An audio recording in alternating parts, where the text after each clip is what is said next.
A paralyzed teenager, confined to his bed, participated in a brain-computer interface trial developed by an obscure laboratory, which consequently led him to experience a miraculous event of crossing into another realm.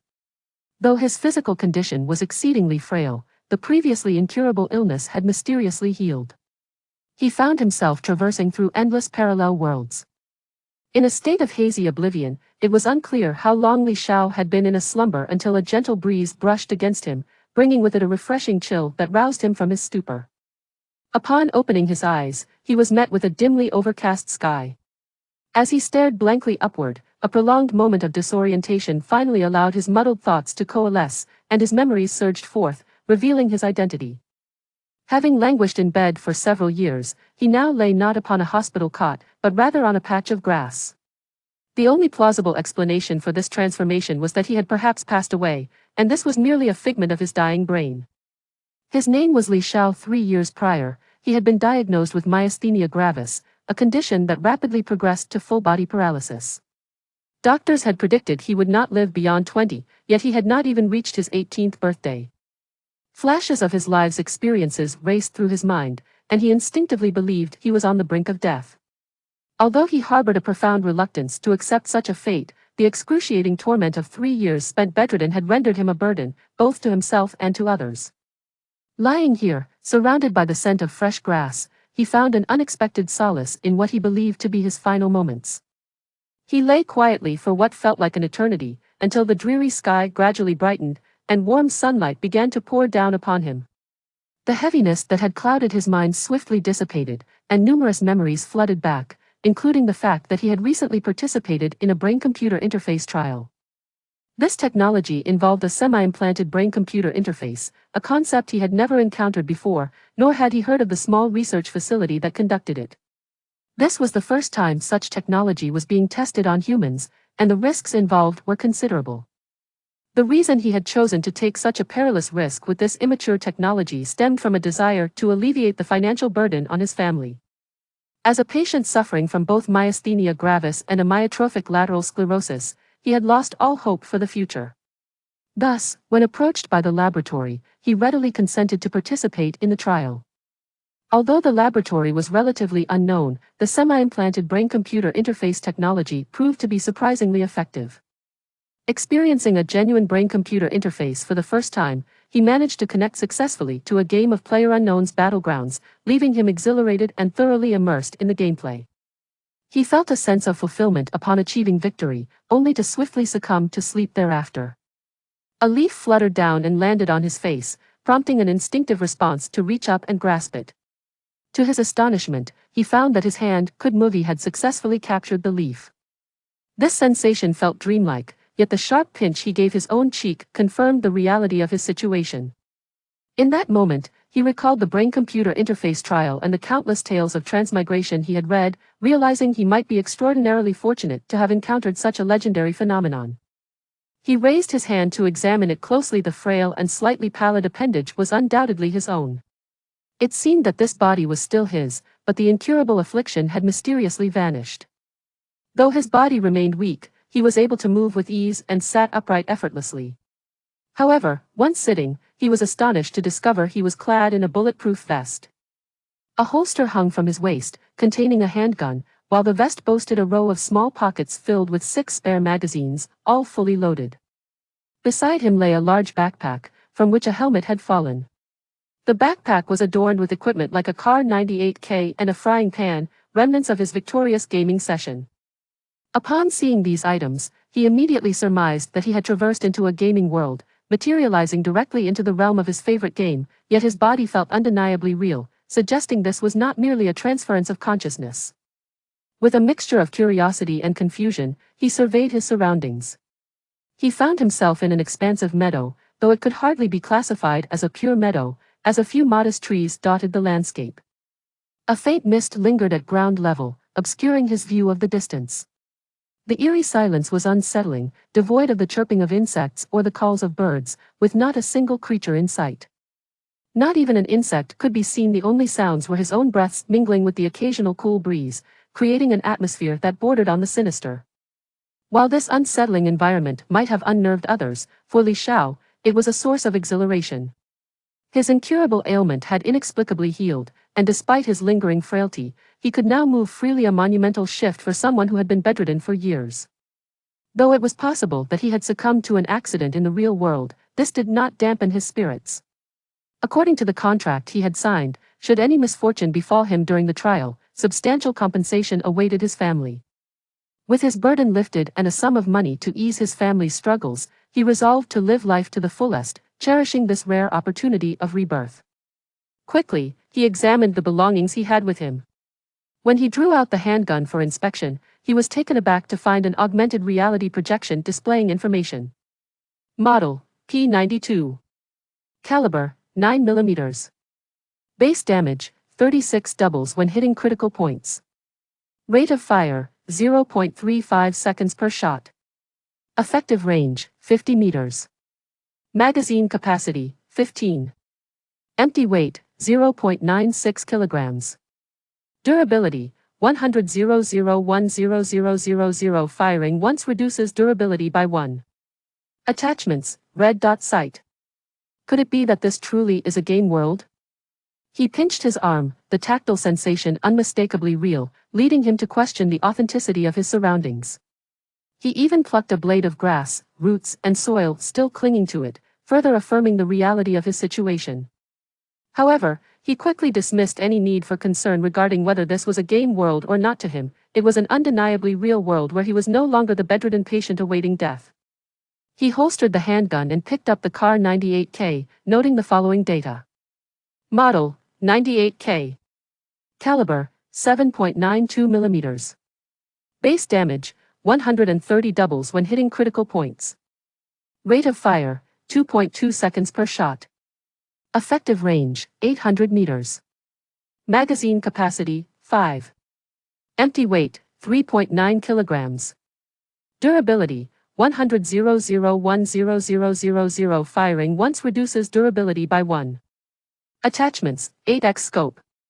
He swiftly proceeded to check the specifics of all his equipment and supplies. Level 2 bulletproof vest. Base defense, 40.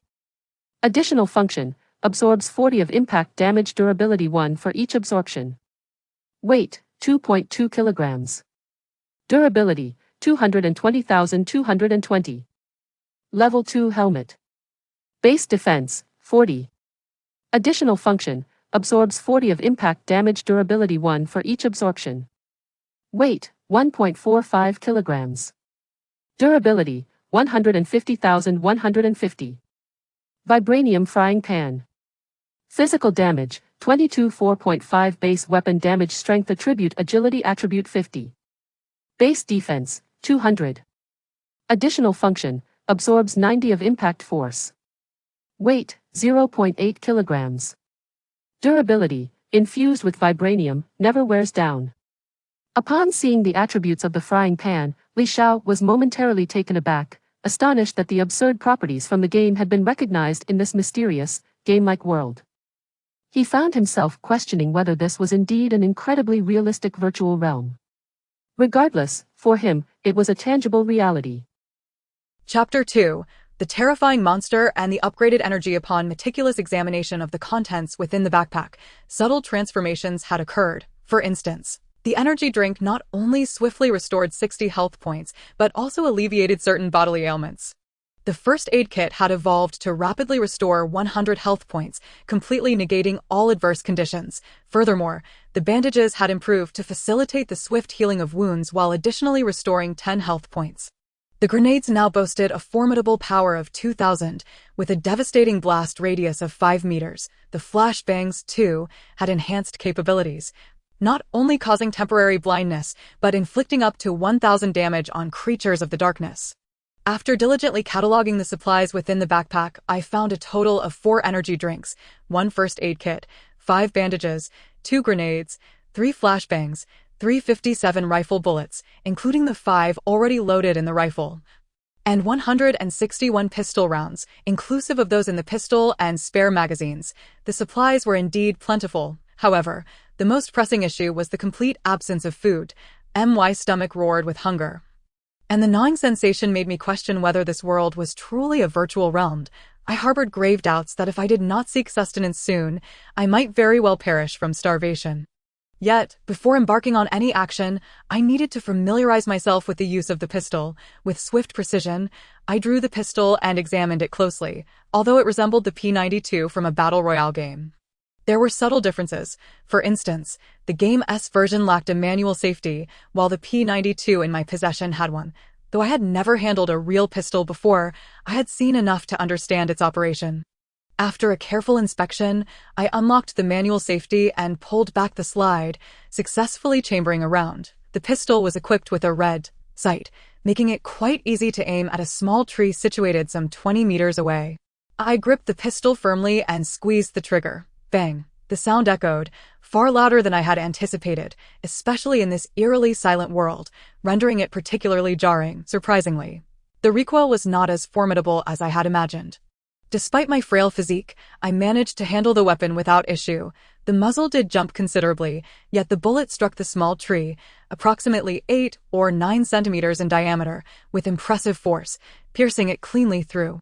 Satisfied that the pistol functioned correctly, I assumed the same could be said for the 98K rifle. However, given my relatively weak constitution, I was hesitant to wield such a weapon, yet I could not abandon it. Thus, I organized my backpack and set forth towards the direction of the sun, but scarcely had I taken a few steps when I heard rustling behind me. Turning, I was confronted by a gigantic spider, towering at least half a human height, scuttling rapidly in my direction. This unexpected turn of events sent a jolt of fear through me, leaving me momentarily paralyzed. However, driven by the instinct for survival, I managed to raise the pistol and fired several shots at the creature. Bang, bang, bang. I pulled the trigger 3 times, but none of the bullets found their mark, my trembling hands betraying my panic. As the monstrous arachnid advanced rapidly, my sense of dread intensified, compelling me to consider fleeing. Yet, I was acutely aware that turning my back would surely spell doom. Thus, I forced myself to regain composure. I continued to aim at the creature, and when it was less than 10 meters away, I fired once more, unleashing another 3 shots. This time, one bullet struck the colossal spider, yet it did not succumb immediately. The monstrous beast lunged, its razor-sharp limb striking true against my chest. Fortunately, I was clad in a bulletproof vest, which prevented the limb from piercing through, though the force of the impact sent me sprawling. The violent blow nearly rendered me unconscious, yet the injured spider lunged forward relentlessly, threatening to ensnare me in its deadly embrace. I am the grip of an unprecedented terror, my adrenaline surged, and my heart raced. Though dazed from the impact, I felt no pain as I hit the ground and immediately scrambled to my feet. Facing the oncoming spider, I unleashed a flurry of gunfire. Despite the chaos, my proximity ensured that nearly every bullet struck true. Emptying the magazine into the creature's body, after what felt like an eternity, I finally ceased pulling the trigger, feeling utterly spent, collapsing to the ground like a deflated balloon. After resting for a considerable time, I managed to regain some strength and hastily rose to my feet. Replacing the empty magazine with a new one, I cautiously approached the lifeless form of the gigantic spider. To my astonishment, as I drew near, a thick cloud of black mist began to emanate from its corpse. This sudden change startled me, prompting an instinctive retreat. I fled several dozen meters before daring to look back, only to discover that the spider had not resurrected but was instead dissipating rapidly. Strangely, as the body disintegrated, it released not only black mist, but also a scattering of green orbs that drifted towards me. This bizarre spectacle filled me with trepidation, and I attempted to evade the approaching green lights, yet they seemed to seek me out, colliding with my body in an instant. Upon contact, I felt a mild electric sensation, a tingling warmth coursing through me, but in a heartbeat, this peculiar energy converged at my dantian and vanished. Remarkably, it appeared to have no adverse effects on my body. In fact, the overwhelming fatigue I had felt began to dissipate.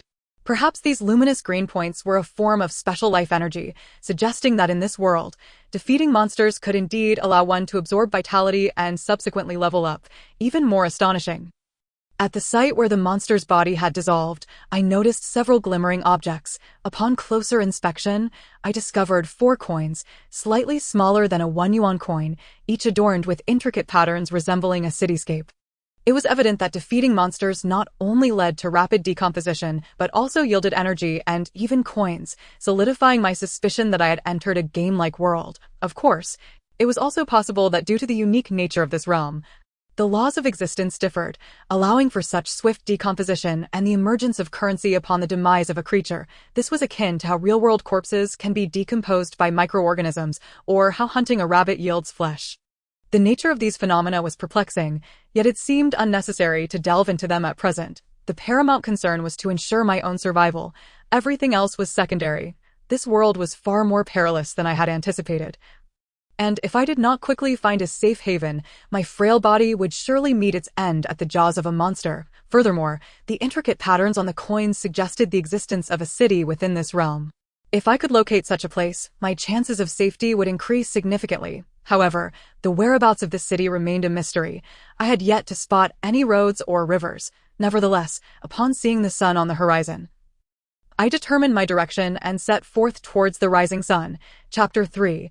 The freely distributable attribute points. As I advanced, I remained exceedingly cautious, frequently pausing to assess my surroundings before proceeding. This careful approach allowed me to detect potential dangers in advance.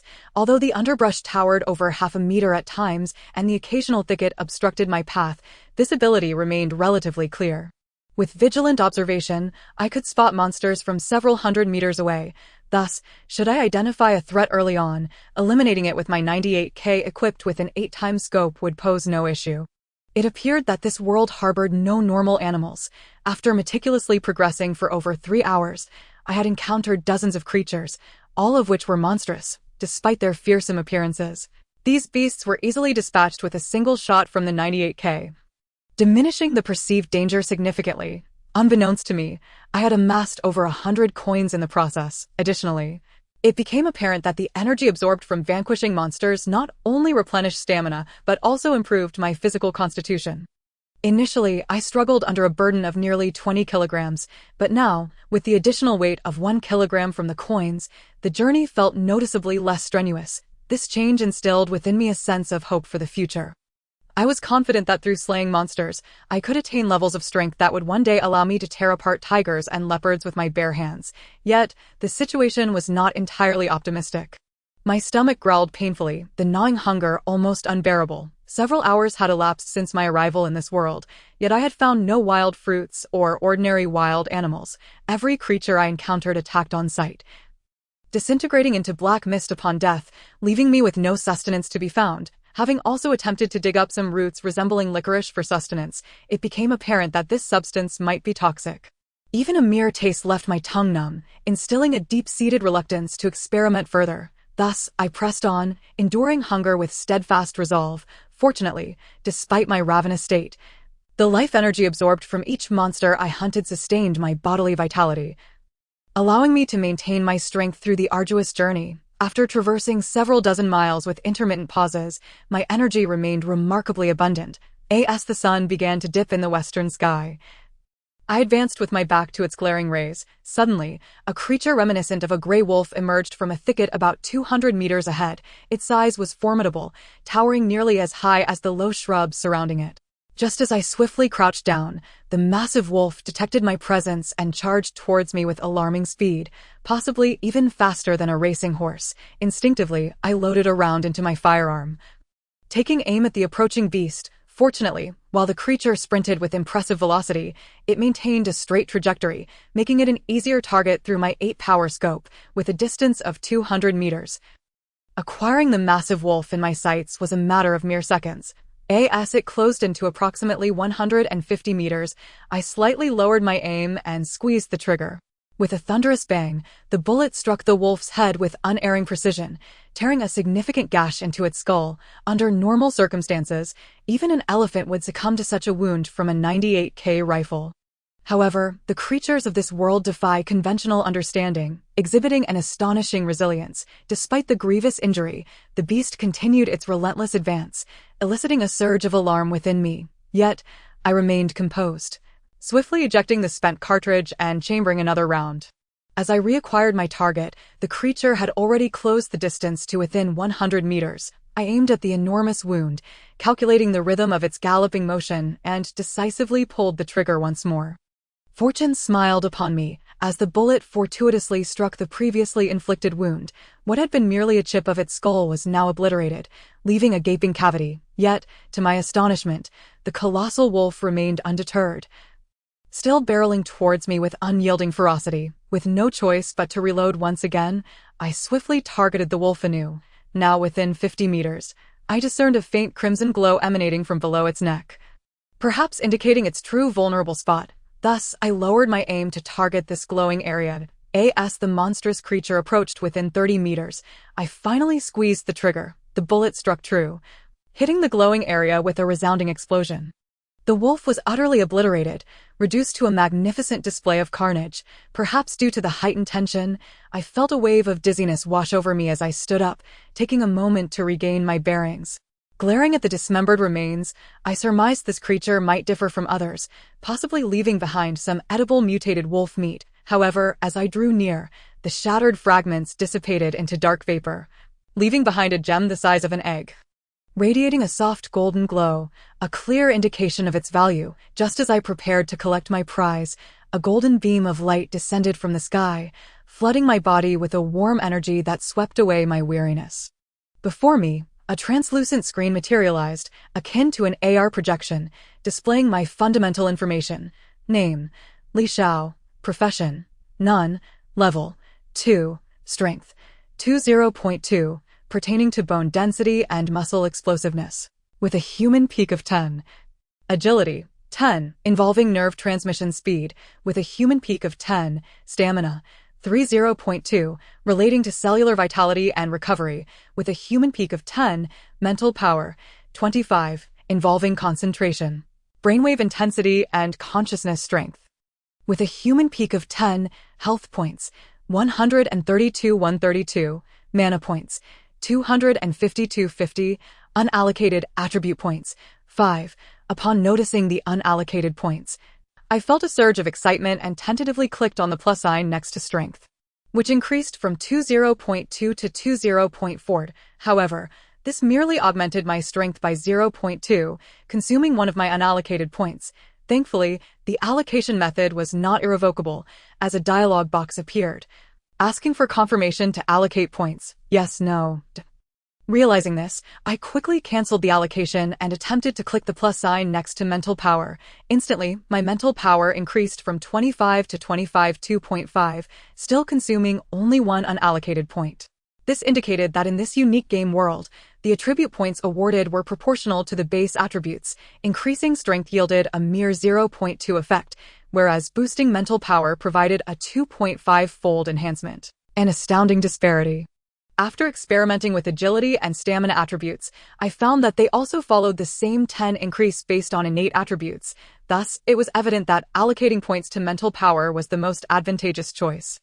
Furthermore, the presence of mana points suggested that professions akin to mages existed in this world, making my extreme base attribute allocation an ideal fit for such a class. However, the pressing concern was that I was not yet a mage, lacking any mastery of spells, and in this perilous wilderness, increasing mental power would not aid my immediate predicament. Having only been in this world for 5 or 6 hours, I had already faced numerous dangers. Had luck not been on my side, I would have surely perished at the jaws of a monster. Given my circumstances, enhancing agility to improve my reflexes seemed the most prudent choice. Yet, investing those precious points in agility, while temporarily bolstering my survival, might lead to significant losses in the future. With mental power offering a 2.5-fold increase, it was clear that enhancing mental power was the most rational decision. After much deliberation, I ultimately allocated a point to mental power and confirmed my choice. Instead of a heavenly cascade of light, a warm energy surged from my abdomen, likely the result of the energy I had accumulated from hunting those monsters. This energy coursed through my body, traveling up my spine and into my mind, inducing a moment of dizziness. Yet, miraculously, my awareness sharpened, dispelling any lingering fatigue and restoring my mental state to peak condition. Although the other effects remained uncertain, the immediate restoration of my mental clarity was a welcome improvement. In this desolate wilderness, sleep was not an option. Succumbing to slumber would likely render me prey for the lurking monsters. However, having allocated a point to mental power allowed me to stave off drowsiness, resolving the predicament of fatigue without a place to rest. After allocating a point, I hesitated for a moment, but ultimately resisted the urge to enhance my agility. In truth, what I most lacked were points in strength and stamina, yet the benefits of allocating points were disappointingly low. Attempting to close the translucent character attribute interface, I merely focused on the thought of closing it. And the interface vanished instantly. To reopen it, I simply thought of accessing my character attributes, and the translucent screen reappeared, recalling many game worlds featuring space bags and similar equipment. I began to attempt summoning a space bag. Regrettably, after numerous attempts, I was unable to conjure one, uncertain if it was due to unfulfilled conditions or if such items simply did not exist in this world. Logically, space bags seemed a staple in game worlds. Yet my inability to summon one forced me to abandon the endeavor. At this juncture, I finally had the opportunity to inspect my spoils, picking up the egg-sized gem. Upon contact, information regarding the gem automatically surfaced. Refined gold stone. Formed under extreme conditions in the subterranean world, it is an exceedingly rare mineral. Refined gold possesses a strong affinity for magical laws and can be utilized in crafting exquisite weapons and equipment, significantly enhancing their attributes. This was undoubtedly a valuable item, yet currently, it served no purpose for me. I stored it away and continued my perilous exploration. As dusk approached. Perhaps only an hour or two remained before nightfall. However, after 7 or 8 hours of wandering this vast wilderness, I had yet to uncover any signs of human activity. No towns, cities, or roads had come into view. Instead, the surrounding underbrush appeared increasingly dense, instilling a profound sense of trepidation as I traversed the knee-high grass. While daylight afforded some assurance as I could spot monsters from a distance, nighttime in this remote wilderness would be terrifying, leaving me uncertain of the monstrous encounters that might await. It often seemed that what one fears most invariably comes to pass. As I cautiously advanced through the grass, a massive scorpion, over a meter long, suddenly sprang forth from the underbrush. Li Zhao's reaction could be deemed swift. In an instant, he pivoted his firearm towards the scorpion and fired a shot. However, in his flustered state, the bullet went astray. And before he could reload, he was beset by the creature's attack. The sharp, venomous stinger struck his back, but fortune smiled upon him as it fortuitously hit the frying pan strapped to his backpack. A crisp crack resonated as the barbed stinger snapped in two. Yet, the venom that erupted from the severed stinger still managed to contact Li Zhao's leg, inflicting harm the moment the toxic fluid splattered upon him. His entire leg lost sensation, and that numbing feeling swiftly spread throughout his body, rendering him increasingly rigid. Nevertheless, before succumbing to paralysis, Li Zhao successfully drew his handgun and unleashed a barrage of 7 or 8 shots.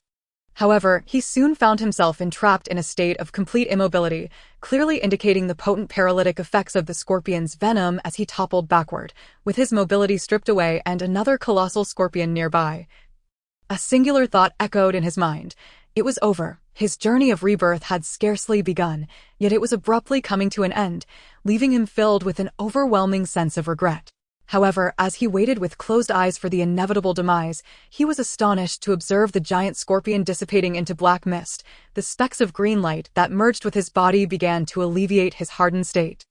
This miraculous reprieve ignited a flicker of joy within Li Zhao, yet it was short-lived as he suddenly felt a searing pain radiating from his thigh, causing cold sweat to bead upon his brow. It appeared that the scorpion's venom had splashed upon him, resulting in severe burns. A large expanse of skin on his thigh had corroded and decayed, presenting a truly horrifying sight.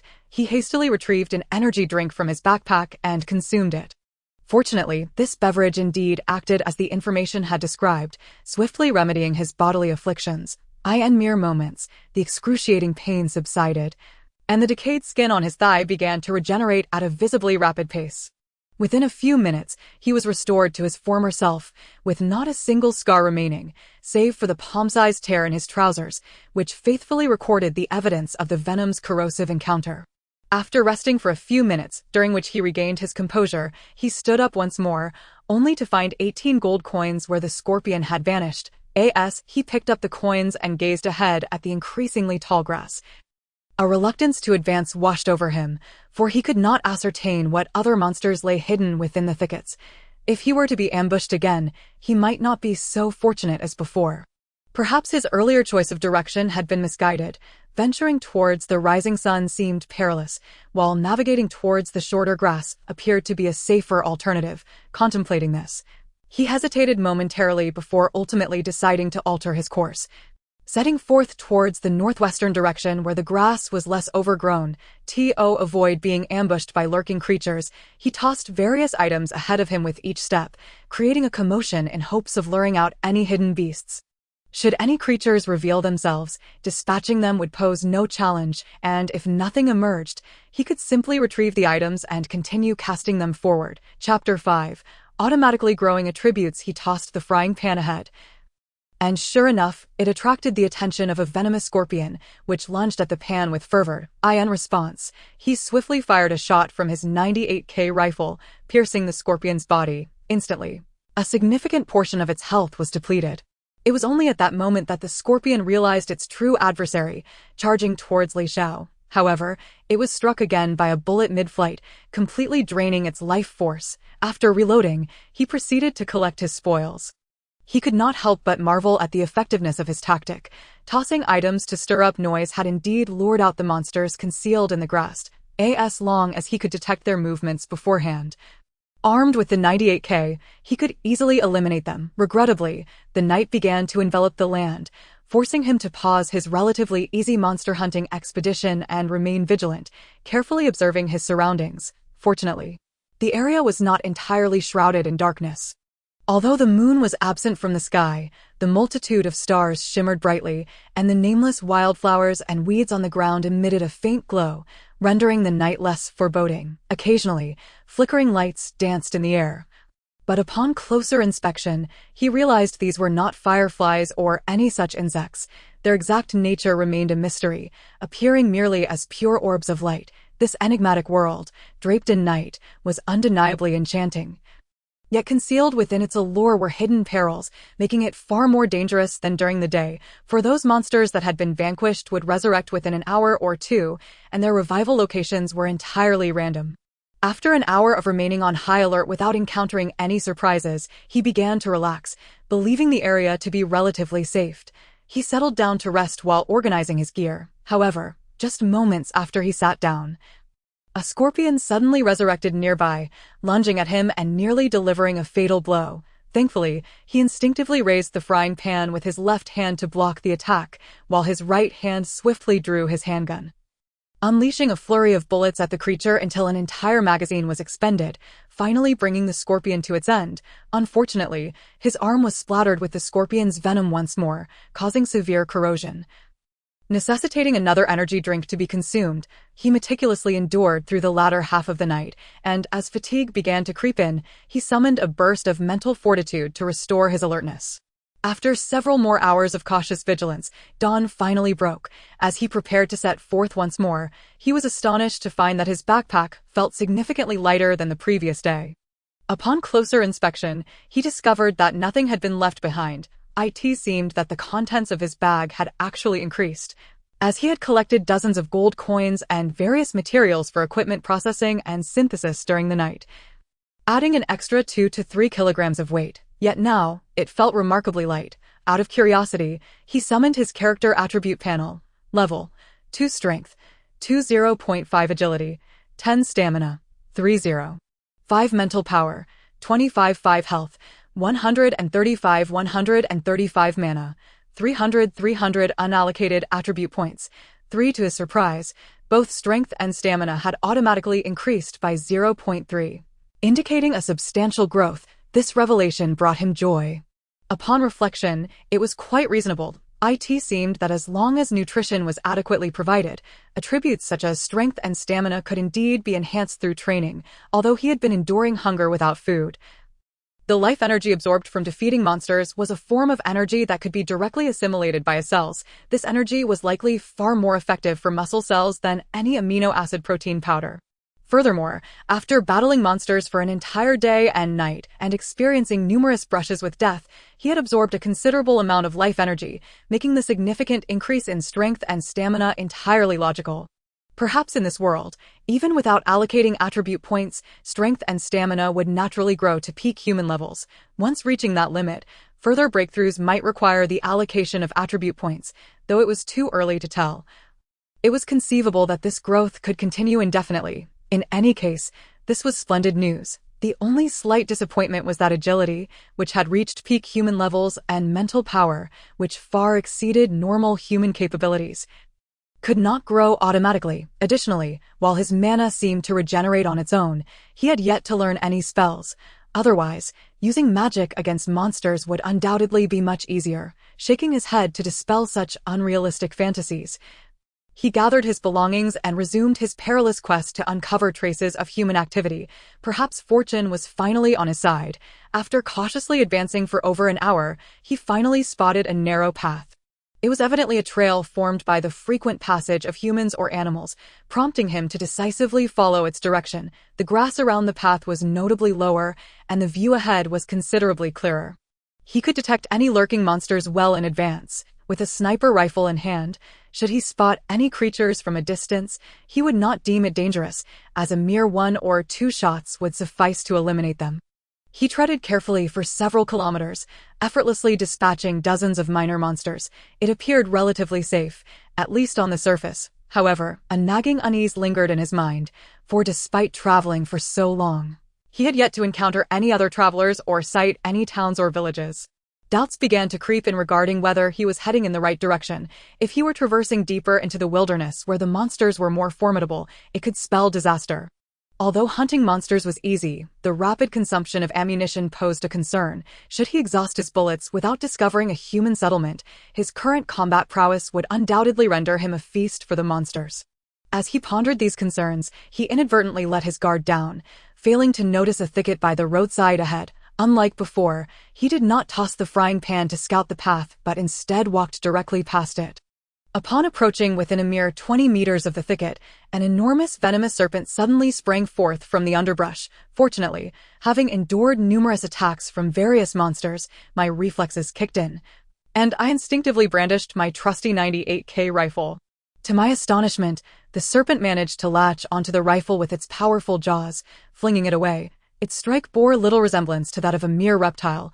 It was more akin to a ferocious beast, perhaps a wild wolf or a leopard. Thankfully, this colossal serpent, despite its sudden appearance, exhibited the typical behavior of snakes, unable to strike continuously. Had it been capable of doing so, I might have been dispatched in an instant. After missing its first strike, the serpent coiled itself, seemingly preparing for another attack. Meanwhile, having relinquished my 98K, I swiftly grabbed a frying pan with my left hand while drawing my pistol with my right. It was at this moment that I finally discerned the creature's true form. It resembled a king cobra, though its size was several times greater. When rearing up, it towered over a man, and its girth was at least 4 to 5 decimeters wide. Coupled with its blood-red eyes, it indeed appeared quite fearsome. Just as I raised my pistol, the beast launched a second assault. However, I was able to deflect its lunge with the frying pan, though the force of its attack was unexpectedly strong, nearly sending the pan flying from my grasp. Nonetheless, I successfully parried the strike. Following this, I unleashed a barrage of bullets at the monstrous serpent. Perhaps luck was still on my side, as one bullet struck its spine, causing the terrifying creature to temporarily lose its ability to move, writhing chaotically on the ground. Yet, in its dying throes, it sprayed a torrent of venom towards me. Fortunately, I raised the frying pan just in time, blocking the venom from reaching my eyes, though my skin did suffer some splatter, resulting in a painful, burning sensation. In that critical moment, I disregarded the sting on my hand, noticing that the wound on the serpent was visibly healing at an alarming rate. I holstered my pistol and swung the frying pan with all my might, striking the serpent's head repeatedly as it continued to thrash about. I couldn't ascertain how many blows I delivered, but once the serpent ceased its movement, I collapsed onto the ground, gasping for breath. Chapter 6. The green creature. Fortunately, the venom had only caused minor corrosive burns to my skin and did not result in systemic poisoning, rendering the use of precious restorative potions unnecessary. I took out a bandage to tend to my injuries. As anticipated, the bandage proved effective, possibly containing some special medicinal properties, as the burning sensation faded upon contact. With the serpent dissipating into dark mist and a flicker of energy restoring a portion of my stamina, I stood up again. The serpent's disappearance did not yield any coins. Instead, a peculiar wooden staff resembling a snake's head materialized. Name: Venomous Snake Staff. Physical damage: 82.75. Base weapon damage. Strength, attribute agility, attribute 50. Magical damage: 20. Weight, 0.7 kilograms. Durability, 5,000. Releasing 10 spells reduces durability by 1. Regrettably, as I had yet to master any spells, the Venomous Snake Staff was merely a burden for now. Nevertheless, it was the first weapon I had acquired, so I secured it in my backpack, which now weighed over a kilogram more. Thankfully, my strength attribute was gradually increasing, allowing me to bear the added weight without collapsing, though the excessive load undeniably hindered my mobility. After organizing my backpack, I continued on my journey, albeit with heightened caution after my recent scare. Whenever I suspected the presence of hidden monsters along the roadside, I would toss my frying pan ahead to scout. Consequently, my pace had significantly slowed. Having walked less than a kilometer, I felt an overwhelming fatigue and had no choice but to drop my backpack and rest, although my strength and endurance had improved. The increasing weight was evidently outpacing my gains. Each encounter with a monster yielded some spoils, and even the coins, while small, added up. I had unwittingly amassed over 1,000 coins, each weighing about 10 grams, resulting in a weight of over 10 kilograms just from coins alone. Despite consuming some bullets and supplies, which alleviated my load somewhat, the spoils also included materials and occasionally weapons, bringing my total weight close to 30 kilograms. Carrying such a burden was quite taxing. After every 700 or 800 meters, I needed to rest for a few minutes. The fundamental issue remained my poor physical condition. Had I possessed the physique of a normal person, the energy absorbed from monsters could have allowed me to march on ceaselessly. After a brief rest to regain some stamina, I hoisted my heavy backpack once more and set off again. To my surprise, a humanoid creature appeared along the roadside 100 meters ahead. Though its stature was diminutive and its skin a vibrant green reminiscent of fresh grass, it bore an axe in hand and had a cloth wrapped around its waist, clearly indicating it was an intelligent being. Initially, my spirits lifted at encountering a native intelligent creature, but my joy was short-lived. Upon spotting me, the creature charged forward, axe raised, clearly harboring ill intent. It remained unclear if there was a misunderstanding, but should it close the distance and land a blow, it would be no trivial matter. Thus, I raised my 98K, aiming at the diminutive green creature. I attempted to shout a warning, yet the creature showed no signs of slowing down, even hurling its axe at me when only 20 meters away. With my aim fixed on the creature's head, I decisively pulled the trigger. The shot rang out, and I swiftly dodged to the side, executing the maneuver with precision. The bullet struck true, and the green creature fell lifelessly, its body soon dissolving into dark mist without yielding any coins. Instead, a red fruit resembling an apple appeared at the scene. As I picked up the mysterious fruit, a set of data materialized before me. Life fruit. Consuming it swiftly heals all internal and external injuries, eliminates most abnormal states, and restores 60 health points. The life fruit exuded an enticing aroma, and given my gnawing hunger, I was tempted to devour it immediately. However, I resisted the urge. This was a life-saving item, and I dared not waste it. After resting on the ground until fully rejuvenated, I shouldered my heavy pack and resumed my journey. Yet, I had scarcely walked far when I encountered another greenskin creature, significantly larger than the previous one. It wielded an axe in one hand and a shield in the other, and even wore rudimentary armor. As before, upon spotting me, it charged forward with its axe raised, moving with an alarming speed comparable to a sprinter. It made no attempts at evasive maneuvers, charging straight at me, making it easy to aim at such a straightforward target. Though I yearned to communicate with the native life form, its intentions were clear. It sought to end my life, with no other choice. I dropped to the ground, raising my rifle to take aim at the creature's head. As it closed the distance to within 100 meters, I squeezed the trigger. The bullet penetrated the creature's head. Yet it did not falter. Still brandishing its axe, it charged toward me. This was hardly a novel experience. Blood gushed from the massive wound on its head, yet the creature's ferocity remained undiminished, despite the unsettling sight. I continued my actions without hesitation, swiftly cycling the bolt to eject the spent casing and chamber a new round. The creature closed the distance to about 60 meters, aiming for its chest. I pulled the trigger once more. The bullet struck its mark, piercing through its torso, but still, the creature pressed on, roaring with fury. Though I felt a surge of panic, my hands moved with practiced efficiency. Cycling the bolt again and aiming for the creature's abdomen, now less than 30 meters away, I fired again, then dropped the rifle as I rolled to the side, grabbing the frying pan and my pistol. Should my efforts fail, I would make a final stand with the handgun. Fortunately, my third shot found its target, and the creature finally collapsed. However, in its dying moments, it hurled its axe, which landed with a thud where I had been lying, the sharp blade embedding itself deeply into the ground. Had I not rolled away in time, that axe could have easily ended me. While my bulletproof vest could withstand bullets, it was no match for the weighty axe.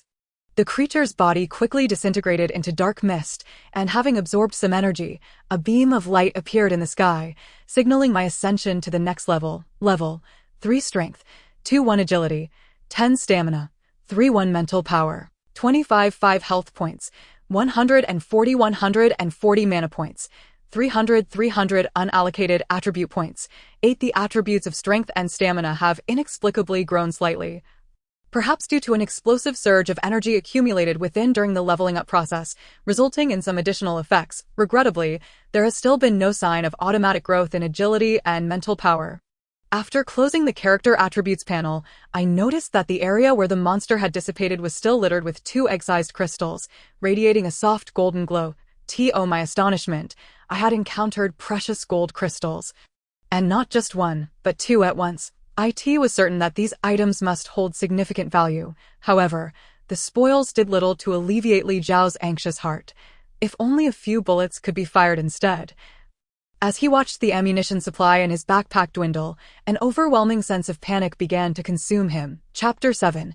The shimmering little dragon. After enduring yet another terrifying night, on the 3rd day of my arrival in this world, I felt as though I had experienced 3 years in what was merely a span of days, as these past 3 days had been far more exhilarating than lying in a hospital bed for 3 years. Though the events of these 3 days could easily be described as a brush with death, I had yet to discover any signs of humanity or the presence of towns or cities. Nevertheless, this did not dampen Li Zhao's spirits. Watching the sun rise and feeling his body grow stronger filled him with confidence for the future, although I had not slain many monsters the previous night. The spoils were quite abundant, including a newly acquired axe weapon, and I had even leveled up. However, while counting my remaining bullets, I felt a twinge of anxiety. Only 63 rifle rounds and 86 pistol rounds remained. The continuous depletion of ammunition without a trace of human settlements was indeed worrisome. Should my bullets run out before I find a human city, the consequences would be dire. What troubled me most was that I had been traveling along this path for nearly 10 hours, covering a distance of 30 to 40 kilometers, yet despite this considerable journey, there was still no sign of any towns or cities. This situation left Li Zhao feeling quite uneasy.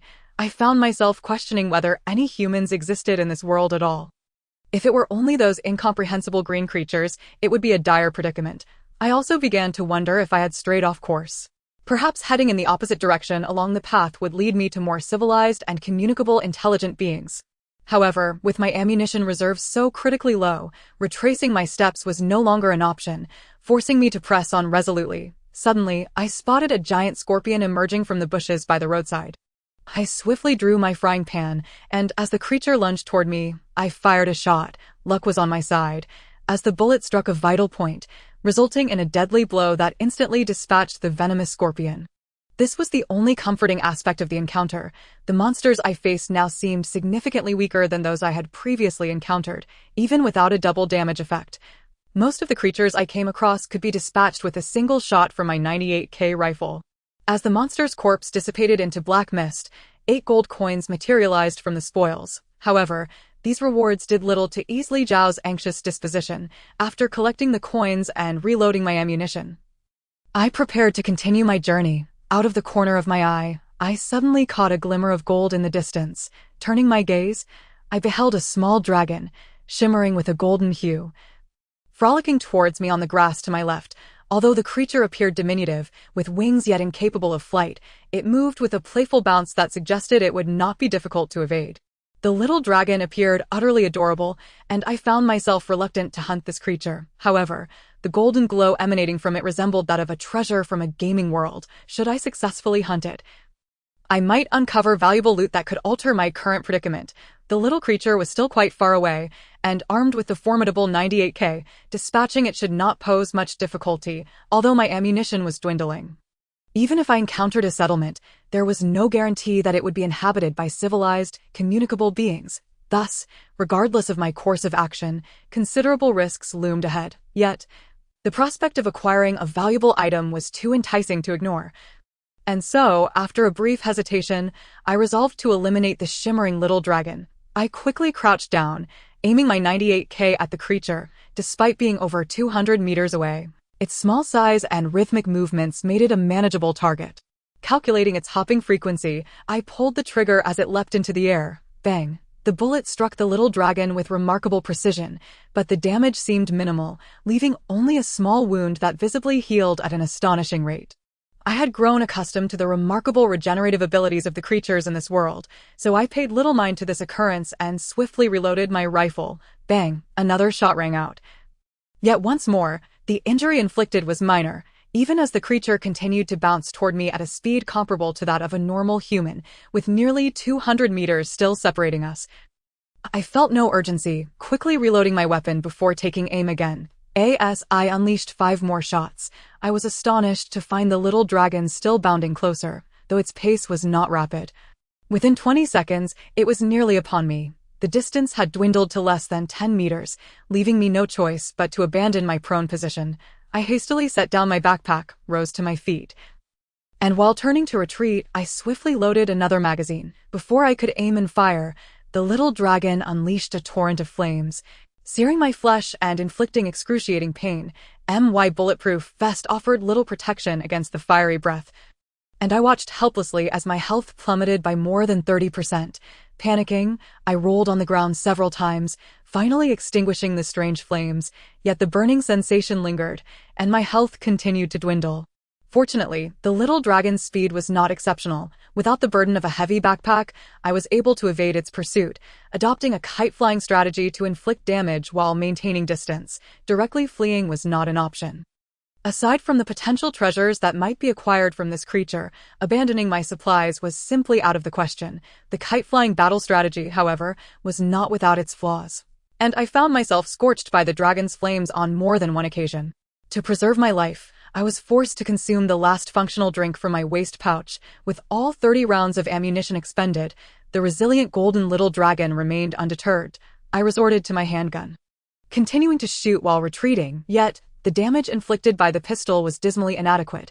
Even after emptying 3 magazines, the little dragon remained lively and vibrant, compelling me to persist in my escape while switching to a fresh magazine. Fortunately, the golden little dragon was not invincible. After depleting 3 magazines, the creature finally succumbed, collapsing to the ground. As it fell, a radiant beam of golden light descended from the heavens, and I leveled up once more. With the surge of upgrade energy, my severely burned skin rapidly healed, and my exhaustion vanished. Simultaneously, the shimmering little dragon's body disintegrated into black mist, coalescing into a gleaming golden sword. Recognizing its exceptional appearance, I eagerly approached to retrieve the sword, and immediately, pertinent information materialized before me.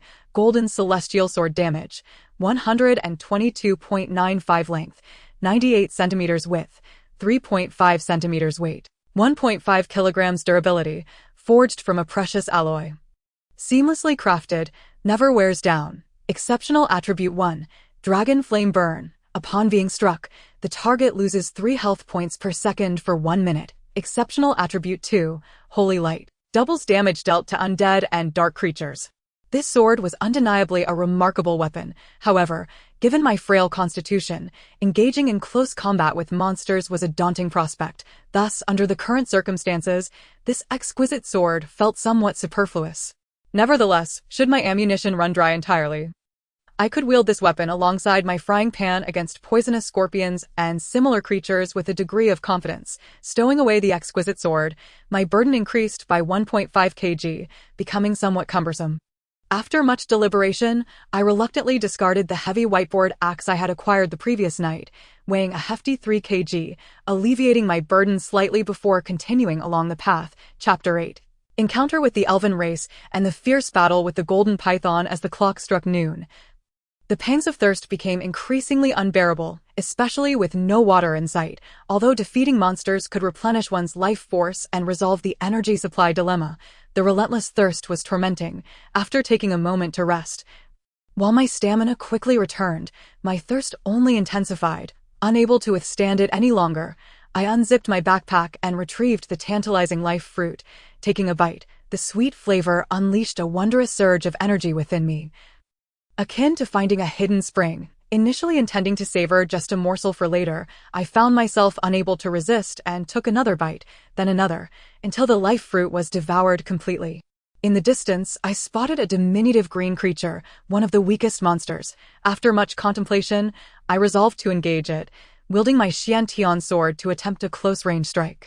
With my left hand clutching an indomitable frying pan and my right grasping the exquisite Xiantian sword, I cautiously approached the green creature. When I was within a mere 10 meters, I surged forward, swiftly bringing my blade down. The Xiantian sword proved to be remarkably effective, dispatching the little green being in an instant. "Human, why have you ambushed my summoned beast?" A melodious voice suddenly echoed from the nearby thicket, tinged with a hint of ire. Turning to investigate, I beheld a young woman emerging from the bushes. Clad in leather armor and wielding a longbow, her lithe figure and exquisite features resembled those of a character straight out of a gaming promotional poster. I found myself momentarily entranced. What held me in awe was not merely her extraordinary beauty, but the pointed ears that suggested she belonged to the legendary elven race. To my astonishment, she spoke fluent Mandarin, adding an element of peculiarity to the encounter. "Human, if you do not provide a reasonable explanation, do not blame me for being impolite." The elven lady raised her bow, startling me from my reverie. "It's a misunderstanding, a colossal misunderstanding. I apologize and am willing to compensate for your loss," I hastily offered, attempting to placate her. Upon hearing my apology, her demeanor softened somewhat, though she did not lower her bow, for my appearance was decidedly unusual. Slender and burdened by an oversized backpack, my weaponry was anything but typical for a mere adventurer. "Stand still. I must confirm your identity." "Understood. I shall comply." Though the elven lady's assertiveness dampened my previously buoyant spirits, I was determined to avoid conflict stemming from this misunderstanding. Consequently, I stood still, refraining from any movements that might agitate her. The elven woman approached cautiously, bow drawn. Suddenly, she released an arrow with a swift flick, which whizzed past my ear, leaving me momentarily dazed. "Get down," she shouted. Only then did I realize that she was not targeting me. I quickly dodged sideways, turning just in time to witness a massive, 20-meter-long python, its girth formidable enough to swallow an adult whole, emerging from the ground, shimmering with a faint golden hue, likely a boss-level monster. Whoosh, whoosh, whoosh. In a blink, the elven lady unleashed 3 arrows, each over 2 feet long, which sank deeply into the python's flesh. The creature roared in pain, then burrowed swiftly underground, leaving me standing there in a daze. Before I could fully process the situation, the elven warrior thrust me aside with surprising force, propelling herself away as well. Just then, the ground erupted, and the golden python lunged forth. Oh my horror, the creature, having missed its target, was now barreling towards me. "What blind luck, I didn't shoot you," I cursed, rolling desperately aside while firing a shot at the python. Fortune smiled upon me. My bullet struck the python's eye. Despite being a monster, it seemed not overly intelligent. Instead of pursuing me, it burrowed into the ground again. Recognizing the danger, I did not linger, quickly rolling aside to evade the python's sudden emergence. Once more, it lunged towards me, but the elven lady seized the moment, launching a volley of arrows with incredible precision. One arrow struck the python in its other eye, while the subsequent 2 arrows collided with the first, amplifying the damage threefold as they pierced through the creature's skull. The golden python, severely wounded, retreated underground, though this time it did not immediately resurface, evidently recovering from its injuries. The elven lady began a light jog, seemingly intent on coaxing the python out of hiding, knowing it relied on surface movements to locate its prey. As anticipated, the ground shifted before the python emerged once more, lunging at the elven lady, only to be easily sidestepped and met with another barrage of arrows. Perhaps caught off guard, she was struck by the python's tail and sent flying through the air, yet, in a remarkable display of agility, she spun midair, loosing a flurry of arrows that impaled the python's open maw, inflicting significant harm. Once again, the python burrowed into the earth, while the elven lady resumed her pursuit. This time, however, the beast did not spring forth. "Human, you draw it out, and we shall share the spoils." This was far too perilous, and just as I was about to decline, I noticed the ground shifting again. I rolled away just as the python erupted from below. I was baffled as to why my mere words seemed to entice the creature, yet there was no time for contemplation. As the python lunged at me, I rolled aside once more, pulling the pin from a grenade and tossing it into the creature's gaping maw. The distance was minimal, and the python's mouth was large enough to easily accommodate the grenade. Meanwhile, the elven lady unleashed another volley of arrows. In an instant, numerous arrows pierced the python's vital spot, causing it to recoil in pain and retreat underground, instinctively seeking safety. However, just as its head grazed the earth, the grenade detonated with a resounding blast, shattering the python's skull, though it did not deplete its life force entirely.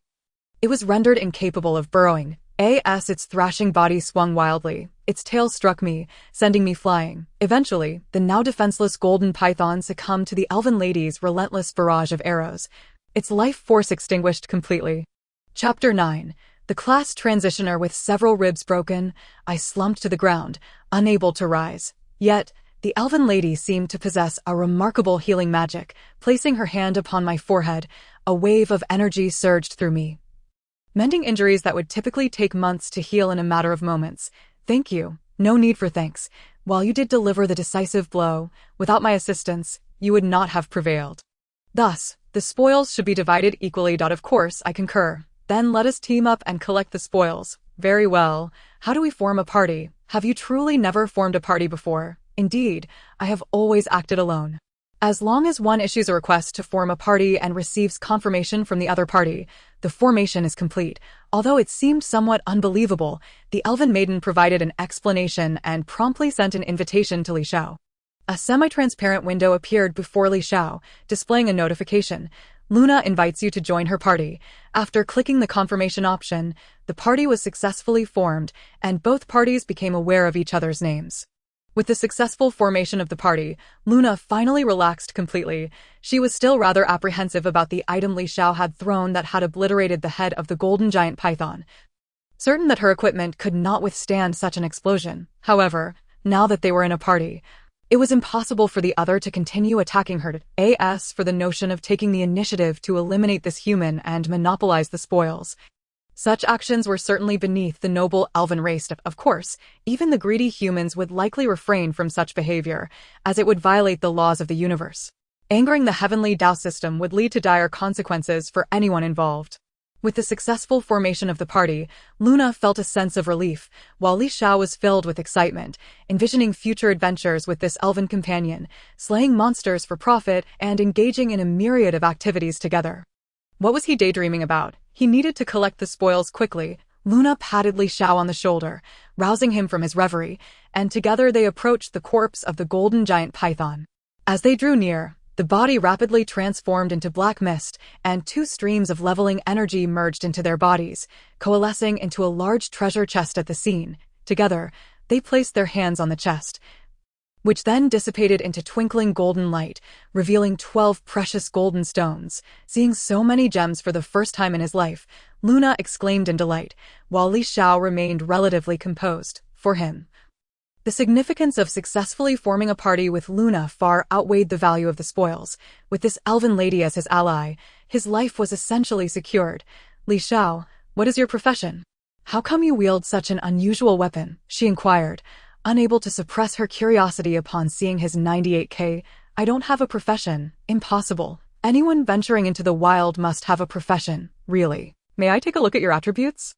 Of course. Upon Li Xiao's agreement, Luna sent a request to view his attributes, which he accepted without much thought. His character attribute panel immediately appeared before her. Name: Li Xiao. Profession: none. Level: 5 strength, 2-1. 3 agility, 10 stamina, 1.3 mental power, 15 health points, 143 mana points, 400 unallocated attribute points, 14. After reviewing the character attribute panel, Luna was momentarily taken aback. His astonishing attributes were beyond comprehension. She had never heard of an elvenkin possessing such unbalanced attributes. While this talent might indicate a poor survival capacity, if he were to transition into a mage, he would undoubtedly become a formidable damage dealer. Are you kidding me? With those attributes, why haven't you transitioned into a mage? And why did you come here alone to train? Aren't you afraid of being captured and devoured by those corrupted monsters? Well, I was swept away by a strange wind before I had the chance to transition. Do you believe that? Really? Actually, I fainted at the time and woke up in the wilderness. I have no idea how it happened. I almost got eaten by a monster, but fortunately, I had some means of self-defense and managed to survive. You have truly terrible luck. Yes, my luck has always been quite poor, but I believe it is about to change. How so? Because I met you. Encountering you today must be the blessing of the goddess of fortune. Don't just say nice things. You really need to transition soon. I know. By the way, Miss Luna, now that you've seen my attributes, may I take a look at yours? Sure, go ahead. After a brief hesitation, she readily agreed. Once granted permission, Luna's character attribute window appeared before him. Name: Luna. Profession: Apprentice Archer. Level: 11 Strength, 10-15 Agility, 12-30 Stamina, 9-4. 5 Mental Power, 10-4 Health Points, 235 Mana Points, 140 Unallocated Attribute Points, 1 Talent Skill 1, Archery Mastery. Bow and Crossbow Damage 30. Talent Skill 2, Life Recovery. Can restore 50 health for self or others. Skill cooldown time 10 minutes. Consumes 5 mana points. Skill 1, Rapid Fire. Can shoot 3 arrows in a very short time, significantly stacking damage. No skill cooldown time.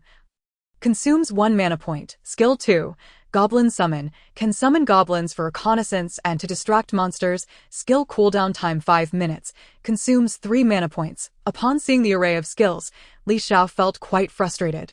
As a transmigrator, why was he thrown into the wilderness without even a single skill? Was he akin to an illegal immigrant in this world? By the way, my name is Li Xiao. It's a pleasure to meet you. Although they already knew each other's names, Li Xiao still formally introduced himself, extending his hand. Yes, I'm Luna. I'm also very pleased to meet you. She likewise reached out to shake his hand. In that fleeting moment of contact, it felt as if the entire world vanished, leaving only the enchanting Luna before him. How pathetic. Merely shaking hands caused his heart to race, after scolding himself for his lack of composure. It took some time for his excitement to settle. Let us hurry up. If we keep dragging this out, we won't make it back to the town by nightfall. Luna, walking ahead, noticed that Li Xiao had not caught up and called out to him. I am coming, he responded, quickly following her. By the way, Miss Luna, do you know if there are any human villages or towns nearby? This is the territory of the elves. Naturally, there are no human settlements. Can humans go to your elven towns to purchase supplies? Of course, there's a small town of my kin not far ahead. Since I'm headed there too, why not go together? That sounds wonderful. Let us hurry, he exclaimed, quickly shouldering his large backpack. Li Xiao, why aren't you using a storage ring? Luna asked, puzzled by his hefty backpack. I don't have one. Impossible. Storage rings are essential for all adventurers. The Human Mage Guild even provides interest-free loans for purchasing them. How could you not have one? Because I'm not a professional yet. Oh right, you were swept away before you transitioned. Yes, luckily I met you here. Otherwise, I would have been doomed. Encountering such a beautiful maiden for the first time and forming a party naturally ignited many fantasies within him, though he internally scolded himself for his lack of composure. His actions betrayed his honesty as he found himself unconsciously drawing closer to her, constantly asking questions to keep the conversation flowing. Chapter 10. This is a world invaded by otherworldly demons, with an elven companion by his side. The once burdensome backpack felt significantly lighter, his waist no longer ached, his legs no longer throbbed, and he felt invigorated while walking. It must be said that the adage of men and women working together is not tiring holds a grain of truth. Especially when accompanied by a beauty. Under the stimulation of hormones, men often unleash astonishing potential. As they chatted along the way, Li Xiao gained a general understanding of the world's situation. This world consisted of a land stretching several 100,000 miles, inhabited by humans, elves, goblins, dwarves, and other races aligned with the forces of light. Naturally, there were also dark races such as demons, beastmen, and undead. The various intelligent races on the continent were originally in a state of competition and hostility. However, after the invasion of otherworldly demons thousands of years ago, the major intelligent races formed an alliance. The otherworldly demons themselves lack physical forms. Upon invading this world, they occupy the bodies of many native beings. The elite leaders of the demonized monsters are primarily those whose bodies have been taken over by these otherworldly demons, gradually evolving into the monstrosities seen today. The demonized monsters hunt native life and devour life energy, providing opportunities for the otherworldly demons to grow stronger. Likewise, native beings can hunt these demonized monsters, intercept the energy consumed, and gain the impetus for continuous growth. The setting bears some resemblance to various online games, yet it is accompanied by numerous distinctions. The elven village is said to be nearby. However, the journey has stretched for several dozen kilometers without sight of it, fortunately, with the presence of a remarkably powerful companion. The lengthy expedition no longer incites any urgency. Along the way, countless monster ambushes have occurred, yet with a companion skilled in healing magic, confronting these creatures has become far less perilous than before. Summoning a goblin to scout ahead has alleviated the need for Li Xiao to occasionally toss his frying pan to probe the path, significantly accelerating their progress. When encountering weaker monsters, Li Xiao invariably charges forth, wielding a frying pan in one hand and the Xiantian sword in the other, engaging the beasts in close combat. Any wounds sustained and vitality lost are swiftly replenished by Luna's life-affirming blessings. Suddenly, Luna pulls out a fruit and begins to munch on it, leaving Li Xiao salivating with desire. "Do you humans enjoy this type of fruit as well?" Luna abruptly inquires. "Of course, we do. But Miss Luna, isn't that a bit wasteful? You have healing magic. Why eat a life fruit?" Feeling somewhat embarrassed, Li Xiao hastily shifts the subject. "Who told you this is a life fruit?" As she speaks, she tosses an apple to Li Xiao. And upon contact, a message appears. It becomes evident that this is merely an ordinary apple, which satisfies hunger and restores a small amount of stamina, lacking any direct life-restoring properties. "Miss Luna, is this ordinary fruit expensive?" "Not at all. You can buy 30 kilograms for a single gold coin. No way. Is fruit really that cheap? It's not expensive. 1 gold coin equals 20 silver coins or 1,000 copper coins, which is enough for an ordinary person to eat for a month. Why do monsters drop so many gold coins if such items retain such high value? Gold can be processed into various highly versatile alloys, used for crafting weapons and equipment, leading to significant consumption in production and daily life, hence it's stable priced. Can't ordinary people hunt monsters to earn gold coins? How do you not know such basic knowledge?" "Well, I grew up in a secluded place, so I'm not very familiar with the specifics. Could you enlighten me, Captain? Those who have not received the blessing of the heavenly path cannot absorb energy from monsters to grow or earn loot from hunting them. Isn't this heavenly path system rather unfair? Where is the unfairness in this? So, those who cannot become class changers are in a dire situation. Commoners living in the safety zone do not suffer. It is those who dwell in the wilderness, or who have been overtaken by external demons, becoming elite monster leaders, or those whose bodies have been corrupted by demonic energy and lost their souls to monstrosity that truly suffer." "All right, you make a valid point. To be honest, I envy ordinary people. They live in safety with fields and lands. Though their income is not high, their lives are remarkably secure. Class changers must constantly venture out on adventures, and one misstep could lead to death." The summoned goblin dutifully scouts ahead, while Li Xiao and Luna engage in a light-hearted conversation trailing behind. Occasionally, they encounter a monster, which the scouting goblin draws away, allowing Luna to unleash her rapid-fire arrows. As long as the creature is not a leader or elite monster, it typically cannot withstand Luna's barrage. Just then, a giant scorpion appears ahead, engaging in combat with the summoned goblin. As Luna prepares to unleash her arrows, Li Xiao shouts, "Let me handle this." He charges forward, wielding his frying pan and Xiantian sword, swiftly dispatching the giant scorpion, albeit sustaining minor injuries himself. Consequently, Luna, as his ally, must cast her healing spell on him. The reason for Li Zhao's hasty charge lies in the wondrous sensation of the healing energy coursing through him, making him eager to seize any opportunity to leap into battle. As for why Luna refrains from intervening. After defeating dozens of monsters, she has discovered that the gold drop rate from monsters slain by Li Xiao is significantly higher, so she does not impede his less efficient monster hunting. The bodies of the creatures rapidly dissolve into dark mist, simultaneously releasing two streams of energy that drift towards the pair, along with the emergence of 10 gold coins. Though Li Xiao perceives this yield as quite normal, Luna finds it astonishing. It's truly strange. Ever since teaming up with you, the drop rate from monsters seems to have significantly improved. This indicates my good fortune, right? How about we continue to team up in the future? Well, after I return. I must participate in the formal class change trials. That time, I will be teleported to the trial site, where your kind cannot venture. Then, how about we team up after you change classes? Luna seems to purposely delay her response. Prompting another question. All right, I will seek you out in the warrior city. Just leave a message at the Adventurer's Inn. Luna readily agrees this time. Why meet in Warrior City? Aren't you returning to change classes? If I do not change classes, I cannot learn magic. You can't expect me to keep swinging a sword to battle monsters, can you? My strength and stamina attributes are simply too poor. Relying solely on the exquisite Xiantian sword to deal with these low-level creatures will not suffice against formidable monsters. You make a compelling argument. How about we team up after I complete my trials as well? Deal. Let us ensure we meet again. She extends her hand eagerly. It's a promise. Luna reciprocates, solidifying their future partnership.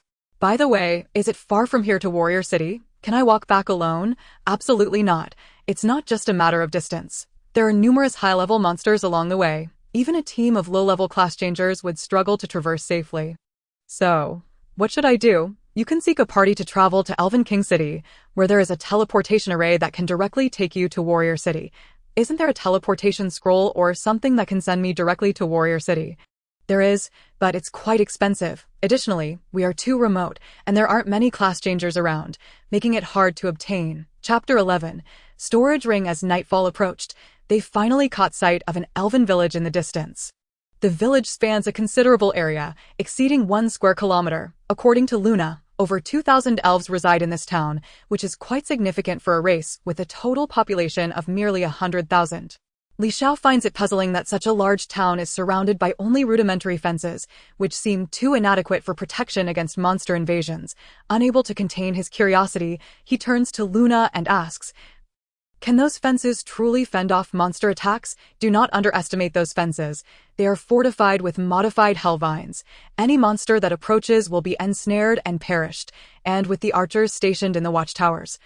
Unless faced with a large-scale monster assault, even elite monsters would find it challenging to breach that vine barrier." Hellvines? The name alone suggests they are formidable, but won't they inadvertently harm the townsfolk?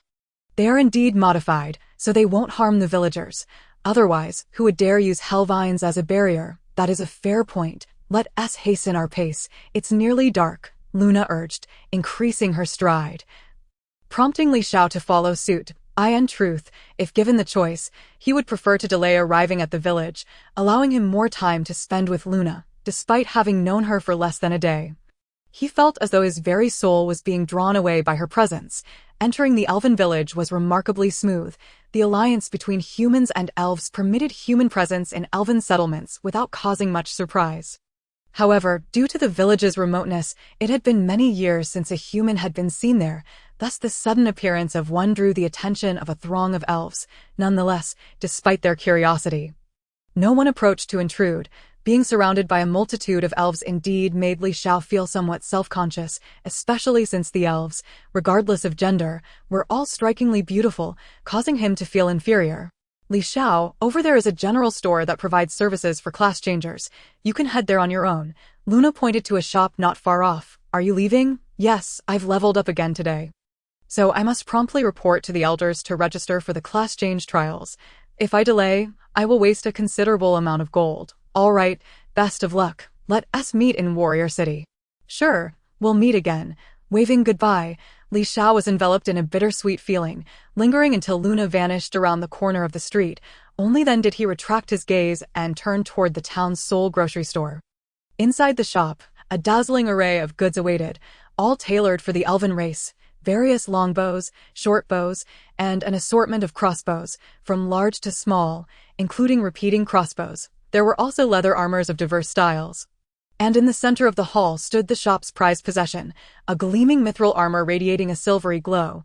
What can I assist you with today? Upon noticing a customer, the store owner, a male elf who bore no resemblance to a typical merchant, approached eagerly. Do you sell bullets here? Li Xiao inquired tentatively, but the elf appeared utterly bewildered. Without hesitation, Li Xiao produced a bullet and handed it to him. I've never encountered such an unusual metallic projectile before. Is this used in a repeating crossbow? No, you haven't seen this type of ammunition before. The elf had indeed never laid eyes on such a peculiar item.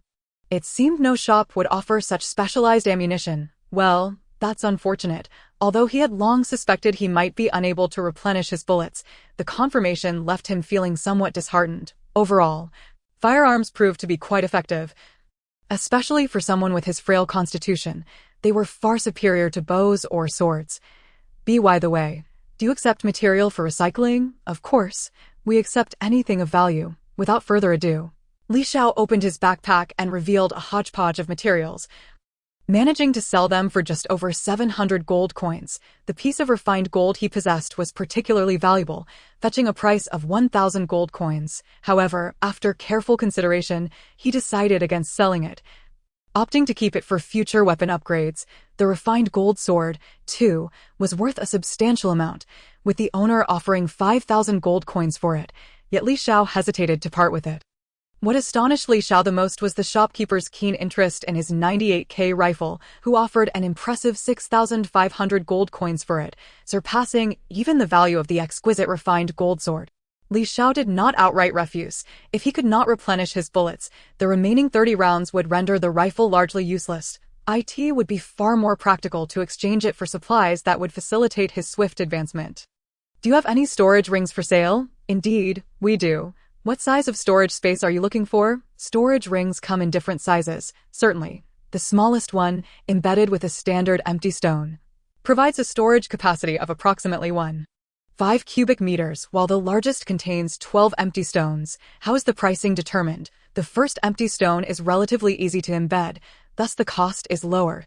A storage ring with one standard empty stone costs 5,000 gold coins, but embedding the second stone requires 10,000 coins, the third 15,000, and so forth, with expenses increasing as the number of stones grows. Can one only wear one storage ring? Yes, the storage ring must be bound to your soul, allowing only one to be worn, otherwise it would interfere with its functionality. A storage ring is an essential item, and acquiring one is imperative.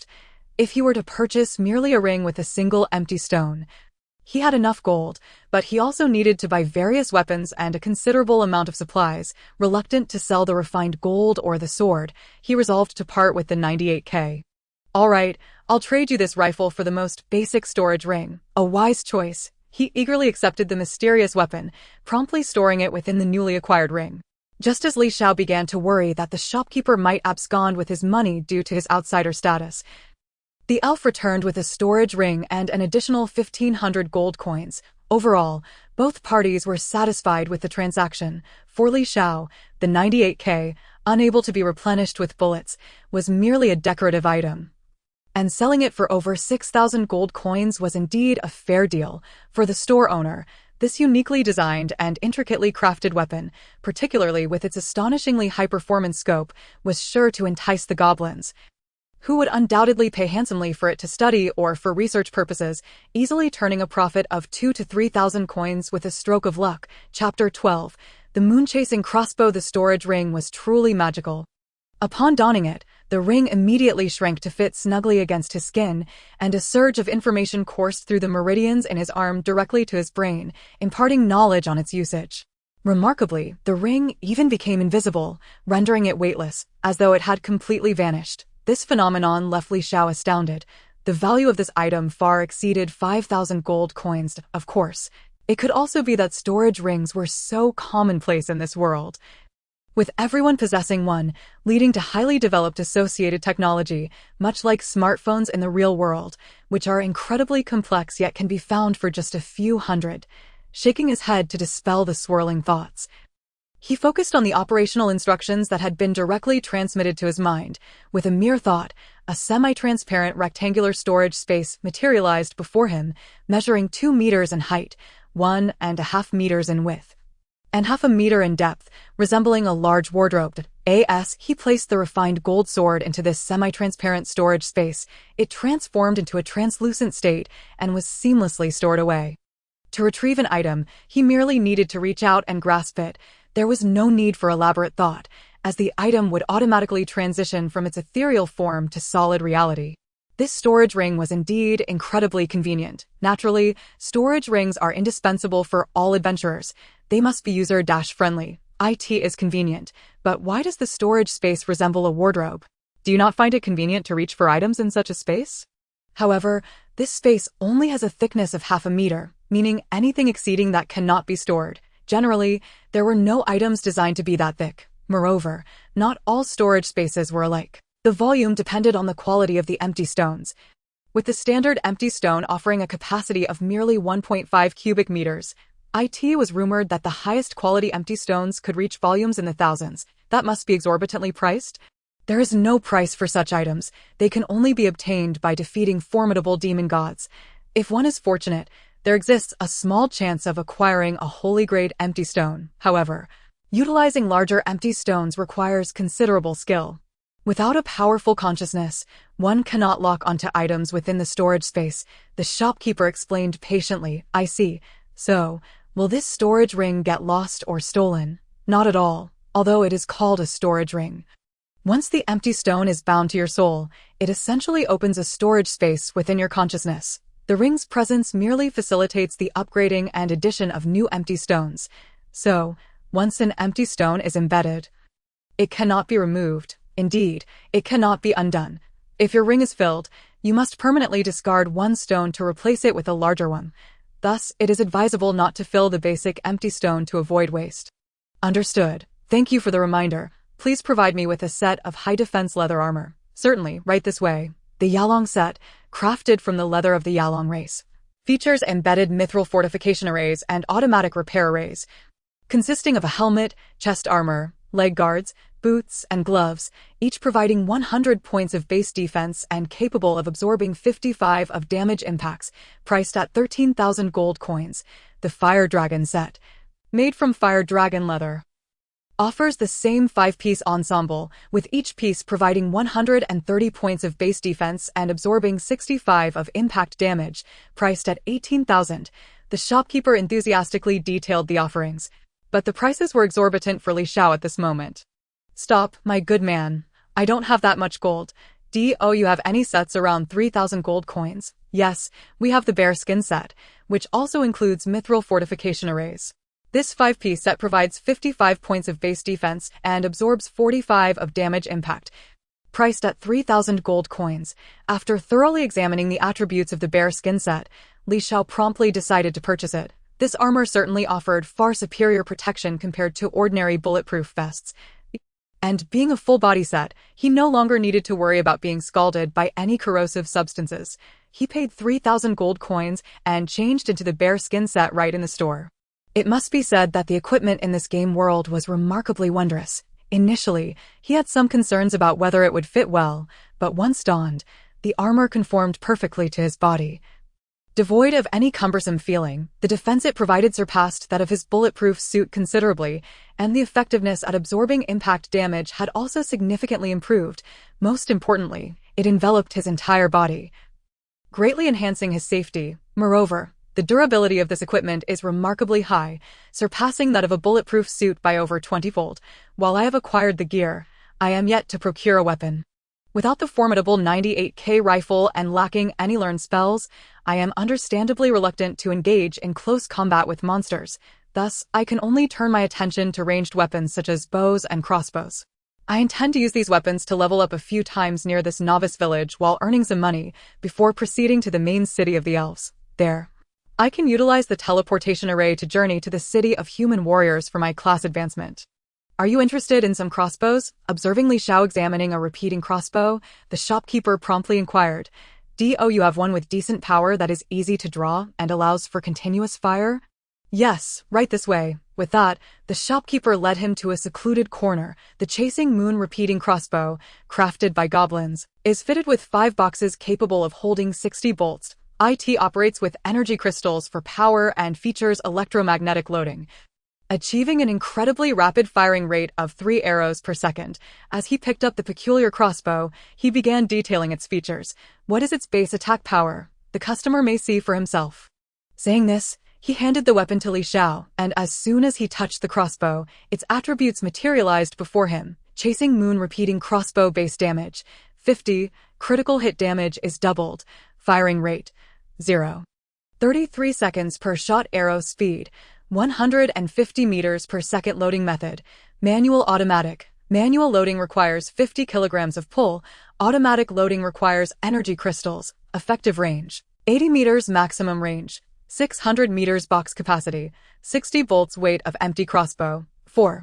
5 kilograms, 6 kilograms when loaded, durability, key components are reinforced with fine gold, ensuring no wear under normal use. This data was indeed surprising, as its comprehensive performance exceeded that of a handgun by a significant margin.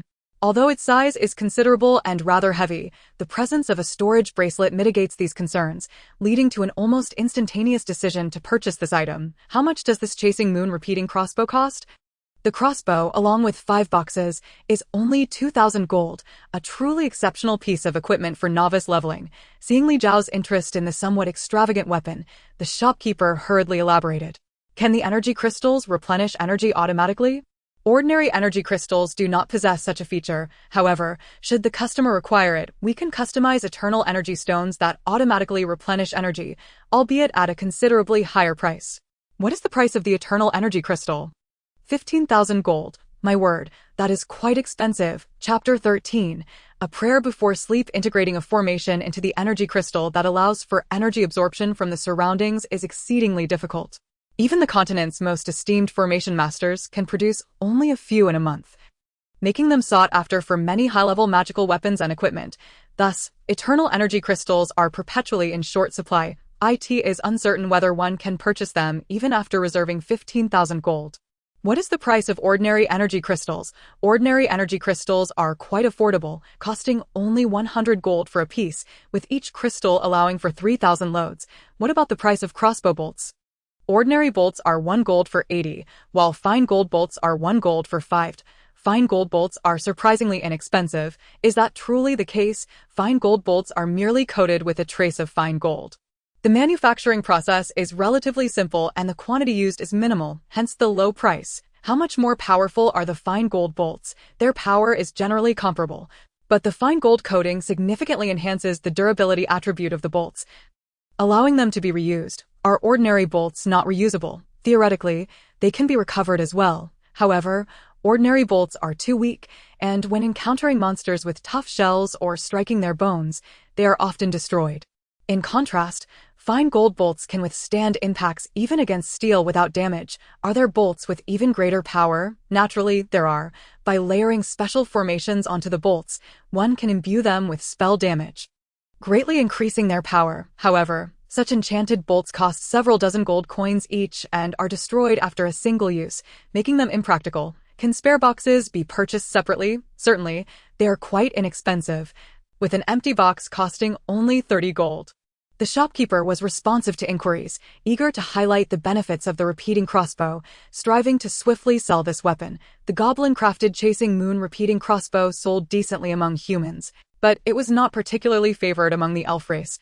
Known for their archery skills, even novice elven archers typically excelled with rapid-fire arrows, achieving rates that were hardly inferior to that of the repeating crossbow. Additionally, using bows and arrows benefits from strength and agility attributes, enhancing their power. Furthermore, archers can imbue their arrows with spells, unlike the fixed damage of an automatic loading crossbow. The crossbow also consumes energy crystals, which is why it had remained unsold in the corner for over 2 years.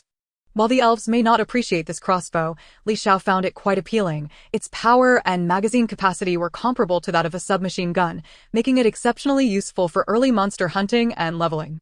Although there were other crossbows with significantly greater power available at nearly 1/10 the cost, those required manual loading and demanded considerable strength, rendering them impractical for him. After much deliberation, he finally chose to invest heavily in the Chasing Moon repeating crossbow.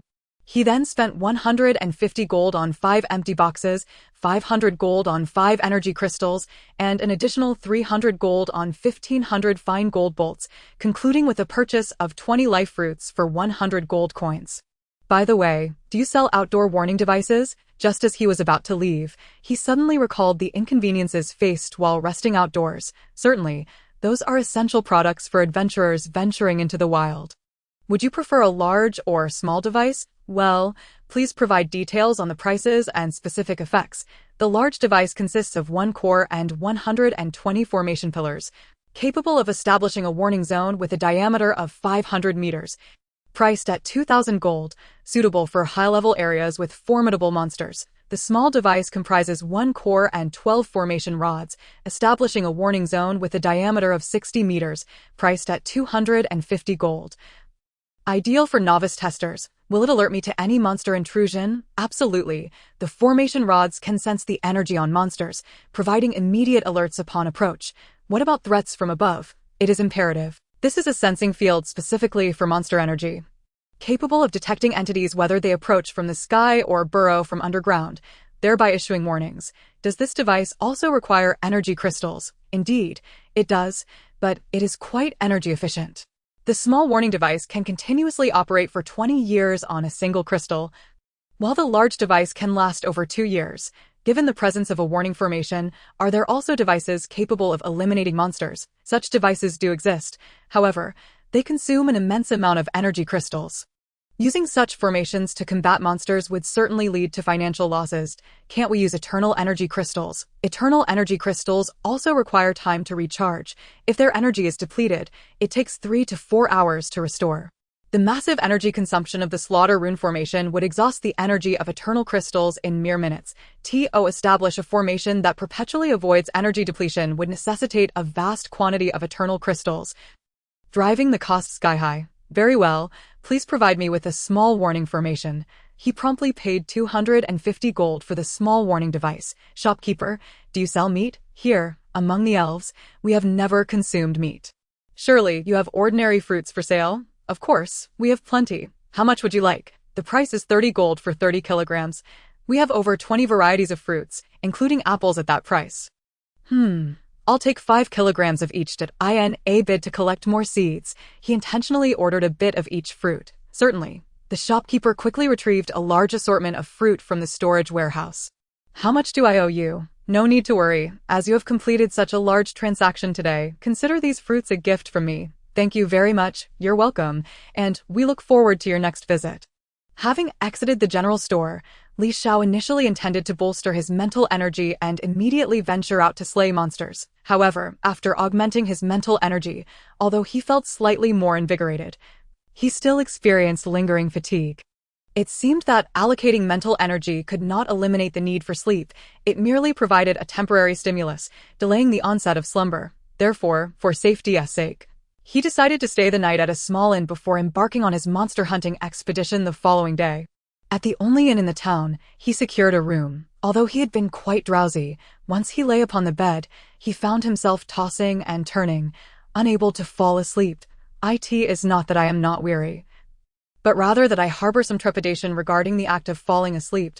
I am genuinely concerned that my current experiences may merely be a figment of a dream. Once I awaken from this reverie, I might find myself back in reality, still the same bedridden patient, utterly powerless, reliant on others for my basic needs, living without even an ounce of dignity, with nary a glimmer of hope. If this is indeed a dream, then let it persist indefinitely. I implore you, do not let me awaken, do not let me awaken, do not let me awaken. With this fervent prayer echoing in my heart, I ultimately succumbed to the overwhelming tide of slumber, descending into a profound sleep. Chapter 14. The worries that never came to pass. In a state of drowsiness, I could not ascertain how long I had been asleep until sunlight streamed through the gaps in the window, gently illuminating my face, finally rousing me from my slumber. Blinking in confusion, I gazed at the wooden ceiling above me and the vine-crafted window, realizing that my fears had not materialized. I remained ensconced in this game-like world. I descended from the bed, pushed open the vine window, and observed the bustling street filled with elves, my spirits soaring beyond the capacity of mere words to convey. Having enjoyed a splendid sleep, I had not awakened in the realm of reality, and it became increasingly evident that I would remain in this world. Though this meant I would never again see my parents, the truth of my existence in reality was that I was a burden. Perhaps it was better not to meet at all. Greetings, world, I exclaimed exuberantly, calling out to the outside, instantly attracting the attention of a throng of elven folk who regarded me as though I were mad. Good morning, everyone. I waved at the crowd, attempting to mask my embarrassment. It is still early. It is nearly noon. Oh, your human folk rise so late. One elf retorted from the gathering. Of course not. It is simply that I have not slept outdoors for several days. And I am fortunate to have finally caught some rest, hence my tardiness.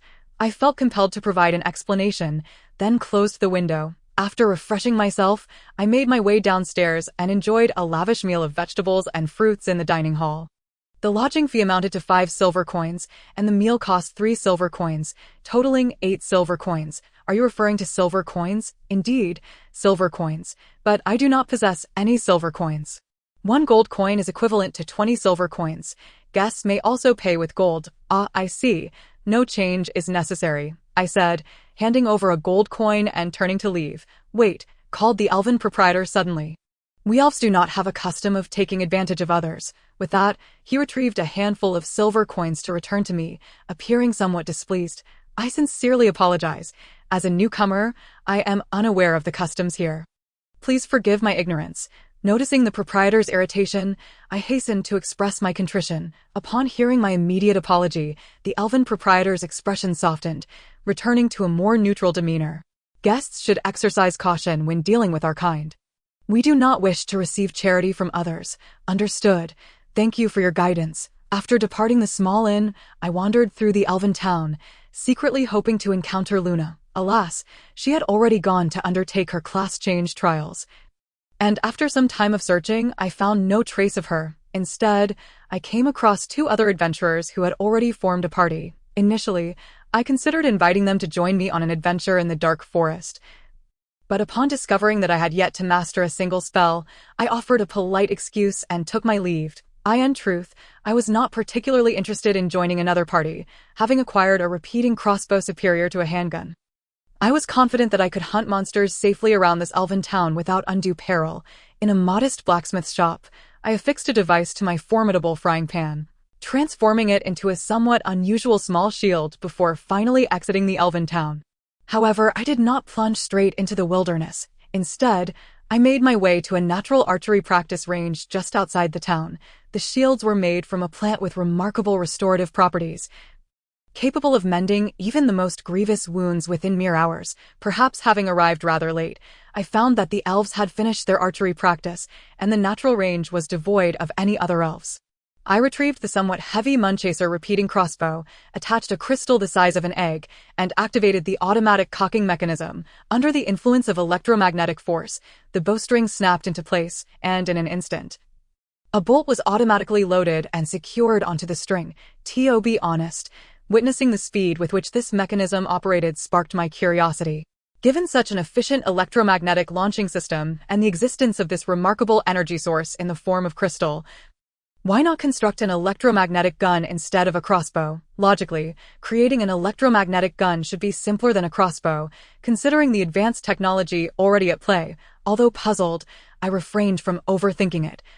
As the goblin weapon master must have had their reasons for such a design, the aiming mechanism for the crossbow was not much different from that of firearms, equipped with a calibrated sight. I raised the crossbow, aimed at the target 80 meters away, and squeezed the trigger. The recoil was significantly less than I had anticipated, almost imperceptible, primarily due to the substantial weight of the crossbow itself. The kinetic energy produced by the bolt was only about 280 joules, slightly less than that of a 9mm handgun bullet. Yet, this was not the key point. It seemed that the crossbow also utilized the Earth's magnetic field during firing, exhibiting a mysterious magnetic anchoring effect that mitigated a considerable portion of the recoil. One could only marvel at the wonders of this magical world. Even novice equipment was infused with astonishing technology. The bolt struck the target dead center from 80 meters away. After several attempts, I found the shooting accuracy to be remarkably high, with the dispersion radius of the trajectory measuring less than 2 centimeters.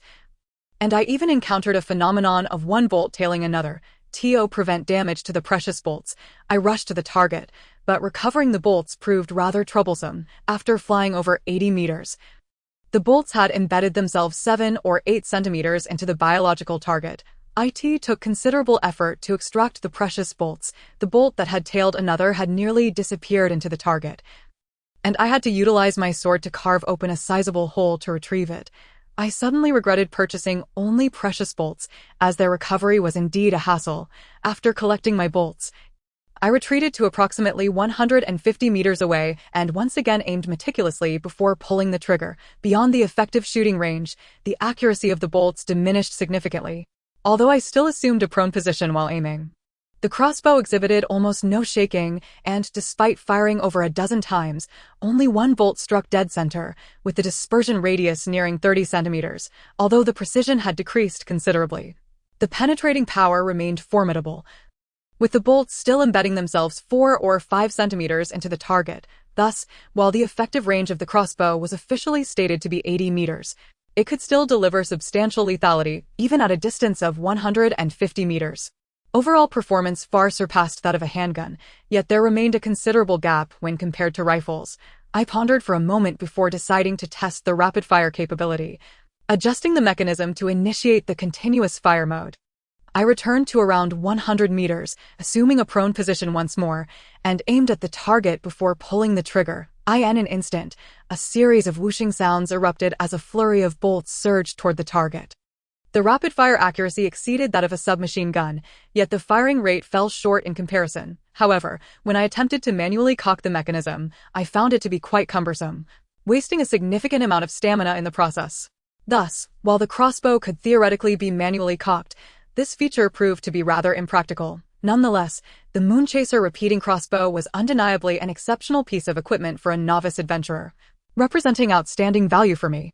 After practicing with the crossbow and mastering some techniques, I departed the range and ventured toward the outskirts. Chapter 15.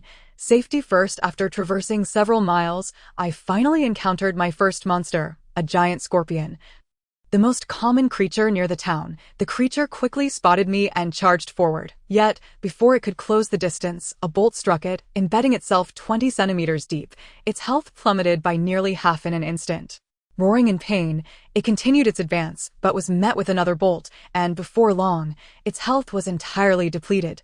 It collapsed, convulsing briefly before falling silent. As I approached, the monster dissipated into a cloud of black mist, leaving behind 3 bolts and a drop of 5 gold coins. Retrieving the bolts and coins, my spirit soared. This repeating crossbow truly excelled, even outperforming a handgun. At the very least, it produced far less noise, alleviating concerns that my shots might attract nearby monsters. Although firing 30 times consumed 1 gold coin's worth of energy, the high drop rate for gold coins rendered this minor expense insignificant. After dispatching a monster, I continued my exploration into the wilderness. Not until nightfall did I return to the town, laden with an abundance of spoils, albeit largely worthless, which still netted me over 200 gold coins. This windfall left me exhilarated. The quantity of my gains mattered little. What truly counted was safety. Today, while hunting monsters, I encountered no life-threatening situations. Dressed in a sturdy bear hide outfit and wielding the practical Moonchaser repeating crossbow, I dispatched the nearby monsters before they even approached.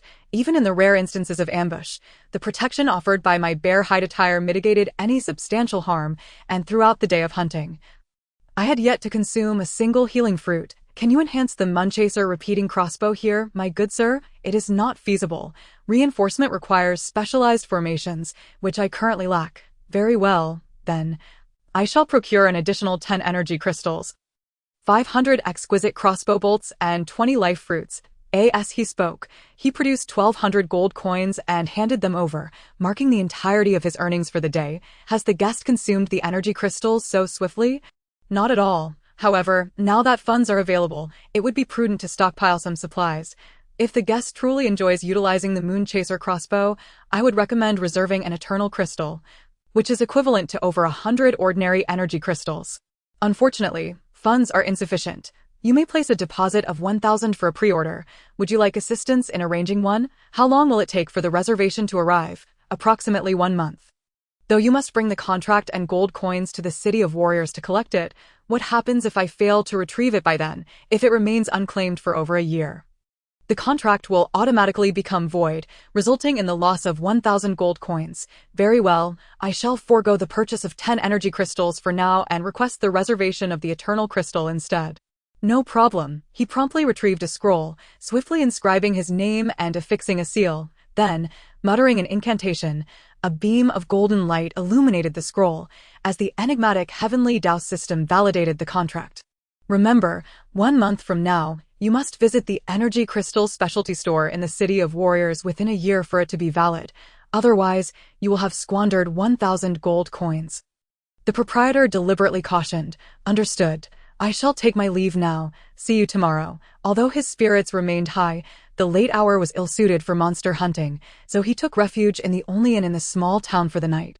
Early the next morning, as dawn broke, he set out at a slow jog from the elven town, resuming his arduous monster hunting journey.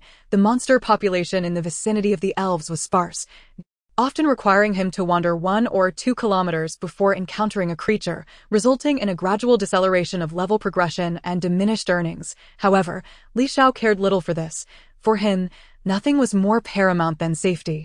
Thus, he lingered in the secure elven town for over half a month. Each morning, he jogged 10 to 20 miles to hunt monsters, then jogged back to the town in the evening to sell his loot and purchase supplies. Resting for the night before embarking on his monster hunting endeavors once more, the monsters near the town had been systematically eradicated multiple times, yet as his level increased, the returns from hunting began to plummet dramatically. Previously, he would earn 1 to 2,000 gold coins in a day. However, upon reaching level 6, his daily earnings dwindled to 6 or 700. After ascending to level 7, his income further declined to 3 or 400. And upon reaching level 8, the drop became even more pronounced. Often, he would defeat several monsters only to collect a single gold coin, with daily earnings scarcely surpassing 200 gold coins. Now that he had reached level 9, his daily income had even dipped below 3 digits.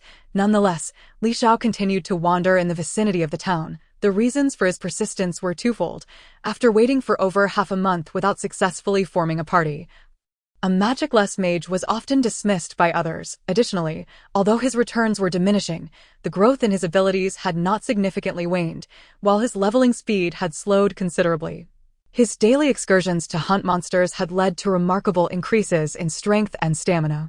In just over 10 days, both attributes had risen by more than 3 points, and with this growth, his close combat capabilities had improved significantly. Now, wielding the flat-bottomed shield and the Xiantian sword, he could nearly dispatch poisonous scorpions without sustaining any injuries. Consequently, while his monster hunting profits were meager, he incurred minimal costs, essentially yielding pure profit, and he could also hone his self-developed Xiantian sword technique on these minor creatures. Of course, the swordsmanship was merely a jest. However, utilizing these small monsters to practice fundamental techniques such as slashing and thrusting, accruing combat experience, proved remarkably effective. Moreover, according to the shopkeeper's introduction, this world possessed wondrous attribute fruits. For instance, consuming a strength fruit could enhance strength by 1 or 2 points. Although these attribute fruits were exorbitantly priced, often exceeding 10,000 gold coins, once he accumulated wealth, acquiring some fruits for dual cultivation of physical and magical prowess would be the ideal path. Therefore, establishing a solid foundation now was undoubtedly wise. With a fruit in his left hand, savoring its sweetness, and the moon chaser crossbow resting on his shoulder, he jogged lightly across the grass toward the next monster hunting location. After over half a month of hunting, he had become thoroughly familiar with the hunting spots near the town. While the spawn points were random, they only refreshed within a radius of about 100 meters. Thus, by heading to the relevant area, he could easily locate monsters and maximize his hunting efficiency. In less than 5 minutes, he reached his destination, and before long, a gathering of dark mist emerged on a patch of grass not far away. Moments later, the mist coalesced into a massive python. Li Xiao swiftly raised his crossbow and loosed a bolt. Chapter 16. Stone Giant. The enormous python, just revived, had yet to stretch its body before being pierced by a dozen bolts, instantly depleting a portion of its health. By the time the python reacted, roaring as it lunged toward Li Xiao, it was met with another volley of bolts. Before it could reach him, it had sustained further damage, losing 70 to 80% of its life. Just as the python finally closed the distance to strike, Li Xiao had already transformed his weapon into the Xiantian sword. With a flash of sword light, the massive serpent's head was severed, completely draining its health. As the python dissipated into black mist, Li Xiao was finally greeted by the golden radiance of an upgrade, with the golden beam descending from above. His previously weary state was revitalized, and his character attributes materialized before him. Name: Li Xiao. Class: None. Level: 10. Basic attribute: Strength 2 4.5, Agility 10, Stamina 3 4.5, Mental Power 25 50, Health 175 175, Mana 750 750, Unallocated attribute points 25. Closing the character attributes window. Only a single gold coin materialized from the encounter. The drop rate had indeed reached its nadir, scarcely enough to purchase energy crystals for the crossbow. The level of this python was not particularly low. In the past, defeating it would yield dozens of gold coins, yet now it barely offered one or two, and sometimes not even a single coin. Glancing at the meager spoils in his inventory, he found a paltry total of 1,265 gold coins, a sum amassed from slaying thousands of monsters over the past week. He still possessed 1,480 exquisite crossbow bolts, with only a negligible portion lost, and retained 12 energy crystals and 29 life fruits in reserve. His resource stockpile remained plentiful, however, after careful consideration. He opted to return to the town to purchase supplies in preparation for his journey to the City of Warriors. Though he was content with the tangible growth he experienced daily, even if his gold coins were insufficient in the short term, it was imperative to honor his agreement with Luna to rendezvous in the City of Warriors. Remaining in this town, mired in delay, was indeed less than ideal. He initially contemplated hunting monsters in the vicinity to procure a teleportation talisman directly to the City of Warriors, yet after all this time, no job changers had appeared in the area. It seemed he would have to journey to the elven capital himself, utilizing the teleportation array there to reach the City of Warriors. Familiar with the route, he made his way to the only general store in the town, spending 1,000 gold coins on 10 energy crystals, 200 gold coins for 1,000 exquisite crossbow bolts, 60 gold coins for 12 life fruits, and 5 gold coins for a plethora of ordinary fruits. After this shopping spree, his gold coins were entirely depleted. Having waited in the town for most of the day without encountering anyone to accompany him to the elven capital, he decided to set off alone. The path was nearly overgrown with weeds, compelling Li Xiao to advance with utmost caution. Employing his usual method, he tossed out various items to create noise for reconnaissance, confirming the area was safe before proceeding. With such meticulousness, his pace was naturally slow. He had traversed the perilous wilderness for 5 days, barely surpassing the halfway point of his journey. The remaining distance would likely take even longer, as the monster's levels in the surrounding area continued to rise, rendering the Moon Chaser crossbow's lethality somewhat inadequate. While the crossbow's damage output was lacking, he had encountered several formidable monsters along the way. Nevertheless, he managed to employ a kiting strategy, shooting while retreating, effectively wearing down the foes. His level had now risen to 11, and both his strength and stamina attributes had increased by 0.3. Presently, his strength and stamina were comparable to that of an average person, or even superior to that of most normal adults in reality. He believed that with continued training, reaching the upper limits of human potential would be entirely feasible. However, the automatic growth of his attributes had significantly slowed compared to the early days. Thus, achieving the maximum values of normal humans would require considerable time. Yet for agility and mental strength, there has yet to be any indication of automatic growth. It seems that once these attributes reach the normal human limit, they cease to develop autonomously and can only be enhanced through manual allocation of points. In recent days, I contemplated allocating a significant portion of my unassigned attribute points to agility, yet each time I considered it, I found that investing in mental strength appeared to be more advantageous. Consequently, I have nearly 30 points remaining unallocated. Having traversed halfway along my journey, my leather armor has only lost a third of its durability. Thus, reaching my destination should not pose a significant challenge. Regarding the energy crystals, I possess 15, so there is no concern about running out. I also have 1925 precision crossbow bolts, which can essentially be replenished, alleviating any worries about their scarcity. However, as I encounter increasingly formidable monsters, the damage dealt by my Moonchaser crossbow is becoming somewhat inadequate. It now takes at least 50 or 60 bolts to subdue any creature I encounter. The danger of my journey is escalating rapidly, and I have already consumed nearly half of my life essence. Nevertheless, as the monster's levels rise, the loot drop rate has also significantly improved. In just the brief span of 5 days, I have amassed 9,905 gold coins, along with various miscellaneous materials and equipment, which could yield nearly 15,000 gold coins if sold. Such a bounty, if divulged, would surely evoke envy and resentment among countless aspiring adventurers. In truth, the drop rate for loot in this world is not particularly high, and many novice adventurers often find themselves financially strained in pursuit of coveted equipment, unlike Li Xiao, who seems to be favored by the goddess of fortune, effortlessly obtaining items while hunting. As night fell, exhaustion overwhelmed me, and despite allocating some points to mental strength, my fatigue remained insurmountable. I could only find a relatively open area, set up a defensive formation around me, and lay down on a piece of beast hide, quickly succumbing to slumber. Upon awakening, I found the dawn gently illuminating the horizon. Fortune smiled upon me, as I had managed to sleep peacefully in the wilderness.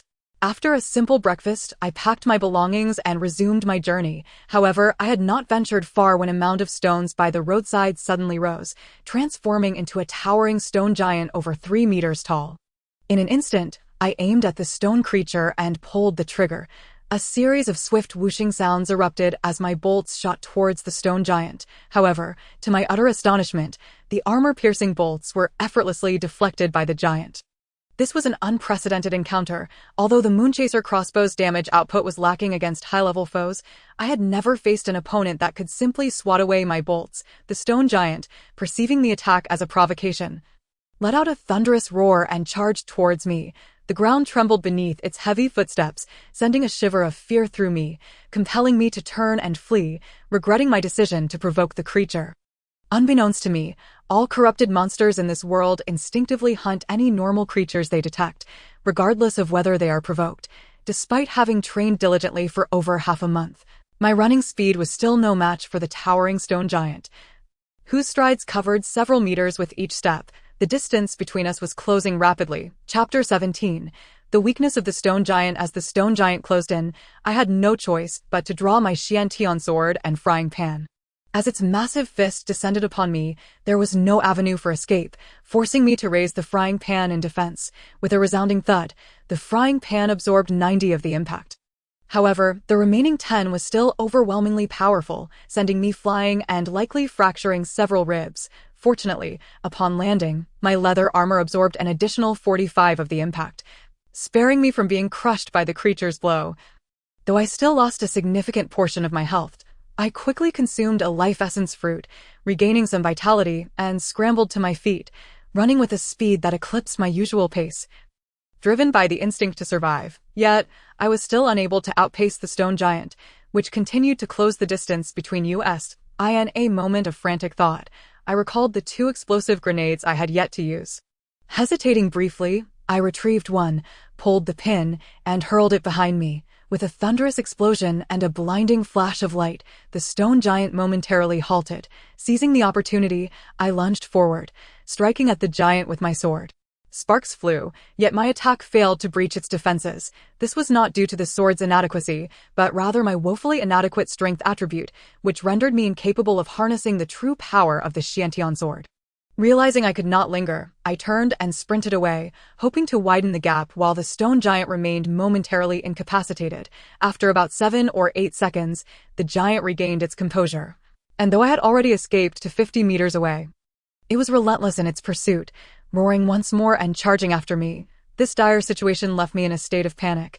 I knew I could not defeat it, as my weapons were ineffective against its defenses, and escaping was becoming increasingly futile. Suddenly, it struck me that I still had several unallocated attribute points. Recalling my reserve of unspent attribute points, I hastily accessed my character attribute panel, rapidly allocating 15 points to agility and confirming my choices. Instantly, a torrent of powerful energy surged through my abdomen, enveloping my entire being. This energy rapidly coursed into my nervous system, enhancing the transmission efficiency of my neural signals by approximately 150 in a remarkably short time. The first sensation I experienced was a marked increase in my visual and auditory acuity. The world around me became much clearer, allowing me to notice details that had previously escaped my attention. I could even discern the approaching footsteps of the stone giant with uncanny precision, accurately gauging the distance between us. I also felt a significant improvement in the responsiveness of my limbs. Though regrettably, my running speed had not increased substantially, only marginally. Merely boosting agility did not enhance my speed. It required a commensurate increase in strength to achieve a harmonious balance. However, my foundational strength attribute was too low, and any incremental gain would be negligible. Thoughts raced through my mind, and it seemed that after distributing my agility points, my cognitive processing speed had improved considerably, yet the predicament before me remained unresolved. The stone giant was closing in, now less than 15 meters away. Continuing to run was futile. I would have to seek out the giant's weakness, hoping that my doubled agility would enable me to evade its attacks. Quickly consuming a life essence fruit to restore my health, I once again brandished the frying pan and Xiantian sword, standing resolutely while fixating on the rapidly approaching giant. As I concentrated, the giant's movements appeared to slow, and when its massive fist came crashing towards me, I deftly sidestepped to evade the blow. Although the maneuver was challenging, I successfully dodged the giant's strike and summoned all my strength to swing my Xiantian sword towards the joint of its leg. A sharp crack echoed, numbing his entire arm. It was evident that the long sword had struck the stone. Fortunately, luck was not entirely against him, as it merely grazed the protruding edges of the rock. Harnessing the formidable attributes of the Xuantian sword, capable of slicing through gold and jade, he cleaved through the stone's jagged corner. He successfully severed the mysterious energy field at the joint of the stone giant's thigh, causing the stones below its knee to disconnect instantaneously, resulting in the giant losing its balance and toppling over. Li Shao rolled away just in time to avoid the falling behemoth. Once back on his feet, he dared not linger. He lunged forward once more, delivering a powerful strike aimed at the junction of the giant's head and body. This time, he did not strike stone, but easily severed the giant's head. Instinctively believing that decapitating the giant would bring about its demise, he was shocked to discover that the head was merely ornamental. The headless giant continued to swing its arms, delivering a mighty slap in his direction. Caught off guard, Li Shao had no time to evade. The only option was to swiftly raise his arm, using his frying pan as a shield to brace for the colossal fist. A thunderous crash resonated as the immense force sent Li Shao flying through the air. Landing several meters away, though frustrated, he was relieved not to have been crushed by the creature. He hastily bit into 2 spirit fruits to restore his health, even as the stone giant rapidly regenerated. Remarkably, the severed hand, drawn by some unseen energy field, began to roll back towards the giant, seemingly intent on reassembling itself. Witnessing this, Li Shao could not afford to remain prone on the ground, waiting for the potential fractured ribs to mend. He gritted his teeth against the pain and scrambled back to his feet, charging forward once more. Chapter 18. The exquisite ring of earth having gained some experience from their previous encounters, he seized the opportunity while the stone giant was still down and its movements restricted, swiftly severing both of its arms and the kicking leg at this point. He finally had a moment to catch his breath and observed the giant closely. Noting the faint red glow emanating from the cracks in its chest, perhaps this was the true vulnerable spot of the stone giant. With renewed determination, he unleashed a flurry of strikes against the giant's chest, sparks flying with each blow. Yet the stone remained unyielding. This was not due to the inadequacy of the Xuantian sword, but rather his own lack of strength. As he watched the giant prepare to recover once again, he pressed the tip of his sword into a small fissure in the stone, then struck the sword's hilt with the frying pan. Using the sword as a makeshift nail, he pounded it relentlessly, striking more than a dozen times until, at last, the Xuantian sword lived up to its promise, piercing deeply into the giant's chest. As he had suspected, the heart of the giant lay within, but upon being struck, it caused an explosion. Boom! The deafening sound sent Li Shao hurtling through the air once more. Fortunately, he managed to shield himself with the frying pan, absorbing a significant portion of the blast's force. Although he was flung away, he merely coughed up a few mouthfuls of blood. As the stone giant crumbled into a heap of rubble, Li Shao, exhausted and spent, slumped to the ground. After consuming a life fruit to restore his injuries and some vitality, he managed to rise once again. However, the recent intense skirmish had clearly drained his energy, causing him to sway unsteadily as he walked. As Li Shao approached, the pile of rubble dissipated into dark mist, and he felt a rush of energy as he absorbed the upgrade, swiftly healing a substantial portion of his injuries. Where the stones had vanished, a golden treasure chest appeared. Upon seeing the gleaming chest, Li Shao, who had been feeling fatigued, was instantly revitalized. The moment his palm touched the chest, A brilliant golden light burst forth. As the dazzling radiance gradually faded, it revealed two rather unremarkable items. A ring shimmering with earthy yellow light and a small booklet. The cover boldly inscribed with the words Fireball Spell. This fundamental spellbook held little value, as the shopkeeper had stated that such basic tomes could be purchased for a mere 100 gold at the Mage Guild. However, the ring radiating a warm yellow glow seemed to be a remarkable treasure. Exquisite ring, exquisite ring, exquisite ring. After silently chanting these words, he extended his hand to pick up the earthy yellow ring. Exquisite ring of earth. When worn, it bestows the wearer with the power of the earth, enhancing their physical resilience by 20. Exquisite attribute 1, damage absorption. When worn, it allows the wearer to transfer 20 of the damage they sustain to the earth. Exquisite attribute 2, life recovery. When worn, it enables the wearer to absorb the nourishing energy of the Earth's magnetic field, automatically restoring 3 life points per minute. What a splendid treasure! Grateful to the heavens for this boon. He could not help but shout to the sky, though he received no response. Such an item would significantly enhance his survival capabilities in the wild, and without hesitation, he slipped the ring onto his finger. The moment the ring encircled his finger, a surge of energy erupted from it, coursing through his finger's meridians and quickly circulating throughout his entire body, ultimately converging at the Yongquan acupoint beneath his feet. Establishing a connection with the earth, as the power of the earth gradually revitalized him, his internal injuries began to mend, and his lost vitality slowly replenished, with this precious ring in hand. Unless faced with an absolute emergency requiring immediate healing, he could rely on the exquisite ring of earth to restore his life force. He did not rush to set off, nor did he immediately consume a life fruit for healing. Instead, he remained stationary, allowing his depleted vitality to recover naturally while he organized the supplies in his storage bracelet. The other supplies were adequate, but he noted with concern that his stock of life fruits had dwindled to just 7. However, with the exquisite ring of earth now in his possession, he felt confident that as long as he did not encounter any more formidable foes like the stone giant, his provisions would suffice.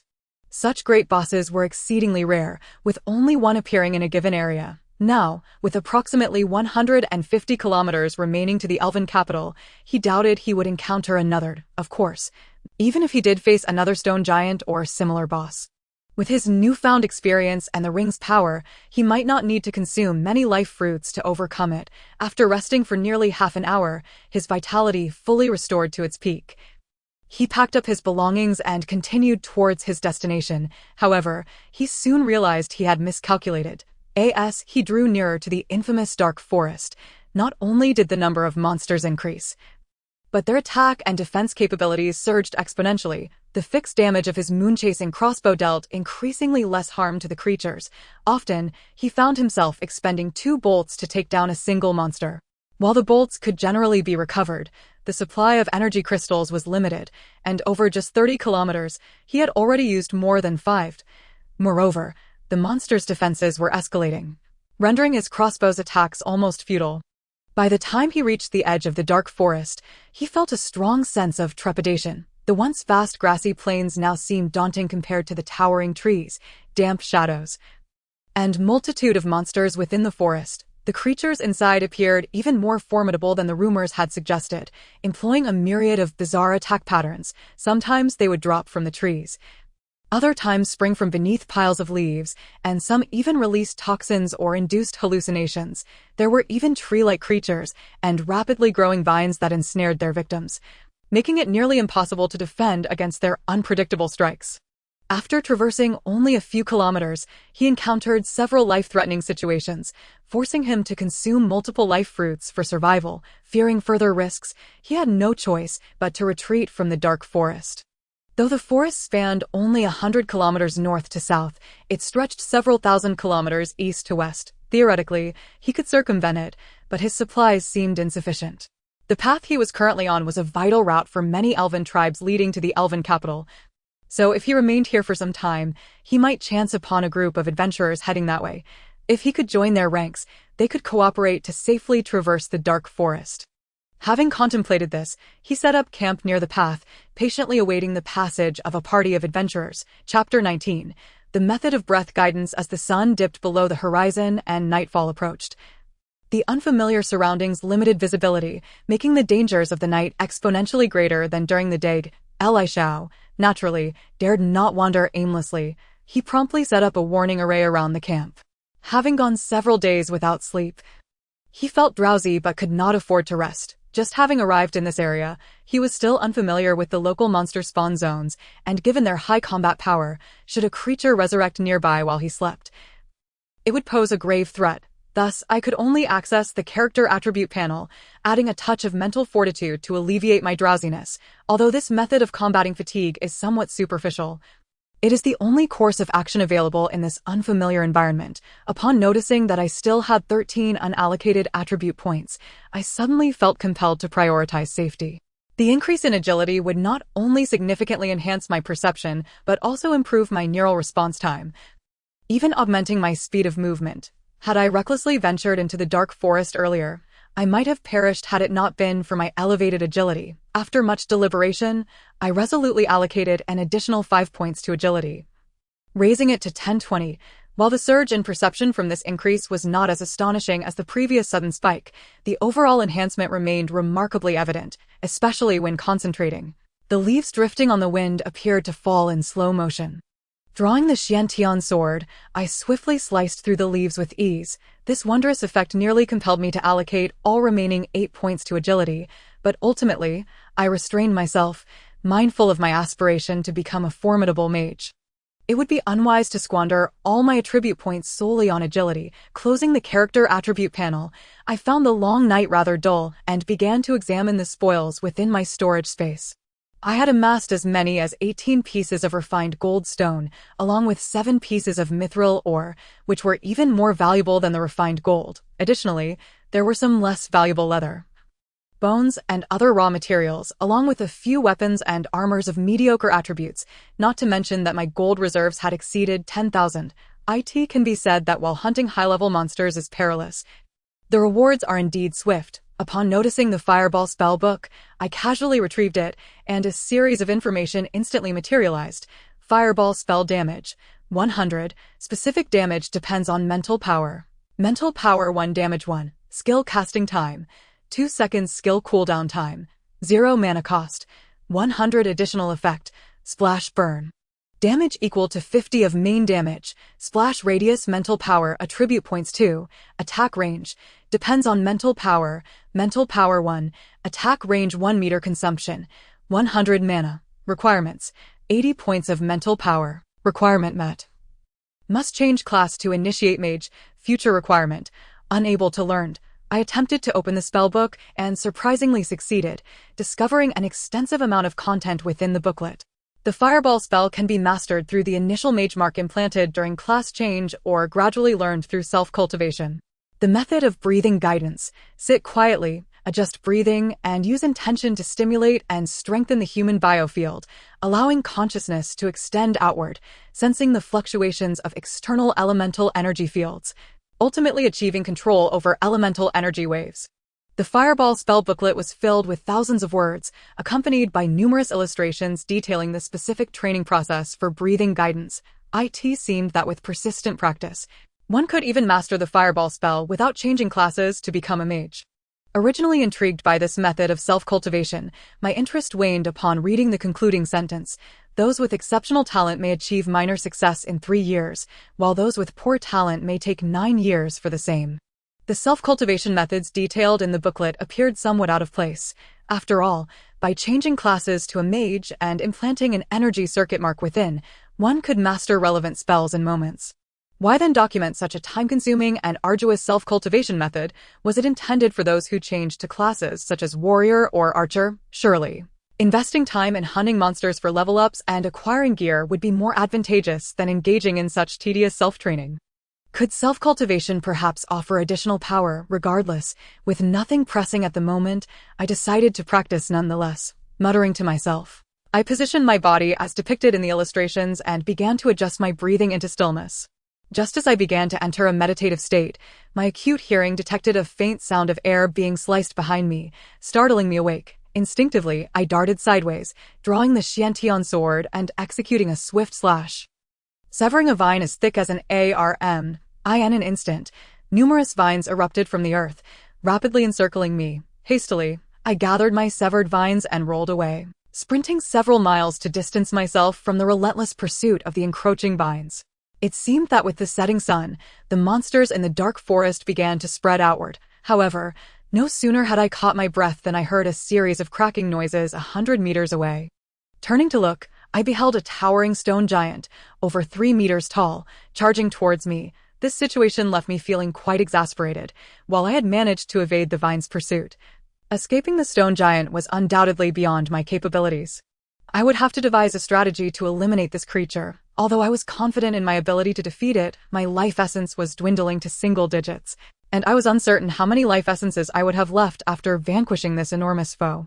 Should I exhaust my life essences and fail to encounter any party, I would find myself in dire straits. I silently vowed that if I survived this, I would ensure to purchase sufficient supplies before venturing out in the future.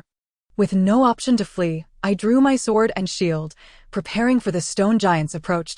In less than 10 seconds, the stone giant, with its massive fists akin to millstones, was upon me, utilizing my agile movements.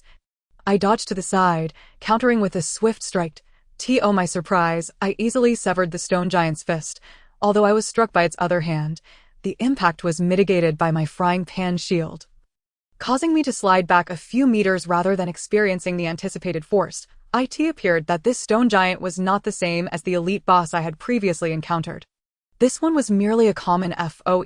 As for why the elite boss bore such a resemblance to this common monster, I was at a loss. The stone giant charged at me once more, leaving me no time to ponder these matters. Its other fist lunged toward me, yet I effortlessly evaded it again, countering with another strike that severed its arm. Before it could react, I followed up with 2 more strikes, dismantling its long legs, and finally, I pierced its chest, delivering a critical blow that reduced it to a pile of rubble. Approaching the scattered debris, the fragments dissipated into black mist, leaving behind only a handful of coins. Indeed, this creature was merely a minor foe. It was disheartening to discover that the big boss and the small monster looked identical. Suddenly, a thunderous clap startled me into silence. Chapter 20. The City of Warriors with the breathing posture as my guide. I settled into position, focusing inward on my navel. Divine light flickered as my thoughts directed my breath, drawing in energy as if capturing a sun, channeling it into my dantian like a radiant orb, tracing its path along my spine and guiding it to the Baiwi point to enhance my spirit. As dawn broke, I had already prepared an array of defensive formations at the boundary of the dark forest, diligently practicing my breathing guidance. After several days of experimentation, it seemed that when practicing breathing guidance near the dark forest, my life force became more vibrant, likely stimulated by certain energy fields. The life force is one of the foundational elements of Qi.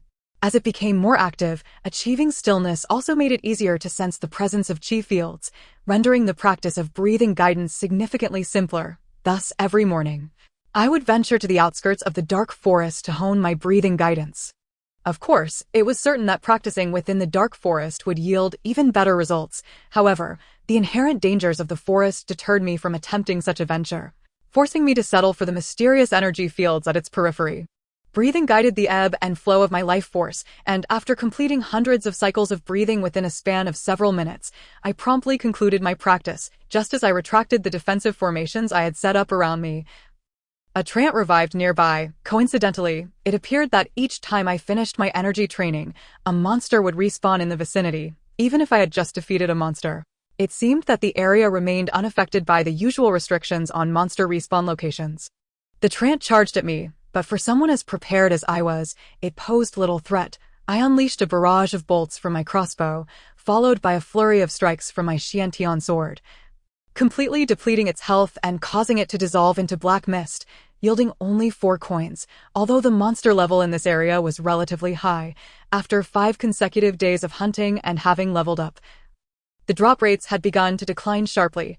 I couldn't help but note that the Elven territories were sparsely populated, having spent 5 days along this essential route to the Elven capital. I had yet to encounter a single party of those who had changed classes. However, I had managed to level up and acquire several valuable items during my 5-day stint, although my supply of consumables had dwindled to nearly nothing, leaving me with only 2 life essences.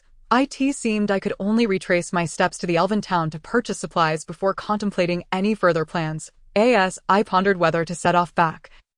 I faintly heard some commotion emanating from the depths of the dark forest and promptly readied my crossbow in preparation.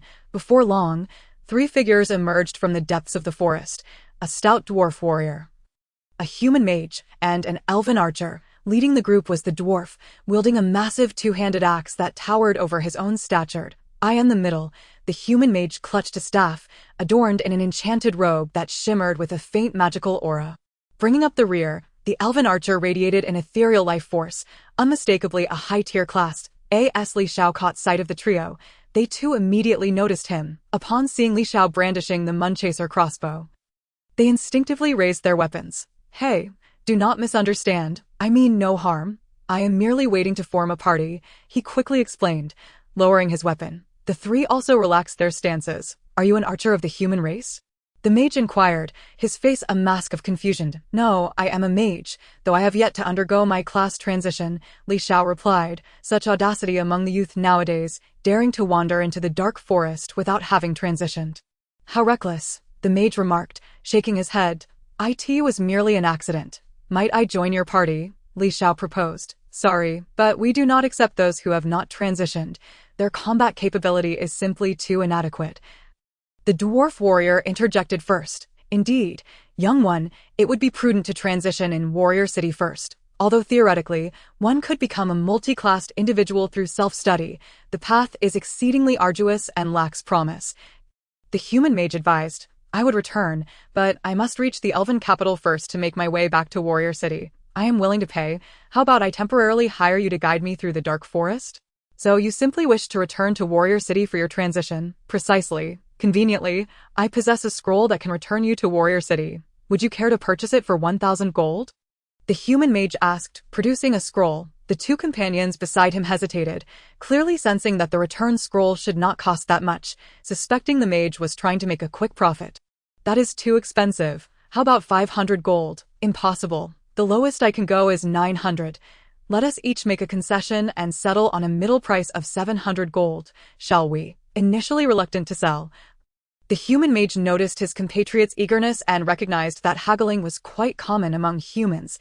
With a glance at his companions, who were casting disdainful looks, he relented to save face. You've struck quite the deal. Return scrolls are notoriously difficult to procure, even in Warrior City, and you may not find one for 700 gold. After the transaction was complete, the mage muttered to himself, unable to suppress his surprise. Thank you, my friend. If opportunity allows, I shall treat you to a drink next time. Enough of that. The dark forest is indeed perilous. It is fortunate you have not been devoured by those corrupted plants. You should return to transition at once. Upon acquiring the scroll to Warrior City, Li Xiao eagerly activated it. As the scroll unfurled, a brilliant white light enveloped him, and the surrounding space began to distort. The brilliance intensified, and the scroll was consumed in a burst of energy, leaving only a blinding whiteness that spun around him. When the radiance faded, he found himself standing in a vast open square. Warrior City was indeed immense, so much so that Li Xiao nearly lost his way, winding through the streets for over an hour before finally locating the mage's transition area.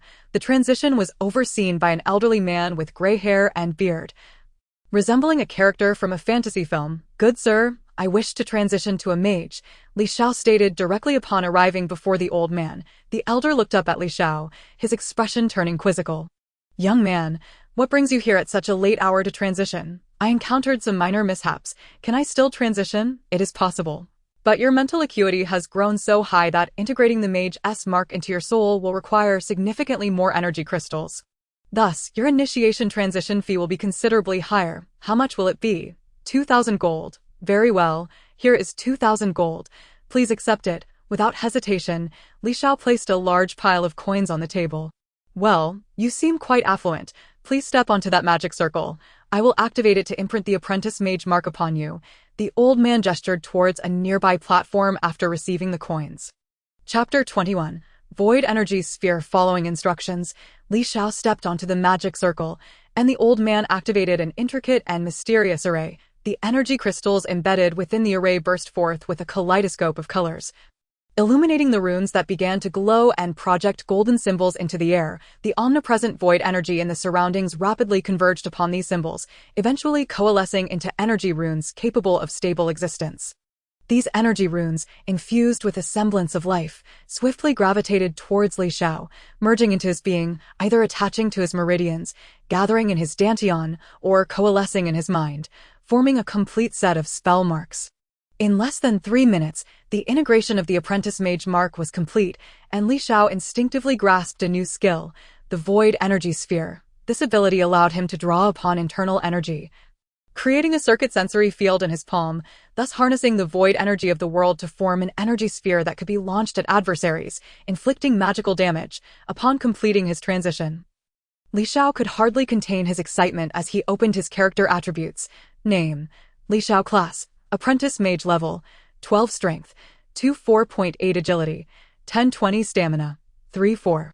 8 Mental Acuity, 2580 Health, 178 Mana, 1050 Unallocated Attribute Points, 3 Talented Skill 1, Spell Mastery, Spell Damage 20, Talented Skill 2. Void Energy Sphere, attack range is double the Mental Acuity attribute points. Damage equals Mental Acuity Talent Skill Weapon Spell Bonuses, with true damage dependent on the enemy's magical resistance.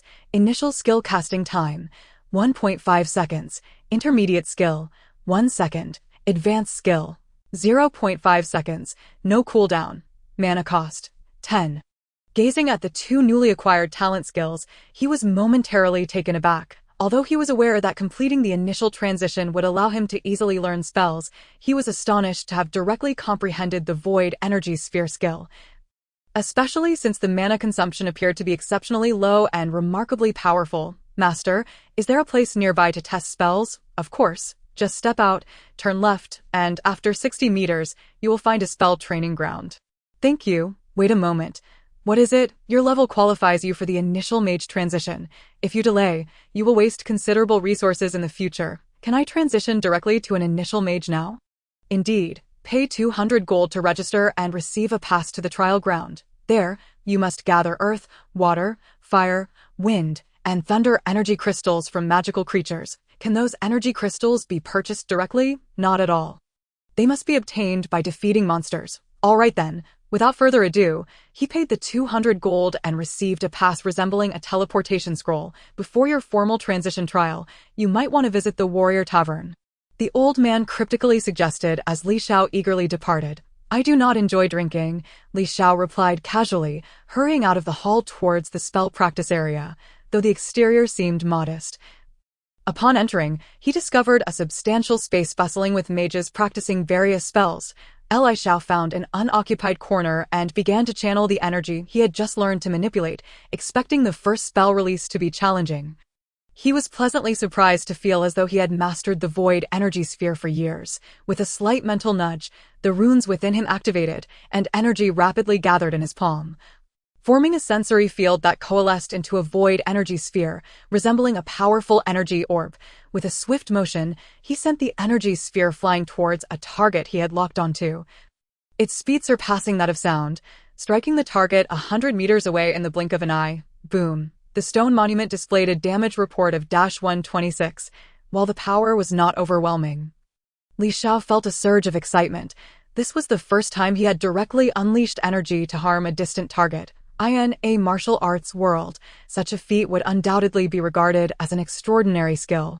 As he took out the venomous serpent staff once more, the process of unleashing the energy sphere remained largely similar. However, the sensing energy field emanating from his palm had been conducted through the serpent staff, manifesting at the staff's apex. The energy sphere that coalesced was noticeably deeper in hue. With a flick of the staff, the energy sphere instantly struck the distant testing stone tablet, revealing a spell damage output of -151, effortlessly surpassing the 98k threshold. While this power may not be deemed extravagant, the mana consumption for releasing this ability was remarkably minimal, only 10 points of mana per cast, with a total of 1050 mana points. He could unleash the energy sphere 105 times. Moreover, mana replenished automatically, currently regenerating at a rate of 1 point per minute. Thus, even if his mana were to be exhausted, He could accumulate enough for a free spell energy sphere in just over 10 minutes. Additionally, the rate of mana recovery would increase with the enhancement of mental fortitude. Naturally, the potency of the spell would similarly rise with improvements in mental attributes and the upgrading of the staff. Holding boundless potential for enhancement, upon exiting the trial grounds, he made a beeline for the commercial street, intending to clear out the plethora of items cluttering his storage space and to acquire some supplies for upgrading his weaponry in preparation for the novice mage's job transition quest. The City of Warriors was indeed a stark contrast to the Elven town, featuring distinct shops for equipment, weapons, potions, and the repair of gear, as well as stores for magical pets and mounts, each clearly delineated. Unlike the Elven town, which boasted only a single general store, the streets here thrived with a bustling crowd. After perusing the commercial street, he became well acquainted with the prices of various weapons, gear, and supplies. In truth, the prices of most common goods were quite comparable to those in the Elven town's general store. However, the multitude of shops here offered a rich and diverse array of products, far surpassing the offerings of a single small-town establishment. He located a shop specializing in the repurchase of materials and gear and, after clearing out all unnecessary items from his storage bracelet, found himself with a total of 16,559 gold coins. With such a sum, he could easily purchase a commendable set of dragon armor. However, given that this was merely a novice mage's trial, which posed little threat, upgrading his storage bracelet seemed the more prudent choice. Previously, while traversing the path and battling monsters, he had been compelled to abandon numerous sellable gear materials due to the limitations of his storage bracelet, resulting in a loss of at least 2,000 gold coins. After careful consideration of his gains and losses, he promptly redirected his steps to a shop focused on the modification and upgrade of storage bracelets. Chapter 22. Ubiquitous Arrays. Is there any discount or promotion for upgrading the storage bracelet? He inquired, glancing at the exorbitant upgrade fee, especially since the proprietor was a member of the human race. Are you not aware of the rules in the City of Warriors? What rules? Transparent pricing. No deception. Very well. Please upgrade my storage bracelet with a standard void stone. Reluctantly, he produced 10,000 gold coins. Upon seeing such a hefty pile of coins, the shopkeeper remained entirely unfazed, as if gazing upon a mere coin, and with a wave of his hand, the coins vanished into thin air. Place the hand wearing the storage bracelet here. The shopkeeper gestured toward the core of the array on the counter. Following the instruction, he extended his left hand, and the previously concealed bracelet materialized before him. The shopkeeper then produced a small standard void stone and began to chant a spell under his breath. Instantly, a myriad of energy runes appeared on the counter, drifting toward the now visible storage bracelet. Swiftly, a dense layer of runes enveloped the bracelet, and the void stone was drawn into place by the energy field formed by the runes. Merging seamlessly with the storage bracelet, as he donned the upgraded bracelet, he felt a surge of energy coursing up his arm to his brain, where a wealth of new information flooded his mind. In an instant, he comprehended how to operate the dual-space storage bracelet. In fact, no deliberate actions were required. Merely thinking of it would conjure the illusion of the storage space, which was fundamentally the same, save for the additional option for the second layer at the top of the translucent illusion. Whenever he wished to access the second layer, the first layer would automatically recede, while the second layer would simultaneously reveal itself. Conversely, desiring to open the first layer would instantaneously revert him back, allowing for seamless storage and retrieval. The switching is indeed convenient. With a soul binding, it can be as intuitive as an extension of oneself. Thank you, you're welcome. We look forward to your next visit. The shopkeeper managed a rare professional smile. After leaving the storage bracelet upgrade shop, he proceeded to a repair and enhancement store to mend his bare skin armor. Perhaps in a certain sense, this was a world governed by arrays. Whether transitioning jobs, upgrading equipment, or repairing items, various distinct arrays were employed. He observed the shopkeeper wielding a small hammer, striking the armor, causing the array on the workbench to emanate a kaleidoscope of energy, continuously converging and integrating into the bare skin armor. As the energy fused, the visibly damaged areas of the armor began to mend at an observable pace. In mere moments, the severely damaged bare skin armor was restored to its original condition. Its durability fully reinstated. 500 gold coins. Thank you for your patronage. The shopkeeper returned the leather armor to him while casually mentioning the repair fee. This price was indeed somewhat steep.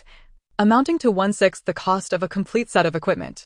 However, in this world, haggling was not an option, and he had no choice but to pay. Sir, do you also offer weapon enhancement services? Certainly. What weapon would you like to enhance? And do you possess any refined gold stones? How is the pricing structured? If you provide your own refined gold stone, the processing fee is 600 gold.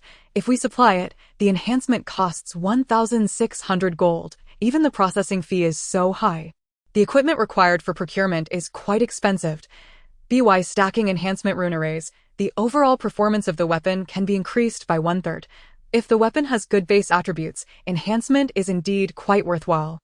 Can the Moon Chaser crossbow be enhanced? He inquired, producing the Moon Chaser crossbow. Although he had now mastered the spell energy sphere, the crossbow felt exceedingly comfortable to wield and was exceptionally effective against monsters with high magical resistance. Consequently, many novice mages would typically carry one, which explained its popularity in the City of Warriors. Enhancement is certainly possible. However, the Moon Chaser crossbow is valued at only 2,000 gold. Are you truly willing to spend so much on enhancing such a novice piece of equipment? Yes, please enhance it, he replied, handing over the crossbow along with the enhancement fee and a refined gold stone. His insistence on enhancement stemmed from the consideration that many monsters possessed high magical resistance but were comparatively weak against physical attacks. Thus, the Moon Chaser crossbow would remain useful for quite some time. Seeing his determination, the shopkeeper refrained from further protest. Taking the weapon and the refined gold stone, he casually tossed the stone into a small furnace on the workbench. Under the influence of the energy field generated by the multiple arrays, the impurities of the refined gold stone were methodically stripped away, leaving only a single marble-sized droplet of ultra-high purity liquid gold. Guided by the energy field released from an enhancement array, the liquid gold transformed into delicate threads, swiftly adhering to the Moon Chaser crossbow, forming numerous runes. The process of layering the runes was quick, taking only about 3 to 4 minutes to complete the enhancement of the Moon Chaser crossbow. Moon Chaser crossbow 1. Enhancement attributes. Base attributes increased by 1/3. Base damage, 66.67. Critical hit damage doubled. Rate of fire, 0.33 seconds per shot. Arrow speed, 195 meters per second. Loading method.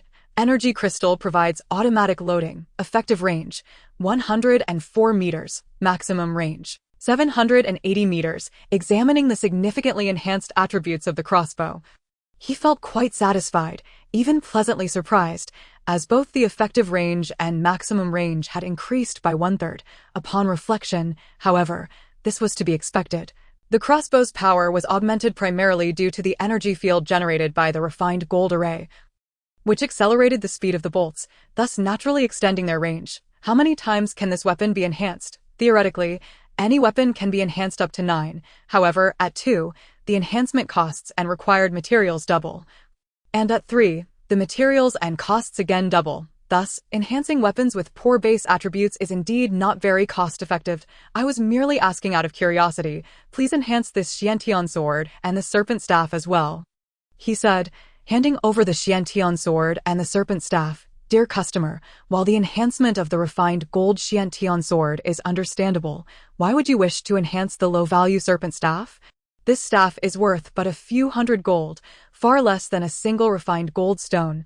I haven't found a more suitable staff for my use in the weapon shop. It appears you have not found the right person. I happen to possess a legendary staff whose base attributes far exceed those of your enhanced venomous serpent staff. If you provide me with a piece of refined gold stone, along with this venomous serpent staff, how about we exchange it for the legendary staff? As he spoke, he produced a legendary staff for Li Xiao to examine its attributes. Legendary staff physical damage, 8/6. 712.5 magical damage, 35 weight, 0.8 kilograms durability, 5,000. Casting a spell reduces durability by 1 after 10 uses, by trading a piece of refined gold stone and a venomous serpent staff. I acquired the legendary staff. This exchange might seem slightly unbalanced, yet enhancing the venomous serpent staff would only incur greater losses. Very well, let us proceed with the trade. Indeed, it is unnecessary to squander refined gold stones on such rudimentary equipment. Upon completing the transaction, I also took the opportunity to enhance the Xiantian sword. Although my attributes are not suited for close combat, there are times when unexpected situations arise, necessitating close-range engagement. The Xiantian Sword truly requires enhancement. Refined Gold Xiantian Sword 1 Enhanced Attribute 1, Base Attributes increased by 1/3 damage, 166.712.5 sword length, 98 cm sword width, 3.5 cm weight, 1.51 kilograms durability, with added refined gold. It is molded as a single piece, ensuring it never wears down. Exceptional Attribute 1, Dragon Flame Scorch, inflicting a loss of 4 health points per second for 1 minute upon being struck. Exceptional Attribute 2, Holy Light, doubling damage against undead and dark creatures. I must say, the effects of the enhancement were indeed remarkable. Not only did the base attack power increase by 1/3, but the potency of the exceptional attribute, Dragon Flame Scorch, also saw a similar enhancement. Chapter 23, Job Change Trial Boss. Can this ring be enhanced to upgrade attributes? The shopkeeper clarified, our establishment does not possess the technology for jewelry enhancement. Nor does any shop in Warrior City. Very well then, please assist me in enhancing the Xiantian Sword once more. After retrieving the ring, I pondered briefly before handing over the Xiantian Sword. I was prepared for another enhancement, as my agility attribute was notably impressive, allowing for swift reactions. Should the number of monsters become overwhelming, neither my magical energy nor the moon-chasing crossbow would suffice. Only the Xiantian Sword would serve as my final means of survival. After another round of refining and purifying the runic array, the Refined Gold Xiantian Sword acquired an additional enhancement attribute, Refined Gold Xiantian Sword 2 Enhanced Attribute 1. Base attributes increased by 1/3 Enhanced Attribute 2, post-enhancement attributes increased by 1/3 damage, 213. 33.6.712.5 sword length, 98 cm sword width, 3.5 cm weight, 1.52 kilograms Exceptional Attribute 1, Dragon Flame Scorch, inflicting a loss of 5.2 health points per second for 1 minute upon being struck. Exceptional Attribute 2, Holy Light, doubling damage against undead and dark creatures. The enhancement effects indeed exceeded expectations. With the enhancements compounding further by an additional 1/3. One can only imagine the sheer strength after 9 enhancements. Of course, the escalating costs were exorbitant. Merely the second enhancement cost me 1,200 in labor fees and 2 pieces of refined gold stone, equating to 3,200 gold coins.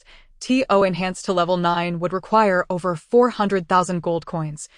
With total expenses soaring to over 800,000 gold coins, how many gold coins would be needed to equip an entire 9 set? After leaving the weapon maintenance and upgrade shop, I entered a potion store. The disparity between large cities and small towns was stark. Even the items for restoring vitality came in various forms. There were the most basic life fruits, as well as various grades of life potions, which were essentially refined from life fruits. Though more convenient and offering superior recovery effects, the prices were not particularly favorable for Li Xiao. For instance, a basic life potion that restores 100 health points costs 10 gold coins, whereas 10 gold coins could buy 2 life fruits, which would restore 120 health points when consumed. Naturally, there were also intermediate, advanced, and exceptional life potions, each progressively concentrated. 100 milliliters of a basic life potion restores only 100 health points, while an exceptional one can restore up to 1,000 health points. However, given Li Zhao's current health, which was not substantial, the higher-grade life potions were increasingly unwise purchases. Ultimately, I opted for the most economical life fruits, learning from the last experience where life fruits had been nearly exhausted, placing me in a rather passive situation. I decided to purchase a total of 300 life fruits this time. Afterward, I examined the mana potions, which were also categorized into basic, intermediate, advanced, and exceptional grades, with prices escalating accordingly. However, consuming a mana potion does not restore mana directly. Instead, it significantly boosts the mana recovery rate for the next hour. The basic potion restores 50 mana points per minute at a cost of 100 gold per bottle. The intermediate potion restores 100 mana points per minute for 200 gold, the advanced one restores 200 for 400 gold, and the exceptional potion restores 500 mana points per minute at a staggering price of 1,000 gold. Effects do not stack. Considering the effects and prices of the mana potions, I found the basic ones somewhat lacking and deemed the advanced ones too costly. After much deliberation, I symbolically spent 500 gold on 5 bottles of basic mana potions. Subsequently, I expended 1,000 gold to purchase 10 energy crystals, just in case I encountered monsters with high magical resistance during the job change trial. Finally, I visited a restaurant, spending 50 gold coins to order 200 portions of highly nutritious food. Although one could survive without food while continuously hunting monsters, enduring a day on an empty stomach would undoubtedly be a torturous experience. After completing my grand procurement, I made my way to a large inn named the Warrior Inn, where I had previously met Luna. If I did not find her, I could leave a message for a single gold coin at the counter. However, upon activating the self-service inquiry system crafted from magical runes and searching thoroughly, I found no messages left by Luna. It remained unclear whether she had forgotten me or was delayed by other matters. With a hint of disappointment, I left my relevant information in the message system for a gold coin, secured a room, and prepared to rest for the night, rejuvenating my spirit for the following day's challenge of the novice mage job change task. Just as I was about to lie down, I recalled the words of the old mage. Hesitating slightly, I ultimately decided to visit the nearby warrior bar, filled with curiosity. As soon as I entered the bar, I was provoked by a sultry barmaid, igniting a fiery sensation within me. Fearing I might fall into a trap and waste a significant amount of gold, I hastily dropped a gold coin for her and fled the bar in a hurry. Returning to my own room, I lay in bed, tossing and turning, unable to find solace. My mind was consumed with thoughts of the alluring barmaid whose name I did not even know. Their enticing form and waves of allure lingered in my memory, proving difficult to dispel. Unable to sleep, with my physical and mental states quite normal, I abandoned the idea of rest and directly activated the job change trial pass. As the scroll unfurled, the surrounding space began to warp, and after a slight wave of dizziness, I completed the spatial transfer. The pitch-black sky offered no glimmer of light, and the charred earth bore no signs of life. In the distance, molten magma flowed through numerous crevices. The air was thick with the acrid scent of sulfur, tinged with a hint of putrid odor. Following the source of the foul smell, I beheld a creature, entirely black with only its glowing red eyes visible, somewhat resembling a leopard, stealthily approaching my direction. Quickly, I drew my staff and summoned the energy within me, forming a void energy sphere at the tip of the staff. With a swift motion, I hurled the energy sphere towards the creature at a speed surpassing sound. Upon contact, the void energy sphere erupted in a tremendous explosion. Boom! The creature was knocked to the ground by the force of the blast, yet it swiftly regained its footing, realizing it had been discovered. It ceased its stealthy approach and charged at me with remarkable speed. Another void energy sphere was launched, and to my surprise, the creature evaded it by darting aside, allowing the sphere to whiz past it. However, a subsequent void energy sphere followed closely behind. As the creature had yet to land, it could not maneuver in midair, and the energy sphere struck its body, launching it away. Unexpectedly, it plunged into the bubbling magma and struggled briefly before sinking into silence. It appeared that the monsters here were no different from those outside. After dissipating into black mist, they yielded a trace of energy, and several gold coins coalesced at the scene, only to be swiftly melted and submerged in the magma. Before I could catch my breath, another black leopard with glowing red eyes emerged from the shadows, and, as before, it was effortlessly dispatched with a few energy spheres to prevent the spoils from inadvertently falling into the magma. I took care to keep my distance. The monsters appeared one by one, although I was unable to rest and my mana was somewhat depleted. Supplemented by the moon-chasing crossbow, the situation was manageable. After vanquishing over 100 monsters, the initial wave of attacks finally came to an end. Hastily, I set about tidying the battlefield.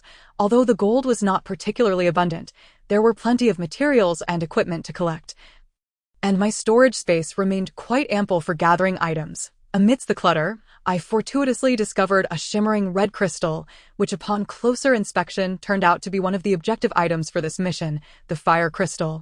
Chapter 24.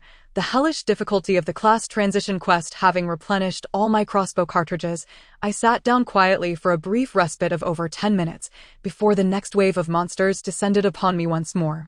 The strength of this second wave was markedly greater than that of the first, and what was most troublesome was their ability to attack from a distance, launching icy projectiles that could immobilize me upon impact, significantly hindering my mobility. Moreover, their health points had evidently increased, while the previous wave could be dispatched with merely 3 energy balls or about a dozen bolts.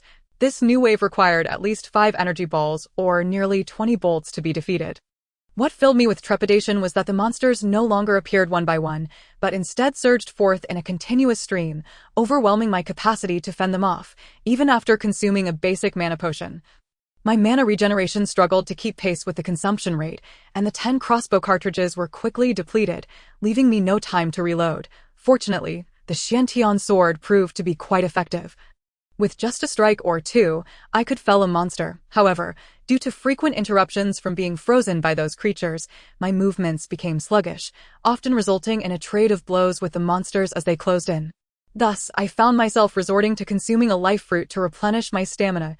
Relying on a substantial amount of life fruits to sustain my vitality, I barely managed to endure the onslaught of nearly 300 monsters in the second wave. Yet, as I contemplated the impending third, fourth, and fifth waves, my confidence began to wane. I had indeed been careless. Perhaps I should not have participated in the class transition trial so soon. It would have been wiser to grind in safer monster spawning zones to level up a few times and upgrade my equipment before attempting the transition. My greatest regret was not preparing a return scroll, as there was no way to exit once I entered this place without completing the task, even putting aside the upgrade of the spatial ring. It would have made more sense to swap for a full set of the more robust dragon armor.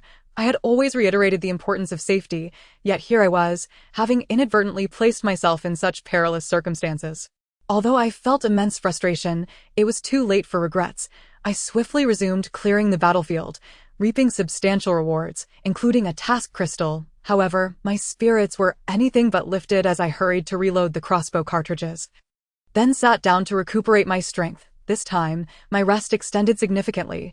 I waited nearly an hour before the third wave of monsters finally emerged. Yet, this time, my crossbow and Xiantian sword proved less effective, as the monsters resembled phantoms, darting about with remarkable speed, making them exceedingly difficult to hit. The void energy balls, however, inflicted tremendous damage. Each one that struck could eliminate a monster. Yet, my brief elation was soon overshadowed as the sheer number of monsters became overwhelming, and my mana proved utterly insufficient. Even after consuming a mana restoration potion, it was not enough to replenish quickly enough. Surrounded by a horde of ghostly creatures, my health dwindled rapidly, forcing me to continually consume life fruits to restore my vitality.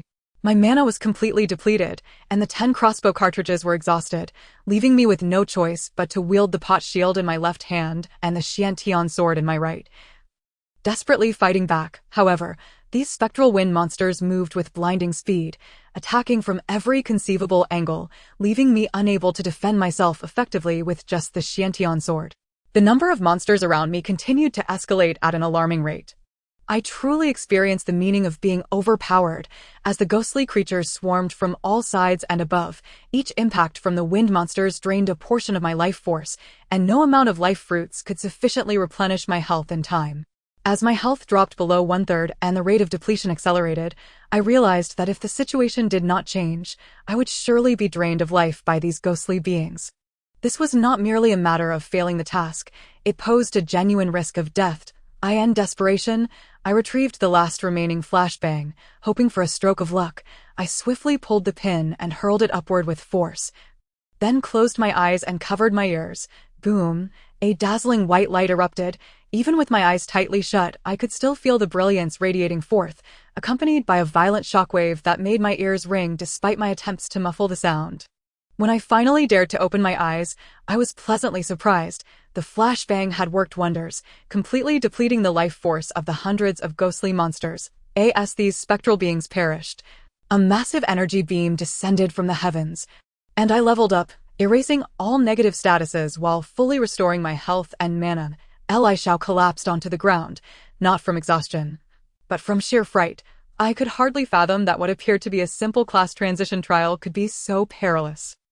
I found it incomprehensible how such formidable monsters could exist in such numbers, and I questioned how others had managed to complete the trial. Was my strength truly so woefully inadequate? After a brief rest, I hurriedly resumed clearing the battlefield, collecting another batch of gold and a plethora of worthless equipment materials, along with a wind crystal. I wondered what formidable monsters awaited in the next wave. Since I had leveled up, I aimed to allocate all attribute points to enhance my combat prowess. If I couldn't withstand this class transition task, there would be no future for me. Given the significant impact of agility on survival, I allocated 5 of my unassigned 8 attribute points to agility and the remaining 3 to spirit, level 13 strength, 2 4.9 agility, 10.25 stamina, 3 4.9 spirit, 25.87. 5 health, 179 mana, 10.50 11.25 unallocated attribute points, 0 after redistributing my attribute points. I quickly sat down to rest, awaiting the gradual restoration of my mana while replenishing the bolts in my crossbow. I meticulously searched my spatial bag for items that might assist me in my current predicament. Unfortunately, I found nothing of great value, save for a pistol and 60 rounds of ammunition. The damage it inflicted was inferior to that of the Moonchaser crossbow. Even if I had 600 rounds, it would be of little consequence. Chapter 25. Overindulgence in life fruits. Anxiously, I awaited for over half an hour before the 4th wave of monsters launched their assault. The strength of the monsters increased yet again, and their numbers had more than doubled. This time, the attackers were venomous insects capable of spewing toxic mist.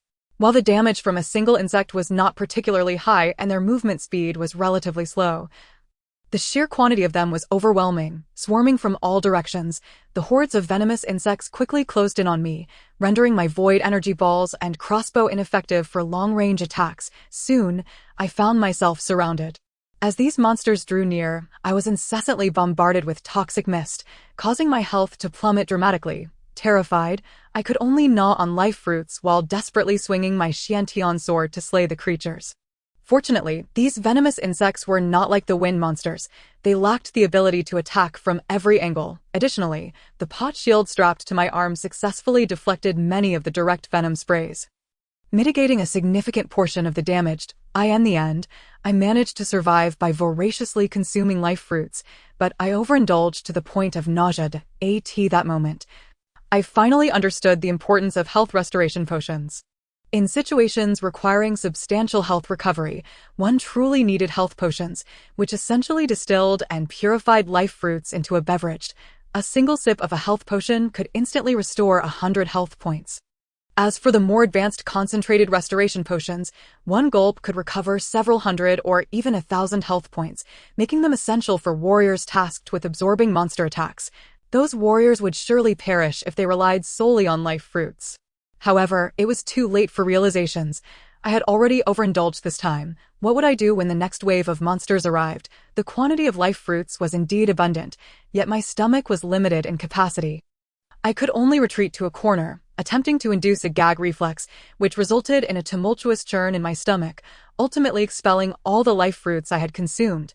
To be precise, what I vomited was not the life fruits themselves, but rather the fibrous remnants of fruits and vegetables. The genuine life energy capable of restoring vitality was released the moment I ingested it.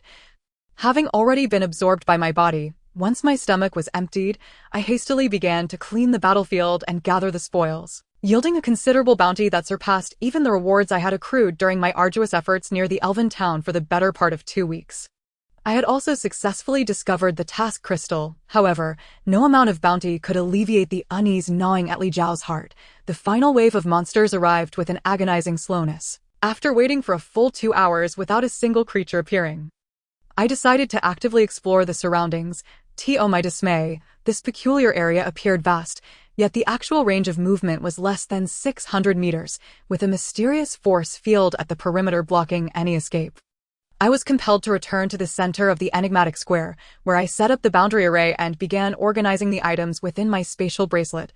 I still had 185 life fruits, and only 1 wave of monsters remained, providing a plentiful supply. Yet, I was uncertain about the strength of the forthcoming foes, whether consuming the life fruits would be sufficient to restore vitality in time, and whether my stomach could accommodate them all. Had I known the perilous nature of this initial class transition, I would have certainly invested heavily in a substantial stock of low-tier life potions.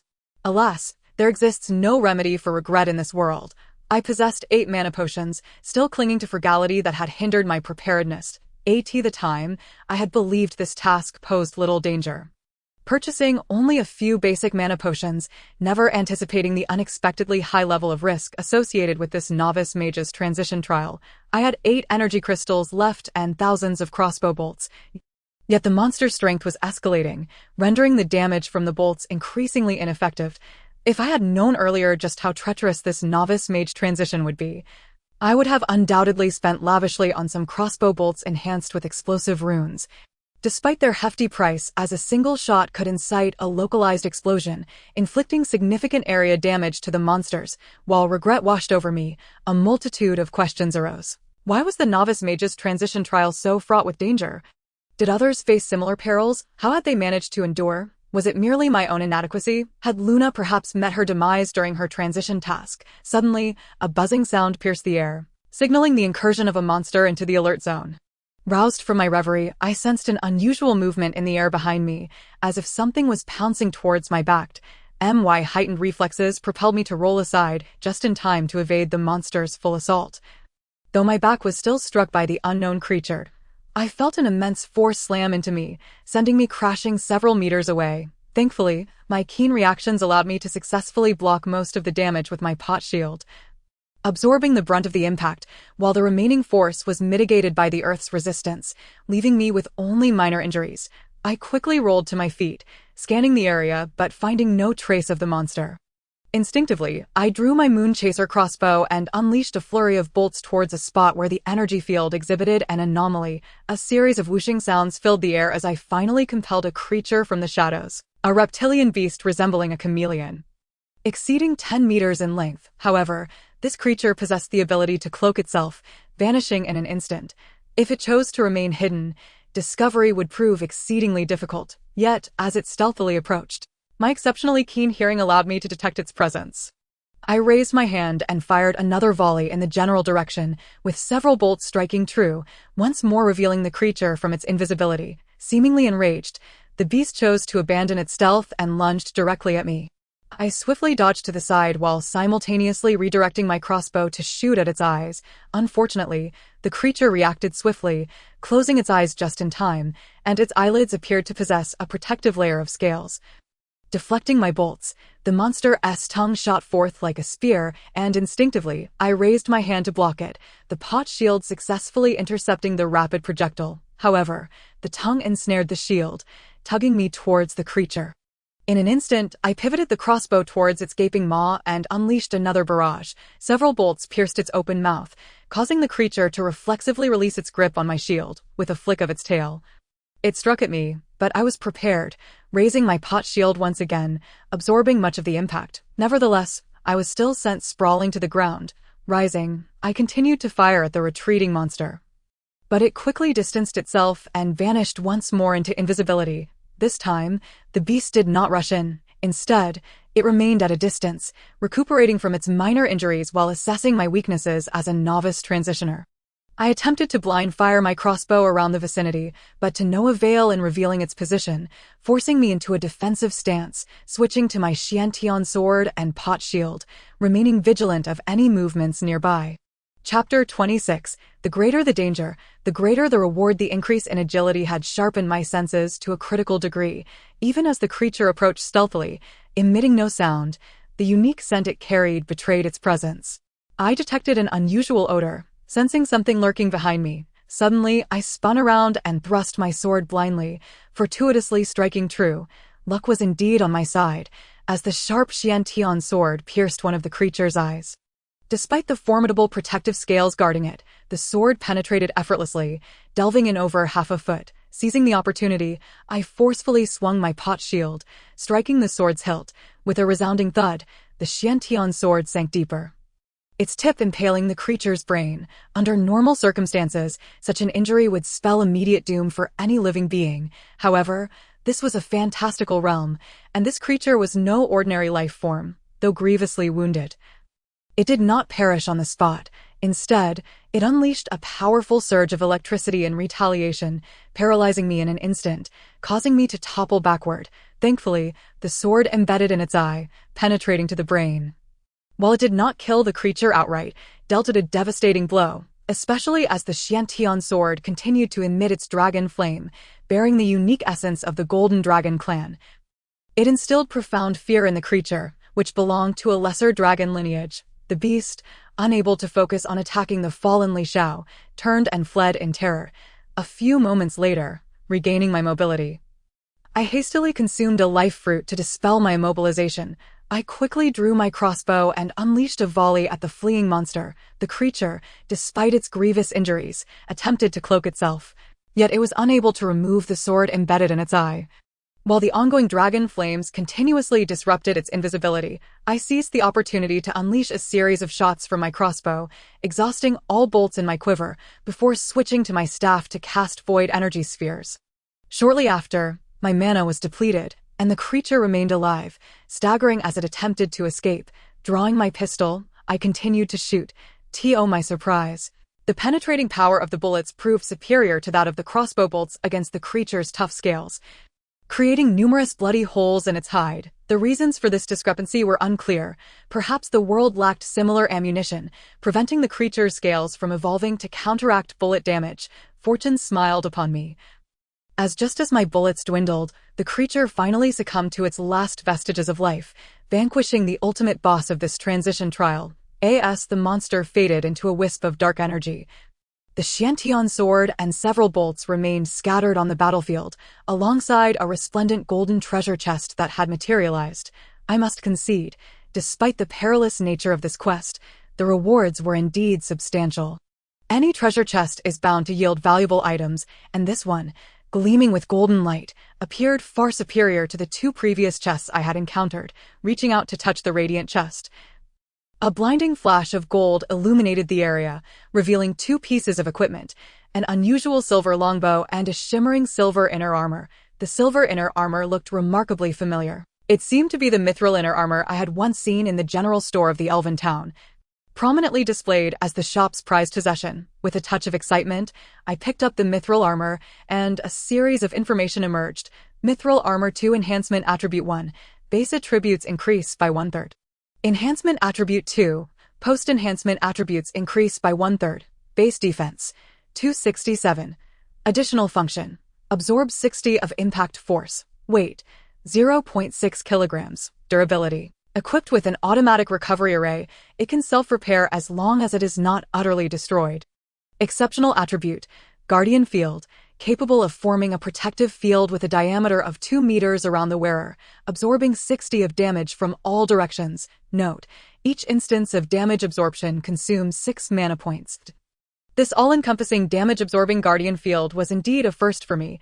It seemed far superior to the treasured item from the elven town. Normally, one would react with exuberant shouts at such a discovery. Yet Li Xiao remained calm on the surface, his excitement contained within, as he demonstrated his fondness for the mithril armor through action. Eagerly, he shed his bear-skin outfit, donned this precious armor, and then awkwardly put on the tattered bear-skin once more. After a brief moment of composure, his gaze shifted to the silver longbow, which appeared to be a hybrid of a compound bow and a recurve bow. It reminded me of a similar bow featured in a series about Green Arrow. Encountering such modern equipment in a world leaning towards the fantastical felt rather jarring. However, considering the crossbow he was currently using, which employed electromagnetic autococking, it seemed that high-tech gadgets were not entirely out of place. Picking up the mithril longbow, relevant data materialized. Mithril Longbow 3 Enhancement Attribute 1. Base attributes increase by 1/3. Enhancement Attribute 2. Post-enhancement attributes increase by 1/3. Enhancement Attribute 3. Post-enhancement attributes increase by 1/3. Damage, 285 6.817.5. Effective range, 373.33 meters. Maximum range, 999 meters. Usage requirement, strength attribute of 300 points. Weight, 2.35 kilograms. Durability, crafted from mithril, it is impervious to wear. Exceptional attribute, grants an additional 180 points of lightning damage, with a probability of paralyzing the enemy for 5 seconds. Another remarkable piece of equipment, certainly more valuable than the Xiantian sword he wielded, not merely in terms of the 3 enhancement, but also due to the formidable lightning attribute. For archers, it truly qualifies as a divine artifact. Alas, as he was not an archer, it was of no use to him. This was not merely a matter of class, for in this world, warriors could learn spells, and mages could wield longbows, but the strength requirement for this bow was simply too high for him to draw. Although the bow seemed adjustable, its initial state appeared to be at the lowest draw weight. rendering it impossible to use. Perhaps when he encountered Luna in the future, this exceptional bow might serve her well. After stowing the longbow, he collected the final task crystal, completing the quest, which triggered a semi-transparent notification and presented an option to exit the class change trial ground. Upon confirming the exit, the surrounding space distorted, and he vanished, not returning to his original room, but instead materializing in the teleportation square of the City of Warriors. Chapter 27. The mage in warrior's garb, after clearing all unused equipment materials from his storage space at the equipment recycling shop, he amassed an astonishing 15,000 gold coins. It was indeed a bit absurd to earn such wealth from a single trial task. Even more outrageous was the golden treasure chest at the end, yielding 2 exceptional pieces of equipment. If other class changers were to learn of this outcome, they would surely be consumed by envy. With 15,000 gold, he could afford to add a 3rd basic void stone to his storage bracelet, prompting an immediate urge to upgrade it. However, upon reaching the shop's entrance, he managed to quell his impulse and instead turned to the adjacent large armor equipment store, despite now possessing the incredibly impressive mithril armor. Its protective coverage was akin to that of a bulletproof vest, leaving his hands, feet, and head significantly vulnerable. While the Guardian Field could absorb damage from all directions, it only mitigated 60 of the total damage. Facing numerous monsters or a boss attack, the remaining 40 could still be quite formidable. Hence, it was imperative to acquire a set of armor with decent defense to safeguard other areas, particularly his head. As he stepped through the store's door, a saleswoman promptly approached him. "Welcome, excuse me, do you have any equipment that comes with a Guardian Field?" Though he surely could not afford such high-end gear with his current gold, he still inquired. The saleswoman, somewhat skeptical of the individual before her clad in a severely tattered bearskin outfit, nonetheless adhered to the principle of customer service and smiled as she guided Li Xiao to a jewelry display case. "Sir, this Guardian ring possesses a Guardian Field." She pointed to a ring within the case. "How much damage can it absorb? And what is the price?" "It absorbs 50 of damage, priced at 500,000 gold coins." "Isn't that price exorbitant?" "Sir, this price is quite reasonable. It is an exceptional piece of equipment that absorbs 50 of damage from all directions, and as a piece of jewelry, it is exceedingly rare." "If I wear 2 Guardian rings, can I absorb 100 of damage?" "Of course not. The first absorbs 50 of damage, while the second absorbs 50 of the remaining damage, and so forth. There is no such thing as 100 damage absorption in this world." "All right, I will take a set of dragon armor." "Sir, are you a warrior class changer?" "No, I am a mage." "Are you certain you wish to purchase the dragon armor instead of a mage's robe?" the saleswoman inquired, clearly surprised that a mage would opt for gear primarily used by warriors. "Yes, please provide me with a good set of dragon armor." "Very well, sir, please follow me." Once Li Xiao confirmed his choice, the saleswoman led him directly to the section dedicated to warrior gear. This superb earth dragon armor, crafted from the skin of the hellfire lizard of the dragon clan, boasted a base defense of 110 per piece, capable of absorbing 57 of impact force, and featured an automatic repair array, allowing it to self-repair over time, provided it was not severely damaged within a short period.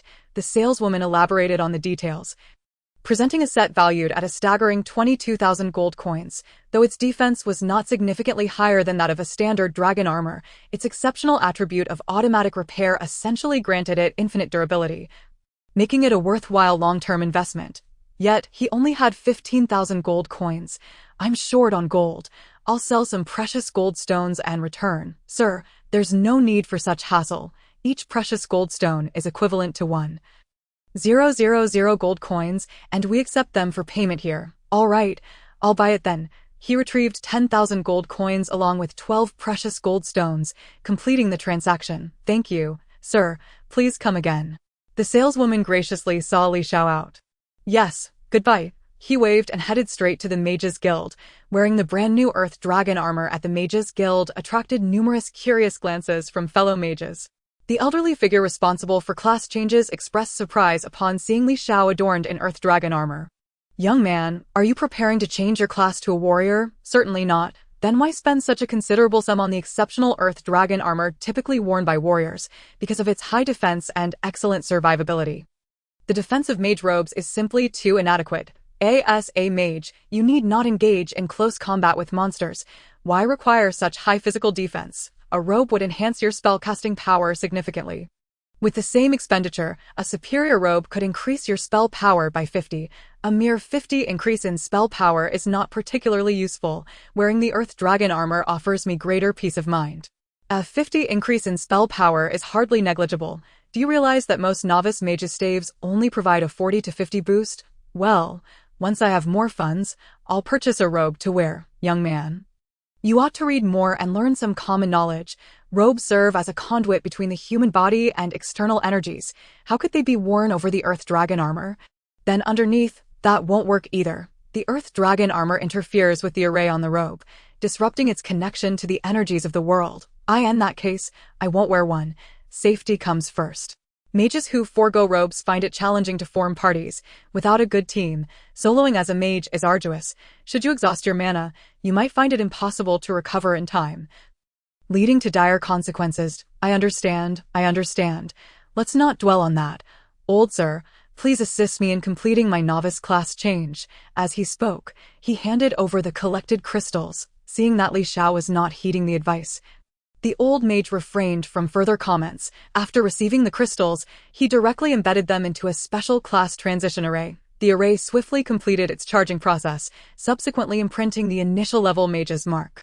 The entire procedure resembled that of an apprentice's class transition, albeit with the aid of 5 elemental energy crystals, which infused his body with energy fluctuations that were entirely distinct, thus granting him the ability to cast spells of water, earth, wind, fire, and lightning. Furthermore, the enhancement of his innate skills spell power increased from a previous amplification of 20 to a new amplification of 30, while other attributes remained unchanged. At last, he had become a novice mage and could hardly contain his excitement as he took out the long-preserved manual for the fireball spell. The moment he unveiled the manual, a message appeared. Conditions met. You may learn fireball. Would you like to proceed? Upon confirming the learning option, the manual astonishingly transformed into a flurry of twinkling lights that dissipated into the ether. While a multitude of information flooded his mind, he instantly grasped how to channel energy to form a sensing field, drawing upon the external forces of nature to coalesce into a fireball, creating the impression that he had practiced the fireball spell for many years. It must be said that in this game-like world, acquiring knowledge is remarkably convenient. Even skills can be directly uploaded. Opening his character attribute panel, he indeed discovered the addition of the fireball skill. Fireball spell damage, 306 attack range, 112.5 meters casting time, 0.5 seconds cooldown time, 2 seconds mana cost, 100 additional effect, splash burn. Dealing 50 of primary damage with a splash radius of 3.38 meters, mental attribute points 3, he was not overly surprised by the damage of fireball, particularly given its mana cost, which was a staggering 10 times greater than that of the void energy sphere. However, the advantage lay in its area of effect capability. Having mastered fireball during the previous trial task, dealing with ghostly creatures would no longer prove so cumbersome. By simply luring the monsters together and unleashing a few fireballs, he could clear all foes within a 6 or 7 meter radius. In a team setting, should a tanky warrior be responsible for gathering the monsters, they could indeed inflict area damage. However, given his penchant for solo adventures, he primarily eliminated monsters one by one, making the void energy sphere far more practical. Chapter 28. Limitless mental power talent. Once more, he arrived at the spell practice arena, gripping the legendary staff. Following the knowledge that had been directly implanted in his mind, he methodically channeled the energy within him, and in an instant, a sensing field unlike any energy sphere materialized at the tip of the staff. Soon after, a cluster of fiery particles rapidly coalesced. After charging for approximately 2 seconds, the fireball transformed into a brilliant white hue, and with a flick of the staff, the fireball shot forth towards a distant stone monument. The fireball soared, swelling against the wind. What had initially been the size of a baseball balloon to that of a basketball, upon striking the monument, it detonated with a resounding explosion, sending flames cascading outward, forming a burning zone with a diameter of 6.75 meters. First, the struck monument displayed a damage value of -306, followed by a multitude of nearby monuments registering -153 damage values. Overall, the power was quite commendable. Yet the mana expenditure was undeniably excessive, rendering it somewhat impractical. However, as a novice mage, he anticipated the availability of numerous useful spells to learn. Eagerly, he ventured to the spellbook store, intending to purchase spellbooks suitable for novice mages, only to be astonished to find that the majority of spells were beyond his reach due to his mental power. He discovered only one spell he could learn, Ice Sealing, requiring merely 110 points of mental power.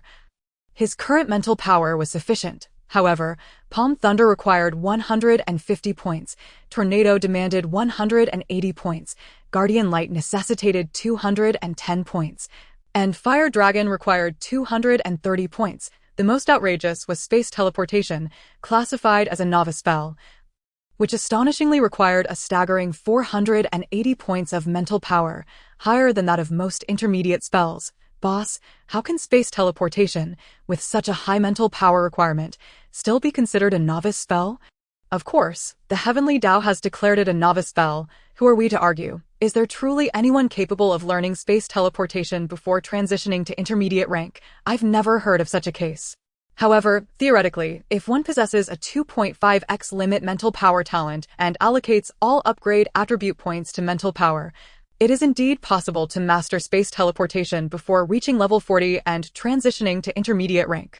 2.5x is the limit mental power talent. Indeed, in my hundreds of years of life, I have yet to encounter anyone with such a talent. Generally, one learns Space Teleportation only after transitioning to intermediate rank.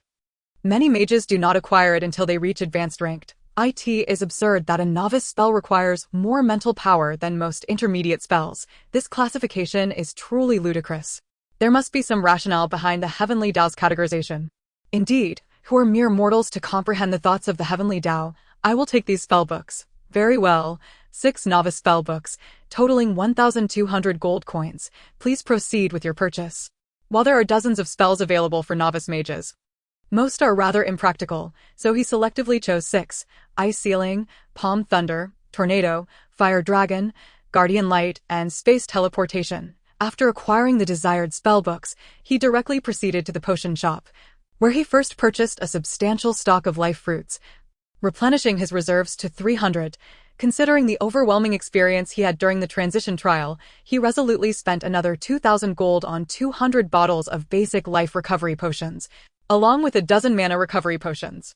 Additionally, due to the loss of several precious crossbow bolts during the trial, he bought several hundred more, along with energy crystals, swiftly depleting his remaining gold of over 3,000 coins. Of course, the precious goldstones and mithril ore could also be used as currency, each worth 1,000 gold.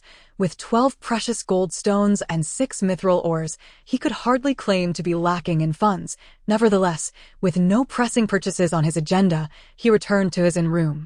Taking out the Ice Sealing manual, he found that his mental power had met the learning requirement.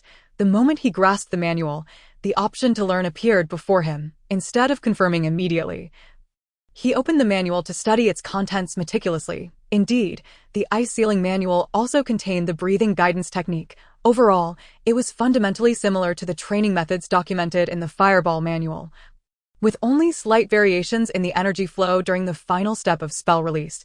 He then retrieved the other spellbooks, which held remarkably similar content. The breathing guidance was a universal technique. If he could truly harness this guidance to cultivate energy, it should enable him to release spells of any attribute. After transcribing the fundamental contents from the spellbooks, he finally took out the Ice Sealing spell. Confirming the learning option, the manual disintegrated into a flurry of white light, and a surge of information flooded his mind, instantly granting him mastery over Ice Sealing. Ice Sealing spell damage, 306 attack range, 225 meters casting time, 0.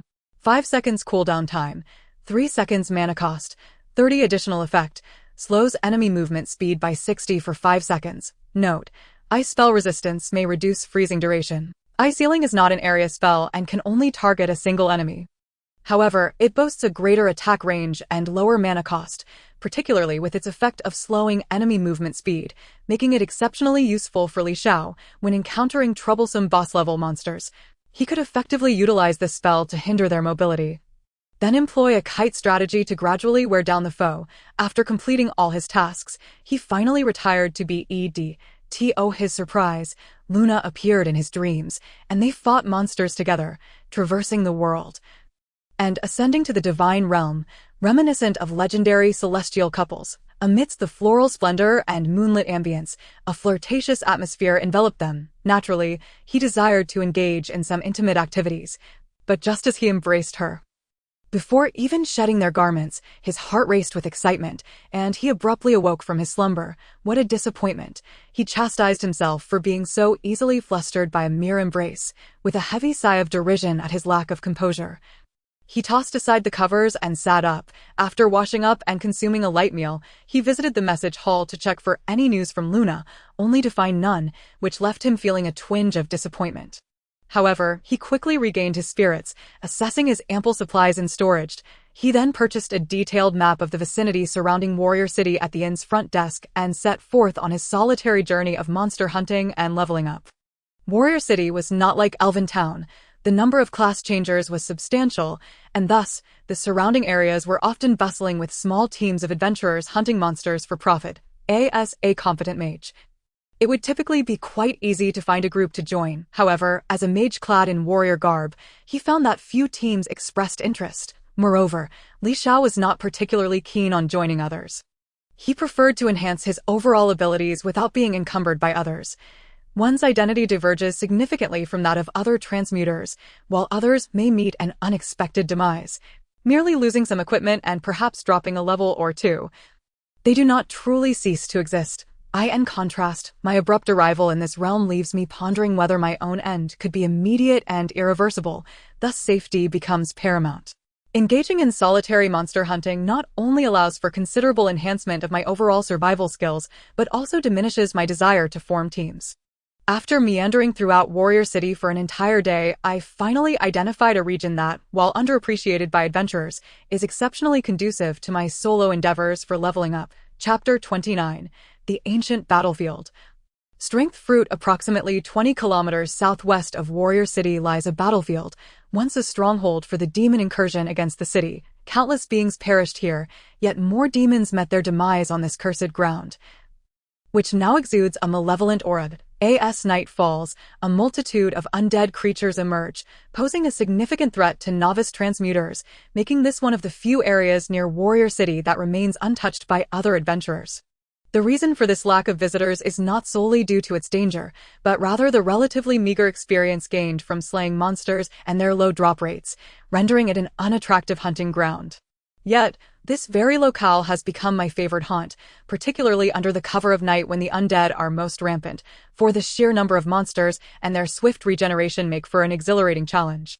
With my exceptional equipment, dispatching a majority of their health with just a few energy spheres is a trivial task. As they approach, I switch to my Xiantian sword, imbued with holy light, and dispatch them with a couple of swift strikes, yielding remarkable efficiency. The paramount aspect is my formidable defensive gear, augmented by a protective field that mitigates 60% of incoming damage, rendering most attacks harmless, often inflicting only single-digit damage. A veritable bastion of safety.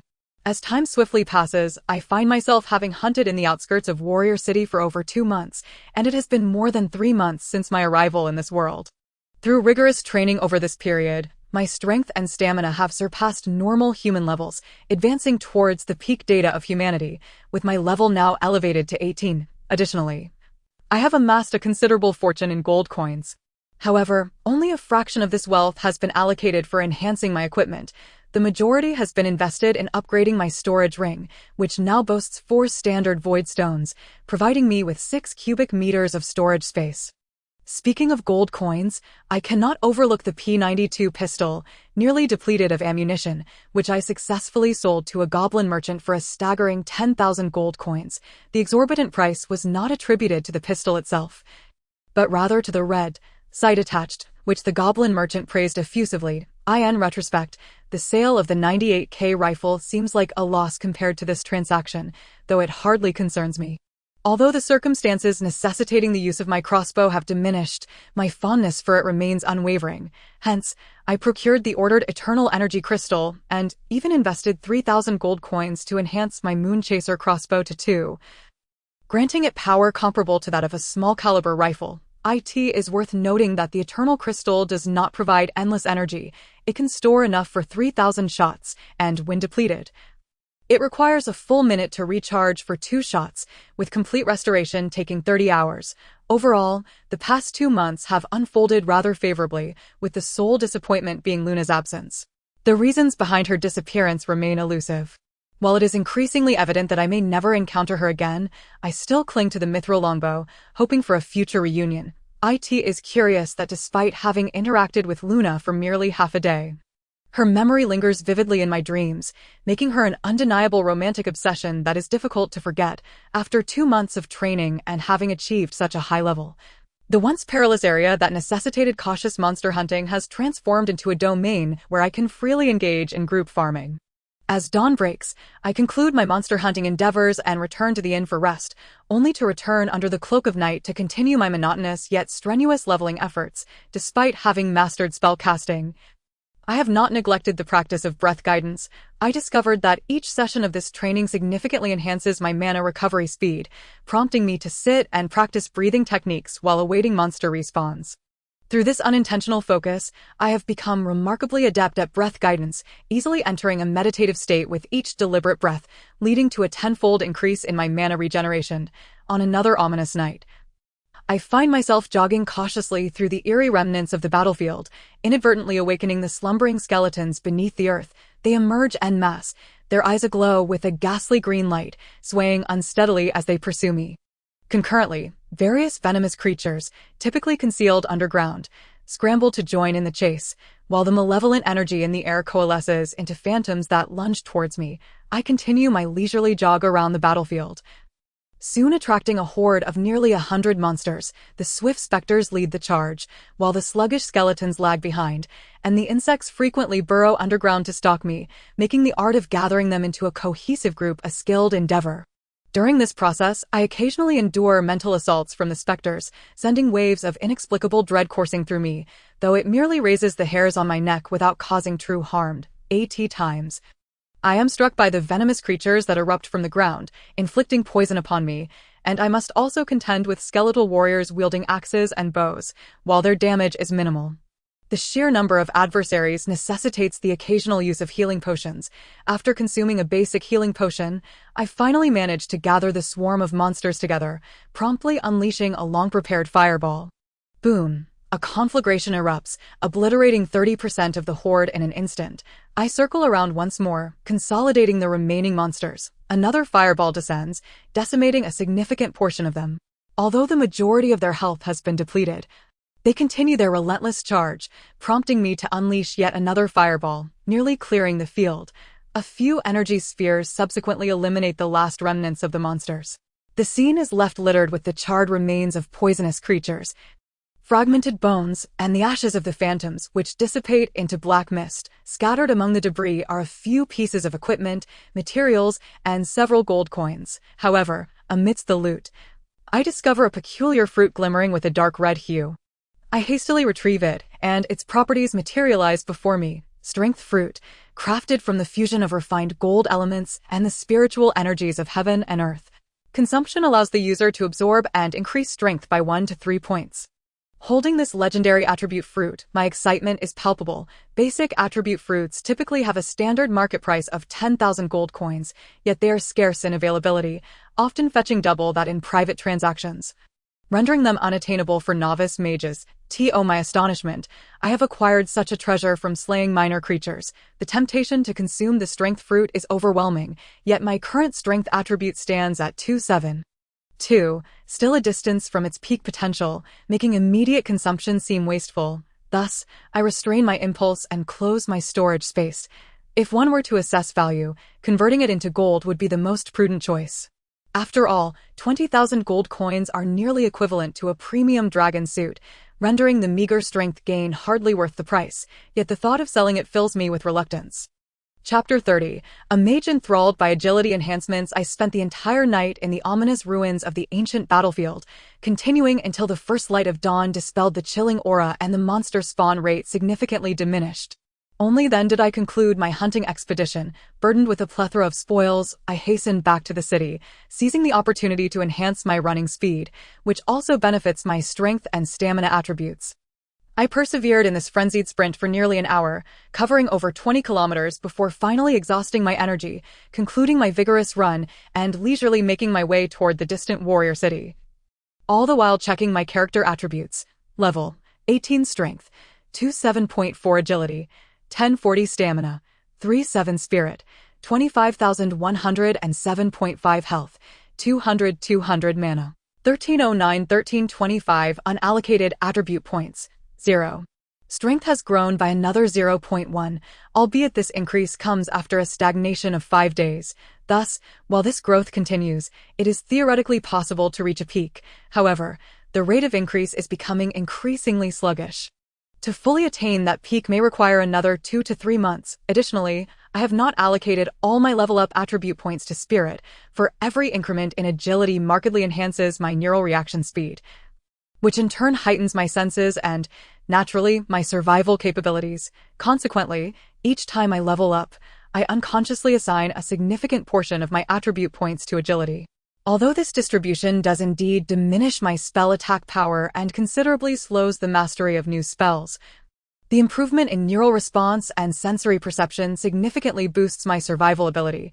There is nothing more paramount than the act of living. Returning to my own room, I collapsed into slumber. Upon awakening, it was already evening. After indulging in a sumptuous meal, I habitually strolled through the message hall, yet once again found no messages left by Luna, prompting my departure from the inn. I made my way to the equipment material recycling shop, clearing out the spoils accumulated from 3 days and nights of labor. Most of it consisted of worthless gear and rather rudimentary materials, but thankfully, in this world, everything, no matter how trivial, derived from monsters carries some recycling value. At the very least, they can be decomposed into basic material essences, which can be utilized to forge standardized equipment. Therefore, as long as one remains diligent and slays more monsters, a considerable amount of gold can certainly be earned. Even though I am now at level 19, significantly surpassing the monsters in the vicinity of this brave warrior, the drop rate for monsters remains exceedingly low, yet I continue to earn a steady income. After disposing of the useless equipment and replenishing my consumables, I exited the city once more, making my way to the familiar, cold gathering place of malevolent energy, resuming my task of purging the undead. Each night, I find myself in the eerie, haunting remnants of ancient battlefields, confronting zombies, skeletons, phantoms, and venomous creatures. Life is indeed arduous, particularly when one is alone, without companions to converse with. Most novice challengers would find it unbearable. However, for someone like me, who once lay bedridden, awaiting demise, none of this poses a challenge. I now run freely, growing stronger with each monster I vanquish. Every specter, skeleton, and zombie has become a living target for honing my swordsmanship and practicing spells. And defeating these targets not only yields gold and spoils, but also allows me to absorb energy for leveling up. What could be more delightful than this? Each time I contemplate this, I find my fatigue dissipating. I am invigorated, brimming with determination as I draw my Zuanshan sword and charge towards a freshly resurrected skeleton soldier. Before I can fully appreciate the beauty of this world, I slice it into fragments, and it dissolves into black mist once more. Li Xiao can be deemed the most industrious class changer in the warrior city, unmatched by any other, while other class changers indulge in relaxation following their adventures. The nightlife along the entertainment street is lively, brimming with beautiful women and handsome men. One can spend merely a few gold coins for a night of pleasure. Such expenses are hardly considered extravagant for class changers. So returning from an adventure to seek companionship is simply a norm. Yet, Li Xiao, the lone wolf, has only ventured into such places once in the past few months, and even then, he fled within 2 minutes. It is not due to any moral scruples, but rather a deep-seated yearning for a healthy body and formidable strength, born from a past plagued by illness. Thus, he has forsaken all leisure activities, existing like an indefatigable robot. Aside from slaying monsters for gold, he is relentlessly focused on strengthening and training, with miraculous life fruits aiding in recovery, allowing him to train without fear of injury from overexertion. After dispatching a throng of monsters, only a sparse handful of gold coins and a few items fit for decomposition remained on the ground. Feeling slightly fatigued, I sat down to rest. However, this time, I did not practice my breathing techniques, as my mana was scarcely depleted after slaying with the Zuanshan sword. Monsters that once posed considerable challenges now fall as easily as cutting through vegetables. And it seems prudent to seek out monsters of a higher level. While lingering here still yields a positive income, I hardly expend any resources, as these low-level monsters are akin to slicing through large radishes. There is neither mana consumption nor the need for health potions. At most, I might spend a few gold coins on a room and a meal when I return to town during the day, allowing me to save the rest of my earnings, which, upon reflection, amounts to a respectable sum. Yet, the rate of leveling up here is exceedingly slow, though I absorb a modicum of energy from defeating monsters. It is far too meager. Since ascending to level 19 over half a month ago, I have yet to gain another level. Throughout this time, I have not taken a single day off. Each night, I inevitably return to slay monsters until dawn, having defeated no fewer than 80,000 of them. In the distance, the sound of rattling bones echoed once more. A skeleton I had previously vanquished had resurrected. In this pre-dawn darkness, the malevolent energy surged with unusual vigor, causing the rate of monster respawn to multiply. In mere moments, a vast array of monsters appeared around me, yet they proved no match for Li Zhao's prowess. Falling to his blade with ease, though I occasionally suffered minor hits, causing a slight decrease in health, the Earth Ring's support ensured I recovered completely within minutes. The ground remained littered with a scant few pieces of equipment and only a handful of gold coins, merely a handful. Despite having slain over 100 undead monsters, this truly set a new low for drop rates.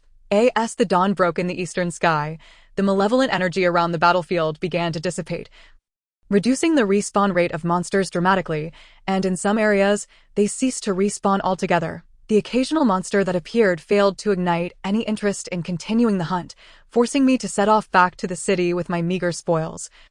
Contemplating a shift to a region with monsters of a higher level. Chapter 31. Staff in left hand, crossbow in right. My storage space was completely filled, signaling the end of my monster-slaying endeavor as I raced towards the city. Although I could now afford some inexpensive summon mounts that would expedite my travels, I still preferred running. While this might seem peculiar to many class changers, I found joy in it. Rapid running not only enhances my bodily coordination, but also better utilizes my increasing agility, contributing to the growth of my strength and stamina. While my stamina has reached its peak, the potential for further growth through long-term training remains plausible. I sprinted over 20 kilometers in less than an hour. Although I felt a slight fatigue, my breath returned to normal shortly after. If necessary, I could even continue running for another half hour, but upon entering the city gate, I wished to avoid being mistaken for a lunatic. So I slowed my pace and opened my character attributes to check. Level 19 strength, 27.7 agility, 1042 stamina, 37 spirit, 25 120. The strength attribute showed no signs of growth. Yet I paid it little mind, confident that with continued training, I would eventually reach my zenith. Then, I could consume that strength fruit, significantly boosting my power. From now on, I shall strive to earn more gold, enabling me to purchase more fruits of strength and stamina, striving to develop my fundamental attributes comprehensively. After clearing out all unnecessary items from my backpack, I returned to my room and collapsed into slumber. Upon awakening, it was already evening. After enjoying another lavish meal, I made my way to the teleportation square, navigating through the array of teleportation circles until I finally located one that was temporarily unoccupied. Entering the platform, which stood less than half a meter high and had a diameter of less than 2 meters, I embedded 2 energy crystals into the array's designated slots. Activating it, a semi-transparent projection screen appeared before me, displaying numerous teleportation points. However, due to my insufficient level, most of the nodes appeared gray, with only a select few, such as the Elven King City, Dwarven Kingdom, Dungeon, and Icefield, successfully illuminated for potential teleportation. While I had gained a preliminary understanding of this world and its monsters through geographical and monster compendiums, I was most familiar with the vicinity of Warrior City and the nearby Elven King City. It seemed that the dark forest outside the Elven King City would serve as an excellent hunting ground. That place had once terrified me, but now it posed little danger. Traversing it 7 times over would be no trouble. With the monsters being of a higher level, my rate of leveling up should accelerate, and the spoils would likely be more rewarding. Furthermore, clearing monsters in the dark forest would yield certain rewards from the elven race. The dark forest stretches for thousands of miles, teeming with corrupted creatures. If no adventurers venture in to cleanse it, the dark forest will perpetually expand, potentially threatening the safety of the Elven Kingdom. Therefore, those who enter the dark forest to eliminate monsters will receive certain rewards. According to the records of the adventurers, for each monster slain, one can earn an additional reward of 1 to 5 gold coins, with the exact amount determined by the monster's level and strength. Although this sum may barely suffice for a life fruit, even the smallest gains can accumulate.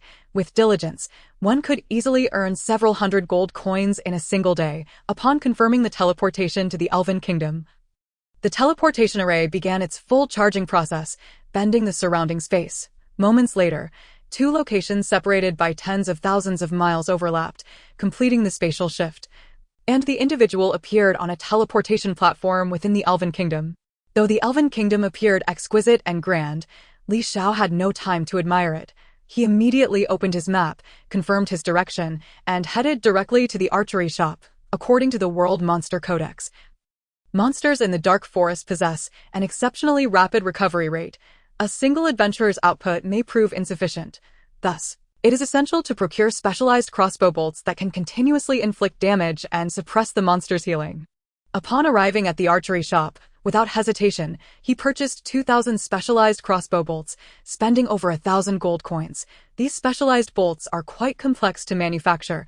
Not only do they suppress monster healing, but their penetrative power also exceeds that of ordinary crossbow bolts by a considerable margin, hence the exorbitant price, more than double that of standard bolts, with the loss of only 2 costing 1 gold coin. Initially intending to conclude his business and depart, he noticed the shop also offered weapon enhancement arrays. After a moment's thought, he placed the moonlit crossbow along with over 6,000 gold coins on the counter. "Are you looking to enhance the moonlit crossbow?" the shopkeeper asked, somewhat perplexed. "Indeed. You wish to enhance the moonlit crossbow to 3? Yes. Is there a problem? Investing so much into a novice weapon may not yield a return." "I understand. Just proceed with the enhancement." "Very well. Please hold on." Seeing Li Zhao's insistence, the shopkeeper ceased further objections, accepted the gold coins, and retrieved 4 pieces of refined goldstone to begin enhancing a crossbow worth merely 2,000. Under the energy control of the array on the counter, the gold stones swiftly transformed into droplets of pure gold liquid, which then coalesced into numerous runic patterns, rapidly integrating into critical components of the moonlit crossbow. In just a few minutes, the enhancement to 3 was completed. Base damage, 119 rate of fire, 0.33 seconds per shot arrow speed, 356 meters per second effective range, 190 meters maximum range, 999 meters. The attack power was roughly equivalent to that of a 98K rifle. Yet it featured a rapid-fire capability and emitted minimal noise upon firing, coupled with the mysterious array's anchoring of spatial magnetic fields. The recoil was astonishingly low, rendering its overall performance superior to that of a conventional automatic rifle. Nevertheless, while the 119 damage appeared substantial, it remained limited against high-defense monsters. Its primary utility was still the specialized bolts, which could suppress the monster's healing. Costing only 1 gold coin for 2 bolts, departing the archery shop under the shopkeeper's astonished gaze, Li Xiao checked his storage space to ensure his supplies were adequate before heading towards the southern city gate. The dark forest lay just south of the Elven Kingdom, less than 20 kilometers away, and would take under an hour to reach. However, upon exiting the city gate, he encountered a mage adventurer who blocked his path. "I asked there something you need. Hey there, would you like to join our party? We already have 2 mages and 2 elven archers. We just need a warrior to tank. Actually, I'm a mage as well. Are you sure you want me to join? Wait a moment. Why is a mage dressed in dragon knight armor and wielding a steel shield equipped with a Xuantiang sword?" the human mage asked, clearly bewildered. Li Zhao's exquisite dragon knight attire, combined with an unusual steel shield and a formidable Xuantiang sword, easily led to misconceptions of him being an agile warrior, skilled in aggro management. Of course, he did not deliberately seek to mislead. The dragon knight armor was designed for warriors and inherently included slots for shields and weapons. The shield made it convenient to block attacks, while the Xuantiang sword on his back could mitigate significant damage if ambushed from behind. It was merely a personal preference. "I assure you, I am indeed a mage. Would you like to team up?" he said, revealing the insignia of a novice mage and adding a deliberate query. Upon seeing Li Xiao display the novice mage insignia, the blocking adventurer immediately lost interest in forming a party.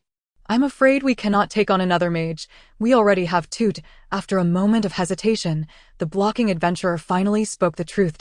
"No worries. My gear does tend to lead to misunderstandings. I've been mistaken for a warrior several times in Warrior City."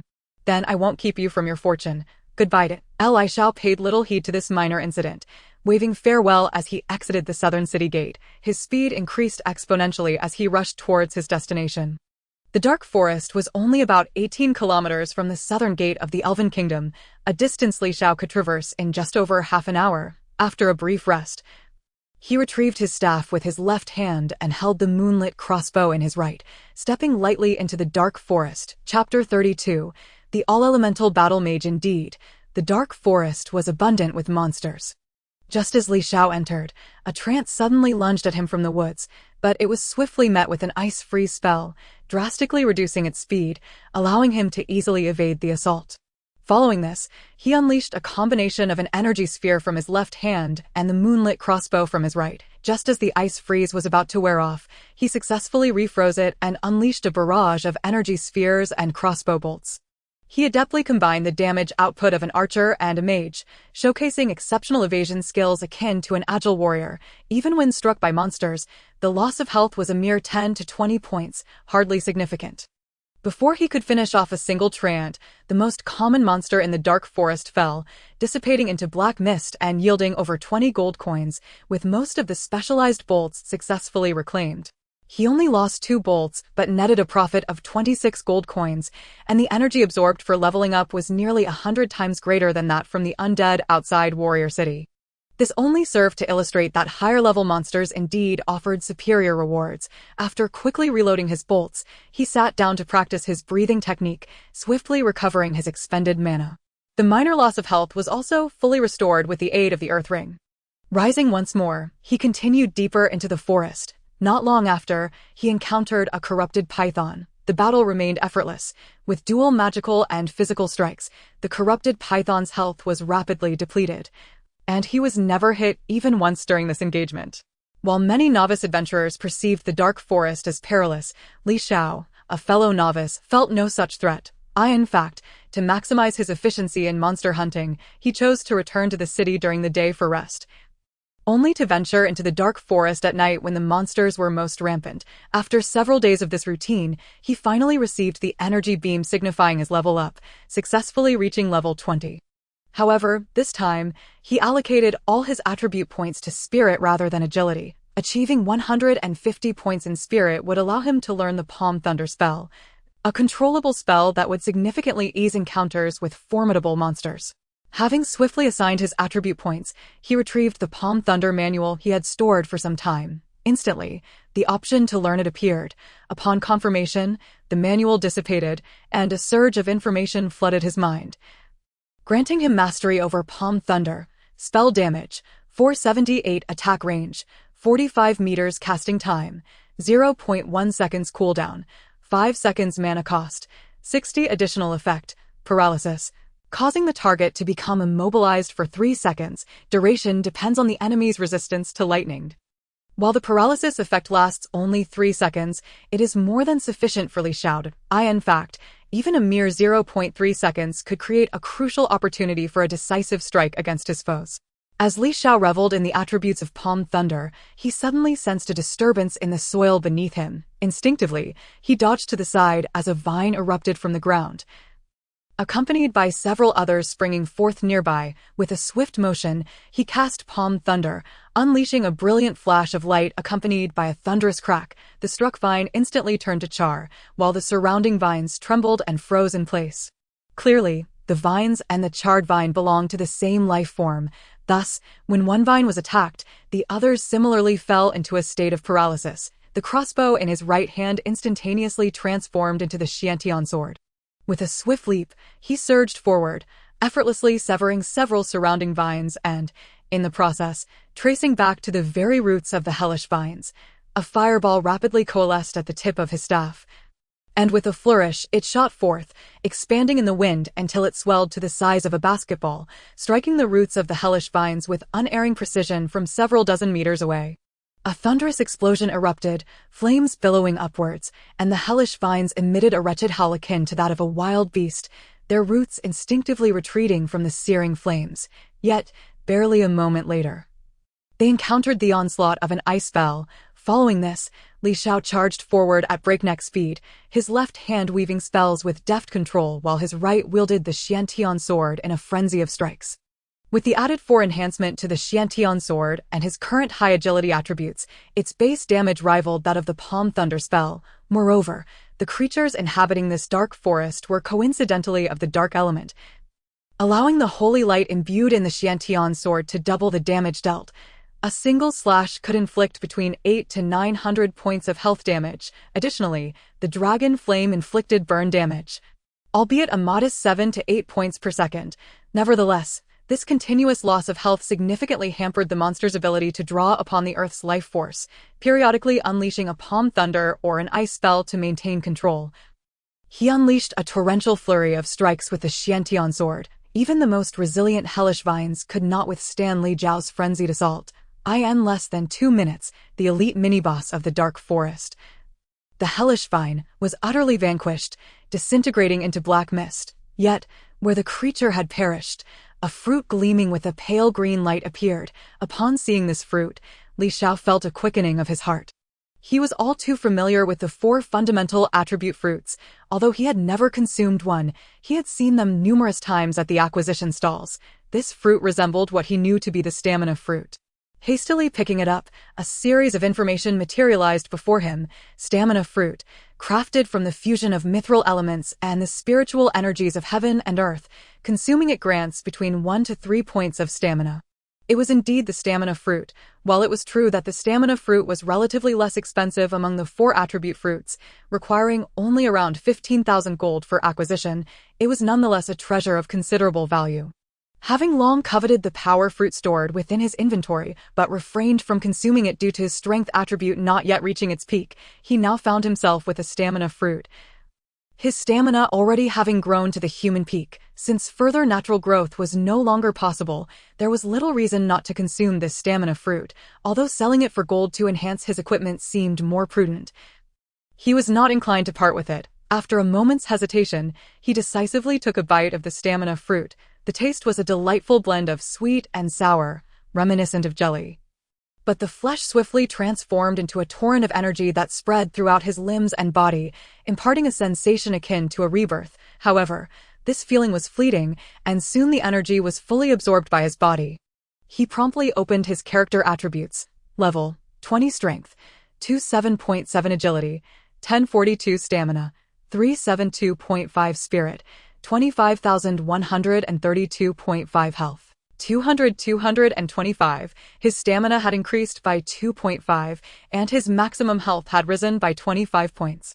While he had not achieved the maximum increase of 3 points, it was still a commendable result. Seeing the growth in his attributes brought him joy, but as he reflected on the expenditure of 15,000 gold for such a modest increase, a hint of regret washed over him. To squander that amount for such a slight boost in stamina seemed unwise, had he invested it in enhancing his weaponry. The improvement in combat capability would have been significant. Nevertheless, he decided to dismiss his regrets. After all, he had consumed the fruit, and there was no turning back. For a versatile battle mage, stamina was indeed of considerable importance. If he were to sell, he still had the power fruit, which could fetch a price of 20,000 gold. After a brief self-reassurance, he embarked on an enthusiastic monster hunting spree, reasoning that it was better to slay more creatures than to dwell on past regrets. Who knew, perhaps luck would favor him with another attribute fruit. Of course, selling the power fruit was out of the question. Although it was more lucrative, he simply had no desire to part with it, especially since he was not in dire need of gold. Otherwise, he would not have upgraded his novice weapon, the Moon Chaser crossbow, to 3.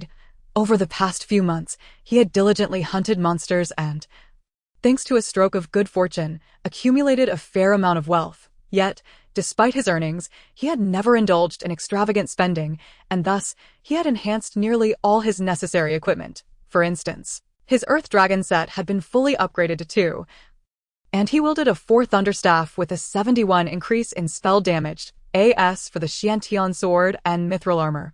Both had also been enhanced to Ford. It is worth mentioning that while the enhancement of the mithril armor significantly increased its defensive capabilities, the protective force field had not been augmented accordingly, which was a slight disappointment. In summary, he was not currently in need of gold. Having saved up 15,000 coins along with 26 exquisite gold stones that could also serve as currency. Chapter 33. The Jungle Assassin Under the Cloak of Night. The dark forest became increasingly perilous. Most of the adventurer teams had retreated from its depths, yet Li Xiao remained deep within the jungle. Tirelessly battling a myriad of monsters, suddenly a shadowy assassin, like a phantom lurking in the darkness, descended from the treetops, two ebony curved blades slicing rapidly towards Li Xiao's neck, with an acute sense of perception. Li Xiao instantly detected the shift in the air, his body darting sideways as he swung the Xiantian sword in a swift arc towards the shadowy figure. Yet, he only struck air as the shadow vanished, merging into a massive tree, reappearing from behind Li Xiao in the blink of an eye, launching another vicious stab. His keen senses detected the anomaly in the air once more, and he executed a rapid turn, his shielded arm instinctively raising to deflect the assassin's assault. The impact was tremendous. Even after losing 90% of its force, his arm was left numb, and a wave of energy surged into his body, wreaking havoc within. Despite the tumultuous pain coursing through him, Li Xiao remained undeterred, unleashing the palm thunder from his shield the moment he made contact with the enemy. A flash of white light illuminated the surroundings, revealing the true form of his adversary, a tree spirit, now thoroughly corrupted by dark energy and transformed into a monster. The electrified assassin could not evade Li Xiao's rapid thrust, the sword piercing through its body. However, as he struck, a surge of dark energy spread from the blade into Li Xiao, causing the malevolent force to rampage within him, corrupting his organs and meridians. He found it impossible to unleash a continuous barrage to finish off the assassin. A swift kick sent the foe sprawling, and he hastily drew a vial of health potion, swallowing it to purge the rampant dark energy from his system. But the assassin had successfully dispelled the paralysis and vanished, clinging to a tree to recuperate. It was this recovery that inadvertently revealed the assassin's position. A nearby tree withered rapidly. Any fool could deduce the cause. Without hesitation, Li Xiao unleashed a fireball spell towards the tree.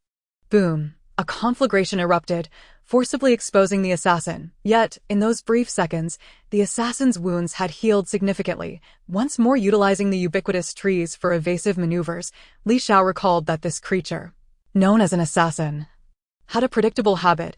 It would always emerge from the tree behind its target for a surprise attack. For years, countless adventurers had exploited this tendency to their advantage, yet the assassin had never altered its approach. With a flick of his wrist, he directed his staff towards the tree behind him. As expected, a flash of lightning struck true, hitting its mark. Although the palm thunder's damage was minimal, it was sufficient to ensnare most monsters in a brief state of rigidity. The assassin was no exception, plummeting to the ground, and in that instant, Li Xiao exchanged his right-hand's Xiantian sword for the Moon Chaser crossbow, unleashing a barrage of arrows at the immobilized foe. Simultaneously, he cast an ice spell with his left hand. The assassin possessed commendable resistance to lightning, yet within 2 seconds, it managed to shake off the paralysis and launched a sprinting attack. However, hindered by the ice spell, its speed was significantly reduced, allowing Li Xiao to evade effortlessly while continuing his rapid-fire assault with the crossbow. Although the 3 crossbow did not deal substantial damage, the custom-made bolts, equipped with bloodletting grooves, would cause continuous bleeding if they penetrated the skin. While the custom bolts might not boast high damage, the relentless volley from the crossbow continued unabated, albeit at a much slower pace due to the ice's constraints. This time, Li Xiao refrained from using the Xiantian sword for close combat to avoid the encroachment of the enemy's malevolent energy into his own body. The most crucial factor was that the frozen state rendered the monster unable to conceal its presence, failing to evade the bolts of the crossbow. Subsequently, the Palm Thunder skill successfully cooled down, allowing for another strike of Palm Thunder. The crossbow continued to unleash a relentless barrage, and when the ammunition was exhausted, he pressed the button to replace the clip. With a flick of his wrist, the empty clip slid away, and he swiftly stored it in his spatial compartment. Then, with another deft motion, he secured a new clip into place. As the crossbow made contact with the new clip, it transformed from a translucent shadow into a tangible object in less than a second. The release of the palm thunder from his left hand did not waver, continuing its relentless assault, ensnaring the assassin in a state of rigidity. With the new clip loaded, he resumed the frenzied barrage. The jungle assassin possessed formidable combat prowess, often referred to as a nightmarish creature by many novice adventurer teams. Yet today, it was thoroughly subdued by Li Zhao's palm thunder, ice-sealing technique, and the relentless fire of the Moonchaser crossbow. However, this creature's health was astonishingly high. Despite inflicting nearly 20,000 points of damage, it still retained a sliver of vitality. With his mana nearly depleted, Li Xiao was determined not to allow this nearly lifeless creature a chance to escape and recover.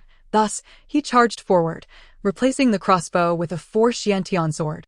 Ignoring the potential risk of being corrupted by the creature's malevolent energy, he unleashed a continuous flurry of slashing strikes, executing moves honed from countless battles against monsters, though these were not skills in the traditional sense.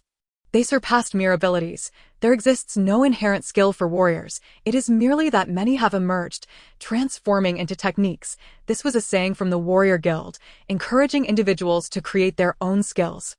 The same could be said for the Mage Guild. The spellbooks documented the most primitive guiding techniques, which, through prolonged practice, could cultivate energy, enabling the creation of unique spells. Successful creation of practical spells would yield substantial rewards. To return to the main narrative, the jungle assassin, now reduced to its final sliver of health, was ultimately vanquished by Li Zhao's ceaseless onslaught of slashing strikes. With its health fully depleted, its form rapidly dissipated into black mist, leaving behind a plethora of precious crossbow bolts, those that had previously pierced the assassin's body. Among the scattered bolts, a ring emanating a green glow caught his eye. Its striking luminescence indicated it was undoubtedly a premium ring. One could not help but appreciate the benefits of switching maps for monster farming. Within just a few days, he had acquired stamina fruits, and now, astonishingly, a valuable ring. With a mixture of excitement, he picked up the ring. And a set of information swiftly materialized. Life Ring increases the wearer's maximum health by 20 and absorbs natural energy to restore health at a rate of 2 per minute. Chapter 34. Return to the Elven Town. The Life Ring was indeed a remarkable item. As soon as it was donned upon his finger, the intricately designed glyphs on the ring activated, establishing a conduit between his body and the external world with the infusion of natural energy.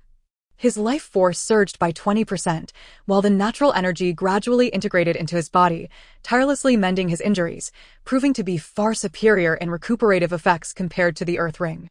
However, it must be noted that the Life Ring primarily augmented health limits, while the Earth Ring enhanced physical resilience. Each possessed its unique merits. A slight regret lingered, for although both premium rings could restore health, neither possessed the ability to replenish mana, an aspect that was less than ideal for a mage. In this world, restoring health was relatively straightforward. A single high-grade potion could instantly recover over 1,000 health points, and a high-level elven healing spell could achieve similar results. Conversely, mana potions merely accelerated mana recovery without providing an instant full restoration. Moreover, the techniques for breathing exercises to recover mana required at least 7 to 8 minutes, which were impractical during intense combat, making mana deficiency a common plight for mages. For instance, had the assassin's health been more robust, his mana would have been insufficient. Without the support of spells for control, his rudimentary melee combat skills would surely falter against the assassin. In summary, had this ring restored mana, it would have been wholly perfect. Shaking his head to dispel the myriad of thoughts, he swiftly set up a defensive array, then sat down to practice the breathing technique to recuperate his depleted mana. After a duration of over 10 minutes, once his mana was fully restored, he rose to retract the defensive array and continued to wander through the dark forest, eliminating a variety of formidable monsters. Unbeknownst to him, dawn had arrived. As day broke, the vitality of the monsters in the dark forest significantly waned, leading to reduced respawn rates and combat effectiveness. Thus the spoils of victory diminished correspondingly. However, as his spatial compartment was not yet full, and his mental state remained buoyant, he did not rush back to the elven capital, but instead continued to roam the dark forest, clearing monsters along the way. Approaching the edge of the dark forest near the elven capital, he encountered many adventurer squads, and to avoid competing for monsters, he continued his hunt while advancing towards the opposite side of the forest. Before he realized it, he had traversed the entire dark forest and reached its far side, serendipitously arriving at the very spot where he had once been trapped for several days due to insufficient combat prowess. Gazing at the familiar surroundings and the path leading to the elven town, an impulse surged within him to visit the town, should Luna be there for some reason, unable to resist the urge. He set off at a brisk pace towards the direction of the elven town, encountering monsters he had once feared but now could dispatch with ease, even when facing the boss-level stone giant again. A few ice seals and several void energy balls were sufficient to deplete its health entirely. The disparity in difficulty was staggering, as his increased level had rendered such monsters trivial. And this world generally dictated that the ease of monster farming determined the drop rates, with only rare exceptions yielding unexpected treasures. However, this time, there were evidently no surprises. The once formidable elite boss had only dropped a handful of coins, scarcely differing from the spoils of ordinary creatures in the dark forest.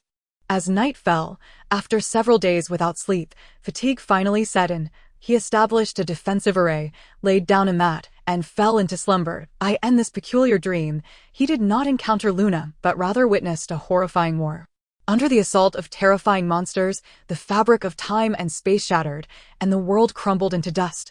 He vividly felt his body disintegrating into ash.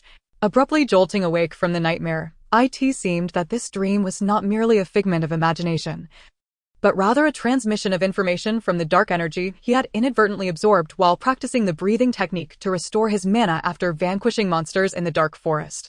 Perhaps this game-like world was not merely an entertainment construct of a super-civilization, but held certain special missions. Of course, such grand matters were of little concern to someone of his humble stature. The most pressing priority was simply to survive, for everything else was but a fleeting cloud. With daylight breaking, he retracted the defensive array and set off once more, sprinting at nearly 30 kilometers per hour. Resting briefly when fatigue set in, as prolonged exertion could even result in health loss. Yet, such trivialities were inconsequential in a magical world. A single fruit of life would restore him to full vitality in an instant. Thus, traversing several hundred kilometers took less than 2 days, leading him back to the familiar elven town. However, after inquiring extensively in the town, he found no trace of Luna, and in disappointment, he was compelled to abandon the search. Yet, as he departed from the elven town, he was approached by 2 elven apprentice archers. These 2 had previously attempted to traverse the dark forest, but had failed and lost one of their companions in the process. Thus they remained in the town waiting for more allies to form a party. Upon discovering that Li Xiao had journeyed from the elven capital solo and traversed the dark forest, they promptly sought him out for assistance. I have no significant danger traversing alone. If I encounter formidable monsters, I can simply flee. However, bringing you along complicates matters. If you happen to be captured by a monster, I may not be able to save you. If we are captured by a monster, it is merely our misfortune. We would not hold you accountable. Indeed, as long as you are willing to take us, we would be grateful. We can offer you 1,000 gold coins as compensation. As they spoke, the 2 produced a precious piece of golden stone they had treasured for a long time. Considering that both elves possess healing spells, they could indeed lend a hand should they encounter a formidable boss. As long as they refrain from traversing the shadowy forest at night, there should be no significant issues. You are welcome to join us, but once the team is formed, the spoils of our journey cannot be evenly divided. I shall take my share. Naturally, whatever you say goes. We merely wish to reach the Elf King's city as swiftly as possible. Very well. Is there anything else you need to prepare? We are already well equipped. Then let us form a team. With that, an invitation to join the party was extended to the 2. Thank you ever so much. They chorused in unison, accepting the invitation. Mena has joined the party. Yaman has joined the party. No need for thanks. Onward to the Elf King's city. With that, he took the lead, striding towards the town's exit. While the 2 hurriedly waved goodbye to their companions and closely followed Li Xiao. Chapter 35. Extra rewards for bringing newcomers. Perhaps it was mere coincidence, but not long after leaving the town, they encountered a golden giant python, the very elite boss they had defeated alongside Luna. Although this creature had posed a terrifying challenge to Li Xiao and Luna back then, nearly costing them their lives, It was now far less formidable. Its combat prowess seemed rather average compared to the jungle assassins lurking in the shadowy forest, making it an easy target for Li Xiao to handle alone. However, upon spotting the golden giant python, Mena and Yamen instinctively screamed, inadvertently attracting its attention and causing the creature to retreat beyond the effective range of Li Zhao's palm lightning, thus complicating matters slightly. It must be said that while both young women had reached level 10, their battle awareness paled in comparison to Luna's. Mena was sent soaring by a sudden strike from the ground, while Yamen was flung away by the python's tail. Just as Mena was about to be devoured midair, Li Xiao arrived just in time, casting a palm lightning spell that successfully stunned the giant python. Averting the grim fate that awaited Mena, he quickly followed with a freezing spell, immobilizing the creature further, maintaining his spell control with a sequence of 1 palm lightning and 2 freezing spells. Naturally, the enraged golden giant python lunged at Li Xiao, yet from a distance, it suffered substantial damage from his 3 moon-chasing crossbow combined with the specialized golden arrow, even when it burrowed underground and erupted back up. Li Xiao deftly dodged, resuming his spell control with relentless crossbow strikes. When it attempted close combat, it was met with the devastating blows of the Xiantian sword, leaving it grievously wounded and bleeding profusely. Remarkably, Li Xiao, an initial-level mage, exhibited melee combat capabilities comparable to those of a novice warrior, defying all logic, despite the golden giant python's desperate attempts at retaliation. The ice-induced slowdown allowed Li Xiao to evade most of its counterattacks with ease. Even when occasionally struck, his defense had dramatically improved, absorbing a significant portion of damage due to his protective barrier, thus rendering any loss of health negligible. Meanwhile, the 2 elven maidens, having regained their composure, joined the fray, unleashing a barrage of arrows upon the golden giant python, inflicting damage while primarily focusing on healing Li Xiao. Whenever they noticed him taking even slight damage, they would immediately cast their healing spells, ensuring he remained in peak condition throughout the battle. Remarkably, Li Xiao did not consume a single healing fruit during this encounter. After an intense exchange, the golden giant python's health was finally depleted. Regrettably, it did not drop the coveted golden treasure chest, but the spoils were nonetheless plentiful, yielding 5 pieces of mithril ore. Mithril ore is valued similarly to enchanted gold, frequently used in crafting high-tier armor, with a market price hovering around 1,000 gold coins. For Mena and Yamen, who had little experience with such riches, the discovery of 5 pieces of mithril ore from a single monster was truly astonishing. Even more surprising was their underestimation of their captain's combat prowess. He was no mere initial-level mage, but rather a blend of an initial-level mage, warrior, and elven archer. Li Xiao pocketed 3 pieces of mithril ore, distributing the remaining 2 to the 2 maidens. He had promised to split the spoils equally and explicitly refrained from taking advantage of them, even taking out 500 gold coins to share. "Captain, you need not divide the gold with us. Receiving even 1 piece of mithril ore is more than we could have hoped for. Had it not been for you, we might not have made it out alive." Yamen insisted, returning the gold. Seeing Yamen refuse the coins, Mena followed suit, asserting, "We barely contributed anything. We've already profited from 1 piece of mithril ore. Please, no need for such formality. Had you not been so swift, you would not have ventured into the golden giant python's territory, and thus would not have faced such peril. As for the distribution, since we agreed on the terms, let us adhere to the rules.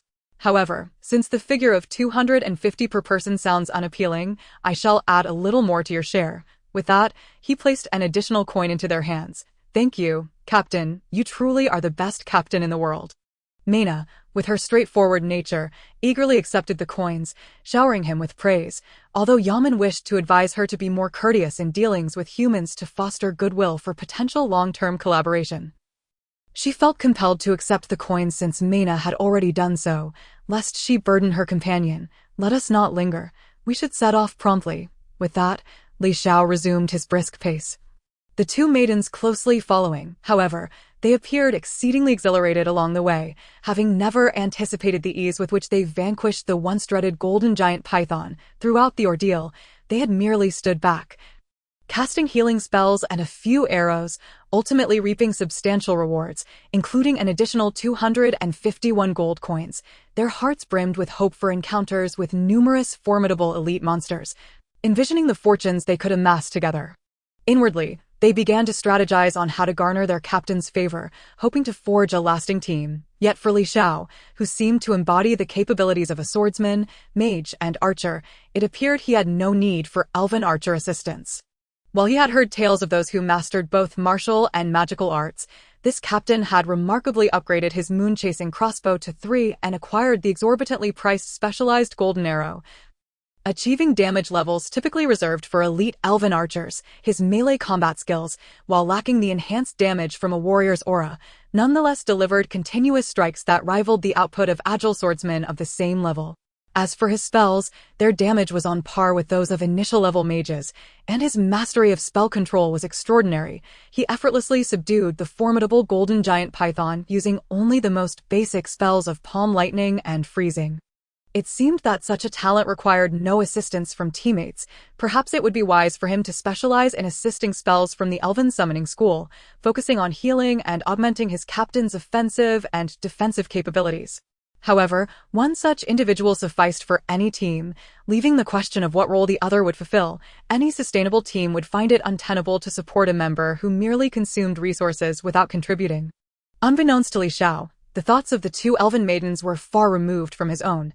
He pondered whether he should circulate among the various towns in the Elf King city, recruiting newcomers to level up alongside him. Based on the spoils gathered thus far, it seemed that teaming up with elves below level 10 might yield additional rewards from the system. For instance, creatures he could dispatch easily when alone, like blood wolves and giant goblins, yielded little in terms of loot. Yet, now that he had joined forces with the 2 young elves, he occasionally found himself rewarded with 2 or 3 gold coins from even the most basic monsters. Moreover, defeating low-level foes allowed him to absorb a greater amount of experience energy than before, suggesting that adventuring with lower-level newcomers might significantly enhance their leveling speed. Chapter 36. Luna has entered the fabled divine realm with remarkable efficiency. They advanced, clearing monsters without losing momentum. In a single day, they covered over 100 kilometers. Initially, the 2 maidens appeared invigorated, but as night fell, fatigue began to set in. Accustomed to the rhythm of rising with the sun and resting with its descent, they had never encountered the rigors of a night-long journey. Thus, while Li Xiao remained alert and sprightly at the front, Mena and Yaman struggled to stave off yawns, their eyelids growing heavy. They longed to ask, "Captain, when can we rest?" Yet, fearing that such a request might portray them as weaklings unfit for long-term teamwork, they held their tongues. After persevering through the deep night, they ultimately succumbed to fatigue. Mena, in an unfortunate turn of events, tripped over a small stone, causing Yaman to instinctively reach out to assist her, only to find herself tumbling down as well. Perhaps it was best to set up camp and rest for the night. Observing the 2 women, who were clearly at their limits, Li Xiao finally abandoned the idea of pushing through the night. At last, a moment of respite had arrived. "I can't believe I'm so exhausted," Mena muttered, immediately lying down on the grass beside her, slipping into a deep slumber almost instantaneously. "Captain, we shall rest for now. Call us when you need to take a break," Yaman managed to say. Lying down next to Mena and soon following her into the realm of dreams, It was puzzling how 2 capable adventurers could not withstand the night. While it was true that Mena and Yaman possessed relatively low mental fortitude, barely reaching 20 points, they were still considerably stronger than the average person. Even ordinary folk would not succumb to sleep simply due to a late night. Had these 2 perhaps gone several days without rest? This notion settled in Li Xiao's mind as a plausible explanation. Gazing at the 2 women, who appeared as serene as newborns in their slumber, he felt it was somewhat inappropriate for them to be sleeping exposed to the elements. He retrieved an exceptionally large bearskin mat, attempting to rouse them to move onto it for their comfort, yet his efforts proved futile. They remained blissfully unaware.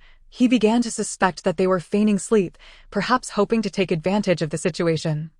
But that seemed rather uncharacteristic of elves. With determination, he lifted both women onto the mat, then fetched a blanket to drape over them. Even pinching their cheeks playfully yielded no response. It was hard to fathom how such poor vigilance could lead one to become a classed adventurer. How could such individuals survive in the wild? Was it all an act from the beginning? Though his mind was rife with questions, he lacked the enthusiasm to seek the truth, as this was merely a temporary alliance for a few days.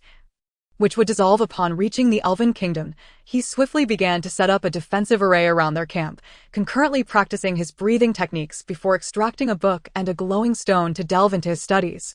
The book was not a tome on magical skills, but rather a compendium detailing the abilities and behaviors of all known monsters on the continent, focusing on those found within the Dark Forest, where they currently traversed. The Dark Forest, shrouded in perpetual twilight, was home to a plethora of creatures, the most common being tree spirits transformed by the corruption of dark magic. The rarest was the jungle assassin, once a formidable high elf who succumbed to the dark influence and lost their soul to the magic, ultimately becoming a phantom killer within the forest. Countless other monsters were catalogued, including hellvines, enchanted pythons, blood wolves, and hydras, with the book meticulously detailing their habits and approximate weaknesses. As dawn broke, Li Xiao finally closed the book after another session of breathing exercises.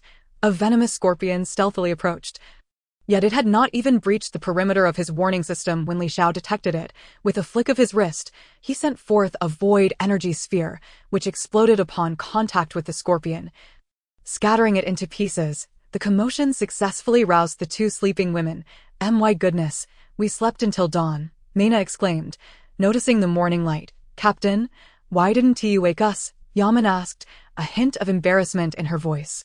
Li Xiao was tempted to retort that it was a miracle they could sleep so soundly, but given their beauty, he refrained from voicing such thoughts. It's nothing.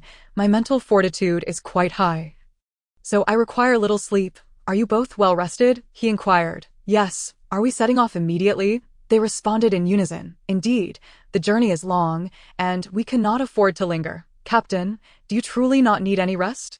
Perhaps you should sleep for a few hours. No need. My stamina is sufficient. I can manage without sleep for several days. Let us proceed. With that, he resumed his light jogging, maintaining a steady pace of over 10 kilometers per hour, fending off monsters they encountered along the way. The spoils of their journey were plentiful, and by midday, each woman had amassed nearly 1,000 gold coins, even managing to level up in the process.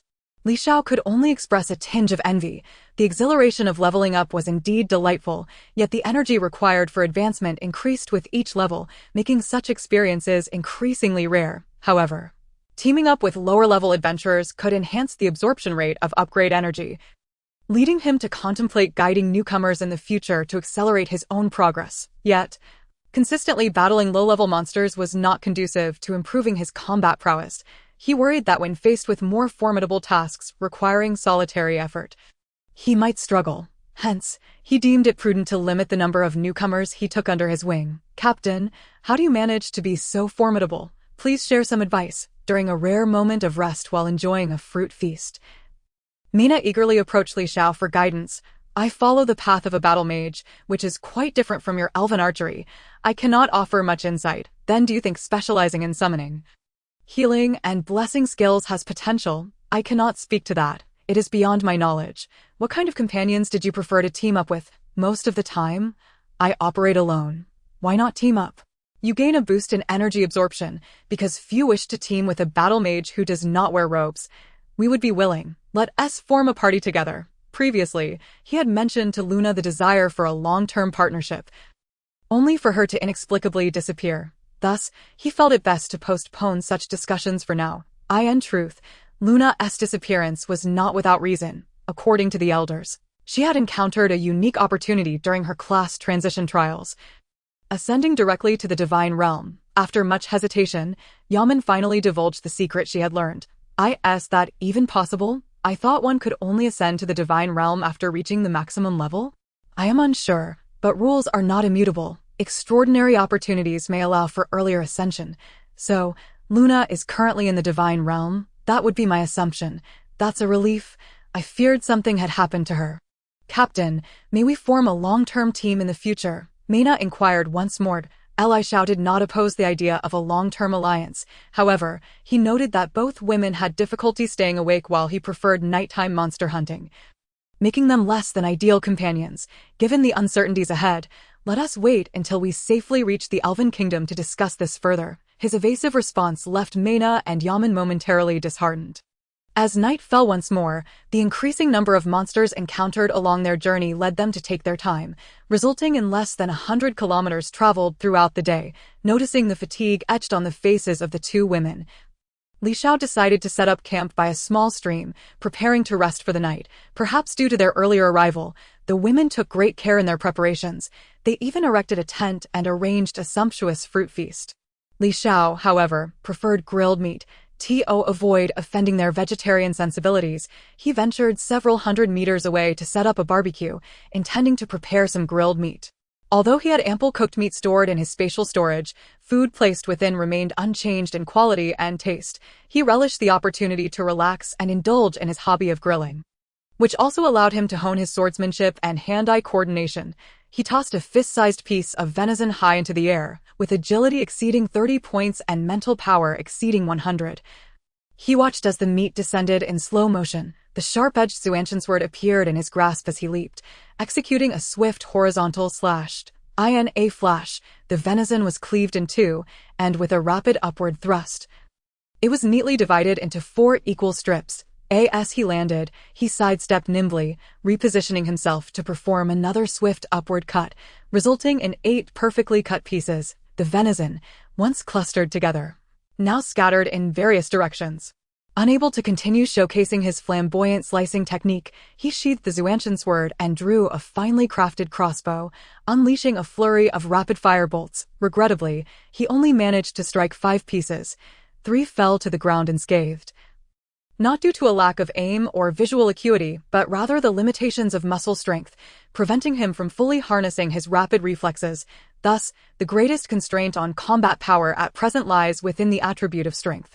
Regrettably, the efficiency of strength attribute allocation is exceedingly low, and the price of strength fruits is exorbitantly high, leaving little recourse to remedy the situation. The only viable solution is to earn more money and, in the future, purchase a greater number of strength fruits to compensate for the inherent deficiencies of the attributes. He picked up 3 pieces of venison from the grass and tossed them onto the barbecue rack, subsequently taking a piece of venison and tossing it high into the air, continuing to train his basic swordsmanship and hand-eye coordination skills. Of course, to say that this training was effective would be an understatement. It paled in comparison to engaging in close combat with formidable monsters. However, suitable creatures for close combat training are rather scarce.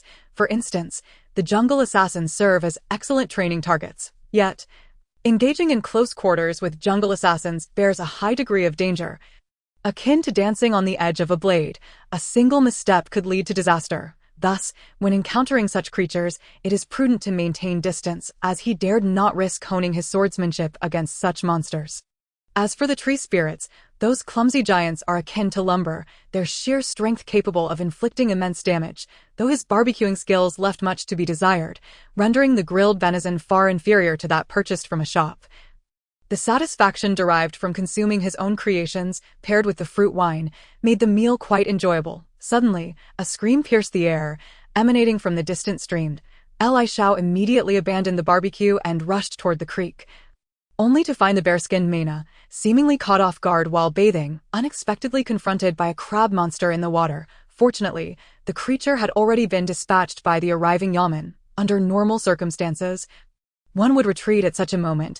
However, having just consumed some fruit wine, Li Xiao felt a bit lightheaded and found himself unable to avert his gaze from the enchanting Mena emerging from the stream. It was only when she looked toward him that he snapped back to reality, feeling as though he had been caught in the act of spying, and hastily turned away, pretending to admire the stars. Fortunately, Mena did not scream or directly expose the captain's faux pas. Instead, she quickly donned her clothing and hurried back to the camp. "Captain, there's a crab monster in the stream. You must be cautious while bathing." Yamen reminded Li Xiao as she departed, leaving him utterly mortified, wishing he could vanish into the ground.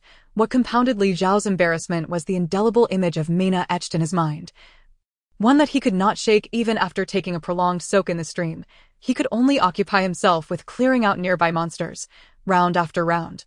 The minor creatures were vanquished until tranquility was restored in the early hours of the morning. With a hint of trepidation, he returned to the temporary camp, where everything seemed as it should. Perhaps due to having rested early that day, Mena and Yamen awoke surprisingly early in the dead of night.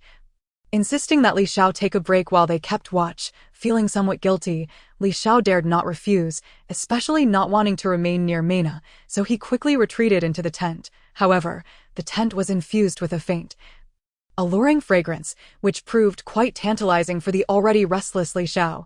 Tossing and turning on the mat, he only managed to fall into a fitful sleep in the early hours, yet it was not long before he found himself dreaming. And this time, his dream lover was no longer Luna, but had transformed into Mena, frolicking in the stream and lounging on the grassy riverbank. The dream was so vivid that he felt the warmth of her body, her breath, and her heartbeat. Upon awakening, he found Mena looking at him with a look of astonishment, and he realized that he was holding her. This situation left Li Xiao utterly bewildered. Mena, how did you end up in my tent?" He stammered, hastily retracting his hands and attempting to clarify his innocence. Earlier, the captain called out to Nana. Could it not have been me? He pondered aloud. It must be a misunderstanding, a colossal misunderstanding. I must have been talking in my sleep. So, the captain just dreamt of me? Mena responded, her expression a mix of surprise and delight. That really was a misunderstanding. Next time something like this happens, just slap me, and it'll wake me up, since it was a misunderstanding. Why would I slap the captain? She retorted. If someone takes advantage, they ought to be punished. Then I was taken advantage of by the captain? I suppose that could be said, although he wanted to assert that he was merely dreaming and unaware of the situation. He felt too embarrassed to deny it. Then how about you accompany me with a gold coin? Mena stated bluntly, leaving Li Xiao momentarily speechless. I heard that in your human warrior cities, when women are taken advantage of, they are compensated in such a manner, she added, noticing his stunned expression. Miss, you are a class changer, not a barmaid. Does that mean my price is higher or lower? Mena's inquiry left Li Xiao at a loss for words. Yet she appeared earnest. Don't you think this undermines my dignity? Of course not. Very well. With that, she produced a piece of precious metal and handed it to him, leaving Mena momentarily stunned, unbeknownst to Li Xiao. Presenting precious metal among the elves is typically reserved for proposals, akin to giving a diamond ring in the real world. They had only known each other for 2 days, and the captain's direct proposal caught Mena completely off guard. I need to think about this, Captain, she stammered, her face flushed as she bolted from the tent without accepting the precious metal. Chapter 38. It seems someone has taken notice of me, Mena. Blushing, quickly exited the tent, leaving no opportunity for explanation, much to Li Zhao's frustration. He had initially thought it was a mere unintentional mistake, and offering a piece of precious metal was already an act of great sincerity. Little did he expect that Mena would be dissatisfied with a piece of precious metal as compensation. This was a fortune, a sum many class changers could only earn after 10 days or more of hard work. Had he known, he would have simply compensated her with a gold coin, as she had suggested. Li Xiao muttered in indignation, but upon reflection, he recalled how he had stared at her for an extended period while rushing to rescue her the previous night, and in his semi-conscious state, had inadvertently touched her. Regardless of the circumstances, he was at fault. Should he offer an additional piece of mithril or as compensation? That should suffice, he mused, contemplating how to find an opportunity to apologize. However, after setting out, he found no chance to be alone with Mena. She seemed to deliberately avoid him, though she did not appear angry. During breaks, she would always huddle with Yamen at a distance, whispering about something while occasionally glancing in his direction, leaving Li Xiao feeling uneasy, prompting him to bury his head in the road, hoping to conclude this awkward journey swiftly. Yet, as night fell, during dinner, Mena surprisingly acted quite affectionately, preparing a rather exquisite fruit salad for Li Xiao and sitting closely beside him. It seemed that she was not seeking compensation, but perhaps had developed an interest in him. This realization left Li Xiao in a state of turmoil. Love, after all, is fleeting, especially when born from a misunderstanding, and it is rarely a positive outcome. Therefore, as Mena began to draw closer, Li Xiao found himself retreating, citing his preference for roasted meat over fruit, attempting to distance himself from deeper entanglements. However, as Li Xiao sought to evade her, Mena grew increasingly proactive, while the more she pursued him, the more he retreated. Mena was perplexed by his behavior, unable to fathom what she had done wrong, while Yamen, as a bystander, discerned the situation's essence.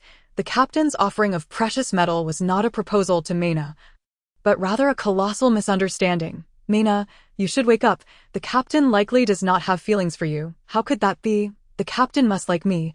Otherwise, why would he call my name in his dreams? You think he called out to you simply because he said Nana? Perhaps he was actually calling for Lunat. Yaman's words struck Mena like a bolt of lightning, and she began to question whether she had been overly sentimental. Otherwise, why would the captain gift me precious metal? At that moment, you were shouting for compensation. The captain is incredibly generous, so he offered you 1,000 gold coins. If you had truly accepted, you might have been blacklisted by the captain. And there would be no chance of teaming up again. My heavens, no wonder the captain has been avoiding me these past 2 days. He must think of me as a greedy woman. Now that you know, it's not too late. Avoid actions that might make you a laughingstock in the future. Thank goodness I didn't accept that precious metal. If I had, perhaps the captain would have expelled me from the team. Mena said, a hint of dread in her voice. That would not happen. The captain values promises. Since he has pledged to escort us to the royal city, he will see to it that we arrive before disbanding the team. However, the prospect of teaming up with the captain again will be challenging. With this newfound understanding, Mena ceased her pursuit of Li Xiao, which brought him some relief. Yet, the peculiar nature of the human heart left him feeling a twinge of disappointment. Now that she was no longer clinging to him, he felt a sense of loss. It is undoubtedly impossible to claim that Mena, with her enchanting allure, does not pique my interest. Otherwise, I would not find myself dreaming of her incessantly. However, due to various concerns, I dare not entertain such thoughts. My existence in this world feels exceedingly strange, perhaps imbued with a certain mission. If I cannot resist the temptations and relinquish my relentless pursuit of strength, I may be forsaken by the enigmatic heavenly system. Such an outcome would surely be far from desirable. I could either be unceremoniously dispatched back home to languish in a hospital bed awaiting death, or, more severely, be obliterated by the heavenly system itself. Nothing in this world holds greater significance than the act of living, thus I must remain unwavering in my determination to grow stronger. Only when I reach the pinnacle of power in this realm, with no further room for advancement, should I consider a life of ease and comfort. As I journeyed forth, I transformed into a soulless combat machine, focused solely on slaying monsters and traversing the landscape. Even my rare moments of respite were consumed by rigorous training and study, leaving no inclination to deepen my relationship with Mena. On the 6th day, I finally arrived at the outskirts of the dark forest. Though it was already evening, should I have been alone, I could have ventured in without hesitation. However, with 2 novice elves in tow, I was acutely aware that the monsters within would grow significantly more formidable after nightfall. It was imperative that I ensure their safe passage through the forest. Thus, I decided to rest here for the night and enter the forest in the morning. Standing at the edge of the dark forest, I hesitated momentarily, ultimately abandoning the plan to brave the forest with the 2 young ladies at night. Captain, will the monsters in the dark forest come out at night? Would it be safer for the 3 of us to rest together? Mena inquired, her anxiety evident as she approached me. I do not require rest. You 2 should hastily set up the tent while I clear the area of monsters, I replied, hastening toward a distant spawn point of stone giants. Yaman, I'm completely out of luck. The captain truly dislikes me, Mena lamented, watching my retreating figure, finally surrendering her hopes of improving our relationship. Don't be so pessimistic. I don't think the captain genuinely dislikes you. After all, he has always been the first to assist you in moments of danger. He simply might not be accustomed to you being so close, Yaman reassured her. If he doesn't allow me to get close, isn't that a form of dislike? Everyone has their own habits. Perhaps this is just the captain's way. How about you make a fruit salad for the captain? If he enjoys it, it should mean he has forgiven you. You should make one too. Why? To avoid total annihilation. If you and the captain form a long-term team and prosper, you must look after me. We agreed to advance and retreat together. All right, I'll help you make one. The 2 quickly erected the tent and prepared a lavish fruit feast, quietly awaiting my return from monster clearing. As I returned to the makeshift campsite after eliminating all nearby creatures, I was taken aback to see the 2 young ladies had prepared a rather exquisite fruit banquet, complete with a carpet and platters of fruit and wine. The scene evoked a warmth that was hard to resist, tempting me to abandon my relentless pursuit of strength and instead seek a life of camaraderie with these 2. Idling in the novice zones and slaying minor monsters for eternity. No, I cannot allow myself to be swayed. This could very well be a peculiar test, with dire consequences. I shook my head vigorously to dispel the alluring notion. "Captain, come dine with us. We have prepared a fruit salad for you," Yaman called, waving her arms as she spotted my return. I'm coming," I replied, quickening my pace until I reached the temporary camp. "This one is mine, and this one is made by Mina. Please try them, Captain." Before me were 2 large bowls of fruit salad. Mina's was undoubtedly more refined, while Yaman's was rather simplistic. Merely a pile of assorted fruits. Without hesitation, I grabbed Yaman's generous serving and savored it, but a fleeting glance at Mina revealed her distress, likely due to my neglect of her carefully crafted dish. Consequently, I took a portion of her beautifully arranged fruit salad and relished it, offering her a few compliments in the process. Seeing that I had finally tasted her creation, Mina visibly relaxed and settled beside me, prompting an instinctive urge to distance myself. However, upon reflection, I realized such an action was unnecessary. "I'm full. You two take your time to eat. I'll go for a stroll," Yaman declared, finding an excuse to leave. "Don't wander too far. The monsters may venture out of the dark forest after nightfall," I cautioned, to which Yaman nodded before swiftly disappearing from sight. Left alone with Mina, we exchanged glances, the atmosphere growing somewhat awkward.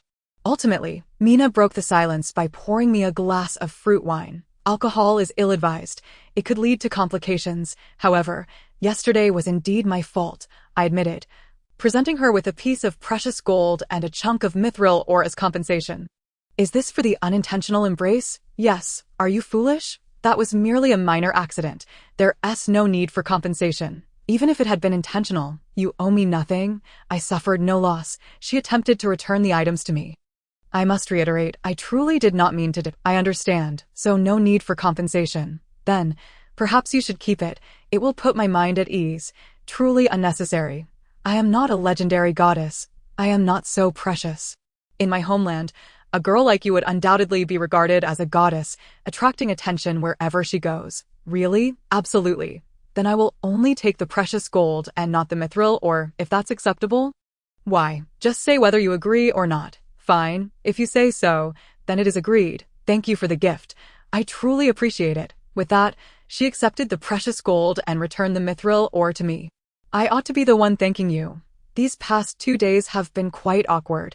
Once Mina accepted the precious gold, I finally felt a wave of relief wash over me. With her acceptance of my apology, I no longer felt as though I owed her an insurmountable debt that kept me restless. Truthfully, being embraced by the captain felt rather pleasant, providing a sense of security I had never known. With that thought, I leaned into her embrace. This action rekindled the turmoil within me. I found myself torn, having just vowed to remain focused on the pursuit of power, resolutely resisting the allure of beauty. Yet, when Mina willingly nestled closer, that vow crumbled in an instant, and I could not bear to push her away, nearly forgetting my own identity. Fortunately, a sudden cry from afar interrupted the moment. Yaman was fleeing from a tree demon that had emerged from the dark forest. I quickly released Mina and stood, the lightning staff materializing in my hand as I unleashed an ice spell, striking the tree demon over 200 meters away and significantly slowing its approach. Yaman successfully evaded the creature, and it soon faced a barrage of arrows from 2 longbows and a crossbow, supplemented by occasional spells of control. Within moments, its life force was extinguished. I in the dead of night. I continued my slow patrol around the campsite, eliminating the occasional monster, while Mina and Yaman had long succumbed to slumber. Though they had wished to assist, their combat efficacy dwindled as fatigue set in, leading to mistakes that could worsen our situation during encounters with formidable foes. After a few blunders, the 2 wisely chose to return to the tent for rest, ensuring they would be refreshed for our journey through the dark forest the following day. Without the hindrance of the 2 novices, clearing nearby monsters became a trivial task for me. In fact, due to our party dynamics, the drop rates of monsters increased significantly, resulting in numerous spoils that I deemed unnecessary to share with my slumbering companions. My spirits were high until, in the early hours while practicing my breathing technique to restore my mana, I entered a deep meditative state and sensed a mysterious force of attraction emanating from the void. This unsettling realization left me feeling uneasy. I could not discern whether it was merely an illusion or if there truly existed a mysterious energy, and if so, the implications could be dire. The possibility of being inexplicably drawn away by such a force loomed ominously. None could foresee the fate that awaited should I succumb to its pull. Faced with this enigmatic energy, I was at a loss for how to respond. silently praying that it was nothing more than a figment of my imagination, hoping I would remain forever anchored in this game-like world. However, that feeling came swiftly and departed just as quickly. As dawn broke and I resumed my practice of the breathing exercise to restore my mana, that mysterious force of attraction inexplicably vanished once more. I could not discern whether my prayers had borne fruit, if it had merely been an illusion, or if that enigmatic power would only manifest in the early hours of the morning.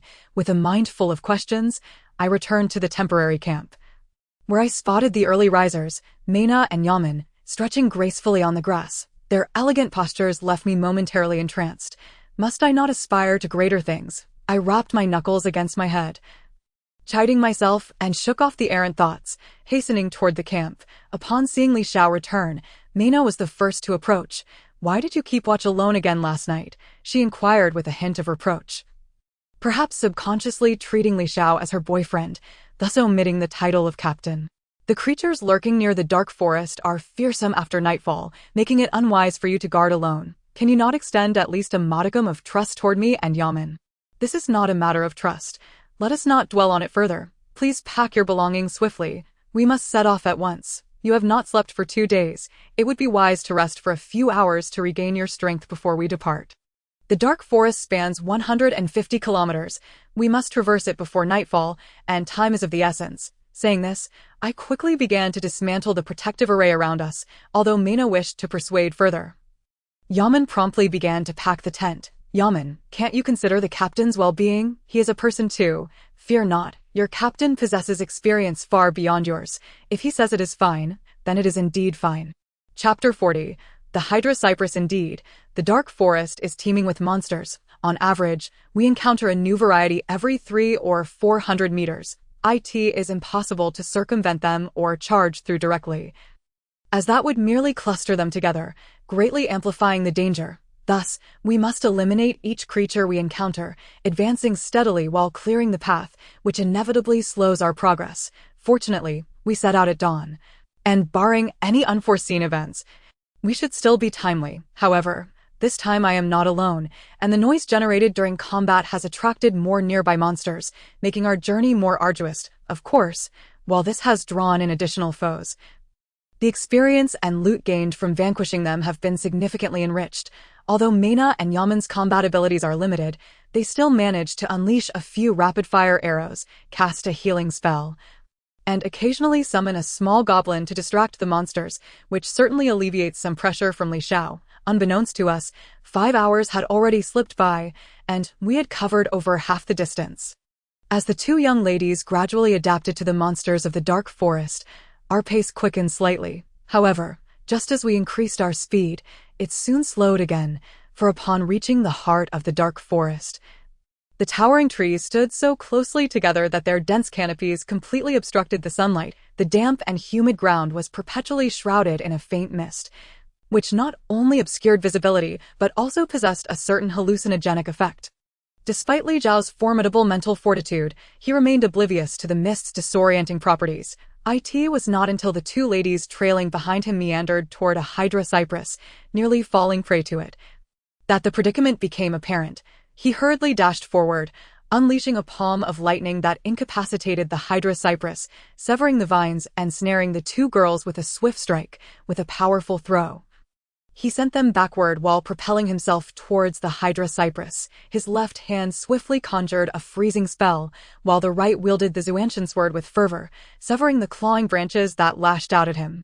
Just as the hydra cypress recovered from its paralysis, Li Xiao successfully ensnared it with ice. Yet, despite the ice's slowing effect, the creature's speed remained unexpectedly swift, although he managed to sever several rapidly swinging branches. One still struck him, sending him flying backward. Soon after, the creature burrowed underground, re-emerging beneath Li Xiao as he fell. With a flick of his staff, he conjured a fireball that hurtled forth, striking the target and igniting a considerable explosion, sending a wave of heat that propelled Li Xiao away from his descent. His left hand had already replaced the Zuanshan sword with a moonlit crossbow. A flurry of arrows whistled through the air, hovering momentarily before plummeting to the ground. As the hydra cypress emerged from the earth once more to ensnare its airborne prey, it was met with a bolt of lightning from Li Zhao's palm. followed by a precise and powerful thrust that struck at the creature's life source. While it did not drain the Hydra Cypress's life force entirely, it inflicted significant damage, temporarily robbing it of its ability to burrow. Another fireball spell rained down upon the Hydra Cypress, inflicting further damage while the explosion's shockwave propelled Li Xiao upward. Once more, he switched the Zuanshan sword for the crossbow. Meanwhile, the two elven ladies, whom Li Xiao had tossed aside earlier, finally regained their clarity of mind. Mina immediately unleashed a barrage of rapid-fire arrows, while Yamen promptly cast a healing spell on Li Xiao, who had no time to consume potions, the ultimate boss. The Hydra Cypress, which many adventurer teams would choose to evade, was decisively handled by Li Xiao alongside his two novice companions, though Li Xiao alone would have had the means to defeat the creature. He would have needed to consume several restorative potions without the assistance of his teammates, thus saving considerable expenses with their aid. Originally, he had intended to meditate and practice the breathing technique to restore his mental strength. But as the Hydra Cypress dissipated into dark mist, he unexpectedly leveled up, along with Mena and Yamen. To add to the excitement, a magnificent golden treasure chest appeared on the scene. "Stop dawdling. Come help me open the treasure chest." Li Xiao beckoned to the two dazed ladies. "If it weren't for the captain's timely rescue, we would have perished earlier, so this chest should be opened by the captain himself," Yamen timidly suggested. "Indeed, Captain, you should open it as we contributed little damage," Mena concurred. "Stop with the nonsense and hurry over." Seeing Li Xiao's insistence, Mena and Yamen finally approached him, gazing at the towering treasure chest with barely concealed excitement. Such a colossal golden chest surely contained extraordinary treasures. Li Xiao grasped both of their hands and pressed them onto the chest. A dazzling golden light flashed, two longbows and a spellbook materialized. This outcome was indeed unexpected. Both longbows could be considered exceptional, rivaling the treasured mithril longbow stored in his dimensional pocket. While they were not three nor did they possess lightning attributes, they bore the natural power property, inflicting additional nature damage upon hitting enemies, draining 30 life points per second for 10 seconds. This was without accounting for any enhancements, and once strengthened, the natural damage would likely increase, while this damage could bypass defenses, significantly augmenting their damage output. Most importantly, the required attributes for both longbows had already been met by the two ladies, allowing them to wield them immediately. Upon seeing the attributes of the longbows, both ladies' eyes widened, quickly calculating their inventory to see if they could trade for the exceptional bows. However, Li Xiao directly allocated one longbow to each of them, keeping only the valuable high-level spellbook. Wrath of the Stars. After exchanging glances, Mena and Yamen retrieved all their gold coins and several pieces of precious mithril from their spatial bags, placing them before Li Xiao. "You will need this money for equipment when you change classes. The class transition quest is no easy feat, and it is wise to be prepared. Then consider it a debt to the captain. Each longbow may be worth over 18,000. We owe you 18,000 gold coins," Yamen said as she began to draft an IOU with the certified contract. "Although this item is rather costly, since you can make use of it, it is only natural for you to have it. What we mean is to purchase these longbows, not merely borrow them," Mena clarified. "Understood. I did not intend for you to repay. That is unacceptable. I would be unable to rest easy with such a windfall." "Fine. Once you earn money in the future, you may repay me. Let's forego the contract. I trust you." "Agreed," they replied in unison, excitedly stowing the longbows and studying them intently. Originally, their damage output was severely lacking, but with these powerful longbows, their damage skyrocketed to over double. If they enhanced them twice more, their damage would increase by 60, and with a class change to boost output, they would indeed be qualified to explore the Dark Forest as a team. Chapter 41. Strolling through the shadowy forest, leveling up and acquiring 5 unallocated attribute points indeed brings a sense of delight. However, the decision on how to allocate these points leaves Li Xiao in a quandary. As a mage endowed with a remarkable innate affinity for mental power, it seems prudent to invest in that attribute. Yet, throughout this perilous journey, it has been the agility attribute that has truly safeguarded his life. In fact, agility not only serves a life-preserving function, but also significantly contributes to damage output. Agility enhances physical damage and, without exceptional agility, it would have been impossible to harness the upward gust from the explosion of a fireball to evade the attacks of the Hydra. Moreover, it enables rapid switching with a crossbow in midair, unleashing a torrent of damage. Without superior agility, one would lack the dynamic vision that is several times faster than the average person, resulting in diminished shooting accuracy and basic swordsmanship proficiency, ultimately leading to a drastic reduction in output efficiency. Most crucially, in this world, there are no potions for instant mana recovery. Depleting mana can have dire consequences. After careful comparison and analysis, he ultimately allocated 3 points to agility and 2 points to mental power. Level 21 strength, 27.9 agility, 1045 stamina, 372.5 mental power, 25,137.5 health points, 270 mana points, 1625. Even after dedicating a substantial portion of his attribute points to agility, his mental power remains comparable to that of other mages of the same level and is even slightly superior. This can be attributed to the miraculous 2.5 times innate affinity that grants Li Xiao the liberty to allocate his points with abandon. The only source of disappointment lies in the abysmal strength attribute. Despite diligently training day and night for over 5 months in this world, he has yet to reach the peak level of a normal human, still lacking a mere 0.1 points. Thus, he refrains from consuming the strength fruit, intending to enhance his training further until he can make up that deficit before using it, although he has leveled up. The mesmerizing mists with hallucinatory effects continue to significantly impact Meina and Yamen. As the buffs from leveling gradually dissipate, the two young women find themselves once again entranced by the bewitching fog. To prevent them from lagging behind, Li Xiao can only grasp one hand of each, advancing together. Of course, such close quarters heighten the risk, prompting them to proceed with utmost caution. However, concerns over potential dangers may be unwarranted. After passing through the core area of the shadowy forest and nearing the Elven City, the frequency of monster encounters diminishes significantly, with adventurer teams frequently appearing instead. The resurrected monsters are typically dispatched promptly by these adventurers, resulting in a journey devoid of monster encounters, while they come across multiple adventuring parties. After cautiously advancing for 7 or 8 kilometers without encountering any monsters, likely due to other teams clearing them, Li Xiao finds himself relieved. The surrounding mists finally clear entirely, and the once dazed Meina and Yamen regain their normal senses. Initially, Li Xiao intends to let go of their hands, but Meina and Yamen seem reluctant to part. So they continue to advance hand in hand. With the hallucinatory mist no longer affecting them, their visibility has significantly improved, rendering surprise attacks from monsters highly unlikely. It becomes evident that mental power plays a crucial role. It seems that in future level-ups, he must allocate more points to this attribute. Having successfully traversed the hallucinatory mist, Meina expresses her sentiments. Your mental power affinity is only 0.85 times. Perhaps you should not invest further in it. Allocating points to strength and agility would be more beneficial. Boosting agility seems more advantageous.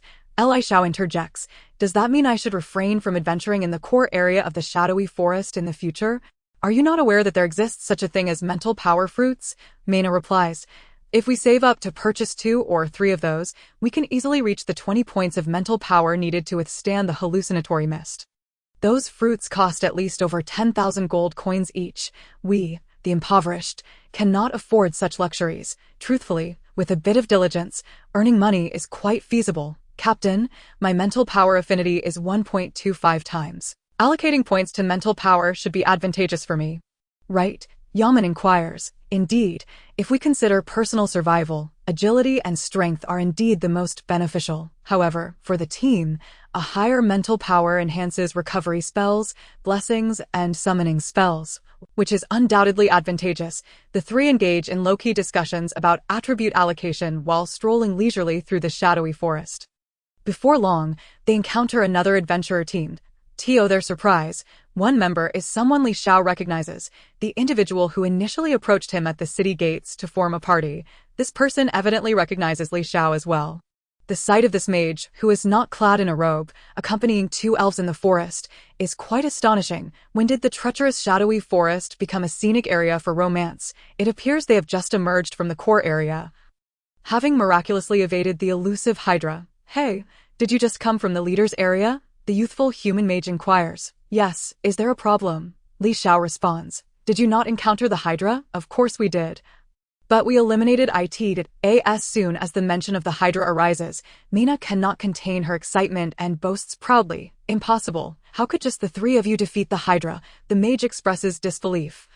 But Mina is about to retort when Li Xiao squeezes her hand, prompting her to cease. "Just kidding. It was already defeated by someone else. We merely passed by." Li Xiao lies casually, and the mage seems to accept it. "Why are you always a step late? Now we must wait another month. It's utterly ridiculous," the mage mutters as he returns to his team, which subsequently shifts direction. "Why did we deceive them?" Mina inquires curiously once the 5-member team has distanced themselves. "Truthfully, they wouldn't believe us and explaining would be cumbersome. So why bother with unnecessary explanations? But this is a great honor. How can we simply abandon it? Honor cannot be eaten, can it, my dear captain? Honor can indeed be converted into sustenance. Once you have vanquished a regional leader in the shadowy forest, all accommodations in the Elven City are complimentary. Did you not know? We aren't exactly short on money. You also receive a 10% discount on potions." "Is that so? How could such a delightful opportunity exist? These are common knowledge among the elves. How could the captain be unaware? I haven't paid much attention to that. Do share some common knowledge about the elves with me." Of course. Just as I was about to elaborate on elven customs, a frenzied giant python suddenly resurrects in the distance. "Let me handle it," Mina exclaims excitedly, dashing forward with her newly acquired exceptional longbow. Unleashing a volley of arrows, having upgraded her weapon and leveled up, her combat prowess has increased manifold, and with a single combo, she swiftly depletes nearly 10% of the giant python's health. "I'll assist you." Yaman rushes in too, but instead of arrows, she employs her newly learned summoning skill, ice arrows. The arrows, enveloped in a layer of frost, strike the giant python, significantly hindering its movements. The effect is akin to Li Xiao's freezing spell. She is attempting to mimic his control spells to manage the beast's actions. Observing the two young women in their exuberance, Li Xiao refrains from intervening, remaining vigilant for any other monsters that may be lured by the commotion. As for the frenzied giant python, the newly empowered elven archers can certainly handle it. Chapter 42. A sudden departure. The frenzied giant python is swiftly vanquished by the two young women. And although the spoils amount to a mere 32 gold coins, the excitement it brings is palpable. While the monster was indeed defeated through their combined efforts, they graciously present half of the coins to Li Xiao, demonstrating their sincerity despite his earlier claims of monetary insignificance. As he receives 16 gold coins, Li Xiao suddenly perceives the merit of forming a long-term team with these two. There is no need to endure a life turned upside down. Spending the day in the shadowy forest hunting monsters alongside them and returning to the Elven City for a restful night's sleep ensures that neither the speed of leveling nor the bounty of spoils is diminished compared to braving the forest alone in the dead of night. Most importantly, such a lifestyle embodies the essence of living. Perpetually confronting bizarre and terrifying creatures can darken one's spirit, which is unsustainable in the long run. Once again embarking on their journey, Mina instinctively grasped Li Xiao's hand, while Yaman chose not to do the same. Instead, summoning a small goblin to scout ahead, she had decided to pursue a summoning support path, investing in a rather expensive summoning skill stone. As they drew closer to the Elven King City, the likelihood of encountering monsters rapidly diminished. On the rare occasion that they did come across one or two creatures, they were swiftly dealt with by the two formidable young women, leaving Li Xiao to contribute only a modicum of damage in the most exceptional circumstances. The trio's pace quickened, and by evening, they emerged from the shadowy forest. "How about we regroup after you complete your job change?" Li Xiao suggested, standing at the entrance of the Archers Guild. Upon hearing his words, Mina's excitement was palpable, her cheeks flushing with a hint of color. "Thank heavens, you've finally taken notice of us. Just remember, no backing out. Of course, I shall not retract my words." "Captain, are you saying it will just be the two of us?" Yaman inquired, glancing over. "Naturally. Your summoning support and healing abilities are exceptional. I can focus on tanking and damage output. While Mina handles ranged attacks, our trio can indeed complement one another seamlessly. My summoning and healing skills are rather mediocre, having been acquired midway. Do you truly not mind, Captain, while they may be average now? Their potential for growth in the future is considerable. It's quite promising. So, are you suggesting we can form a long-term party? If you're unwilling, then so be it. I am more than willing, thank you." "You're welcome." Just be cautious during your job change. Ensure you stock up on potions. The monsters within can be quite formidable. Understood, Yaman replied, stepping into the Archers Guild. Mena then leaned in to embrace Li Xiao briefly before declaring, "No backing out, otherwise, Yaman and I will surely curse you. Rest assured, I shall await your completion of the job change right here in the city." Great. With Li Zhao's solemn promise, Mena released him and turned to enter the Archers Guild. Yet, as he watched her disappear through the guild's entrance, an inexplicable sensation washed over Li Xiao, akin to the moment he witnessed Luna's figure vanish around a street corner. Surely, such an opportunity to ascend to the divine realm could not be so frequent? He muttered skeptically. However, upon reflection, he dismissed the notion that such a minuscule probability, even less than winning a lottery jackpot, could befall him repeatedly. He shook his head and headed towards the loot reclamation shop. After clearing out all unnecessary materials and equipment from his pack, he amassed 30,000 gold coins and proceeded directly to the shop specializing in upgrading storage rings. He spent 25,000 gold coins to embed a fifth basic void stone into the ring, expanding its storage capacity to 7.5 cubic meters, and purchased a substantial quantity of supplies. After completing these tasks, he checked into a nearby inn and collapsed into slumber. However, in the midst of his drowsy state, he was abruptly jolted by a surge of energy emanating from the void, the familiar mysterious pull resurfacing, accompanied by a significant drain on his mental strength. Could it be? What have I done wrong? Why is this happening to me? He lamented, a sense of foreboding settling in his heart. Despite his unwillingness to be whisked away, he found himself powerless to resist. In mere moments, his mental energy was entirely depleted, and he succumbed once more to unconsciousness. A golden beam of light shone down from the void, and as it faded, Li Xiao vanished from his in a state of bewilderment. He lost track of how long he had been asleep until strands of golden light illuminated his form. Finally rousing him from his deep slumber, as he opened his eyes, he found himself gazing at the cerulean sky dotted with drifting white clouds, a far cry from his familiar quarters. Confusion washed over him. He tapped his slightly dazed head and suddenly recalled the possibility that he was outdoors. Sitting up abruptly, he scanned his surroundings, but found no signs of any creatures. It appeared he was in a primeval forest, but he was certain it was not the shadowy forest. He promptly opened his storage space and retrieved his shield and staff. To his astonishment, however, no pertinent information appeared when he grasped them. He hastily drew out his Xiantian sword for inspection. Yet again, no details materialized. Anxiously, he attempted to cast his well-practiced fireball spell, but the familiar incantation failed him, although he felt a surge of heat gathering in his palm.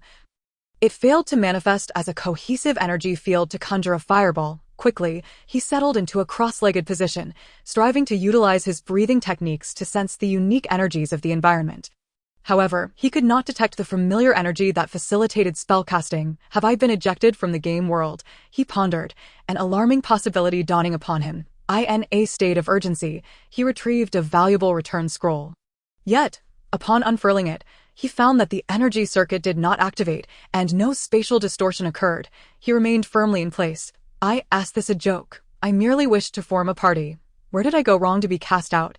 He grumbled to the heavens, only to be met with silence, a clear indication that this world lacked a divine system. Anxiety gripped Li Xiao. He had just begun to establish himself in this new life, only to be abruptly cast aside and stripped of his ability to cast spells. It was a bitter pill to swallow, especially after he had promised Mena and Yaman a long-term partnership, only to find himself alone while they remained. Yet, with reality as it was, he had no choice but to accept his circumstances. The priority now was to ascertain the nature of this place and whether any unknown dangers lurked within. Nothing was more crucial than the simple act of survival. Drawing his Xiantian sword and equipping his shield, he began to cautiously explore the primeval forest. The results of his exploration, however, were disconcerting. He encountered neither monsters nor any signs of wildlife. Not even a solitary ant or insect. An eerie silence pervaded the air. Uncertain whether it was mere coincidence or an indication that this world was devoid of fauna, he pressed on, feeling increasingly uneasy. To compound his worries, after traversing less than 3 kilometers, he stumbled upon an unknown barrier, obscuring his path with an impenetrable haze. Unable to discern the situation beyond the barrier, he marked some trees with symbols and continued along its edge.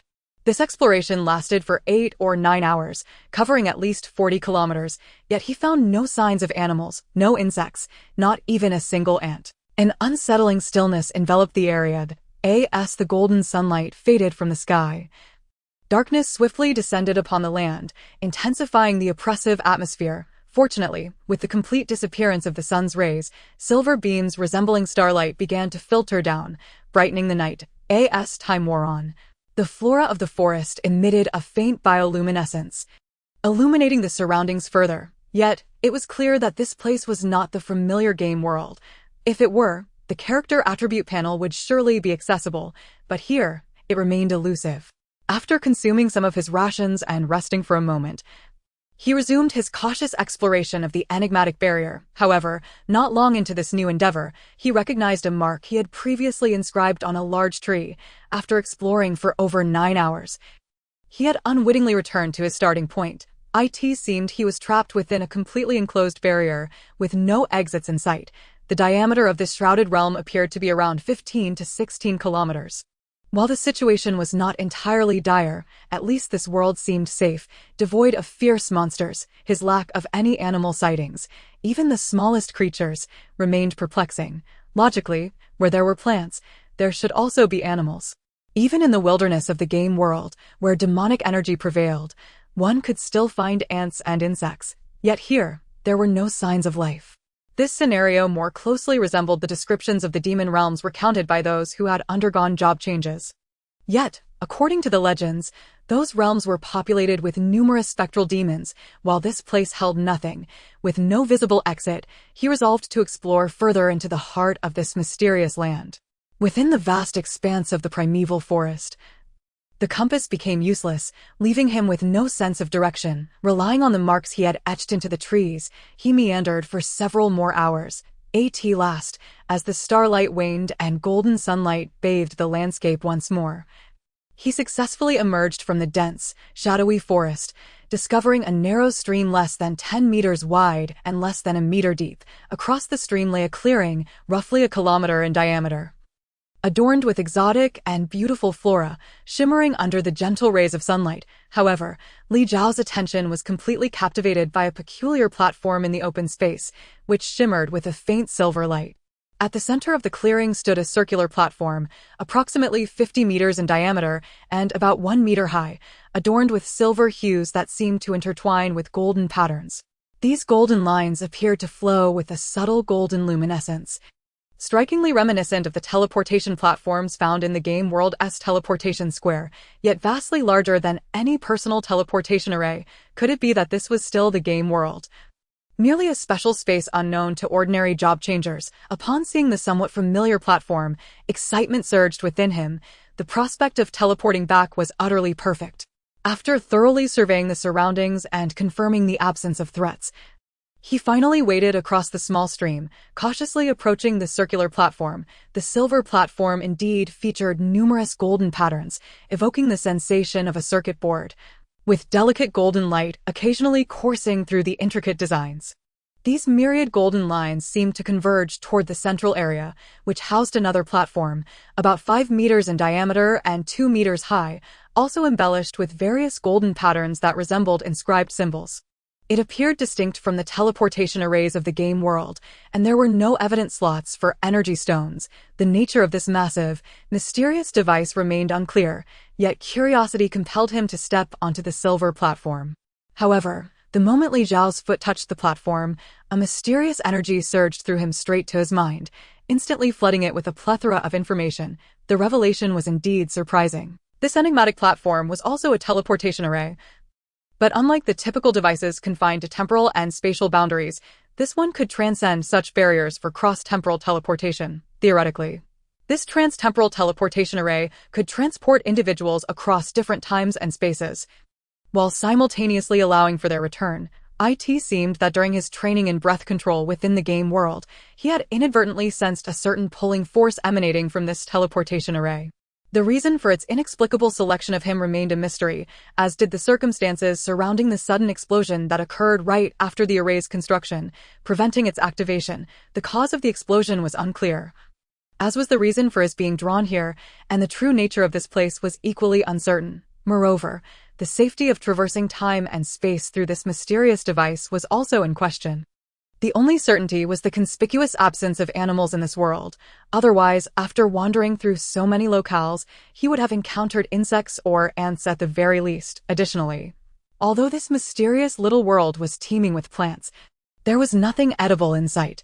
If he could not leave before the food in his storage space ran out, he might face starvation. In truth, even if starvation were not an issue, the prospect of enduring solitude in this silent little world could drive one to madness over time. To remain in a place devoid of even a single ant was far more terrifying than a life sentence. Thus, before the food in his storage space was depleted, if no alternative means of returning to the game world were found, he felt compelled to experiment with the mysterious transtemporal teleportation array, hoping for a stroke of luck that might lead him back to the familiar game world. Fortunately, the storage space here was not restricted. It still contained a considerable stockpile of resources, allowing him ample time for thoughtful preparation. As the thought of his supplies crossed his mind, he promptly opened his storage space to swiftly inventory his provisions. The first layer of his storage contained the most commonly used items: a 4-Zuanshan sword, a pot shield, a 4-thunder staff, and a 3-moon chaser crossbow, alongside 9 spare quivers filled with bolts. The second layer was stocked with supplies, including 300 life fruits, 100 bottles of basic life recovery potions, 20 bottles of basic mana recovery potions, and 10 bottles of advanced mana recovery potions. Besides an eternal crystal, he also had 30 energy crystals. The reason for having the eternal crystal while still storing these energy crystals was that when utilizing certain teleportation points, it would require embedding these fundamental energy crystals, making the cost of teleportation significantly cheaper than the exceedingly rare town return scrolls. Additionally, there were 2,000 precision gold bolts, bringing the total to 2,600 when combined with the 10 quivers. The bolts in use were all special precision gold bolts priced at 0.5 gold each, featuring piercing and bleeding effects. The third layer held living supplies, containing 199 complete nutritional meal packages, approximately 40 kilograms of raw deer and lamb meat, and around 300 kilograms of various fruits. There was also a barbecue grill, still burning, a large quantity of charcoal, various condiments, and essential wilderness survival equipment, including several hundred liters of spring water. The fourth layer contained items equivalent to gold coins: 24 pieces of precision gold stones, 17 pieces of mithril ore, and 1,200 gold coins, along with a strength fruit that had yet to be consumed. Additionally, there were 6 spellbooks yet to be learned: Tornado, Guardian Light, Teleportation, Poison Vine, Meteor Fire Rain, and Star Fury. The Poison Vine and Meteor Fire Rain spells were mid-tier, while Star Fury belonged to advanced mage literature, all dropped from monsters. There was also a 3 mithril longbow, which he had intended to gift to Luna, but had never had the chance. After learning that Luna had gone to the Divine Realm, he had contemplated selling the longbow at an auction, but before he could do so, he was expelled from that world. The newly upgraded 5th layer of the storage space was empty, while he wore a 4 mithril armor and a 2 earth dragon set, adorned with the earth ring and the life ring. Although the items stored appeared plentiful, they occupied little space. If all were consolidated, perhaps a single layer of storage would suffice. Thus, he regretted not preparing more. Had he known he would encounter such circumstances, he would have packed thousands of food portions and a large batch of grain seeds. Thankfully, he had maintained a habit of stocking food in his storage space, or he would be facing hunger now. Yet, despite the ample food supplies, they would only last just over 3 months, and he certainly could not wait until they were exhausted before attempting to activate the mysterious transtemporal teleportation array. For no one could predict what might occur upon activation. If he ended up in an unfamiliar place, perhaps stranded in a barren desert, he needed to reserve a portion of food for emergencies. Moreover, he could not afford to hastily experiment with the unpredictable cross-temporal teleportation just yet. If returning to the familiar game world was not an option, spells would likely still be restricted. So it was best to first train his basic physical fitness in a safe location. Close combat skills, which did not involve any spiritual power, had a minimal chance of being restricted. He aimed to push his physical training to the limit over the coming period, consume the strength fruit to further enhance his physique, and then attempt the teleportation array, thus increasing his safety margin. Suddenly, he recalled the possibility that if spells were not universally applicable across all worlds, Would the equipment from the game world also become ineffective in a different realm? Prompted by this thought, he hurriedly retrieved all his weapons and gear to conduct experiments. The 3 thunder staff was utterly useless, unable to cast any spells. However, the staff, crafted from mithril, was light and sturdy enough to be wielded as a club. Yet, with the superior Zuanshan sword at his disposal, there was no need to resort to such means. The Zuanshan sword remained incredibly sharp, although the effects of dragon flame and holy light attacks might have diminished. Its cutting edge still proved effective, effortlessly slicing through a small tree with a diameter exceeding 10 centimeters. The Moon Chaser crossbow remained functional, albeit without the benefit of geomagnetic assistance, resulting in diminished damage and increased recoil. Nevertheless, it successfully struck a tree 5 meters away, embedding the bolt approximately 10 centimeters into the trunk. Its penetrating power was nearly halved compared to its performance in the game world, yet overall, its power still surpassed that of a 9mm caliber handgun. Additionally, the energy restoration effect of the Eternal Crystal had significantly waned.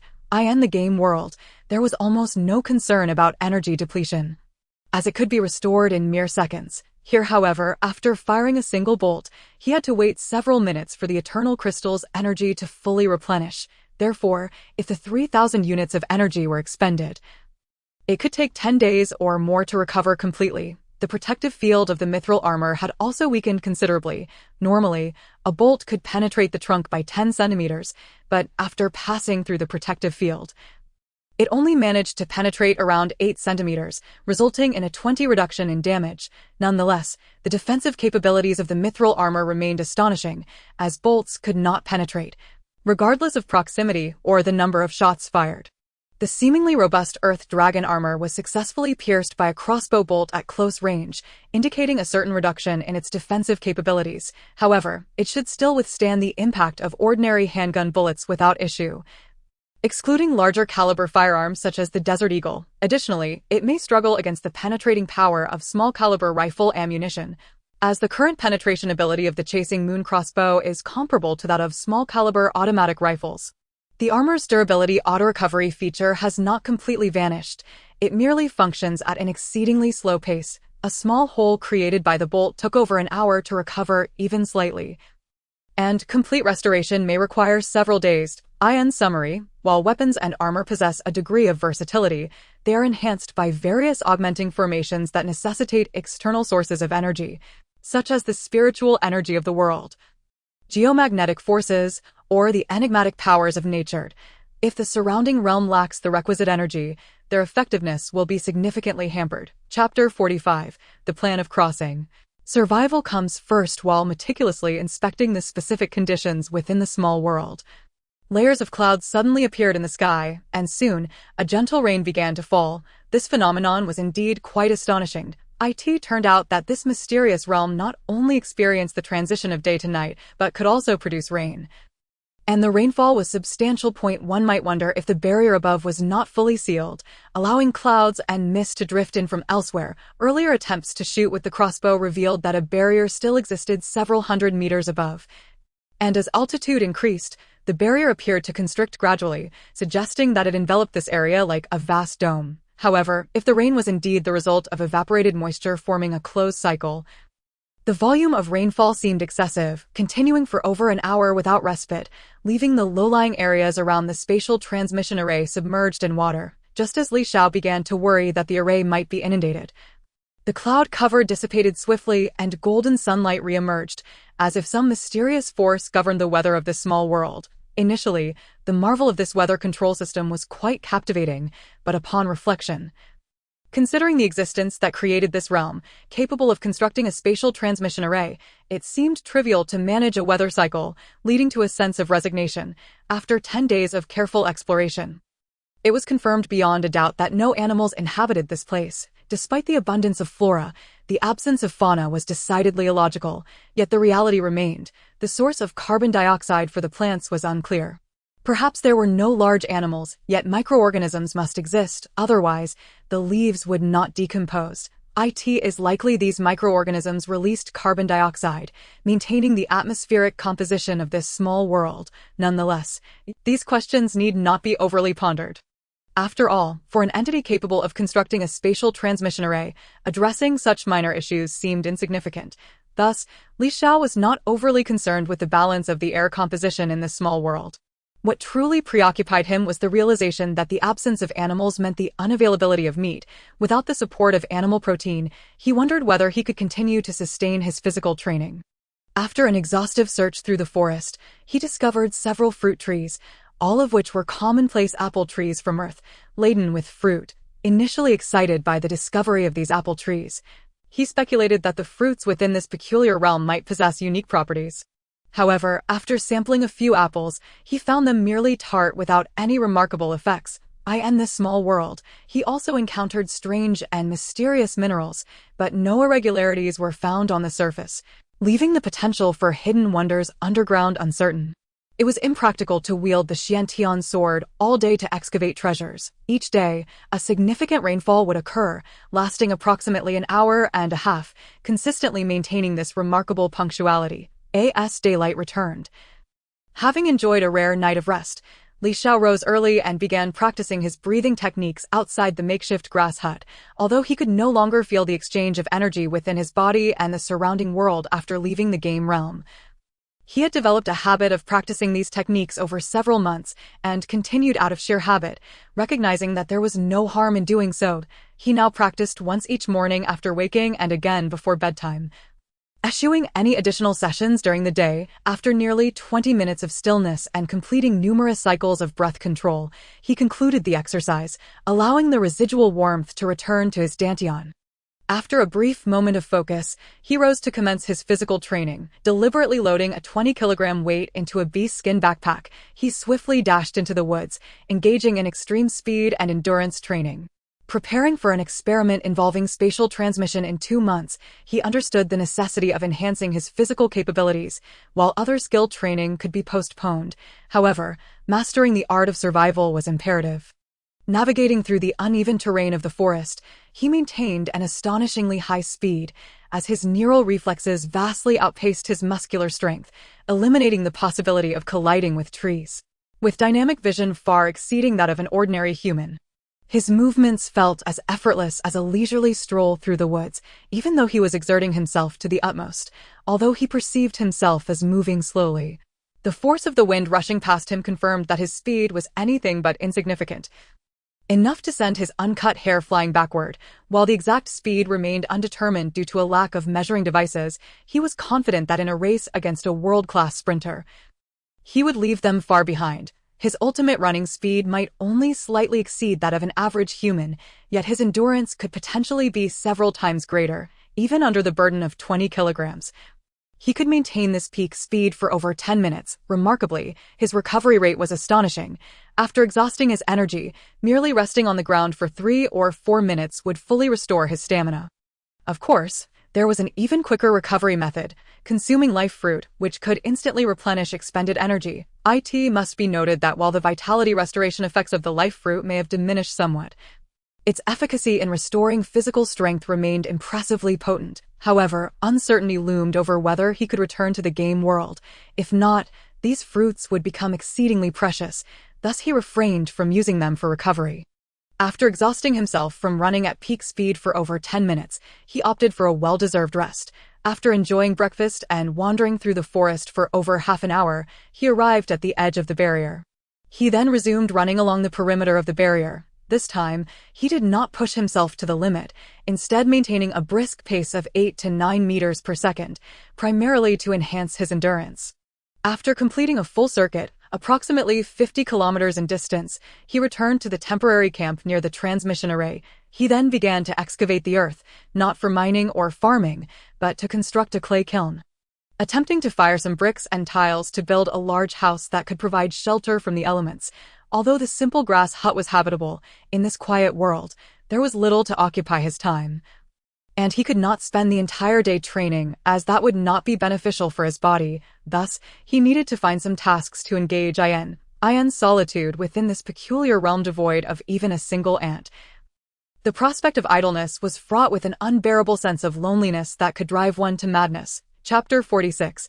The sprouting seed of the tree of life upon waking in the early morning.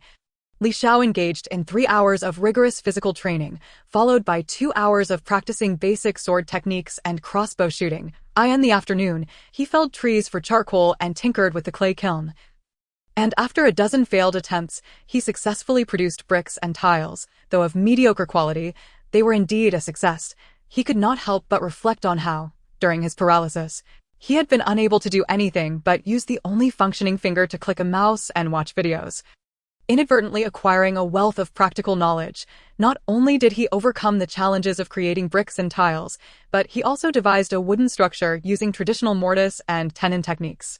Although the Xiantian sword was not a professional carpentry tool, its exceptional sharpness allowed it to substitute for most cutting instruments. In just a month, he managed to construct a simple yet functional house without using a single nail.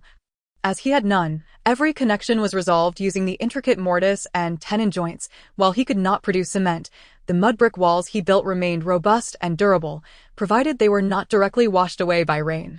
During this time, he also cultivated a small orchard near the house, as many of the fruits he had brought back from the game world contained seeds, although their germination rate seemed to have plummeted post-spatial transit. Several common fruit seeds successfully sprouted. Another point worth mentioning is that, after a recent fortnight of experimentation, it seems that consuming the life fruit and engaging in physical exercise has indeed augmented my endurance limits.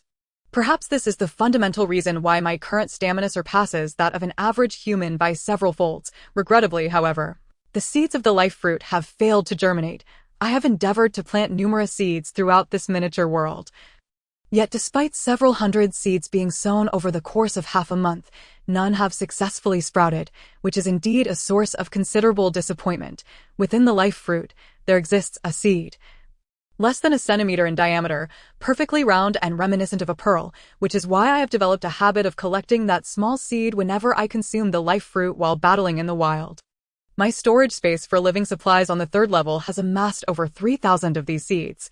As night fell, following a modest dinner, I returned once more to the vicinity of the interdimensional teleportation array, retrieving charcoal and cowhide paper to commence documenting the intricate circuits inscribed upon the array, although I would be utterly perplexed without guidance to decipher the meaning behind these convoluted circuits. I found myself idle during the night, and, to stave off any unfounded musings, I resolved to meticulously record every intricate line of this colossal interdimensional teleportation array. Naturally, my cowhide notebook proved inadequate.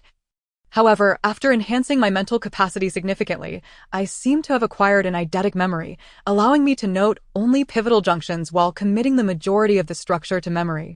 After completing the documentation of Sector 11, it was already late into the night, yet sleep eluded me, prompting me to continue recording Sector 12, tracing the lines outward with meticulous care. However, as I followed the circuits to the edge of the array platform, I stumbled upon a peculiar little seedling emanating a faint red glow, curiously absorbing the golden and silver light emitted by the interdimensional teleportation array. It appeared that I had also planted several life fruit seeds around the teleportation array.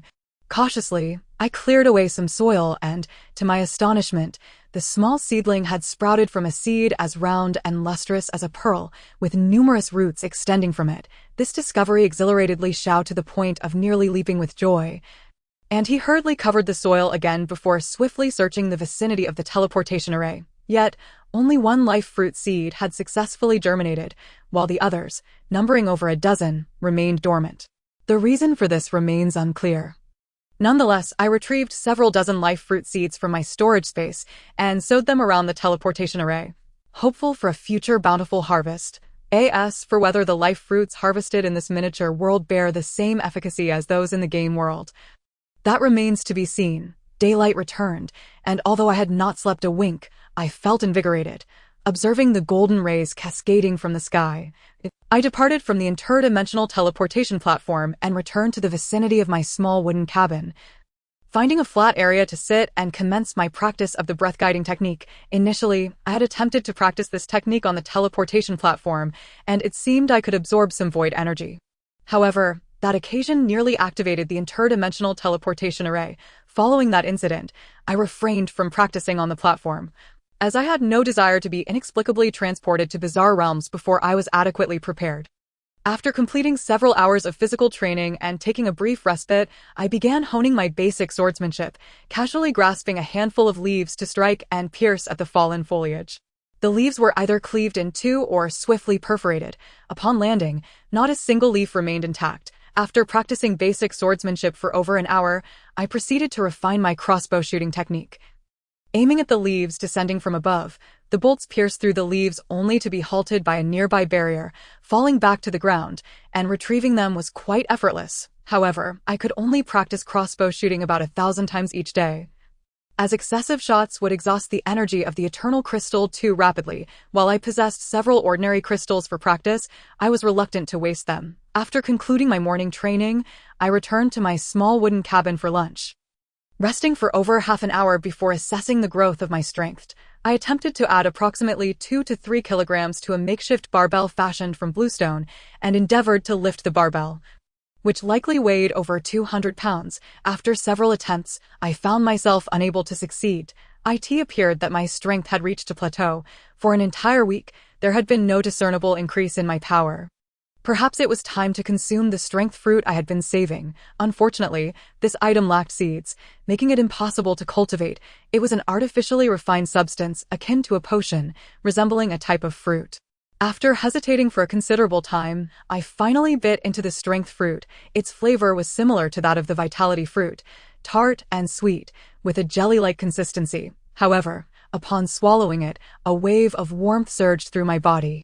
My muscles, bones, and even my internal organs underwent a fortification, and remarkably, this enhancement was encoded in my genes, ensuring that even newly replicated and divided cells would inherit this unique augmentation. Once my body had fully absorbed the energy, I attempted once more to lift the barbell, and this time, I did so with remarkable ease. I then proceeded to increase the weight by several kilograms, still managing to lift it effortlessly. When I added nearly 10 more kilograms, I felt a bit of strain, yet I succeeded in hoisting it. Finally, I attempted to increase the weight by nearly 10 kilograms again, and this time, I truly felt the limits of my strength. Exerting myself to the utmost to successfully lift the barbell, the augmentation in strength was approximately 20. If translated into the game world data, it would equate to an increase of around 2 points in strength, a moderate yet significant gain. The increase in strength extended beyond merely lifting an additional 40 kilograms. In fact, my jumping ability, running speed, and the velocity of my slashing and thrusting attacks had all experienced a comprehensive enhancement, significantly bolstering my close combat capabilities. Chapter 47. The Plague of the Rampaging Python. In the tranquil forest at dawn, a sudden cacophony of clanging sounds erupted. The commotion undoubtedly orchestrated by the sole living entity in this miniature world. Li Xiao. Shirtless, Li Xiao was vigorously wielding the Xiantian sword against a massive bluestone, taller than a person and as hard as iron. Although the bluestone was indeed formidable, the exquisitely forged Xiantian sword, enhanced by its razor-sharp array, possessed the ability to slice through iron as if it were clay, allowing each strike to cleave substantial portions of the bluestone. Naturally, each impact reverberated through Li Xiao's arm, rendering it numb from the force of the recoil. Nevertheless, he persisted in his relentless assault against the bluestone, rapidly reducing its size with each ferocious strike. The reason for this early morning confrontation with the bluestone was not due to any hidden treasure within, but rather as a means to hone his ability to cleave hard materials. While practicing on fallen leaves could enhance speed, precision, and other techniques, it could not replicate the experience of engaging in direct confrontation with an equally resilient opponent. Should his hand become numb from the opposing force, he might lose his grip on the Xiantian sword and be sent flying, resulting in dire consequences. Thus, while refining his skills, it was imperative to acclimate himself to the reality of hard impacts.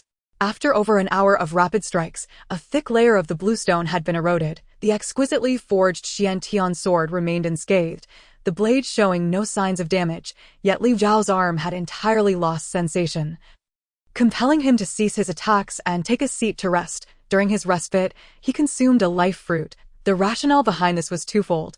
Firstly, the seedling of the life fruit tree near the teleportation array was thriving, suggesting future opportunities for a bountiful harvest. Secondly, he had sustained minor injuries during intense training the previous day, and upon consuming a life fruit, he discovered that not only did it rapidly restore his stamina and heal all minute damages to his muscles and bones, but it also enhanced his endurance. Perhaps this was the underlying reason for my endurance currently exceeding that of an average human in peak condition by several times, although the life fruits were indeed precious. I possessed 300 of them, along with 100 vials of life potions, ensuring that I was not lacking in life-sustaining resources. Utilizing a small portion of the life fruit to significantly enhance my training efficacy was, after all, quite a worthwhile trade-off. After consuming the life fruit, I stood up and dashed into the depths of the primitive forest, moving with such swiftness that I surpassed even the agility of monkeys. Thus, my mornings were dedicated to various strengthening exercises, while the afternoons were spent constructing and improving my living conditions. If sleep eluded me at night, I would delve into the study of the energy circuits of the interdimensional teleportation array. Although I had contemplated activating the enigmatic array prematurely several times, I remained somewhat dissatisfied with my basic swordsmanship and, given that my food supplies were still ample, I chose to exercise patience and continue my rigorous training. Moreover, to enhance the effectiveness of my training, I consumed a life fruit daily. The results are undoubtedly apparent, although the true combat prowess of basic swordsmanship remains somewhat ambiguous. It is now evident that a single strike can cleave through a 10-centimeter diameter of extraordinarily hard blue stone. And this was achieved by propelling it into the air before delivering the blow, an impressive display of power, to say the least. Furthermore, the remarkable increase in endurance is nothing short of astonishing. I can now carry a weight of 50 kilograms and leisurely run a circuit along the barrier of this small world, covering a distance of nearly 50 kilometers before succumbing to exhaustion. However, it is somewhat regrettable that my endurance growth seems to have plateaued in recent days. For 5 consecutive days, I have been unable to increase the distance I can run while carrying weight. Nor can I augment the weight itself. Consequently, I have contemplated experimenting with the interdimensional teleportation array. As I reflect on the passage of time, I realize that I have inadvertently spent over 2 months in this silent and solitary small world.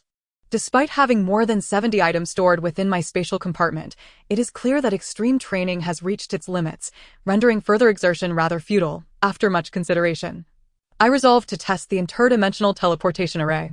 After a refreshing slumber and preparing all necessary items, I even packed several hundred liters of water before donning my mithril armor and earth dragon ensemble, armed with my pot shield and Xiantian sword.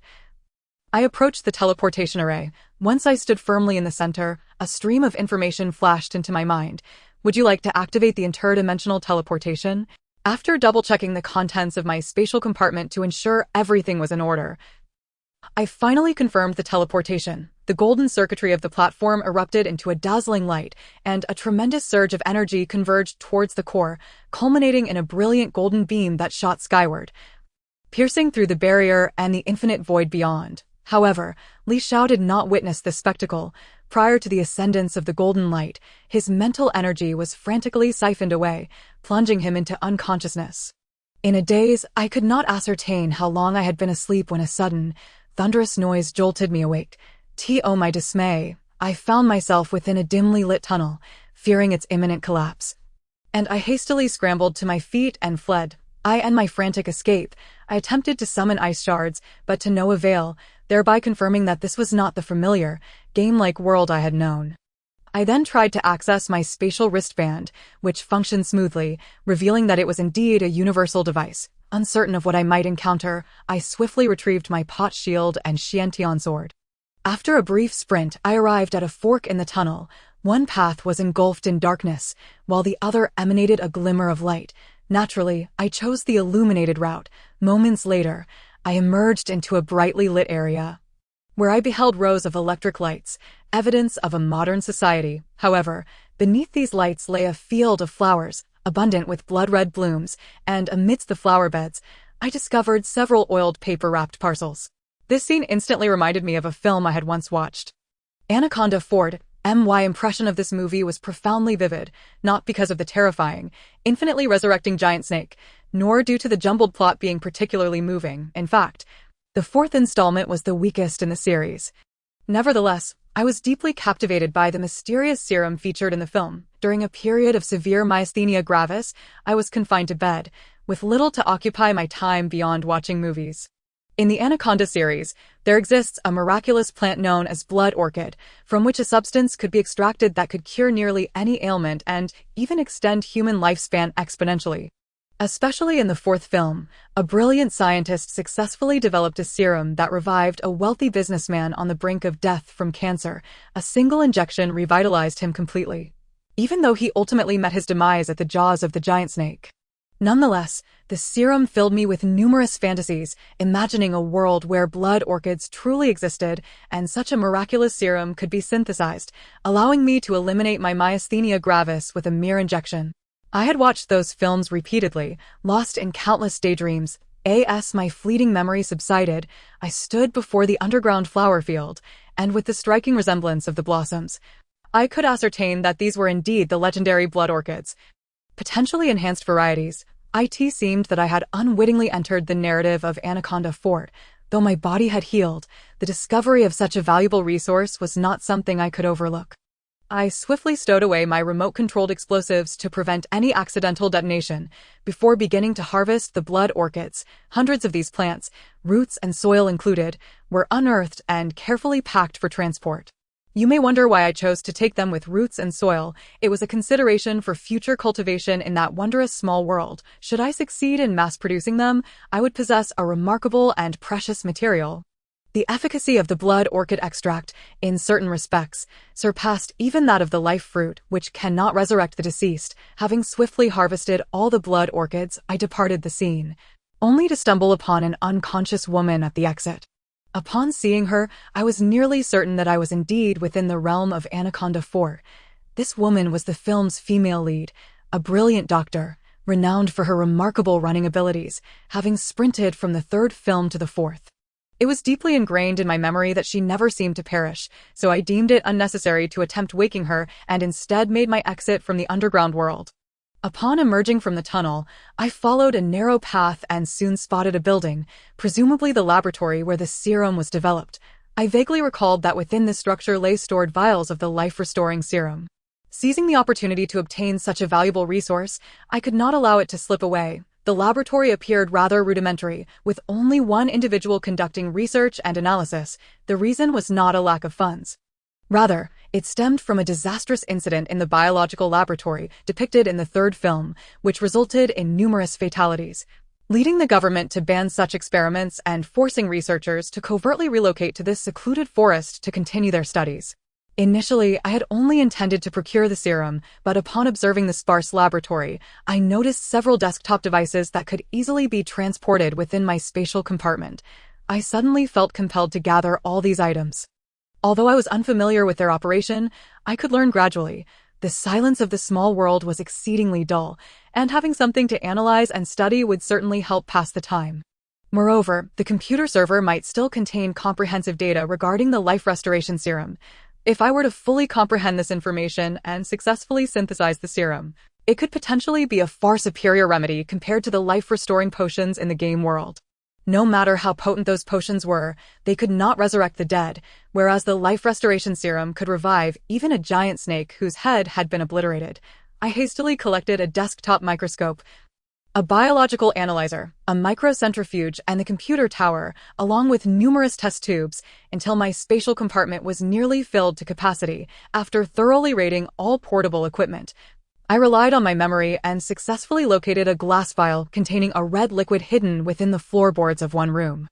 This was undoubtedly the miraculous life restoration serum. Having accomplished my goals with remarkable ease, I glanced at my Earth Dragon attire, which appeared somewhat out of place in this world, and rummaged through a wardrobe to find a coat to wear. Although it still seemed peculiar, it was at least less conspicuous. Being intimately familiar with the plot of this film, I recalled that nearby was a small wooden cabin, within which several vials of life restoration serum were concealed. As I exited the laboratory, I began to search the vicinity. However, before I could locate the cabin, I unexpectedly encountered the female doctor, who had awakened from her stupor and was sprinting towards me. Upon seeing me, she let out a loud scream. Speaking in English, though the meaning was clear, she was urging me to flee quickly, for not far behind her lurked an enormous and fearsome serpent. It seemed that the film diverged slightly from my recollection, as this giant snake appeared to be significantly larger than the mutated serpent depicted in the movie. In the film, it was impervious to automatic rifles and even grenades. So I knew that my crossbow would be futile against it. As for engaging in close combat, this was not the game world. I could not cast spells to impair the serpent's movements, which posed an exceedingly high risk. Go, go, the female doctor urged. Seeing that I was still hesitating, reluctant to take unnecessary risks, I hesitated briefly before ultimately deciding to turn and flee. Yet, as I ran, my mind raced with thoughts of the mutated serpent's value. Its regenerative abilities were beyond imagination, and its flesh, organs, and bones might possess immense worth. There was even the possibility of isolating special substances from it that could promote human regeneration and significantly enhance various physical capabilities. Although I lacked the capacity to analyze and extract the mutated serpent's flesh and tissue at present, I anticipated staying in this world for a considerable duration, affording me ample time to learn at my own pace. If one were to truly create something with mysterious effects akin to the power fruit, directly enhancing physical strength and even bestowing incredible regenerative abilities, it would indeed be a tremendous fortune. Upon contemplating this, I abruptly halted and turned around, only then realizing that the mutated giant python was moving far more swiftly than depicted in films. It seemed that the female doctor was on the verge of being caught by the serpent. The unfolding narrative diverged significantly from my recollections. It appeared that the protagonist's aura had dissipated, as she encountered neither an archaeological team nor that impulsive team member who charged at the python with a gun, ultimately becoming its meal. As the giant python closed in, the female doctor could only draw her 2 handguns and, turning to face the beast, fired several shots. However, the bullets barely grazed the creature, successfully momentarily halting its advance. Yet, the ammunition was finite, and if unforeseen circumstances did not intervene, the female doctor would undoubtedly meet her end in the python's jaws. However, having already readied his crossbow, Li Xiao finally pulled the trigger. And with remarkable precision, the bolt struck the giant python from a distance of 60 to 70 meters, specifically piercing one of its eyes. This successfully drew the creature's ire towards Li Xiao, who had abandoned its imminent meal in a fit of rage and lunged towards him. It must be said that the mutated python's intellect was rather lacking. Had it continued its pursuit of the female doctor, it could have easily devoured her within arm's reach. Instead, after being shot in the eye, it opted to chase Li Xiao, who was now over 60 meters away. Remarkably, the python's regenerative capabilities were astonishing. Despite the bolt from the specialized crossbow having penetrated its eye, it was not long before the projectile was ejected from the wound, and in the blink of an eye, the injury had healed completely. Its formidable healing prowess was, in fact, far superior to that of Wolverine from the X-Men. What further astonished Li Xiao was that the female doctor did not seize the opportunity to escape. After swiftly reloading her magazine, she resumed firing at the giant python. To make matters worse, the creature's hatred was once again redirected towards her. Chapter 49. The astonishing regeneration of the mutated giant python, having initially prepared himself and plotted a trajectory to leverage his agility to evade the python's bite while delivering a decisive blow with the Zuanshan sword, Li Xiao found himself somewhat disheartened when the creature's ire shifted once more to the meddling female doctor. He had no choice but to continue firing his crossbow in an attempt to reclaim its attention. Perhaps the damage inflicted by the doctor's 2 handguns exceeded that dealt by Li Xiao's single crossbow, or perhaps the noise generated by the gunfire was simply more pronounced. Either way, the giant python paid no heed to the bolts he launched. Though Li Xiao longed to admonish the fearless woman, urging her to flee and that he could handle the situation, his poor command of English prevented him from articulating more than a few rudimentary words. Thus, he resorted to waving his hands and shouting, "Go, go." Yet, she persisted in firing at the python, signaling him to escape and disregard her. Feeling quite helpless, Li Xiao continued to shoot, hoping to strike the creature's vital points and inflict significant harm to redirect its attention back to him. However, the python's regenerative abilities were indeed extraordinary. It withstood the barrage from the 2 handguns and the crossbow, nearly unscathed as it approached the female doctor. Yet, it seemed the doctor truly possessed the fabled protagonist's aura, just as she was on the brink of being devoured. A bolt she fired struck the giant python's neural center, causing it to temporarily lose control and become paralyzed. Seizing the moment, Li Xiao sprang towards the creature, gathering all his strength to execute his self-created landing strike, aiming to sever the python's head with a single stroke. Unfortunately, he had miscalculated the python's regenerative abilities. Although its neural center had been struck, it regained mobility in less than 3 seconds, and the creature's reflexes appeared to match his own. While he was still airborne, the python suddenly recovered and lashed out with its spiked tail, aiming for his chest. Although he could clearly see the tail hurtling toward him, the lack of leverage midair rendered him unable to evade. He could only swiftly pivot, raising his shield to protect his torso. With a tremendous crash, while he managed to block the attack, he was still propelled backward by the sheer force, and the python instantly turned to pursue him. Meanwhile, the female doctor, against all odds, chose not to flee. After reloading her magazine, she continued her relentless barrage at the giant python, only to be struck by the creature's tail and sent flying, though Li Xiao emerged unscathed. Landing gracefully after being flung through the air, the female doctor succumbed to unconsciousness from the blow. As the giant python lunged toward her, Li Xiao had no time to consider anything else. He calculated the python's speed, preparing to dodge its strike and simultaneously unleash a powerful counterattack aimed at its head. Observing the rapidly approaching mutated python, he remained remarkably calm, despite lacking magical control. He did not genuinely believe he would be devoured by such a creature, having slain countless serpent-like monsters in the gaming world. He knew this mutated python's strength paled in comparison to that of the legendary golden python that could burrow underground. This was evident from the impact he felt when struck by the python's tail, and he surmised that overcoming this creature would not prove overly difficult, swiftly equipping his shield and drawing his crossbow. He unleashed a continuous volley of bolts at the python's head while gripping his Zuanshan sword tightly, ready to evade and counter at any moment, as the python opened its massive jaws and lunged toward him. Li Xiao deftly sidestepped, immediately retaliating with a rapid spinning strike. After countless hours of training, he had honed his precision and strength to unleash his full power. However, despite his best efforts, he failed to sever the python's head. The Zuanshan sword merely penetrated its flesh by a foot or so, indicating that the creature's defenses were formidable and resilient. In response to the pain, the python's tail and head violently swung toward Li Xiao. Although he possessed extraordinary strength, the sheer size disparity rendered him vulnerable, akin to being struck by a speeding car, and once again, he was sent sprawling. It became apparent that the python's head was as solid as iron. No wonder it had escaped from its cage when it was still small. Regaining his footing in midair, he kept a keen eye on the pursuing python, preparing for his next evasive maneuver. Strangely, after sustaining a near-fatal blow, the python seemed to exhibit a degree of caution. When it reached Li Xiao, instead of lunging directly, it coiled nearby, rising to a height of 3 to 4 meters. Glaring down at him, the wound on its neck visibly healed at an astonishing rate, indicating that the flame from the Zuanshan sword could not activate its burning properties in this realm. Nevertheless, Li Xiao remained confident in his ability to defeat the creature. While the landing strike had immense power, its broad impact area diminished its penetrating ability. Given the python's impressive defenses, he decided to employ rapid thrusts instead. If he could strike its spine, he believed he could incapacitate the creature for a few seconds, providing him with the opportunity to decapitate it or even cleave it into several pieces. Suddenly, the sound of gunfire rang out. Glancing up, he saw the previously unconscious female doctor had regained her senses and was once again firing at the python.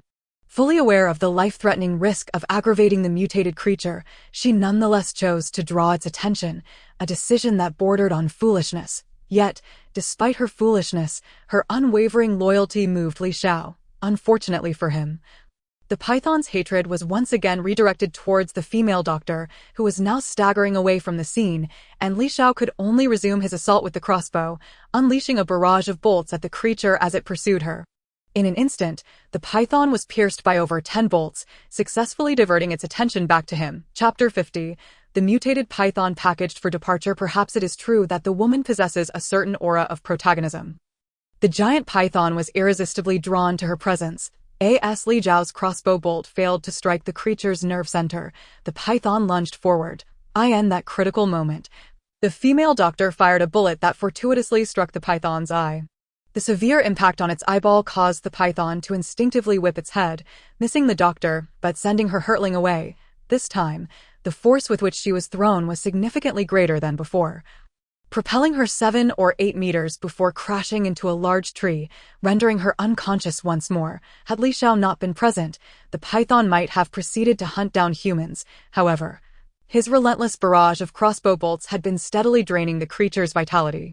Consequently, after the female doctor succumbed to unconsciousness, the python was once again lured back to Li Xiao. He did not hasten to switch to the Xiantian sword, for the continuous shooting had already confirmed that by allowing this mutated python to lose more blood, its regenerative abilities could be diminished. Initially, the python required only 3 seconds to expel the bolts lodged within its body and heal its wounds, but now it took 6 or 7 seconds to eject the bolts and well over 10 seconds to recover from its injuries.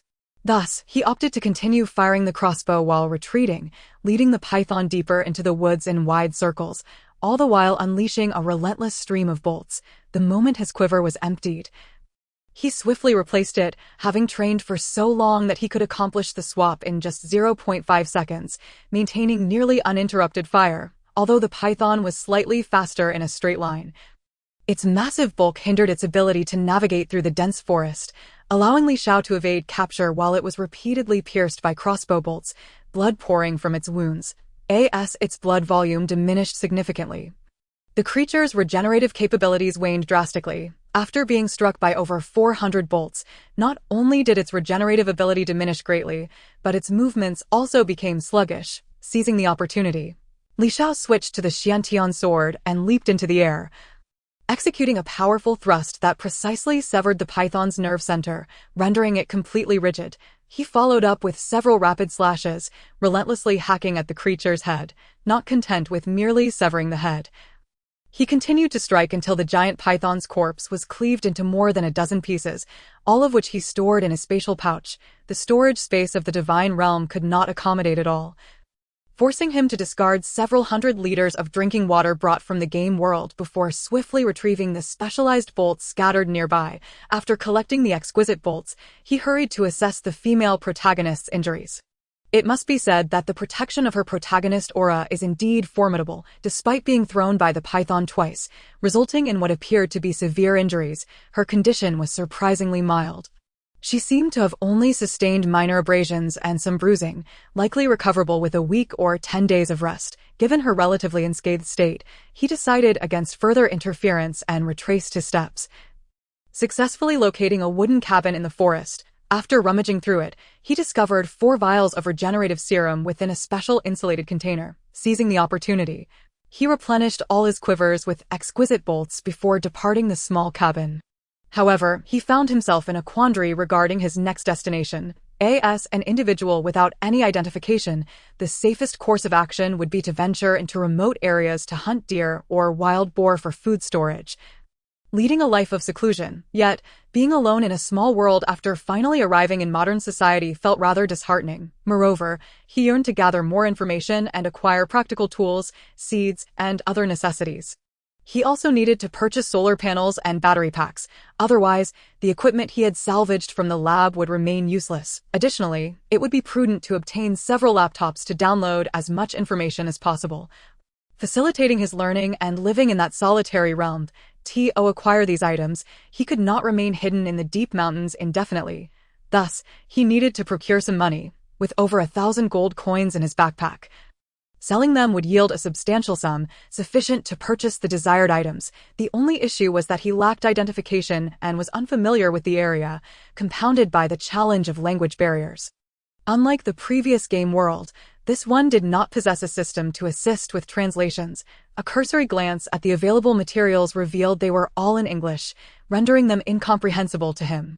Suddenly, he recalled that Chinatowns could be found in various parts of the world. Perhaps he could spend some time in a local Chinatown. An idea for a destination sprang to mind. Yet he remained uncertain of his current location and how to reach Chinatown smoothly. He even contemplated resorting to robbery, directly stealing what he desired from local shops, but quickly dismissed the notion. Even if he could evade law enforcement, he had no desire to engage in such activities. Resolved to take things one step at a time, he muttered to himself and proceeded along a small path, intending to leave this troublesome place behind. As he followed the forest trail, he unexpectedly encountered a group of people, among whom was the injured female doctor, bound and followed by several armed men. These individuals were likely the mercenaries from the original plot, hired to carry out a mission, numbering 5 in total. With 4 wielding automatic rifles, Elisha was reluctant to engage with them, although he was confident in his ability to eliminate them. The fact that they were all armed with AKs posed a significant risk. While his mithril armor could withstand bullets, the dragon's suit might not offer the same protection. A stray bullet to the head could spell immediate doom, rendering any life-restoring potions useless. Therefore, he preferred to avoid confrontation. As for the female doctor, her protagonist aura would surely protect her from peril. Upon encountering the mercenaries, he instinctively stepped aside to let them pass. Unfortunately, despite his desire for peace, the mercenaries had no intention of letting him go. Out of the corner of his eye, he noticed them raising their weapons, uncertain if they intended to kill him. Elisha swiftly leaped into the woods, just as a barrage of gunfire erupted. Fortunately, he was not hit while concealed among the trees. Had the mercenaries ceased fire and retreated, he would have had no intention of pursuing them. After all, humans were not monsters. He sought to avoid unnecessary killings whenever possible. However, the mercenaries were relentless, and their leader dispatched 3 men to chase after him into the woods. Chapter 51. Mercenary killers, now delivering packages since they were unwilling to let him escape. Li Xiao decided to stop being courteous. Utilizing the cover of the trees and his significantly heightened agility and senses, he effortlessly countered the 3 pursuing mercenaries, the entire process taking no more than a second. Upon realizing they had lost their target, the trio became increasingly cautious. Meanwhile, hidden among the bushes several dozen meters away, Li Xiao had already locked onto the last mercenary's head. One bolt was shot, quickly followed by another aimed at the second mercenary. And then a third bolt for the third mercenary. Having frequently practiced rapid-fire shooting at moving targets in the small world, he had initially started by shooting at falling leaves and progressed to tossing multiple stones into the air to hit them with his crossbow. Thus, striking the heads of the 3 mercenaries while concealed was a simple task. They died before they even realized what had happened. Unable to fire their weapons or utter a cry, the bolts penetrated their skulls, ending their lives instantaneously. Notably, the noise generated by his crossbow was even quieter than that of a silenced pistol, allowing him to eliminate 3 mercenaries without alerting their remaining companions. Once he confirmed that no one else was pursuing him, Li Xiao emerged from the thicket, gazing at the 3 men lying in pools of blood. Initially, he thought he might feel uneasy about his first kill, yet the reality was that he felt no emotional turmoil. It felt more akin to dispatching monsters in a game world. Since these individuals had sought to harm him, it was merely an act of self-defense, and the pressure was minimal. Thus, upon seeing the 3 corpses, his first instinct was to search their bodies for weapons. A thorough search yielded unexpectedly generous results. Each mercenary carried not only an automatic rifle, but also a handgun, along with numerous fully loaded magazines and even 4 grenades each.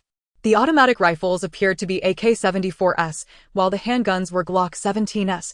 After clearing their weapons and ammunition, he was astonished to discover a significant amount of cash, a total of 55,000 in cash from their pockets. This was a surprising windfall, as it seemed illogical for Westerners to carry such large sums of cash, given their penchant for credit cards. However, upon reflection, it made sense that these mercenaries, often engaged in illegal activities, would prefer to keep cash on hand. This sum of money ought to serve as remuneration for this operation. The leader of this group of assassins, upon accepting the job, secured a substantial cash payment of $1 million from a wealthy benefactor. It is only natural that he would allocate a portion of these funds to a few of his subordinates. After swiftly confiscating all the spoils, they made a hasty exit from the scene, concealing themselves not far away. Should those 2 mercenary assassins come looking for them, they could easily eliminate them and perhaps even engage in a little double-crossing for a significant financial gain. As long as they could amass enough wealth, acquiring desired items in this world would become considerably simpler. Indeed, not long after, another mercenary comrade arrived to deliver a package. However, upon catching sight of the 3 lifeless bodies of his companions on the ground, he immediately turned to flee, yet he barely managed to escape a few paces before a crossbow bolt, launched from the nearby thicket, struck him in the head, killing him instantly. To be fair, this action was rather ruthless. The adversary had already fled, and there was no pressing need to eliminate him. Taking lives excessively can ultimately prove detrimental to one's mental and emotional well-being. However, upon further reflection, these individuals were mercenaries, accustomed to bloodshed and violence for pay. Ultimately, they were destined to perish in the original narrative. their demise at his hands held little significance, having found a semblance of justification to soothe his conscience. He resumed his looting, acquiring another pair of weapons, one long and one short. The weapons appeared to have been procured in bulk, both consisting of an AK-74 and a Glock 17. Additionally, he discovered over $10,000 in cash on the fallen mercenary. After lying in wait for some time nearby, he regrettably did not witness the mercenary leader's return. After waiting for about 10 minutes, he ultimately decided to abandon the spot. Considering his options, he chose to take a longer route, approaching the roadside from a distance. However, upon returning to the roadside, he realized that the mercenary leader had already departed with the female doctor. Where they had gone remained a mystery.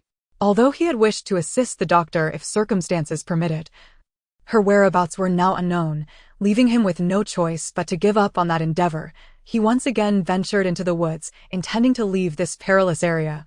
Yet, he had not ventured far before he heard the distant crack of a gunshot. Perhaps it was fired by the mercenary leader. Now, with the mercenary leader alone, it would be a simple task to deal with him. The female doctor he had abducted seemed to possess decent character. Having detected a trace of their presence, he decided to follow the sound. Before long, he found himself near the laboratory in the woods once more. To his surprise, the female doctor had sustained an injury.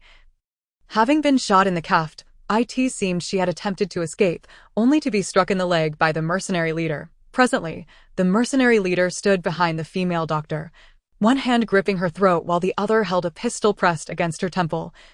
Muttering something incomprehensible, the doctor's face had turned a shade of purple from the constriction, suggesting she was on the verge of losing her life, although Li Xiao had already aimed at the mercenary leader's head from his concealed position.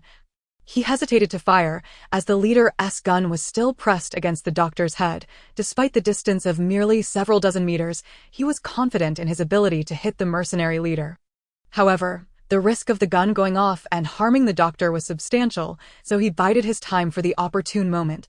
As the saying goes, villains often meet their demise through excessive chatter.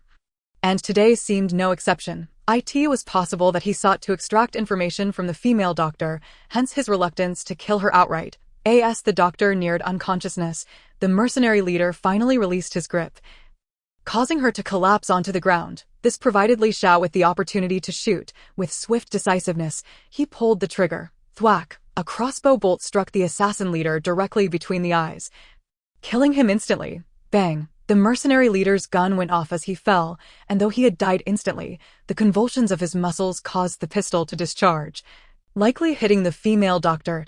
Li Xiao hurriedly rushed over to assess her injuries.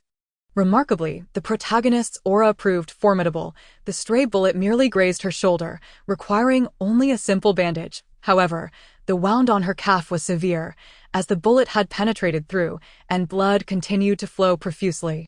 He swiftly cut the ropes binding the female doctor's hands and retrieved a roll of gauze from his backpack, promptly tending to her bleeding leg. Chapter 52. The Panacea. Thank you. Thank you.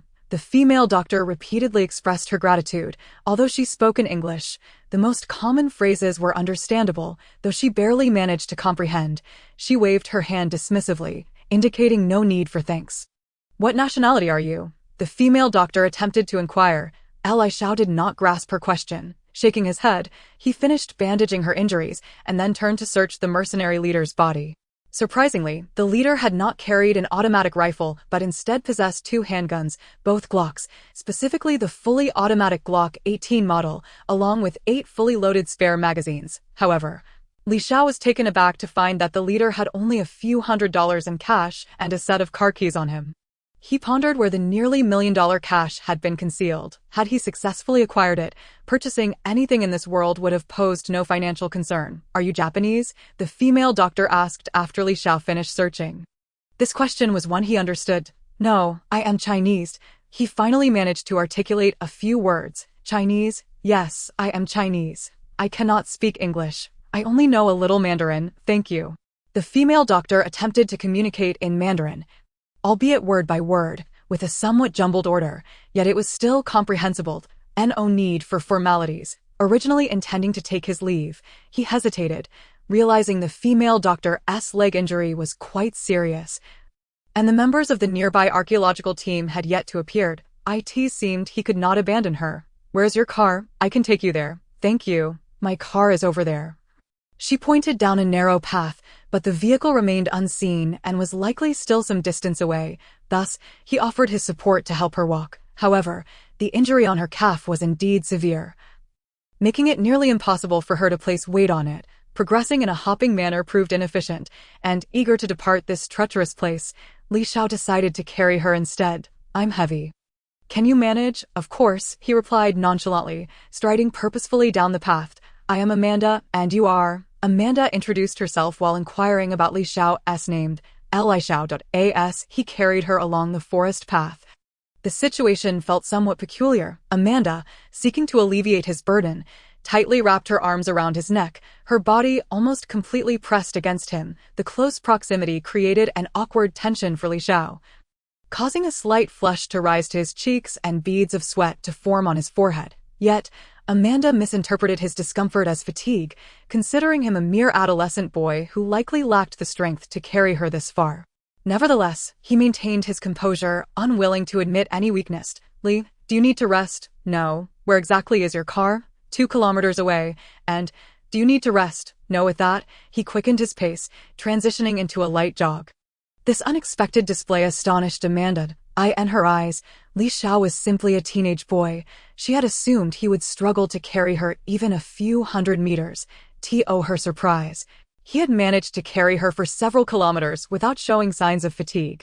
Initially, she thought he would be out of breath and red-faced after a few kilometers, yet he seemed to possess ample energy to continue jogging lightly. How remarkable. Do you practice Chinese martial arts?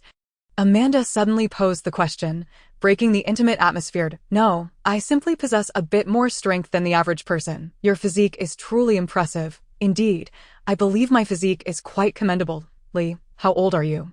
Are you asking how old I am? Yes, how old? 18. You are an adult? Amanda seemed skeptical. Of course, you don't look it. Regardless of appearances, I am indeed an adult. What about you? How old are you? Li Xiao. Not particularly skilled in conversation. Retorted. 28. Amanda hesitated briefly but ultimately revealed her age. Li Xiao found himself at a loss for words, sinking into a momentary silence. Li, are you a student? Amanda's limited Chinese vocabulary, interspersed with English words, required Li Xiao to decipher her meaning. I am no longer in school. Why, sister, why are you asking so many questions? I apologize, I am just curious. The two individuals engaged in a somewhat disjointed conversation. Fortunate that their previous experiences in the game world had endowed them with considerable mental fortitude and enhanced analytical abilities, thus allowing for a rudimentary exchange of ideas. After embracing one another for nearly half an hour, they finally arrived at the location where Amanda had parked her off-road vehicle. However, a significant problem soon became apparent. Li Xiao did not know how to drive, having never been exposed to it before, and Amanda, due to her leg injury, was equally incapable of operating the vehicle. What puzzled Li Xiao further was the absence of mobile phone signal, despite being so close to the roadside. For Amanda, it was indeed astonishing that Li Xiao, who claimed to be an adult, could not drive. She swiftly concluded that he could not possibly be of legal age. Logically speaking, at his age, even if he had not obtained a driver's license, he should have at least acquired the basic skills to drive. You can't drive. Really? Driving is simple. I can teach you. No. What if we encounter a police officer? That could lead to trouble. Let us wait a bit. Since we're already by the road, we should be able to hitch a ride. Reluctant to take the wheel, Li Xiao had no choice but to concede. However, he was astonished to find that, despite waiting for over 2 hours on a seemingly well-traveled road, not a single vehicle passed by. As night fell, the area proved to be exceedingly remote, with very few cars passing through, compelling them to spend the night in the vehicle and devise a plan once daylight broke. What troubled Li Xiao even more was that, in the dead of night, Amanda exhibited severe symptoms of infection, her body running a high fever, and her consciousness slipping into a semi-comatose state. The exact virus or bacteria responsible for her condition remained unclear. But upon witnessing Amanda fall into complete unconsciousness, he could not bear to watch her succumb to an inexplicable illness. After a moment of internal conflict, he ultimately retrieved a vial of life potion. poured a small amount into some mineral water, and administered it to the unconscious Amanda. Although the life potion had been diluted 100-fold, its effects remained astonishingly potent, with the infusion of powerful life energy. The infection was swiftly eradicated, and her fever, which had exceeded 40 degrees Celsius, rapidly returned to normal. The healing process of her wounds also accelerated significantly, barring any unforeseen circumstances. By the morning, her injuries would likely be well on their way to complete recovery, possibly leaving no scars behind. Given the situation, Amanda would likely grow suspicious, so the most prudent course of action was to leave immediately. Yet upon further reflection, he realized that, being in unfamiliar territory, it would be wiser to ask Amanda for assistance in getting to Chinatown. Although he harbored doubts about why his wounds had healed so rapidly, he had indeed saved her life, and considering Amanda's character, she would likely not complicate matters for him. After some contemplation, he decided to stay. As the long night dragged on, sleep eluded him, prompting him to open his storage space and meticulously organize the items he had collected that day. Although his storage was now full, he realized that with proper arrangement, he could free up a significant amount of space. He counted 680 blood orchids, which had taken up nearly an entire layer of storage due to their roots being hastily packed in dirt. However, after careful organization, their footprint was easily reduced to under 0.5 cubic meters. Similarly, the equipment he had acquired from the laboratory also took up less space after thorough sorting. AS for the 4A74 rifles, along with a dozen fully loaded magazines and 6 handguns with over 20 magazines, as well as several grenades and nearly $70,000 in cash, their storage requirements shrank to less than 0.1 cubic meters. However, the flesh of the mutated giant python still occupied a considerable amount of space, remaining a significant presence in his storage. Nonetheless, he had managed to retain approximately 3.5 cubic meters of available space, which he planned to fill with various seeds, practical tools, solar panels, and high-efficiency batteries. Should the opportunity arise, he also intended to acquire several sniper rifles and additional ammunition reserves. While crossbows were useful, their long-range accuracy paled in comparison to firearms. Ultimately, in terms of weapon versatility, gunpowder-driven firearms proved to be the most effective, as they were applicable across virtually any temporal or spatial realm. Thus, it was prudent to stockpile such weapons in preparation for any eventualities. It was unclear when he finally drifted off to sleep, but upon awakening, he found the sun had risen, and the vehicle was already in motion. Injured Amanda had made a remarkable recovery and appeared to be in excellent condition.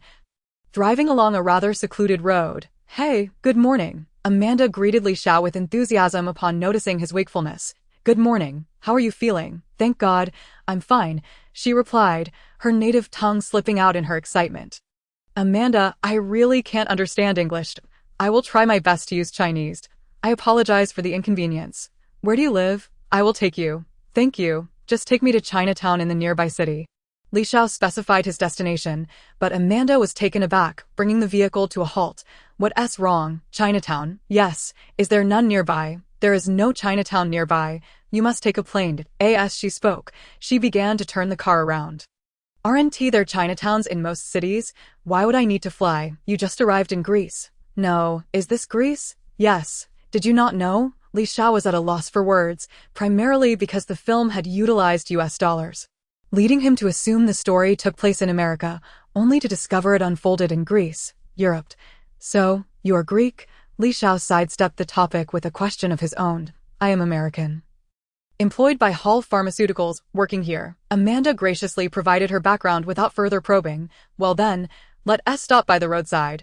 I will find my own way." "Why?" "Because I have no identification." After a slight hesitation, he decided to be forthright about his situation. "An illegal immigrant?" "I suppose so. Come to my house." Amanda hesitated momentarily, but then suggested, "Is that appropriate? What will your family say?" "I live alone." "You want to be a bother?" "Not at all." With Amanda's unsolicited invitation, Li Xiao suddenly realized that, even if he reached Chinatown, the absence of identification would still pose numerous inconveniences. It might be better to stay at Amanda's place for a while, getting acclimated before deciding on his next steps. "Thank you for your hospitality. No need for thanks. You are welcome to visit." The car continued onward, traveling for nearly an hour before arriving in a small city. Stopping in front of a large supermarket where Amanda disembarked to purchase some items, Li Xiao, lacking identification, remained in the vehicle, waiting patiently for Amanda, despite being seated.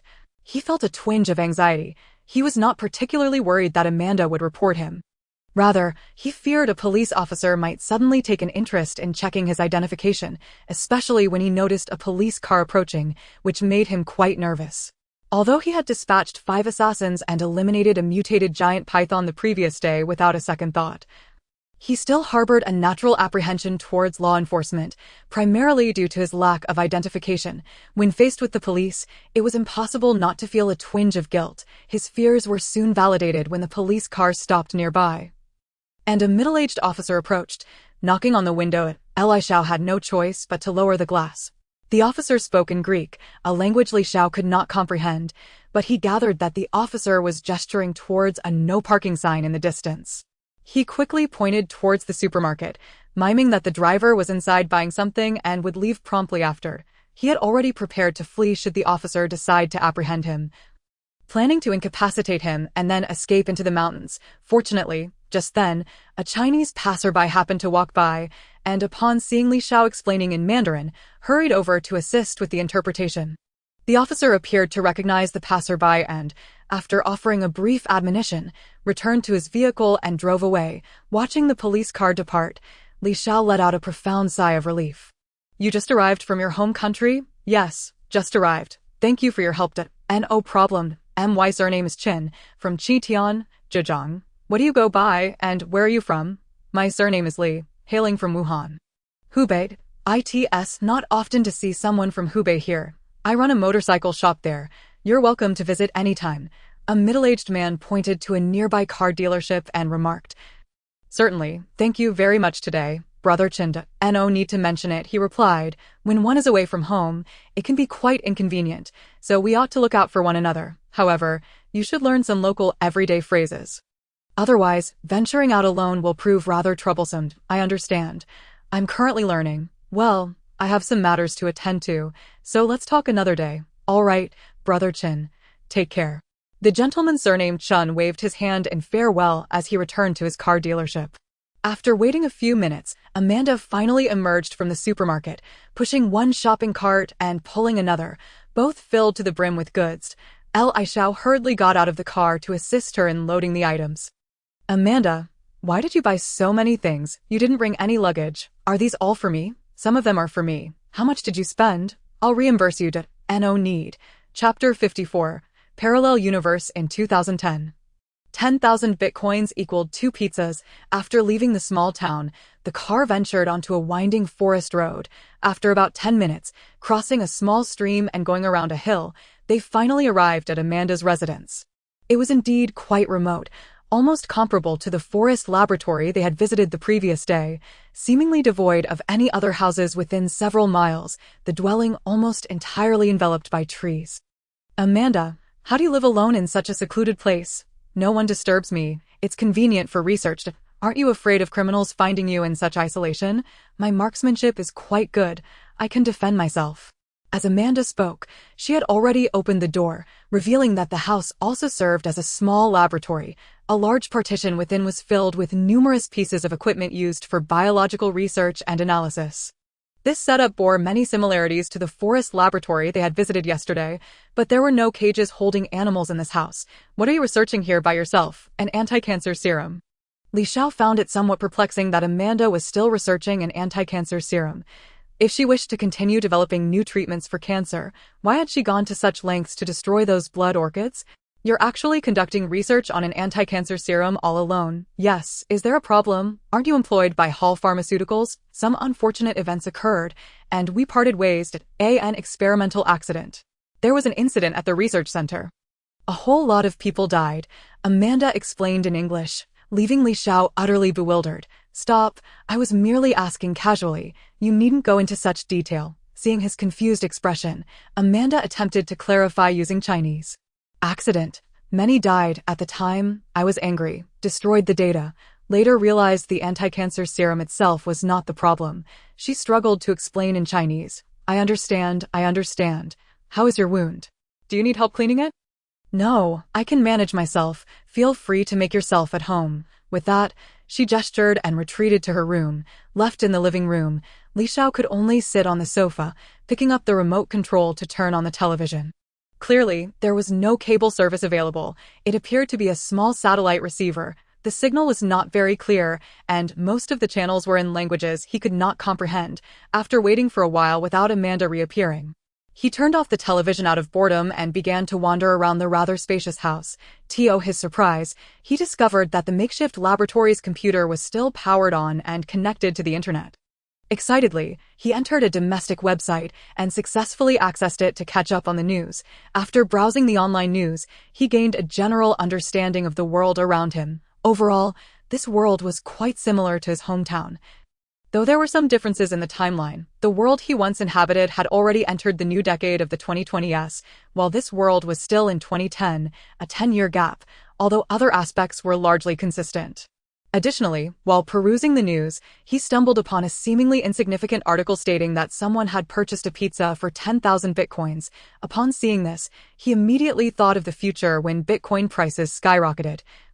Realizing it might be wise to acquire some bitcoins now, perhaps even turning a profit, although he was unsure how long he would remain in this world, having used the time-transcending portal for the first time. He could only speculate on whether he would be pulled back after a year and a half, or if he might stay for many years. If it were merely for a year and a half, it would be unlikely to accumulate significant wealth through Bitcoin. However, if he were to remain for several years, acquiring a batch of Bitcoins now could easily lead to him becoming a billionaire in the future. After all, this endeavor wouldn't require much investment. He simply needed to download a client and create an account. In this nascent era of virtual currency, mining was relatively easy and with a little financial input. He could reap a substantial reward in bitcoins. With these thoughts in mind, he wasted no time, quickly locating the relevant website, downloading the software, and applying for an account to embark on his mining venture. The mining software minimized to the background, and he also opened a live broadcast of the Shanghai World Expo's opening ceremony. Suddenly, Amanda's door swung open, and Li Xiao instinctively turned to look. To his surprise, Amanda emerged wearing only her underwear, causing him to swiftly turn back to focus on his computer. Clearly, Amanda intended to tease him, or perhaps she simply did not notice his presence in the house. After opening the door, she seemed to acknowledge him but paid little attention, hurriedly heading to the bathroom, where the sound of running water followed, leaving Li Xiao feeling somewhat uncomfortable. It suddenly struck him that he had not bathed in 2 days, especially after his encounter with a giant python and several assassins yesterday, followed by carrying Amanda for over 10 miles, resulting in a good amount of sweat. He hadn't noticed before, but now it was all he could think about. Recalling the small stream he had seen earlier on his way back, "Amanda, I'm stepping out for a moment. I'll be right back." He called toward the bathroom before hastily leaving the house to the small stream a few hundred meters away.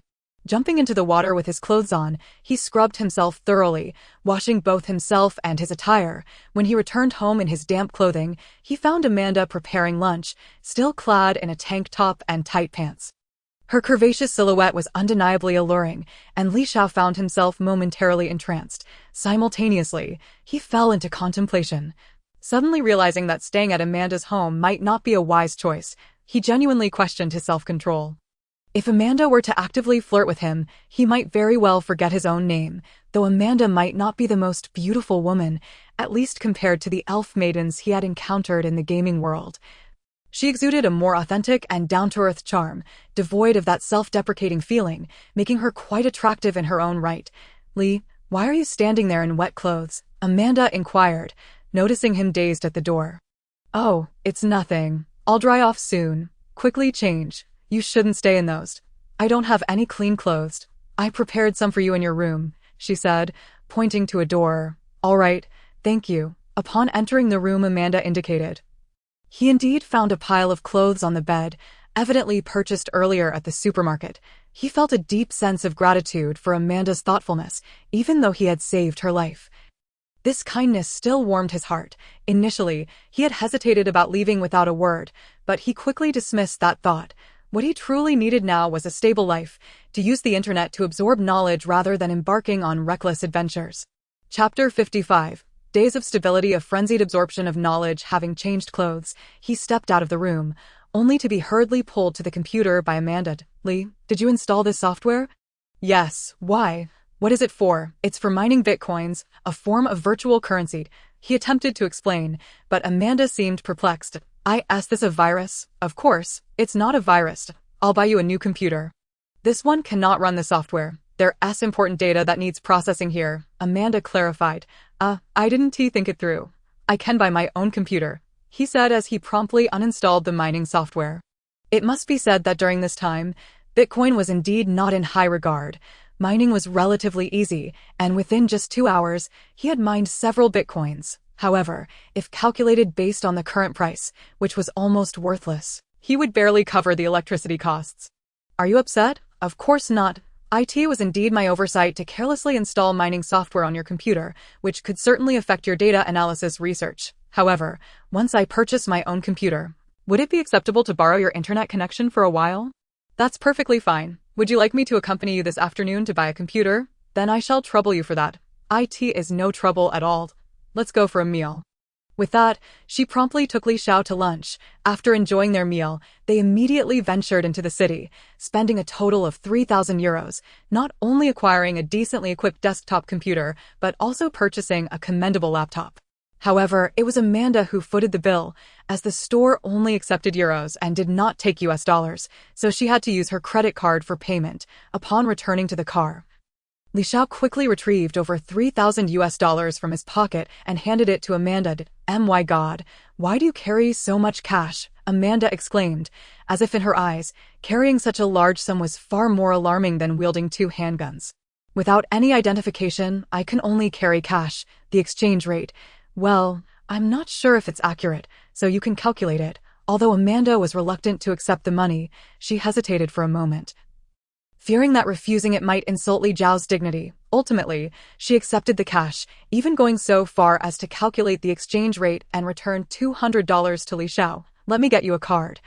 It's not wise to carry so much cash. Thank you very much. No need for thanks." With that, they drove directly to the bank to open an account and acquire a card, of course using her identification. Upon returning home and setting up the computer with an internet connection, Li Xiao felt as though he had gained the world. Now, with a safe and stable place to reside, life became significantly more comfortable. However, he did not let his guard down. Aside from his daily commitment to rigorous exercise and rest, he immersed himself in a fervent study of foundational knowledge. It is worth mentioning that back when he had just begun the second year of junior high, he fell gravely ill. Although he managed to self-study and complete most of the junior high curriculum, even touching upon parts of the high school syllabus, it was not the same as receiving systematic education in a school setting. Leaving his foundational knowledge lacking, while basic knowledge may not directly enhance combat capabilities, it plays an immeasurable role in future growth. Given the opportunity for systematic learning now, it was imperative to thoroughly study the foundational subjects from junior high school, and even university. Thanks to the substantial increase in mental attributes gained in a previous game-like world, his memory, comprehension, and concentration had improved dramatically, resulting in a learning efficiency several times greater than that of an average person. Although the mental enhancement appeared less impactful for survival compared to agility, its significant boost to learning ability would have an incalculable influence on future potential. Thus, investing in mental acuity was certainly worthwhile. The tranquil and stable days sped by swiftly. In the blink of an eye, more than half a month had passed. During this time, aside from exercise and meals, most of his hours were dedicated to studying. To expedite his acquisition of knowledge, he even spent a considerable amount on several months of online courses, benefiting from the attentive guidance of the finest teachers from across the ocean. While delving into the foundational knowledge of junior and senior high school, he also studied biological sciences alongside Amanda, often assisting her whenever he had free time, thus rapidly mastering relevant techniques in biological research and analysis. In just half a month, he had already become capable of conducting basic experimental analyses independently, including the separation and purification of effective substances. During this period, he even attempted to analyze the molecular formula of a regenerative serum, but the technology was too advanced for him to grasp at the moment.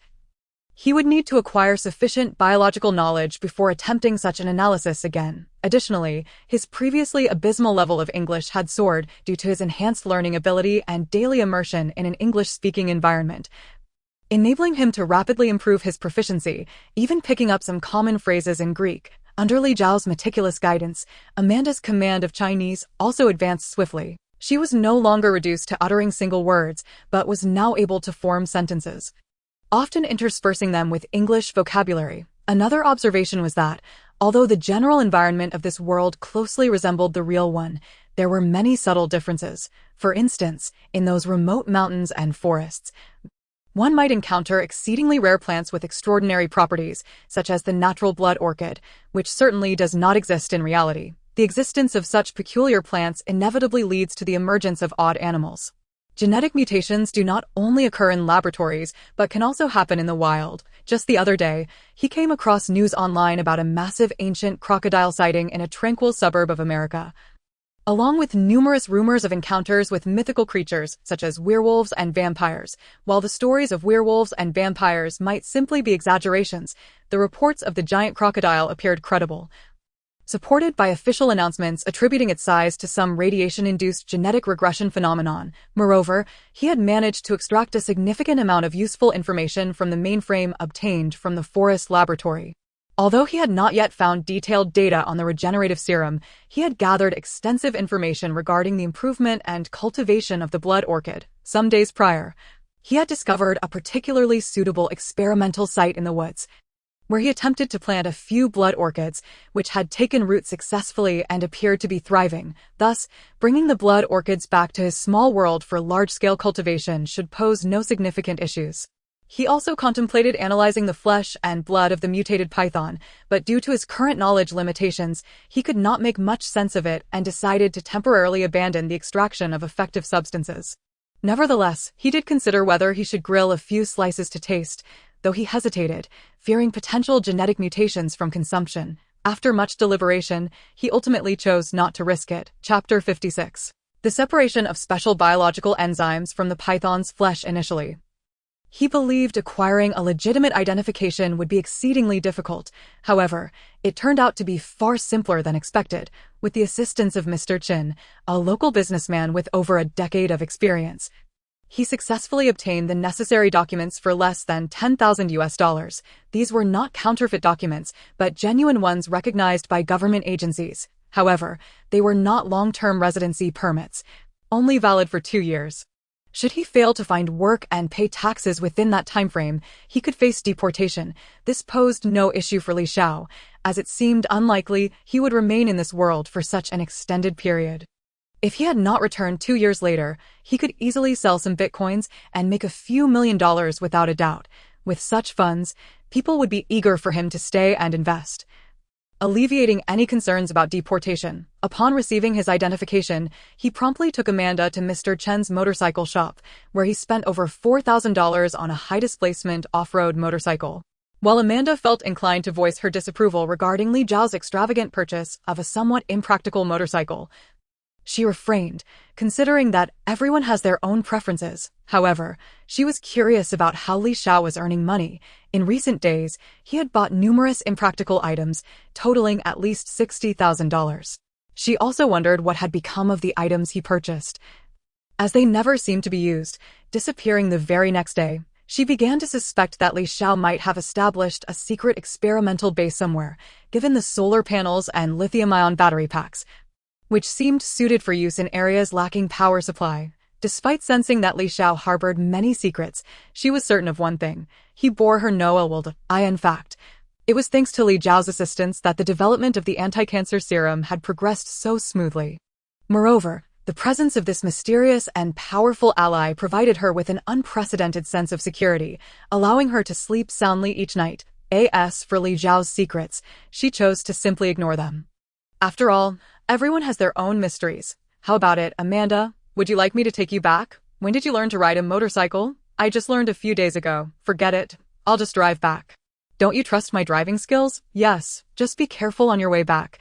Don't drive off into a ravine. You're such a pessimist. Can you say something nice for a change? I prefer to speak the truth.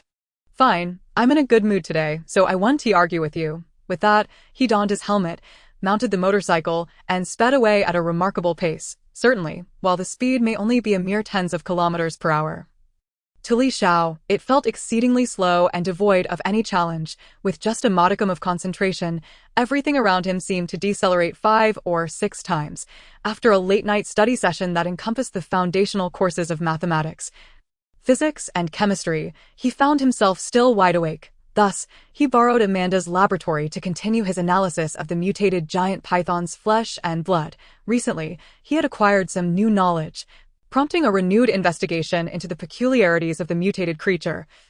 Yielding modest results, he successfully isolated an extraordinarily unique biological enzyme from the mutated python's tissues, which appeared to be the key to its remarkable regenerative abilities. With the addition of this mysterious enzyme, cells behaved like race cars fueled to the brim, rapidly dividing and proliferating, completing numerous divisions within mere minutes. Should an injury occur, a drop of this enzyme could facilitate healing in just a few minutes. However, despite its extraordinary efficacy, the enzyme exhibited alarming side effects. Several test subjects, the laboratory mice, underwent genetic mutations. Hence, direct application was deemed unwise until the early hours of the morning when fatigue finally overcame him, prompting the cessation of his experiments. A sudden knock at the door jolted the slumbering Li Xiao awake. With bleary eyes, he opened the door to find Amanda, her face etched with concern. "Good morning. Did you roast the mice for a meal?" she inquired. "How could I? I conducted some experiments last night, but they failed, so I had to dispose of them. What on earth have you been experimenting with?" "Why do you always conduct them in the dead of night while I'm asleep?" "It's a biological enzyme that accelerates cell division." It's something I shouldn't know. I simply wished to keep you from distraction." That broad-spectrum anti-cancer serum is a significant endeavor for humanity and cannot be delayed by other matters. Fine, but next time you conduct an experiment, do let me know. I need to order more laboratory mice. Otherwise, how can I perform my analyses if you deplete the supply at night? I only used a few. How could they all be gone? Stop pretending. They aren't worth much, and you won't be compensated. I assure you, last night I only used 7 mice for the experiment, and 3 were disposed of due to abnormalities. How could they all be gone? You must have forgotten to secure the cage. No, the cage was definitely locked. Could it be that the mice managed to open the cage and escape? Or perhaps someone infiltrated? Don't scare me. Who would come to steal a few mice? Perhaps we should install more surveillance cameras around the house. Or perhaps we should set up a few in the laboratory as well. As they pondered this, the sound of an engine roared outside, prompting Amanda to instinctively retrieve 2 handguns from her desk drawer. Don't be so tense. It's likely just the delivery of equipment we ordered for training and testing, Li Xiao reassured her, promptly moving to the window. Indeed, a large truck had arrived, unloading a plethora of equipment. A few installation technicians swiftly set up the devices, nearly filling the spacious living room that had just been cleared. Did you purchase all of this? Amanda finally asked, unable to contain her curiosity. Yes, he replied. It's merely for training. Why waste so much money? It isn't that much, only around $20,000 to $30,000. You know, earning that much isn't easy. Many people struggle to make that in a year. I understand. Building a strong physique is priceless. If you want to get fit, just go for a run in the morning. You don't need all this specialized equipment. Isn't a professional treadmill better, to be honest? Of course, a treadmill pales in comparison to running outside. It's not as safe out there. The world isn't as dangerous as you think. Even if you prefer running indoors, why buy these specialized testing devices? I merely wish to monitor if I can enhance my basic metrics through rigorous training. Being able to visually track my progress would increase my motivation and make it easier to maintain consistency. The human body has its limits. It cannot perpetually improve. I know. I simply want to discover where the true limits lie. In truth, excessive training is detrimental to the body. Exercise must be balanced. I am well aware of that. Young man, I have more experience in fitness than you do. Could you perhaps refrain from using that diminutive term? Weren't you calling me sister last time? Why can't I call you little brother? I dislike that term. Should I then call you big brother? Just call me by my name. Very well. But please, Mr. Li Xiao, don't become too obsessed with training. Overexertion is genuinely harmful to your health. Thank you for the reminder. I will be cautious. Regardless, your body is your own. What you choose to do is your prerogative. I shan't concern myself with it. With that, she turned and entered the adjacent laboratory to continue her analysis of the broad-spectrum anti-cancer serum. Don't be upset. I'm here to help, Li Xiao said, not rushing to assess his own metrics, but following her into the lab to lend a hand. Chapter 57. The Mutated Wild Boar. Only after Amanda had fallen asleep late into the night did Li Xiao take advantage of the specialized equipment to test his explosiveness, endurance, neural response speed, and other fundamental metrics. With the dedicated apparatus at his disposal, the testing proved relatively straightforward. For instance, to measure his maximum sprinting speed, he placed 2 laser recording devices precisely 100 meters apart on a nearby path, calibrated the time, and activated them. He then sprinted at his utmost speed, with the data from the 2 detectors providing an impressive precision of 1 millisecond. He completed the 100-meter dash in 498 seconds, undeniably swift, over a second faster than the world record. Of course, he had a slight advantage, having started from a farther distance, only capturing the fastest segment. Still, he believed he could easily break the world record, even from a stationary start. Yet, he couldn't help but feel somewhat dissatisfied with the data, as his muscle explosiveness seemed lacking. Otherwise, with his current neural response speed, his sprinting capability could have been several times greater. After retrieving the testing apparatus, he returned to the living room to assess his muscle explosiveness. He didn't employ any extravagant professional muscle testing devices, opting instead to simply lift weights and gauge his capacity. After several trials, he arrived at a figure. He could lift 255 kilograms, seemingly just shy of the world record by a kilogram, far below his expectations. However, he soon found solace in this realization. The individual who set the world record weighed over 100 kilograms, while he himself weighed only 65 kilograms yet managed to lift 255 kilograms. This figure greatly exceeded the theoretical limits of human capability, as scientists posited that a person could lift up to 3 times their body weight. He had successfully lifted 3.92 times his own weight, which brought him a degree of satisfaction. Yet, reflecting on his nearly 6-month training in that fantastical game world, during which he had even consumed a fruit of strength, he found the results rather underwhelming. Shaking his head to dispel the self-doubt, he proceeded to test his lifting capacity once more. This time, he successfully hoisted a weight of 505 kilograms, surpassing the world record by a slight margin.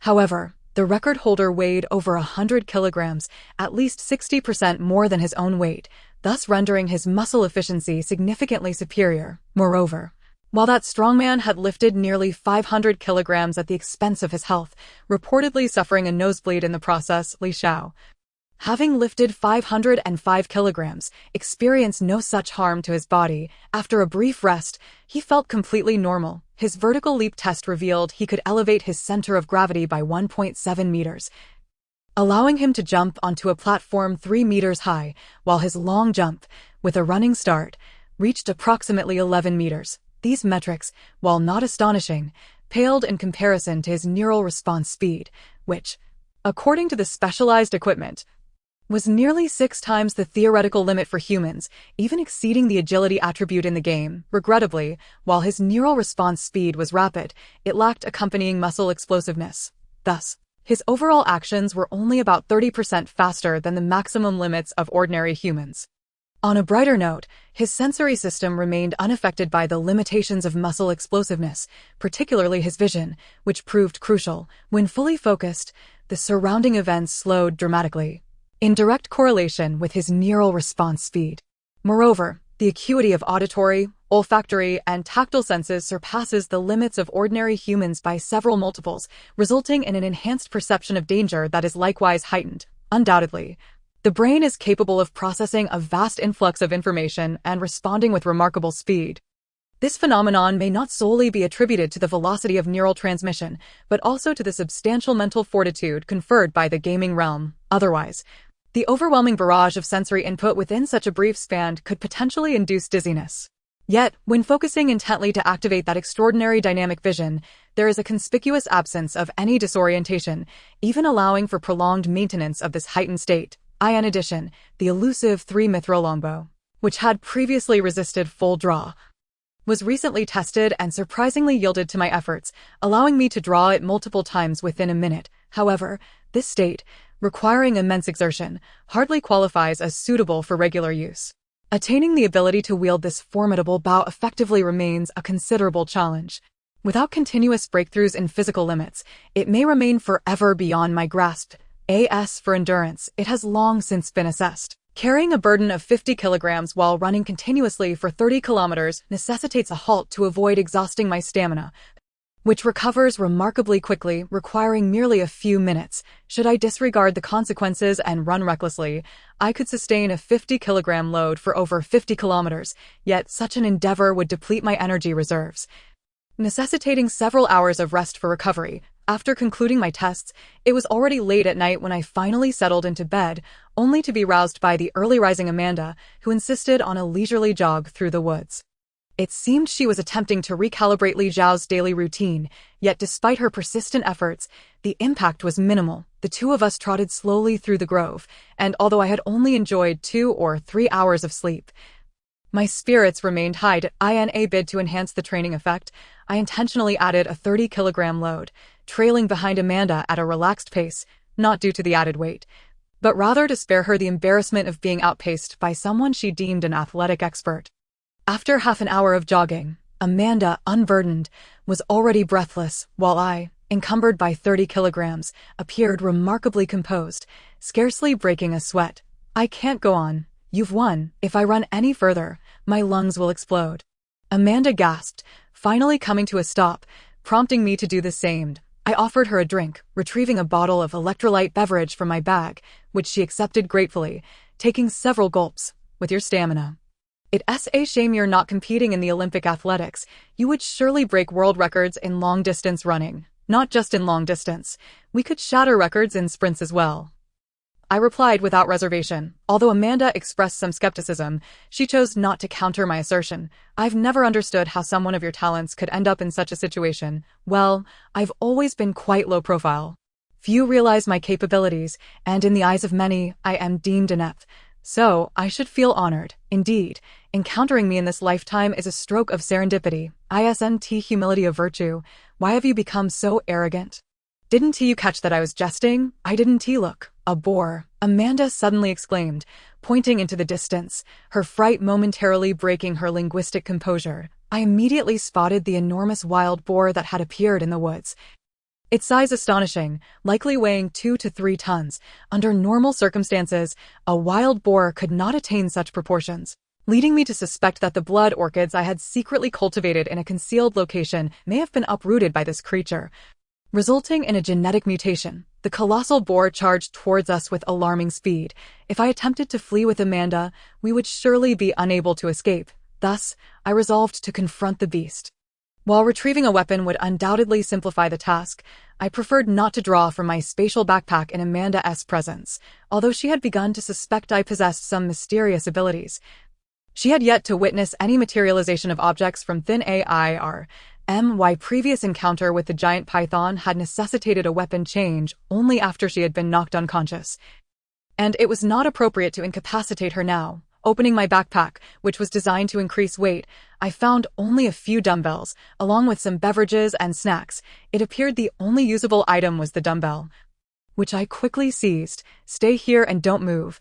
I will confront the boar. Having issued my command, I dashed forward. Amanda, already regretting her decision to drag me out for a run, lamented her choices. Why had she not brought her 2 handguns? While Li Xiao was undeniably formidable, facing a creature significantly larger than a bull armed only with a dumbbell seemed an impossible task. Watching Li Xiao evade the boar's relentless pursuit, Amanda hesitated for a moment before rummaging through his backpack to procure a dumbbell, charging towards the beast. Though her involvement might prove helpful, she felt responsible for the situation.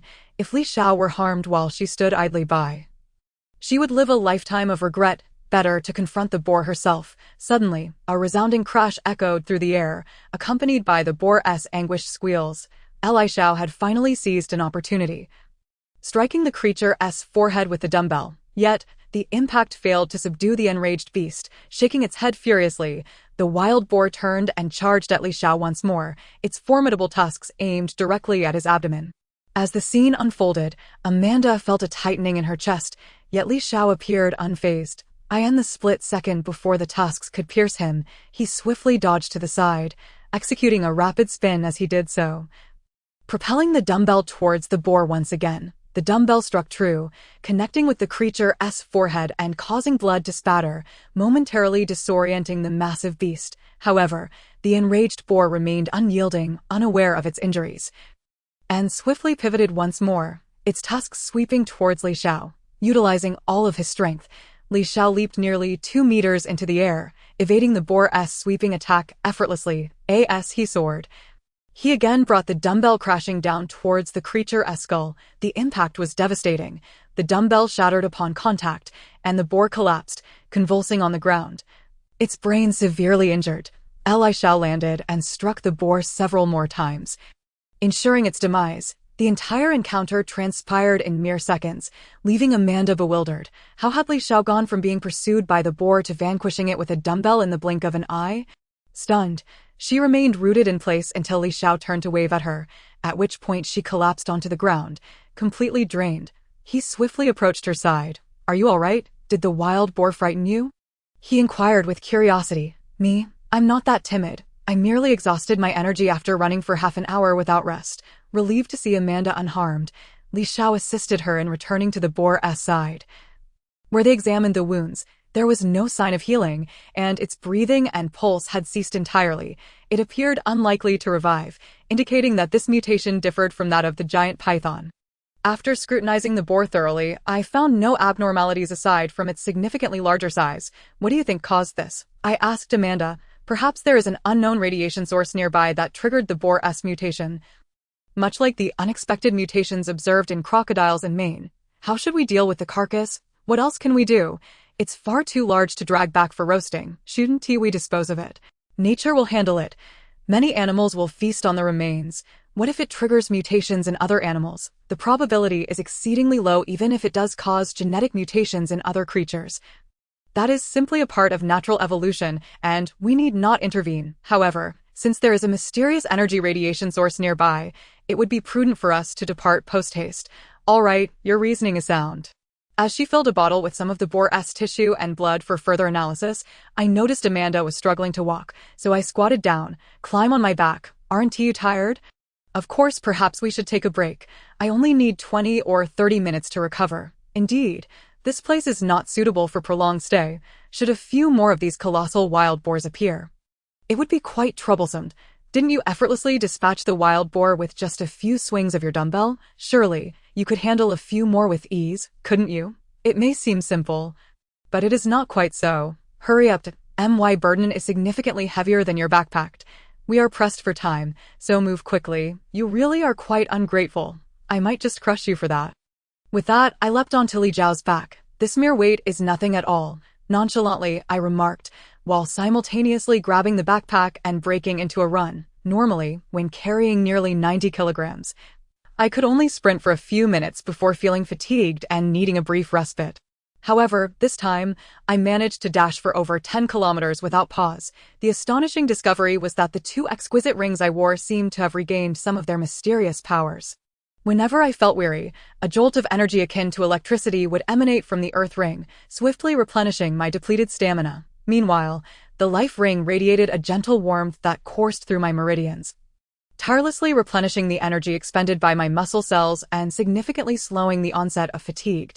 It appeared that as my time in this world extended, the efficacy of the arrays on these rings gradually restored. Perhaps the energy field of the mithril armor that absorbs damage would also gradually regain its potency. After carrying a person in addition to my original 30-kilogram load, I returned home in just over 20 minutes, moving even faster than when I left. This remarkable speed truly astonished Amanda, leaving her momentarily speechless. "So, are you not impressed by my physique?" I asked, playfully lifting her chin. "I believe your body has undergone some form of beneficial genetic mutation. It would be best for others not to learn of this, lest some ill-intentioned individuals target you as a subject of study. Naturally, this is precisely why I refrain from participating in events like the Olympics. I prefer to maintain a low profile. Thank you for your trust. It is truly an honor," Amanda said sincerely. "In truth, you are the person I trust most in this world." Li Zhao's casual remark deeply moved Amanda, stirring a wave of affection within her, prompting her to embrace him in comfort, which made Li Xiao rather awkward. "The weather is indeed sweltering. I think I will go swimming in the creek." With that, she hurriedly fled the house, sprinting away. Chapter 59. The soon-to-be transcendent white mouse arriving at the destination in haste. It was no surprise to find that the several blood orchids planted near the entrance of the dim little cave had all been devoured by some creature. However, it appeared that they were not ravaged by wild boars, for if they had been, the root systems would have been consumed as well. Yet, the roots of these blood orchids remained intact, with only the flowers having been eaten. After a thorough inspection, no trace of any mutated animals was discovered. Perhaps it was indeed the wild boars, or perhaps they went mad after consuming the blood orchids and began hunting for meat. Neglecting to dig up the roots, with the roots intact, it was highly likely that the blood orchids would regrow, so I excavated the roots, ensuring nothing was left behind before turning to leave. However, shortly after Li Xiao departed, a rather large white mouse emerged from the depths of the cave, its eyes glimmering with a hint of blood-red light as it gazed toward the direction Li Xiao had vanished. Casting a glance back at the uprooted blood orchids, it displayed a sense of indignation, eager to pursue and exact vengeance upon that detestable creature. Yet, after some contemplation, it realized it could not provoke someone who might use it as a test subject, thus reluctantly abandoning the idea of retaliation and retreating back into the small yet profoundly deep cave. This mutated white mouse had escaped from a laboratory, having undergone a genetic mutation during an experiment. Though the effects did not manifest until Li Xiao returned home and fell asleep, in a frenzied state, it consumed several of its kind, undergoing a series of mutations that unexpectedly granted it a spark of intelligence, enabling it to successfully unlock its cage and flee the laboratory. By chance, it found this place and feasted upon the blood orchids, most of which were consumed by this white mouse, while the wild boar merely nibbled a single flower before descending into madness and beginning to hunt other creatures. Resulting in its substantial growth, the tranquil days passed by swiftly. Unbeknownst to me, over 3 months had elapsed since I arrived in this world. Regrettably, despite my unwavering commitment to physical training, I had not made any significant progress. Encountering an insurmountable plateau, although I could now lift 265 kilograms, my overall strength had only increased by 10 kilograms in a mere 2 months. I was still in a growth phase, with my height and weight having increased slightly over the past couple of months, meaning my explosive strength had not surpassed the original 3.92 times.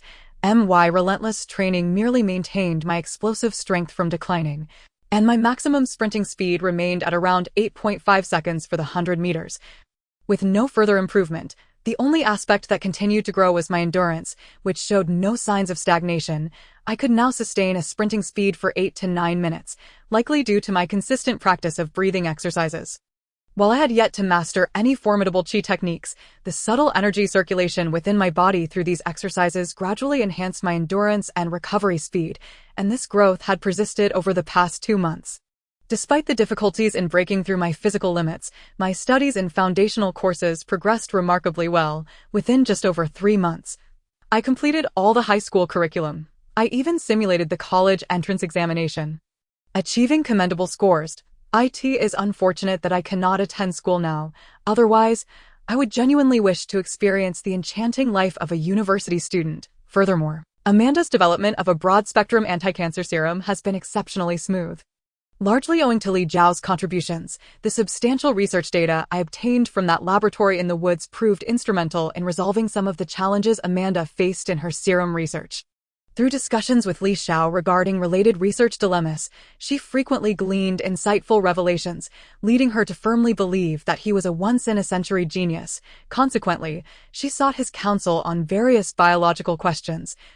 And over time, Li Xiao inadvertently became a quasi-expert in biology. However, even as a semi-expert, he was still unable to analyze the molecular formula of the regenerative serum obtained from the laboratory. In recent days, I had attempted to analyze the existing samples of the regenerative serum, yet without success. It was evident that the brilliant scientist had employed special techniques. Any attempts to separate or conduct spectral analysis on the serum would result in the destruction of the molecular chains. Although I could not currently analyze those samples, having ready samples for reference would provide an opportunity for analysis once my knowledge base was sufficiently enriched. Additionally, my mining endeavors had been remarkably successful. In just over 3 months, I had mined nearly 20,000 bitcoins. Furthermore, I spent several $1,000s assisting others with phone top-ups and in-game currency purchases, acquiring over 70,000 bitcoins. Although the price of Bitcoin was astonishingly low, I refrained from spending excessively on acquisitions, as I could not ascertain how long I would remain in this world.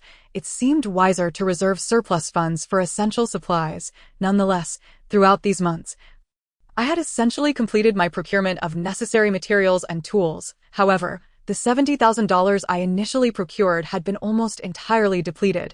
After a leisurely lunch, I languidly slumped on the sofa with my laptop, perusing news from around the globe when Amanda suddenly sat beside me, startling me into an upright position.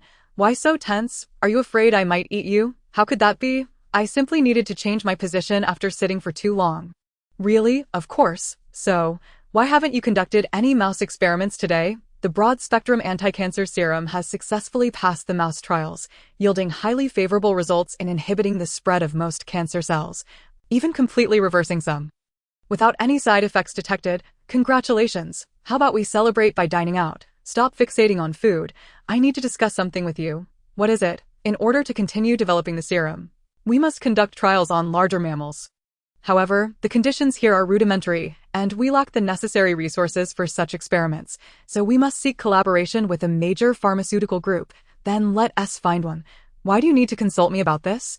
The progress of the broad-spectrum anti-cancer serum has been so smooth, and you deserve half the credit, so I certainly must discuss this with you. I was merely speaking whimsically. What merit could I possibly claim? You may partner with whomever you wish, but do not implicate me in this affair. Why? I cannot afford to gain any notoriety, nor do I desire it. Why? Although I currently possess the relevant credentials, my past is a barren void, unworthy of scrutiny, and I wish to avoid any trouble. I will endeavor to assist you in securing a legitimate identity. Is it truly possible? Do you possess such capabilities? I do not, but the company we are destined to collaborate with surely has the means to facilitate this. For a multinational corporation, arranging a suitable identity is a trivial matter. If you can indeed procure for me a genuine and lawful identity, I would be exceedingly grateful. However, please do not involve me with the researchers of that serum. It would be a shame for a genius like you to remain obscured in such a modest locale. If we could perfect that broad-spectrum anti-cancer serum together, we would undoubtedly be contenders for the Nobel Prize. Amanda continued to persuade. Amanda, I truly am not a genius. Very well, even if you are not. You are still young. You cannot possibly spend your entire life languishing in this small place, can you? As she spoke, she inched closer, her body nearly pressing against Li Zhao's. Fine, I shall heed your counsel. Unable to resist her advances, Li Xiao reluctantly acquiesced to her suggestion.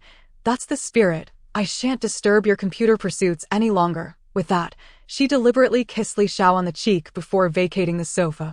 Chapter 60. A return to familiar grounds. The red-eyed gray wolf. Though Li Xiao was acutely aware that Amanda harbored no ulterior motives, he still felt a degree of restlessness, taking a considerable time to quell his agitated heart. After securing Li Zhao's agreement, Amanda promptly reached out to several biopharmaceutical companies. After reviewing the pertinent experimental data she provided, several firms extended olive branches to Amanda, presenting remarkably favorable terms. After careful consideration and comparison, Amanda ultimately selected a well-regarded company in the industry, Quiet Pharmaceuticals, and accepted their contract. However, she specifically stipulated an additional condition: to assist Li Xiao in obtaining a legitimate identity with comprehensive records.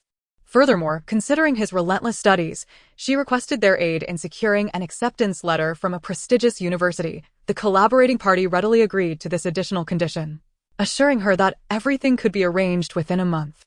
Once all terms were settled, Amanda promptly conveyed the news to Li Xiao. While he should have been pleasantly surprised, he instead appeared utterly unfazed, seemingly indifferent to the prospect of embarking on a new life in America. Why do you seem so untroubled? To be honest, certainly, I wish to understand the reason. In truth, I quite enjoy my current existence, which is relatively tranquil and free. I have no desire to alter my circumstances. Traveling all the way to America, who knows what may transpire? Rest assured, Quiet Pharmaceuticals has an excellent reputation in the industry. Not all capitalists are as malevolent as you might imagine. On average, the basic qualities of the wealthy are often superior to those of the poor. Understood. So, are you satisfied with my collaborators? I am not well versed in such matters. Besides, the partnership is yours, not mine. As long as you deem it appropriate, that suffices. Truly no objections? None whatsoever. Then why the long face? I am not sulking. If you are indeed content, would you care to join me at a bar to celebrate? I shall pass on the bar. I could introduce you to some new friends. A lovely young lady no, thank you. What if I introduced you to a handsome gentleman? I assure you, I am perfectly normal. I have no interest in men. Really, of course. Please refrain from interrupting my studies, Lee. You have just come of age. Why do you behave as if you were an octogenarian, devoid of the vigor characteristic of youth? I call it maturity and composure, if you comprehend. I genuinely suspect you are not 18, but rather 80. If you believe so, then so be it. What do you wish to imply? Nothing in particular. Merely that having known you for some time, I have never witnessed you relax even slightly. You are either studying, exercising, or conducting experiments. You are not a robot.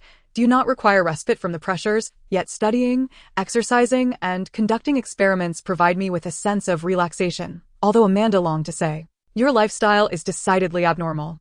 And such a prolonged routine is detrimental to your health, she ultimately refrained, realizing that forcibly disrupting someone else's habits is unkind. Therefore, she simply bid him good night and exited the room in the dead of night. Amanda had already retired early, yet the remarkably strong-willed Li Xiao found himself tossing and turning, unable to find slumber. Gazing out at the moonlight streaming through the window, he felt an unexpected pang of homesickness. However, given his current circumstances, returning to his true homeland was out of the question. In truth, even if he could return, he would not wish to, as he had no desire to relive the days spent languishing on a hospital bed, awaiting death.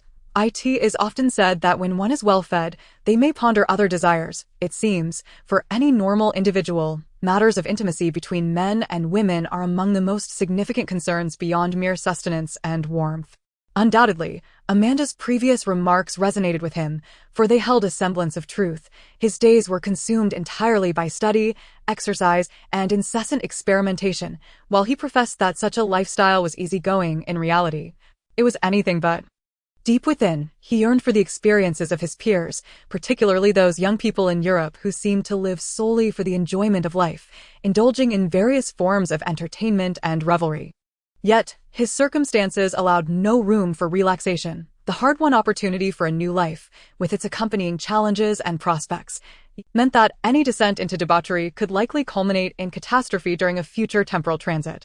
One might argue that remaining in that safe little world, tending to the land, would be secure. However, existing in solitude within such a silent realm would likely be more torturous than a life sentence.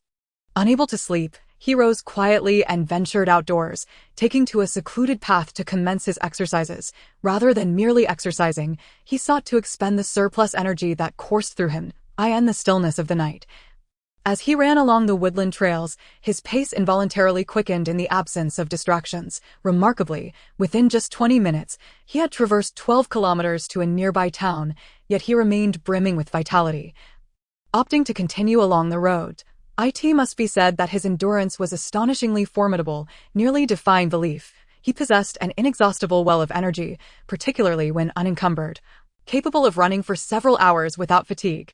Even when weariness threatened, the 2 enchanted rings would activate, swiftly replenishing any depleted stamina. Thus, at present, if necessary, he could run for an entire day and night without faltering. Unbeknownst to him, he had arrived at the very mountain path from which he had once carried Amanda away from that forest laboratory.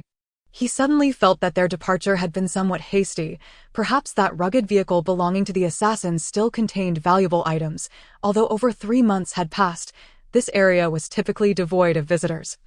And it was conceivable that the assassin's vehicle, concealed as it was, had yet to be discovered. Should he successfully locate that vehicle, he might well uncover some valuable goods, or even unexpectedly acquire a substantial sum of cash. With this thought in mind, he sprinted down the forest path, unperturbed by the possibility of encountering wild beasts. With his current equipment and abilities, any such creature would simply be an offering. Upon returning to the laboratory he had initially visited, he was somewhat surprised to find no signs of a police investigation. It seemed the incident had gone unnoticed. The corpse of the fallen assassin had long since vanished, yet he did discover some paw prints left by wolves nearby. perhaps indicating that the body had been consumed by them. By mere coincidence, while Li Xiao was examining the tracks of the wild wolves, one appeared nearby, its eyes glimmering with a faint red light, suggesting it was unlike any ordinary wolf. However, this wolf exhibited considerable timidity. Upon merely standing and gazing in its direction, it swiftly tucked its tail and fled, proving to be even more cowardly than a stray dog.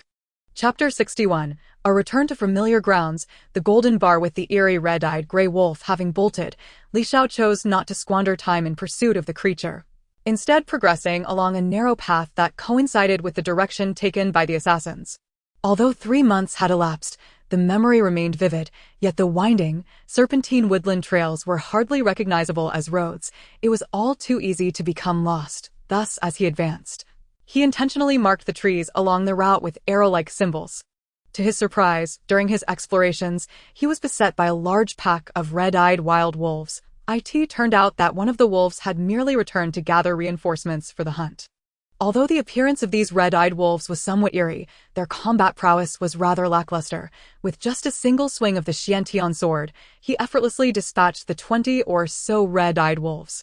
However, what truly astonished Li Xiao was that shortly after the demise of the wolves, they began to melt and decay, akin to ice succumbing to the scorching sun. Within moments, a foul gas erupted from their remains, and in just a few minutes, they had completely vanished without a trace. This phenomenon was perplexing and instantly reminded Li Xiao of creatures from a previous game world. Yet, unlike the monsters from that realm, the slain wolves did not yield any energy, nor did they leave behind any spoils. He found himself utterly bewildered.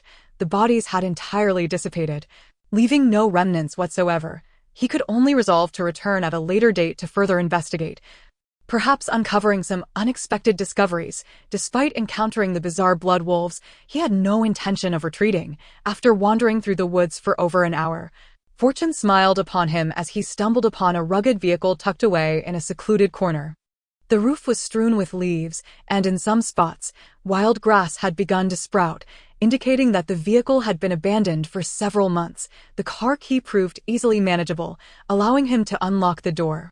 Upon rummaging through the compartments, he was pleasantly surprised by his findings. Within several backpacks, he uncovered 50 boxes of 20-round rifle ammunition, 30 boxes of 50-round pistol ammunition, and 20 grenades. Additionally, he discovered a long case containing the most formidable sniper rifle from the Battle Royale game, the AWM, which appeared to be a freshly acquired weapon, likely recently purchased by a certain notorious assassin. He also located an exquisitely crafted ammunition box containing 500 rounds of specialized 7.62 caliber sniper ammunition. Regrettably, after an extensive search of the vehicle, he found no cash. However, he did uncover a hidden compartment beneath the driver's seat, revealing 15 gold bars weighing 200 grams each. While the haul did not quite meet his expectations, it was nonetheless a delightful surprise. As dawn broke, he decided not to linger any longer, swiftly erasing his traces before departing the scene, following the same route back.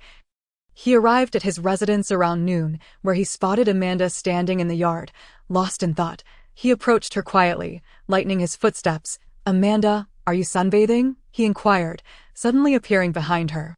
Startled by the weary Li Xiao, Amanda immediately grasped his hand. "What's going on, Li? I owe you an apology." Why are you apologizing? You have your own choices.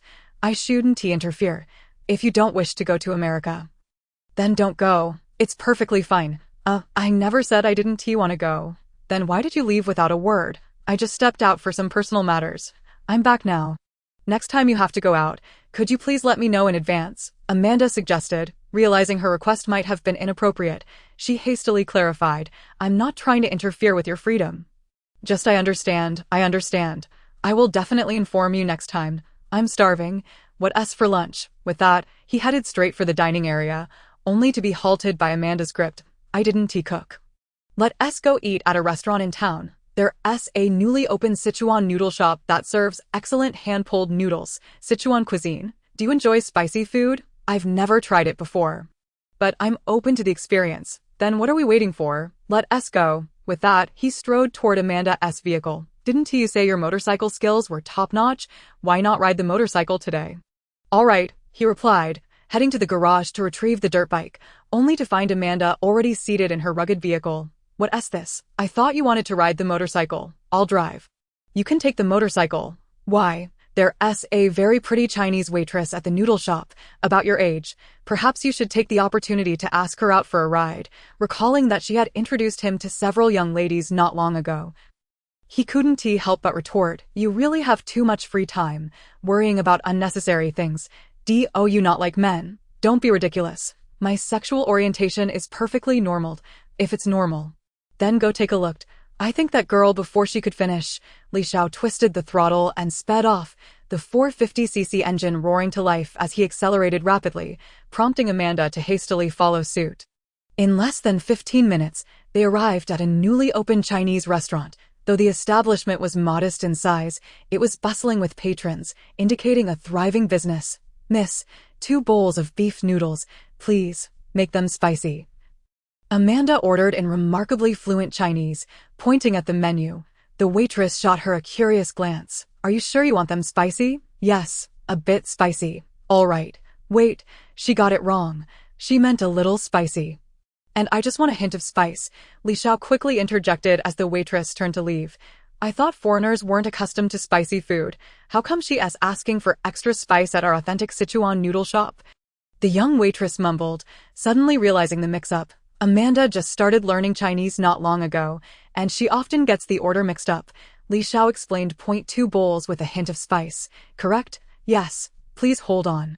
As they watched the waitress depart, Li Xiao turned to Amanda, a teasing smile on his face. "Amanda, you did that on purpose, didn't you?" "I truly didn't know.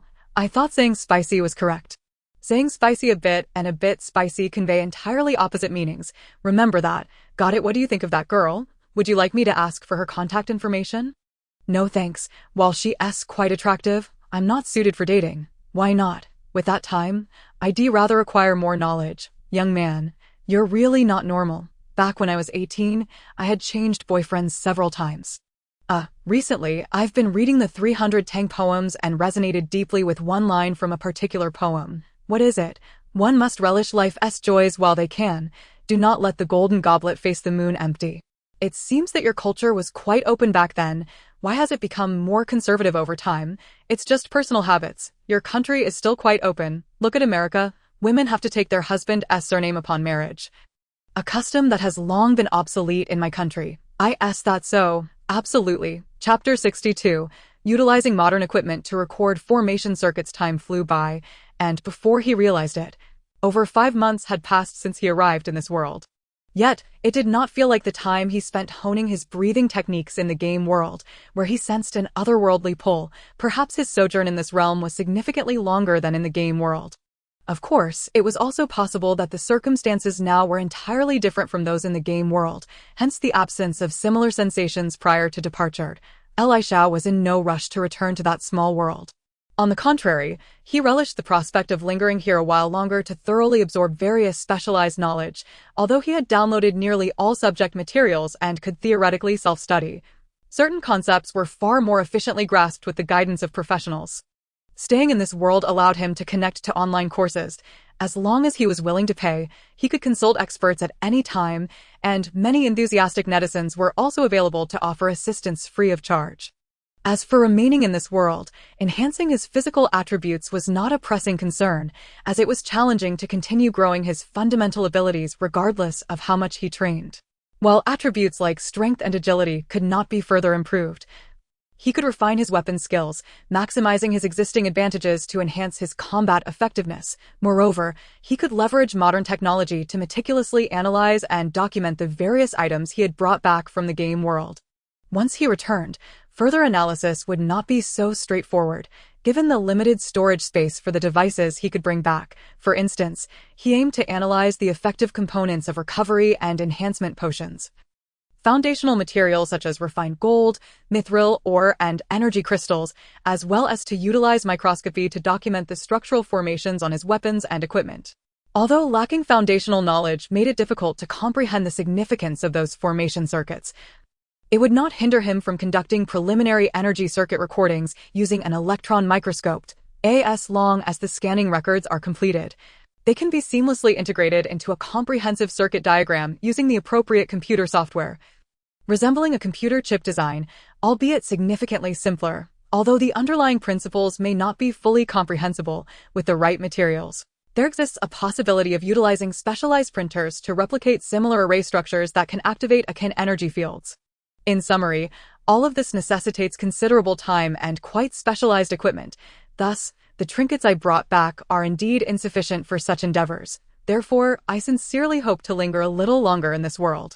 In the early hours of the morning, I finally completed the energy circuit recording for the life ring, yet I remained devoid of any fatigue. I decided to open my laptop and continue studying materials engineering. Interestingly, during my school days, I would often doze off in class, but now I feel transformed, genuinely experiencing the joy of learning. Whenever I truly grasp a mathematical equation, it brings a sensation akin to leveling up in a video game. Hence, I occasionally find myself studying through the night, while a normal person might struggle under such circumstances. For someone with mental acuity far exceeding that of the average individual, pulling all-nighters poses no adverse effects.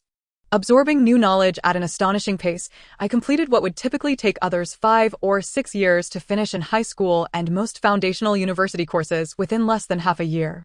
Furthermore, in terms of biological knowledge, I have nearly caught up with Amanda, who is a distinguished PhD in her field. Unbeknownst to me, daylight had already broken, a scholar rising so early. Amanda remarked upon exiting her room and spotting Li Xiao, who had been up studying for some time. She casually greeted him and proceeded to freshen up. Please don't refer to me as a scholar. I am merely a diligent bird compensating for my lack of talent. Li Xiao corrected her. Isn't there a saying that excessive modesty is merely pretentiousness? Amanda countered while washing up. I am genuinely not being modest. Back in school, I often failed my English and math classes. How could that be? With your learning ability, who else could possibly excel? Well, my learning capacity has indeed improved quite a bit recently. Learning ability can suddenly enhance, of course. Could it be an epiphany? One might say that. Does your regular practice of that yoga meditation truly lead to enlightenment? What I practice isn't called yoga meditation, but rather breath guidance technique. All right, breath guidance technique. Can practicing that really make one smarter? I cannot say for certain, but consistent practice may enhance mental focus and improve learning efficiency. Li Xiao casually mentioned, but Amanda took it to heart. Previously skeptical of Eastern mystical powers, she had witnessed numerous miraculous abilities while living with Li Xiao, which could only be explained through such a lens. Perhaps you could teach me that breath guidance technique. You might want to reconsider. Why? Do I need to present a formal apprenticeship gift? It's not about the apprenticeship. The practice of breath guidance requires daily commitment, morning and night without fail. You are far too busy to dedicate time to this. There is always time to carve out. AS for persistence, not just your mysterious breath guidance technique. Even maintaining physical fitness requires long-term dedication. If you wish to learn, I cannot guarantee the results. Perhaps after years of practice, you may see no benefit. Please don't accuse me of being a fraud. Of course not.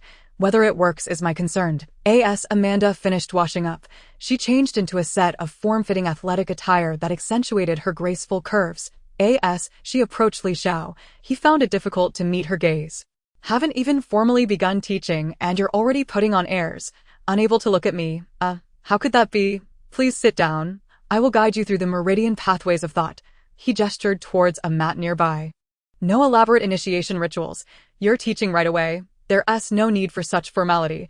Just sit down and try to align your heart with the heavens. Saying this, he crossed his legs in a double lotus position. Adopting a posture of 5 hearts facing the sky, Amanda followed suit, attempting the double lotus, but soon abandoned it. Sitting like this is rather uncomfortable for my knees.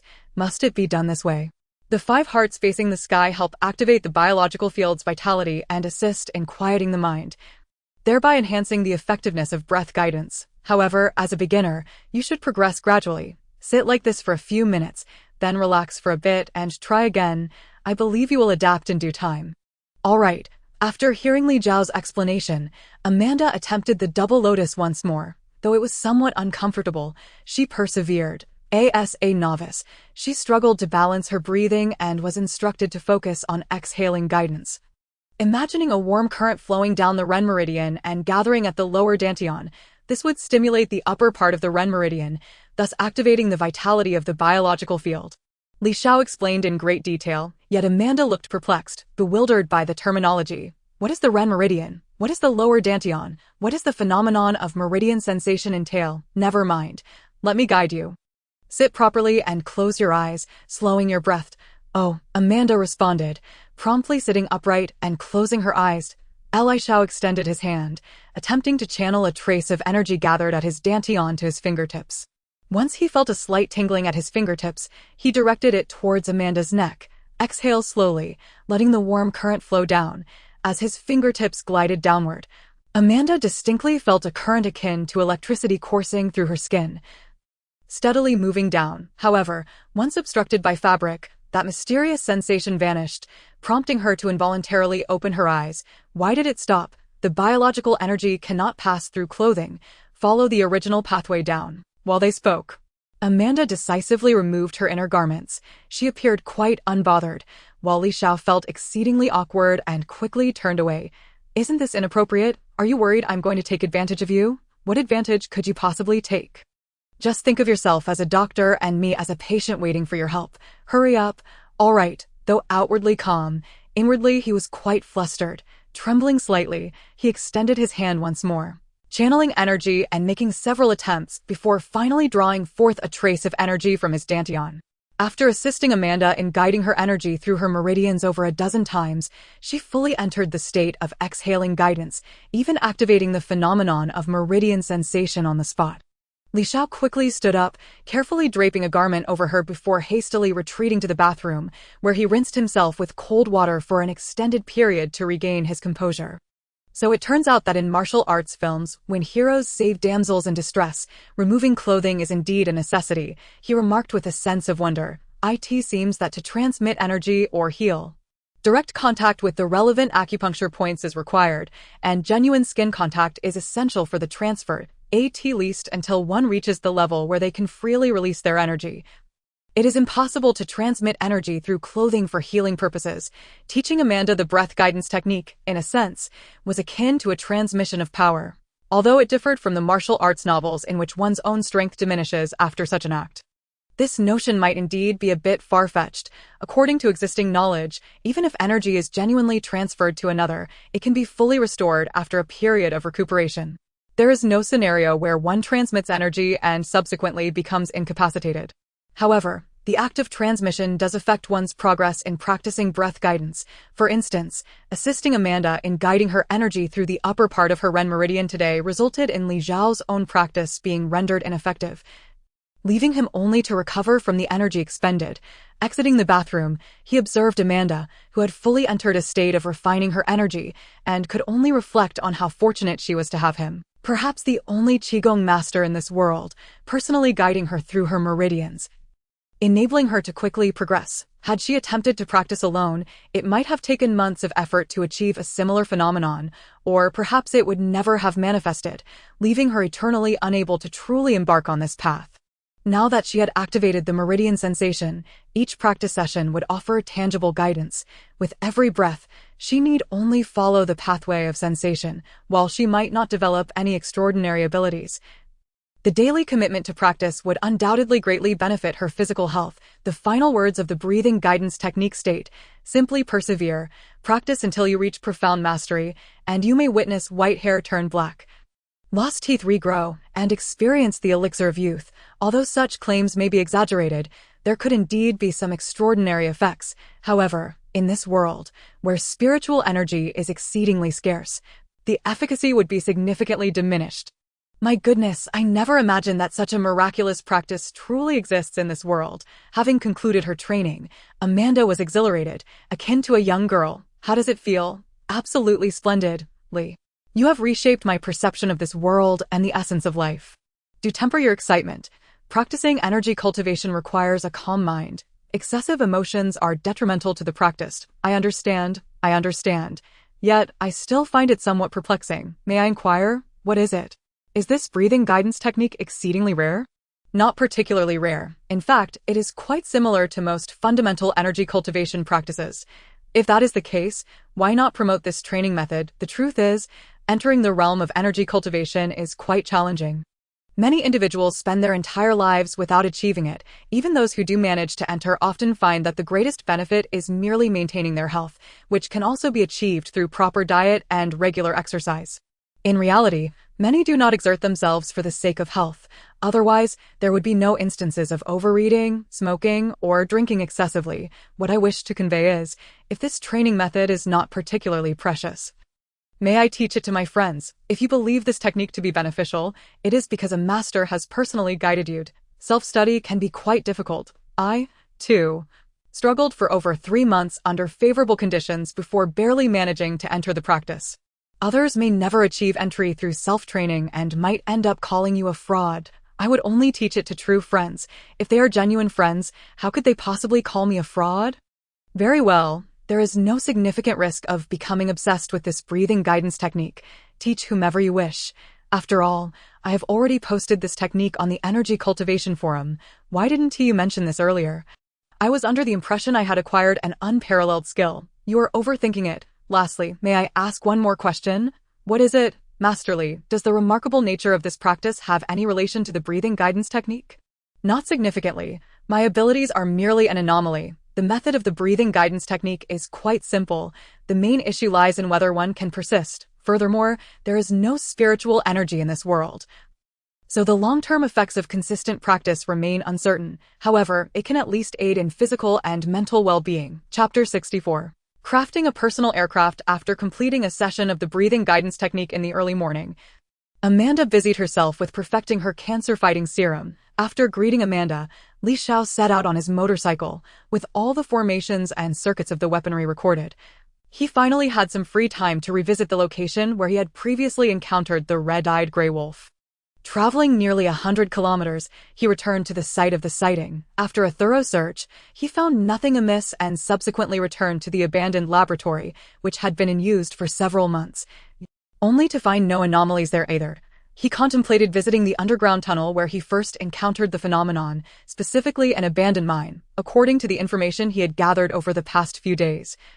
This area had once been a nickel ore vein, though its meager reserves had long been depleted, leading to its abandonment. It was later repurposed by a researcher as a blood orchid cultivation base. Delving deeper into the mine, Li Xiao initially found nothing unusual. However, as he progressed, he began to detect peculiar energy fields that stirred the energy within his dantian, accompanied by a buzzing sound in his head.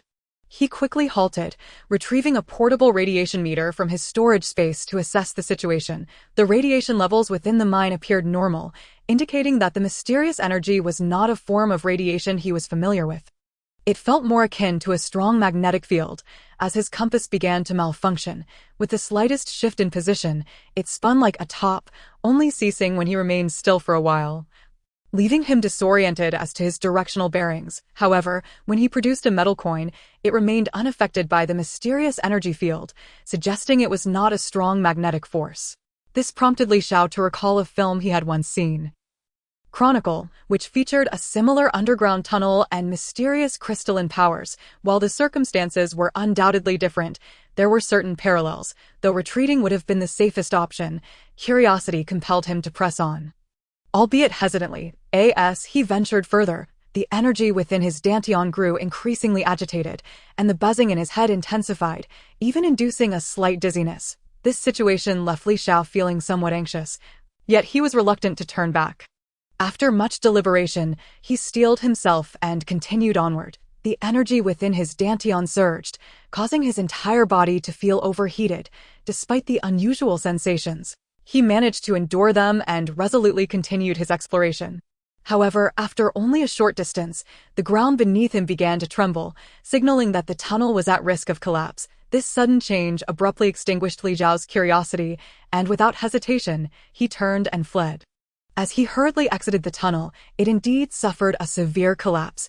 Witnessing the now sealed entrance, Li Xiao broke out into a cold sweat, realizing that had he delayed even slightly, he could have been trapped inside.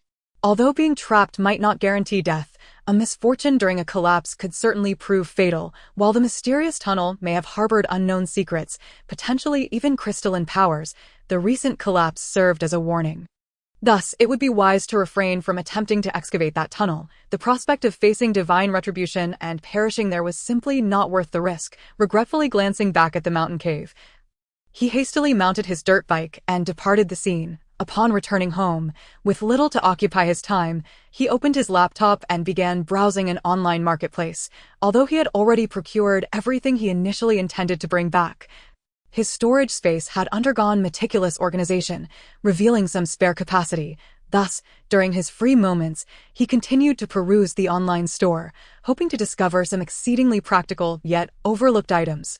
Casually browsing the web, he unexpectedly stumbled upon a micro-turbojet engine, model P400 maximum thrust, 40 kilograms body weight, 3.65 kilograms diameter, 14.84 centimeters length, 35.3 centimeters RPM, 30,000 to 98,000 fuel consumption, 1,300 milliliters min, at full load, fuel, no. Zero diesel aviation kerosene. Upon encountering the micro-turbojet, he was suddenly reminded of a flying hoverboard he had seen in a news report from the real world. Despite its compact size, it could rapidly transport a person. The prototype structure was remarkably simple. By assembling 4 lightweight, high-thrust micro-turbojet engines, connecting the fuel control system, and adding a fuel backpack, one could create a rudimentary hoverboard. Operating such a basic hoverboard relied entirely on the user's body positioning, making it extremely challenging and hazardous for the average individual. However, for Li Xiao, whose reflexes were significantly quicker than average, mastering it would pose little difficulty, as long as the turbojets provided stable and substantial thrust. The rest would be trivial. The specifications of this turbojet perfectly met his criteria. Assembling 4 of them together would yield a maximum thrust of 160 kg, after accounting for the weight of the aircraft and fuel backpack. It would still offer approximately 130 kilograms of theoretical maximum payload, which was certainly sufficient, while the fuel consumption of such an aircraft was exorbitant, rendering it unsuitable for long-distance travel. It could prove invaluable in emergencies. Nonetheless, the price of this micro-turbojet was indeed staggering.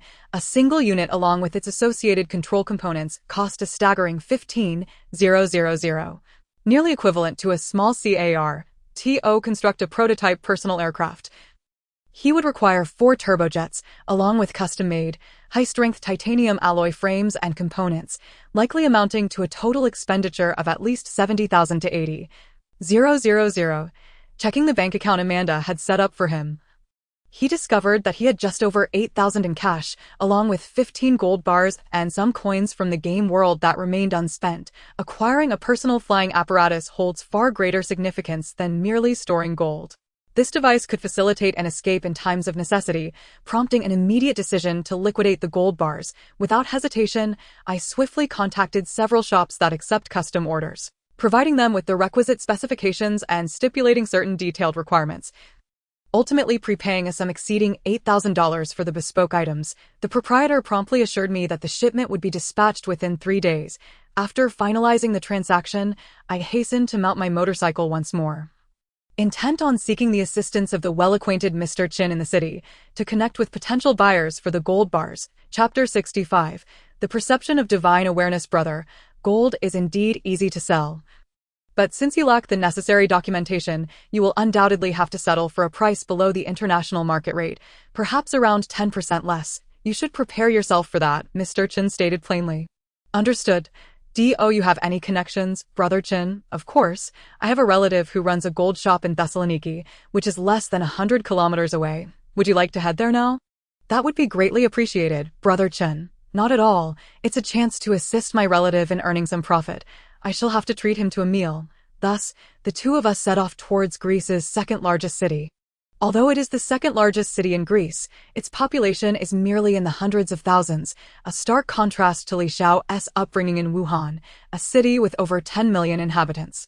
Selling high-purity investment gold bars posed no issue whatsoever, and I did not take undue advantage of the situation. 15 bars fetched a substantial sum of 111,000 euros, roughly equivalent to $111,000.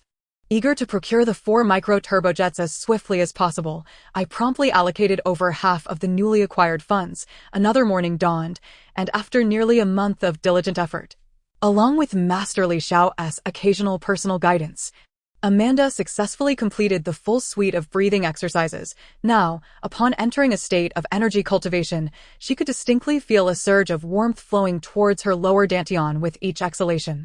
Each inhalation allowed energy to ascend along the governing meridian, reaching the Biwi point, marking remarkable progress. Not only was Amanda advancing rapidly, but Li Xiao was also experiencing swift development, not in the accumulation of energy within, but rather a mysterious perceptual ability had emerged. He suspected that the radiation of mysterious energy encountered within that enigmatic tunnel had inadvertently awakened a latent power within him. Regrettably, it was not the telekinetic ability he had yearned for, but something akin to a heightened sense of awareness. Of course, it was also possible that this had no connection to the mysterious radiation at all, but was instead a result of the mental fortitude he had cultivated in the gaming world. Combined with the extensive practice of the breathing exercises, his thoughts accompanied the energy circulating through the meridians, and the energy could manifest externally via the life field. The resonance between his consciousness and the energy had become perfect, enabling the transmission of awareness beyond his physical form. Consequently, the originally inward-focused perception gradually evolved to encompass a 3-meter radius around him, allowing him to distinctly sense Amanda, who was practicing the same breathing exercises beside him. This perception differed vastly from mere sight. It was an extraordinarily unique sensation, akin to tactile feedback, albeit not quite touch, but rather a remarkably peculiar form of awareness. Currently, this sense was somewhat unstable. Any fluctuation in emotion would cause it to vanish instantaneously. Nevertheless, it undoubtedly represented an ability with immense potential for growth, prompting him to diligently practice the breathing exercises with newfound fervor, never skipping a session morning, noon, or night. After countless cycles of the breathing exercises, he concluded the session, maintaining focus on the lower dantian for a moment before officially finishing. He felt a warm sensation within, as if that warmth had spread throughout his entire body. After more than half a month of practice, he had not experienced any other significant sensations, yet his vitality felt far more abundant, as if he were brimming with inexhaustible energy. Rather than rushing to the laboratory, he chose to sit quietly beside Li Xiao, awaiting his completion of the energy cultivation. Initially, Amanda had merely harbored a slight fondness for Li Xiao, combined with a hint of curiosity. However, since practicing together, her admiration had deepened considerably. The more she learned about this extraordinary young man from the East, the more she revered him, even entertaining the notion that he might be the fabled guardian angel sent to protect her. After all, why else would he choose to reside in such a remote location with her? "Miss Amanda, please refrain from gazing at me with such reverence. It may inflate my ego," Li Xiao remarked suddenly, opening his eyes and stretching his limbs. "Who would have thought my charm is so profound?" Amanda quipped, unembarrassed by being caught. "What do you mean? Had it not been for my undeniable allure, how could the esteemed Master Li have dared to steal glances at me while cultivating? Nonsense. I merely sensed your gaze during my practice." "Is it truly not piquing?" "Of course not. Do I have any reason to do so?" "That makes sense. But what is this sensation you speak of?" "It's hard to explain. It's just a peculiar feeling. Likely a resonance between my consciousness and the energy within my lower dantian, radiating outward via the life field. Since you are within the range of my life field's influence, you are able to sense it, much like radar reflection," Li Xiao elaborated. "So, Master Li has developed a superpower?" "In a sense, yes. Then can I develop a similar ability? Who knows? However, if you persist diligently, while it may not necessarily lead to supernatural abilities, it will undoubtedly benefit your health." After exchanging insights about their training experiences, Amanda returned to her laboratory to continue refining her anti-cancer serum, while Li Xiao resumed his rigorous training. Though he could not break through his current limitations, he was determined not to allow his lack of exercise to result in regression. As the days went by, the items he had ordered had already been dispatched, yet the logistics in Europe were notoriously slow. After 7 or 8 days, the goods had still not arrived. However, the quiet company had managed to prepare the legal documents and sent them over promptly.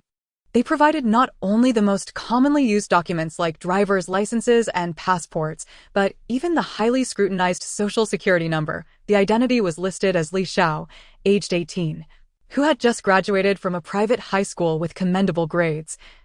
Along with a detailed account of his background, one could only marvel at the impressive methods employed by the quiet company. Most astonishingly, alongside a plethora of documents, he received an acceptance letter from Harvard University.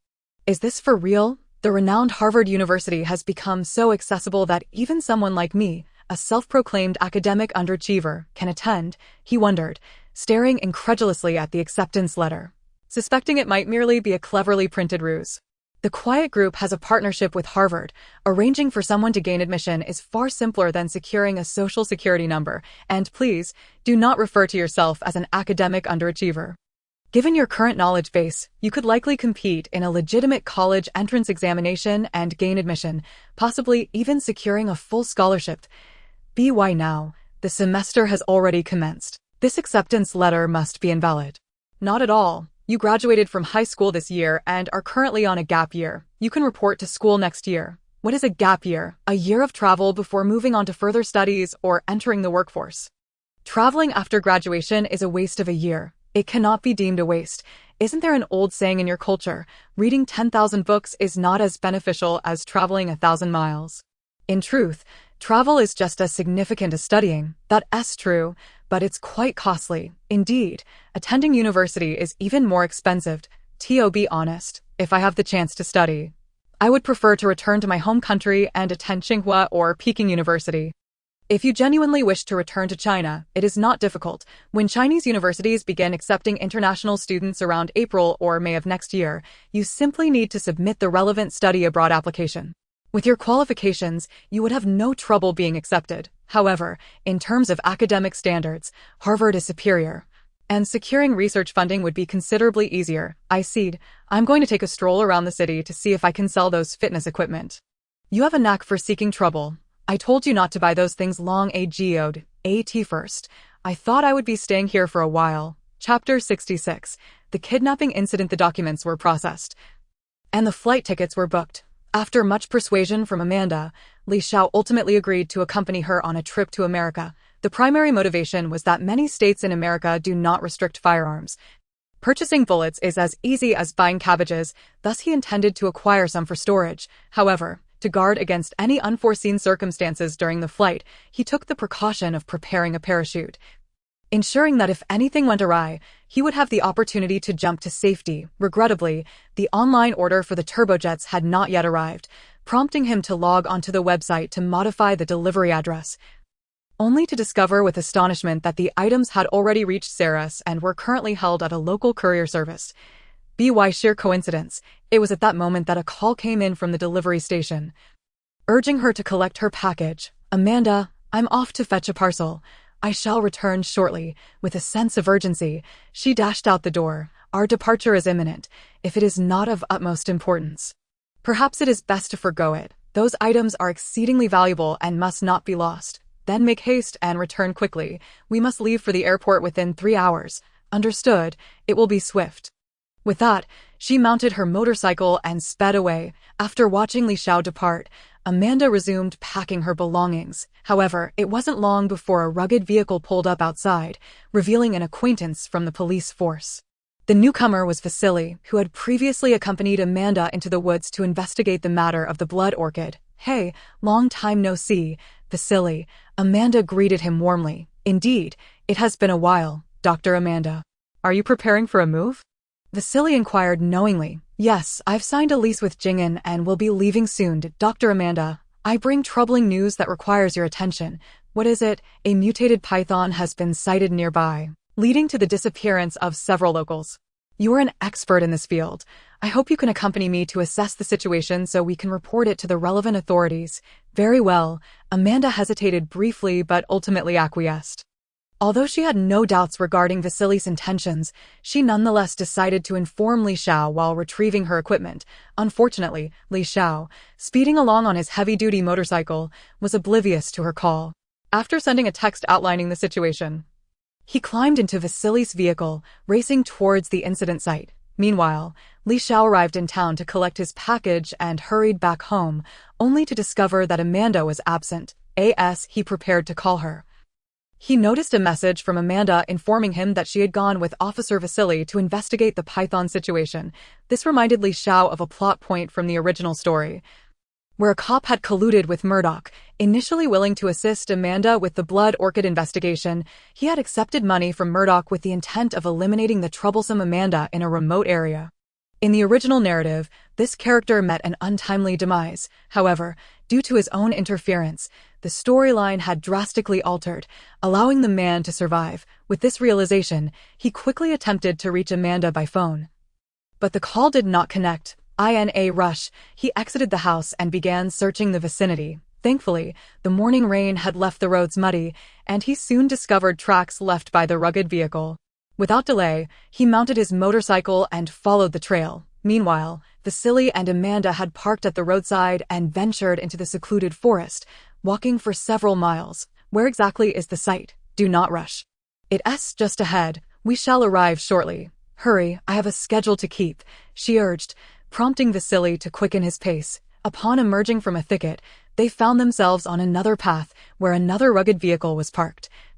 And 3 individuals were disembarking, one of whom was the employer, Murdoch. Upon witnessing this, Amanda sensed something was amiss and reached for her weapon, only to be met with Vasily's gun pressed against her back.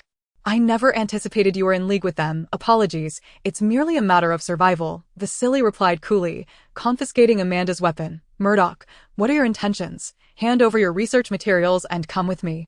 From now on, you will work exclusively for my company. Your continued existence indicates that your pharmaceutical company has made substantial progress in developing cancer drugs.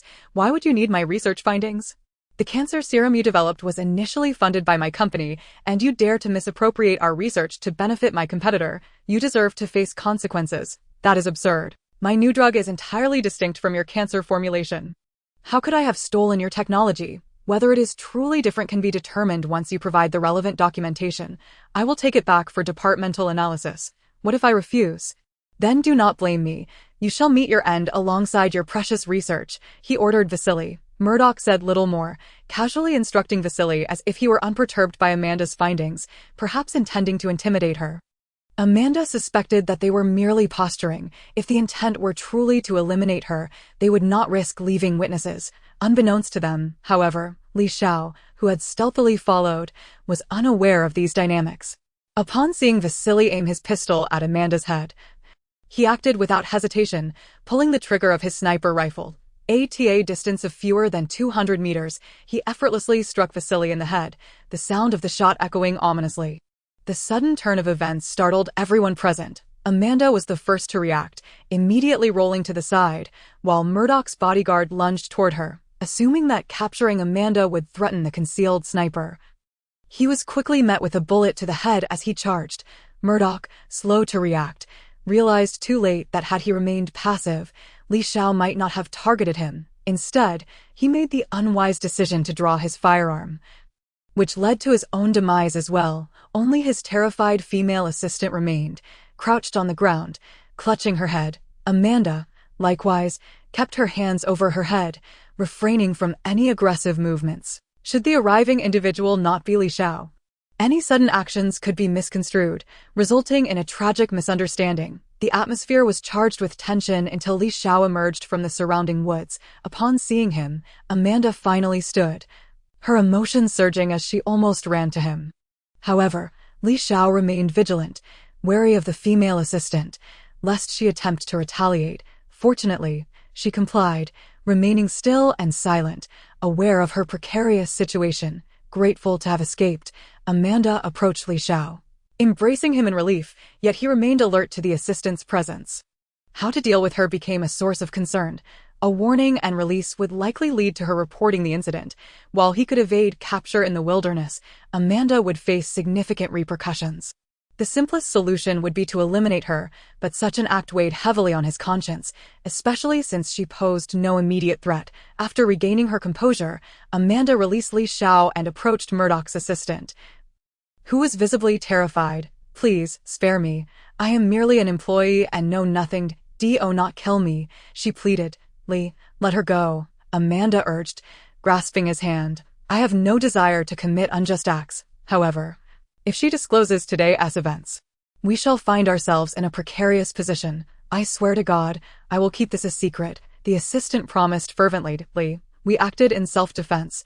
There should be no complications. Moreover, our collaboration with the Quiet Pharmaceutical will assist us in managing any fallout.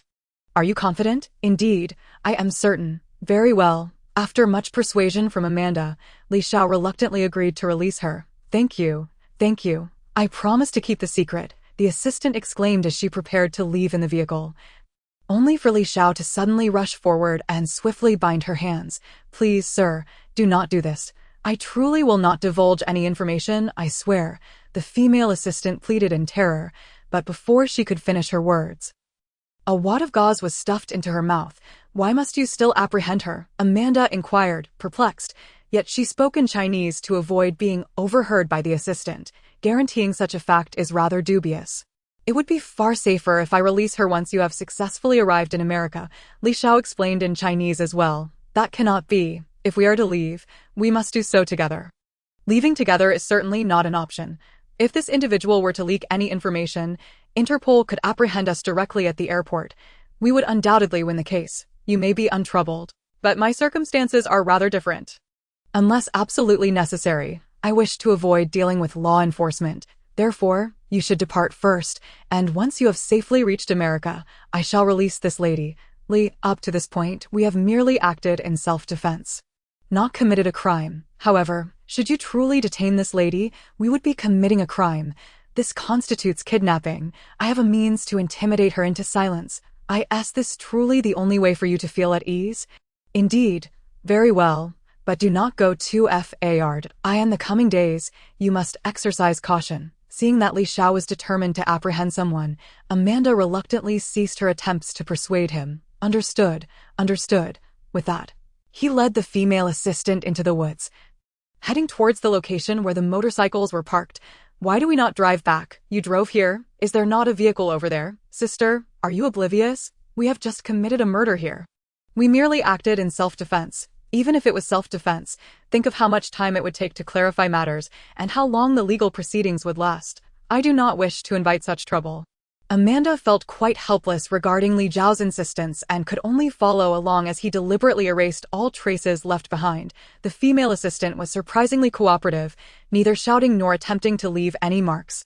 After walking several miles, they finally arrived at the motorcycle parking area, directly pushing the female assistant onto a dirt bike. Madam, I hope you will cooperate. As long as you comply, I assure you that no harm will come to you.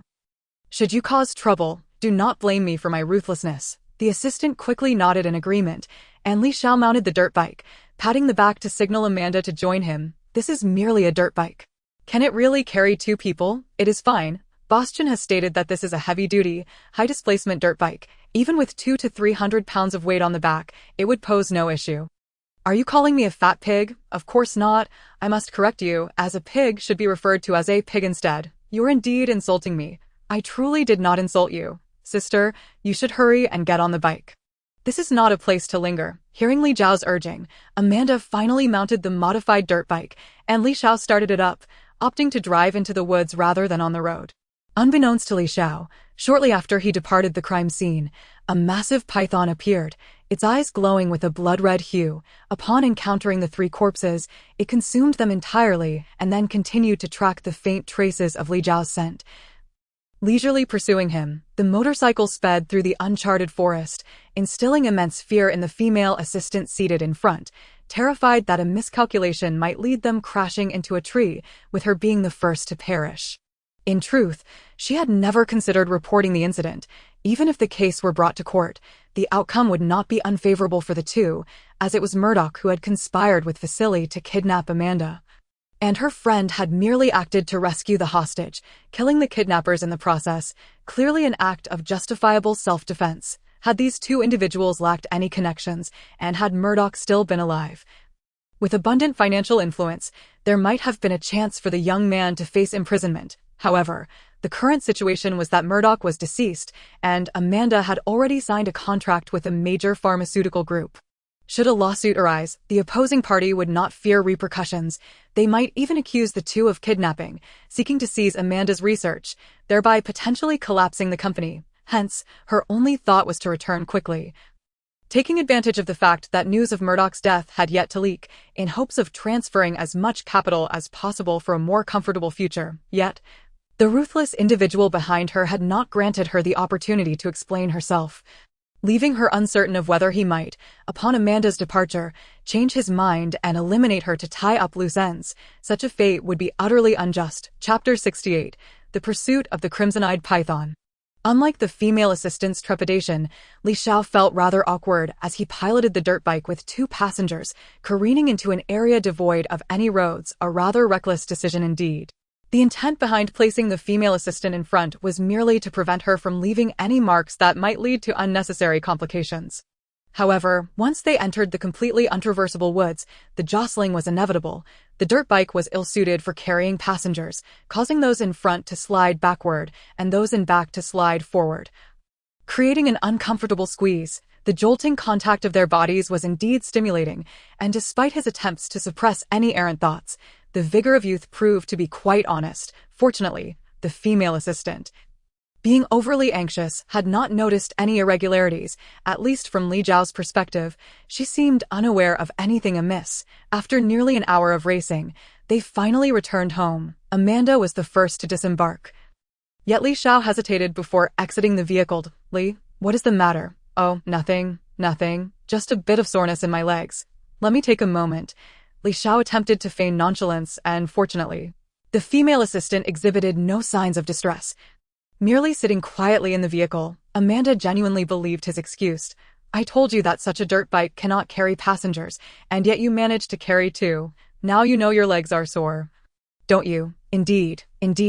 I shall never dare to do so again. No time for that. I must hurry to the airport." "Yes, let us depart swiftly to avoid any unforeseen circumstances. I will keep an eye on her." "So I cannot accompany you to the airport. Do take care. I shall ensure everything is handled appropriately." With that, she entered the house to gather her belongings.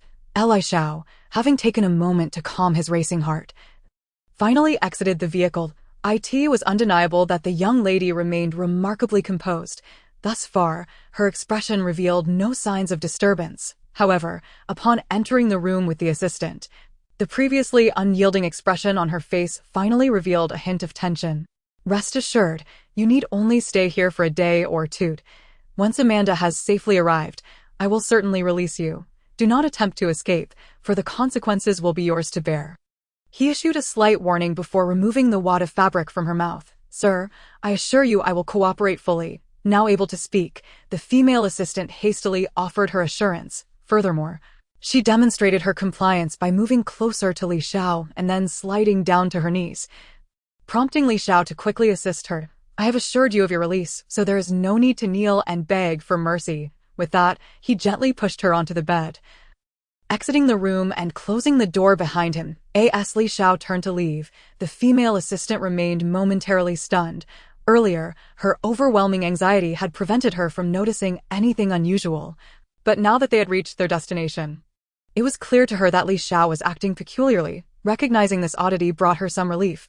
She could be fairly certain that as long as she complied in the coming days, her life would be preserved. Hence, she had intended to put on a good show, but instead, he had simply turned and left the room. Amanda's luggage was rather extensive, and it took Li Xiao several minutes to load everything into the vehicle, nearly filling the spacious trunk of the SUV.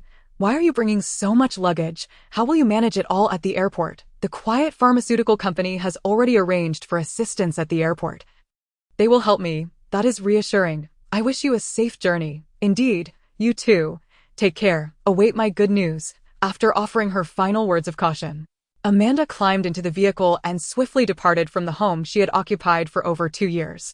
Standing at the entrance, Li Xiao watched the car vanish down the winding forest path before returning to check on the female assistant. Seeing her quietly seated on the bed, he withdrew from the room. "Sir, wait," the young woman suddenly called out. "What is it? Could you please untie my ropes? I promise I will not flee." "That is not possible. Promises of such nature are hardly reliable. However, I find myself in need of the restroom. I am uncertain whether the other party is genuinely in urgent need, considering the absence of windows in the restroom for escape. Even if an escape were attempted, it would be quickly noticed." Thus, I hesitated slightly before ultimately unbinding her. Nonetheless, to err on the side of caution, I meticulously searched her belongings to ensure she wasn't concealing any communication devices. This action, however, led the female assistant to misconstrue my intentions. She began to gravitate towards Li Xiao, and to my astonishment, her newly liberated hands were poised to assist in removing his clothing. Was she attempting to employ the wiles of a seductress? Assuming me a fool, I shot her a glare and promptly thrust her into the restroom, slamming the door shut behind her. As I grumbled in Mandarin, the assistant failed to comprehend my words. Mistakenly believing I was urging her to cleanse herself thoroughly due to some form of obsessive cleanliness, to my surprise, the assistant initiated a shower within the restroom, a development I chose to overlook.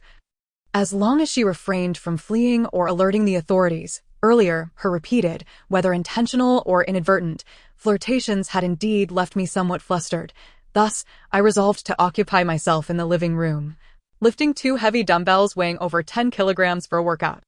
After half an hour of exertion, drenched in sweat, the assistant finally emerged from the restroom, clad only in a bath towel, sashaying towards Li Xiao and casually unfastening the towel, leaving him utterly bewildered. Had she lost her senses, attempting to employ such tactics? Realizing the gravity of the situation, I lunged forward, swiftly seizing the fallen towel and rewrapping her body. In a swift motion, I conjured a bundle of rope from behind, securing this disobedient woman in mere moments. To my astonishment, it appeared she possessed a penchant for submission, as she emitted soft moans while I bound her, which nearly sent my mind into chaos. After hastily transforming her into a large bundle, I tossed her onto the bed and dashed into the restroom. Under the relentless cascade of cold water, my agitated heart finally found tranquility. Yet, amidst the cleansing, I was suddenly jolted by a resounding crash, followed by the sound of shattering glass. To my dismay, it became apparent that I had underestimated my captor. She had indeed managed to free herself from the bindings.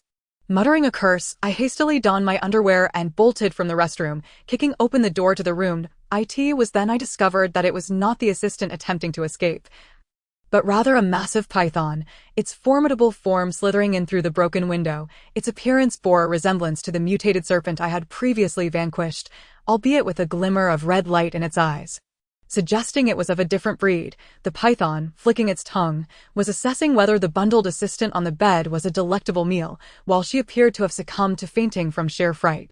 However, upon my abrupt entrance, the python abandoned its imminent feast, its focus shifting to me, seemingly more intrigued by my flesh and blood. Indeed, this was no mere coincidence. My prolonged consumption of life fruit had imbued me with a uniquely potent life energy, an aroma irresistibly enticing to the red-eyed python, prompting it to track me from afar. Chapter 69.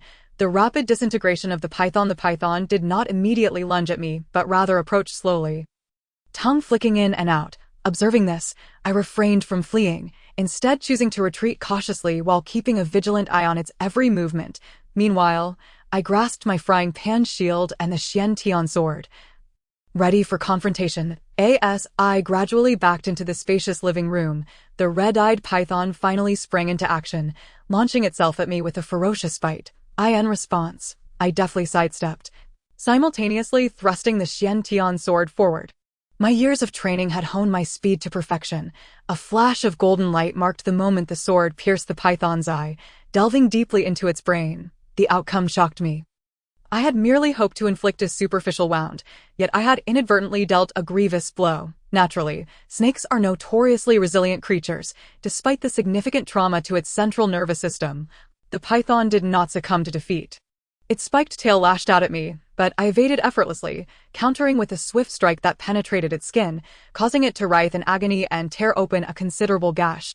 It lunged again, yet I nimbly dodged its attack, delivering another rapid thrust. Had the python not been previously injured, I would have been hesitant to engage in such a fierce battle in the living room. However, the python's misfortune had rendered it vulnerable, its reflexes dulled by the injury I had inflicted on its central nervous system. Its attacks, such as lunging bites and tail whips, appeared to me as though in slow motion, allowing me to evade with ease while continuously retaliating, exacerbating its wounds and drawing forth its life force. Moreover, the python's regenerative capabilities seemed notably inferior compared to the mutated serpent I had previously encountered. Its wounds did not heal at the anticipated rate, further widening the gap in our respective strengths. Although the python appeared colossal, it was, in reality, at a disadvantage, particularly when I struck its other eye with the Xian Tian sword once more. Inflicting further damage to its brain, this once formidable serpent had become little more than a fish at my mercy. Once the python had lost its combat ability, it was swiftly severed into several pieces, ensuring the demise of the mutated serpent. Unlike my prior encounter, this python's regenerative capabilities were not as formidable. However, its blood proved highly corrosive, having been splattered with it during the fierce struggle. I initially felt no discomfort, but after the battle, a burning sensation erupted on my skin, revealing corrosive burns. I hurried into the bathroom to wash away the blood and consumed a life fruit, which restored my skin to its former state. I also deliberately donned the dragon suit for protection. Upon returning to the living room, I was dismayed to find the python-esque carcass had dissolved into a viscous black liquid, accompanied by noxious fumes wafting into the air.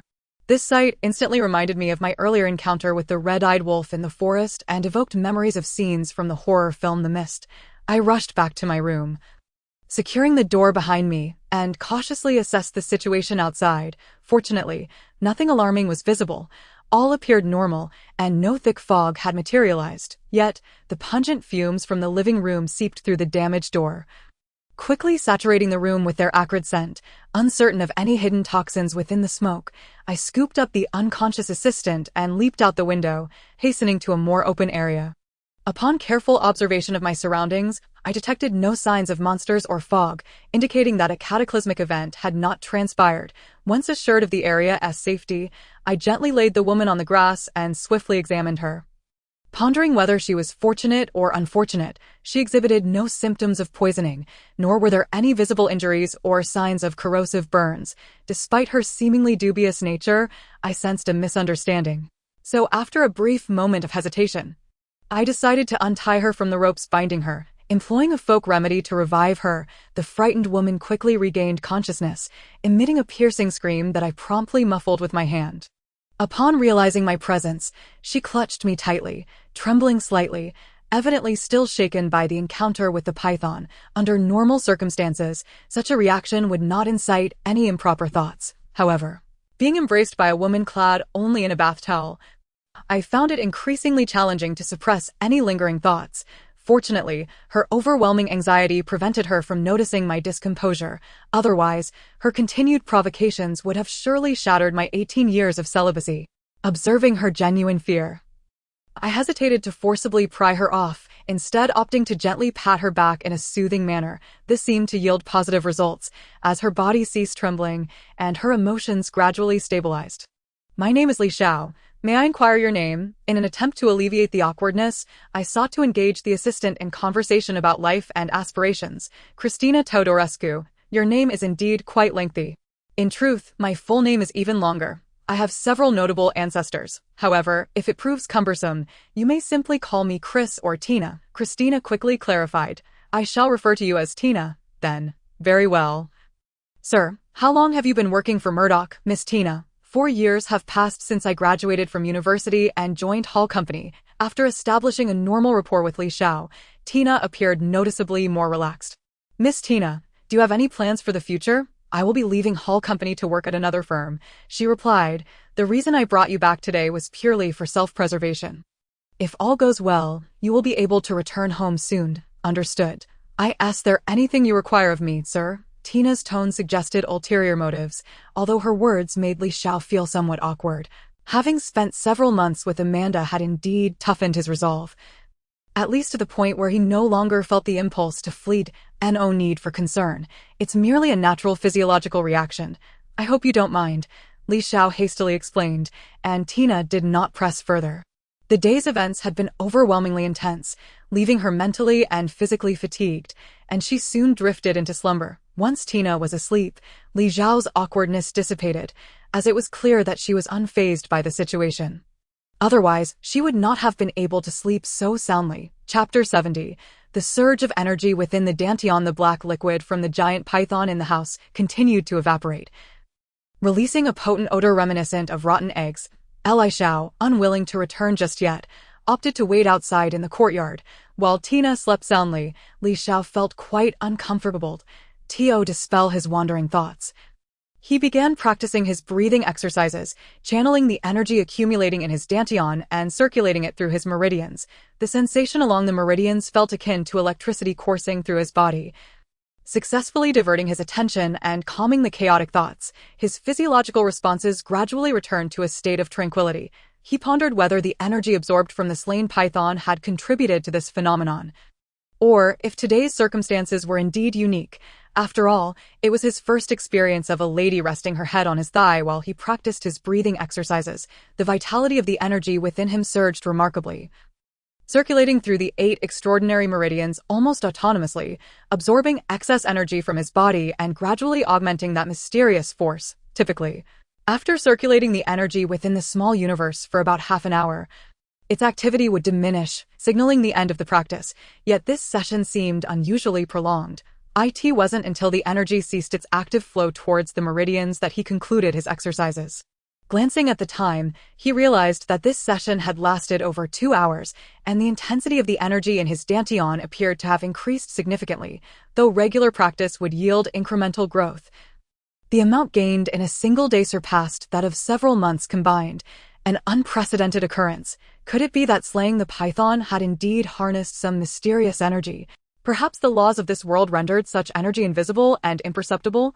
With this thought, he returned to the house. The black liquid had entirely evaporated, and the air still retained a faint sulfuric scent, which was no longer suffocating. He escorted Tina back to her room, only to find that she had already awakened, but was pretending to be asleep.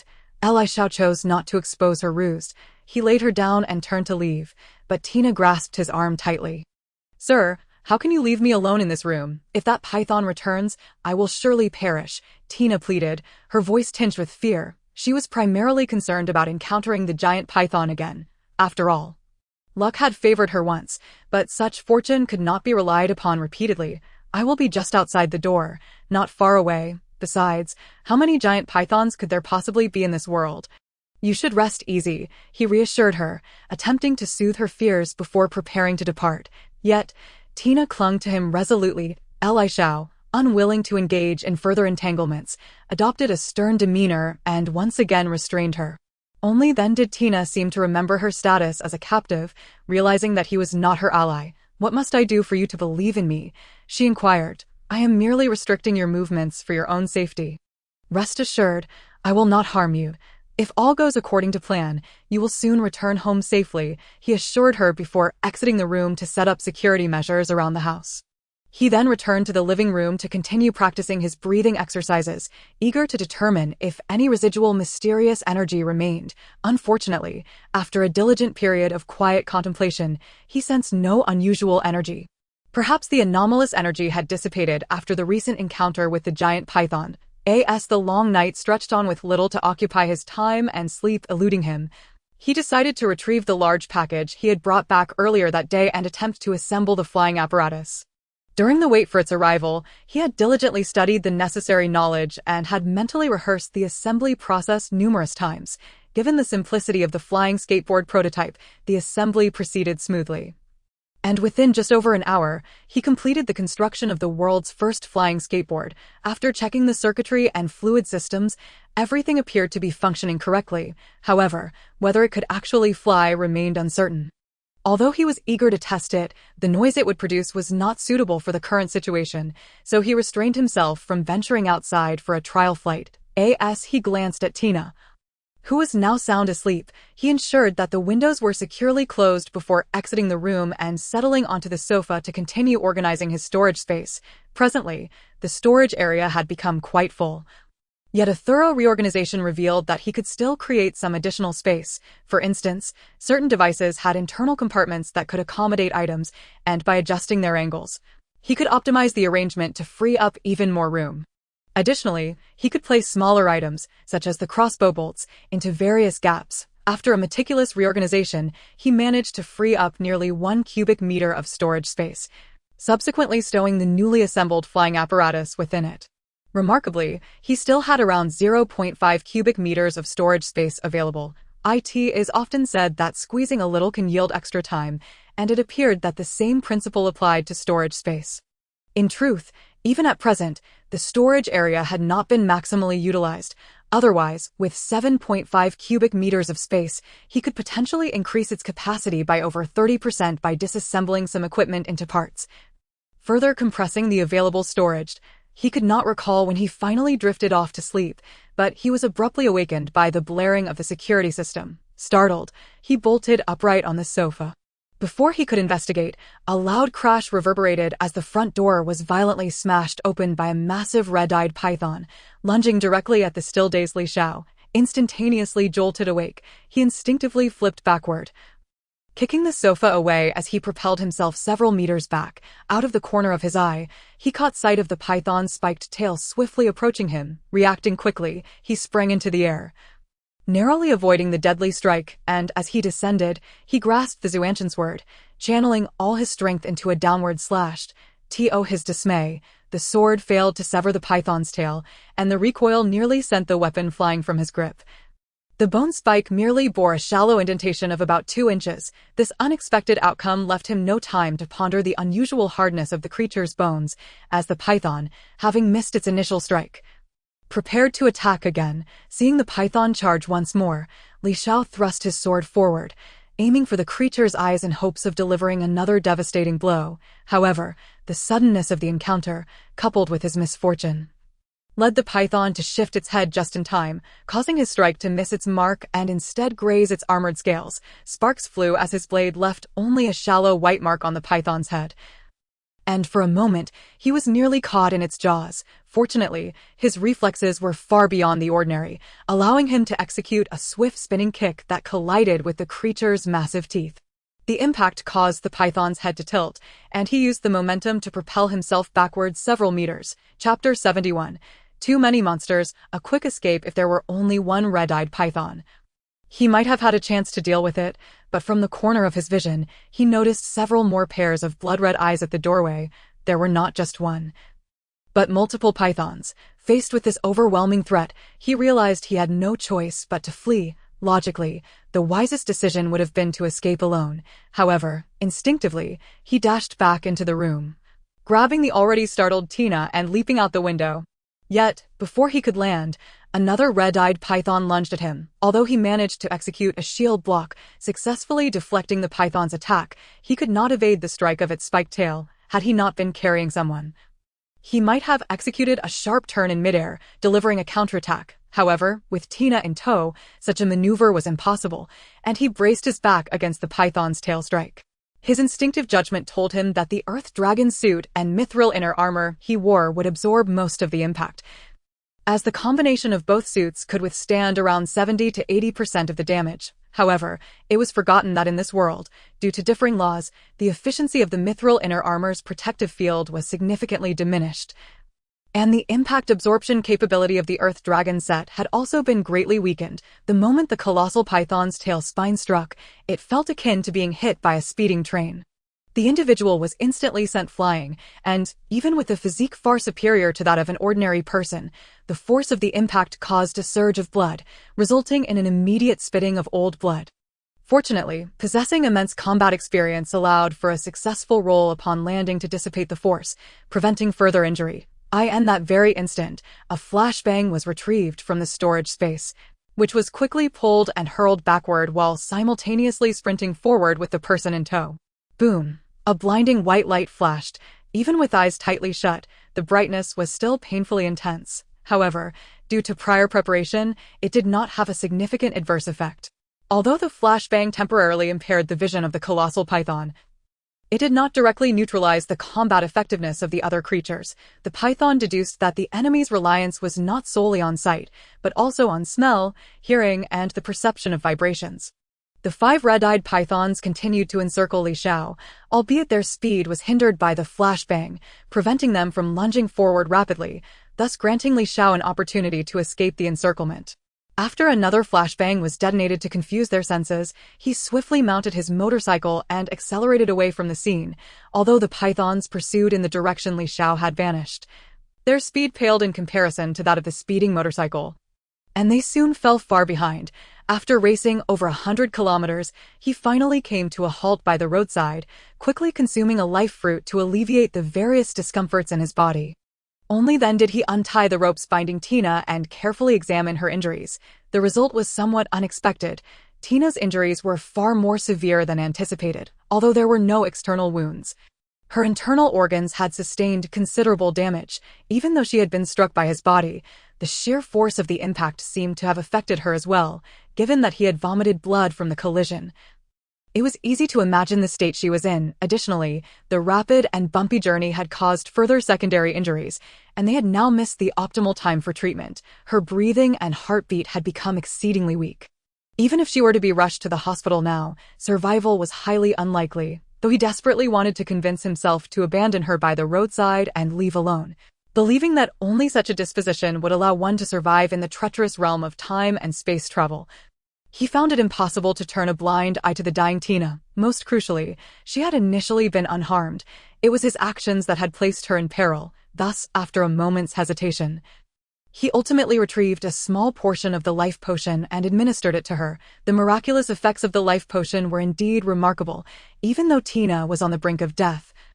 And he had only given her a third of a bottle. The potency was astonishing. Within moments, her injuries were completely healed, and she regained consciousness. Upon awakening, Tina felt a warm sensation enveloping her, an unparalleled comfort, reminiscent of soaking in a hot spring of speed, like returning to her childhood, lying in her mother's embrace. However, as consciousness returned, she quickly recalled the events leading to her unconsciousness. Li Xiao had carried her out of that room, only to be attacked by a colossal python, and she distinctly remembered the creature's spiked tail piercing his back. Yet, before her lay a Li Xiao who appeared unscathed, while she herself was on the verge of death. Now feeling no trace of abnormality, but rather an indescribable comfort, the only possibility was that both she and the young man before her had perished. Logically, she should harbor resentment towards him, for it was his stubbornness and distrust that had led to her demise.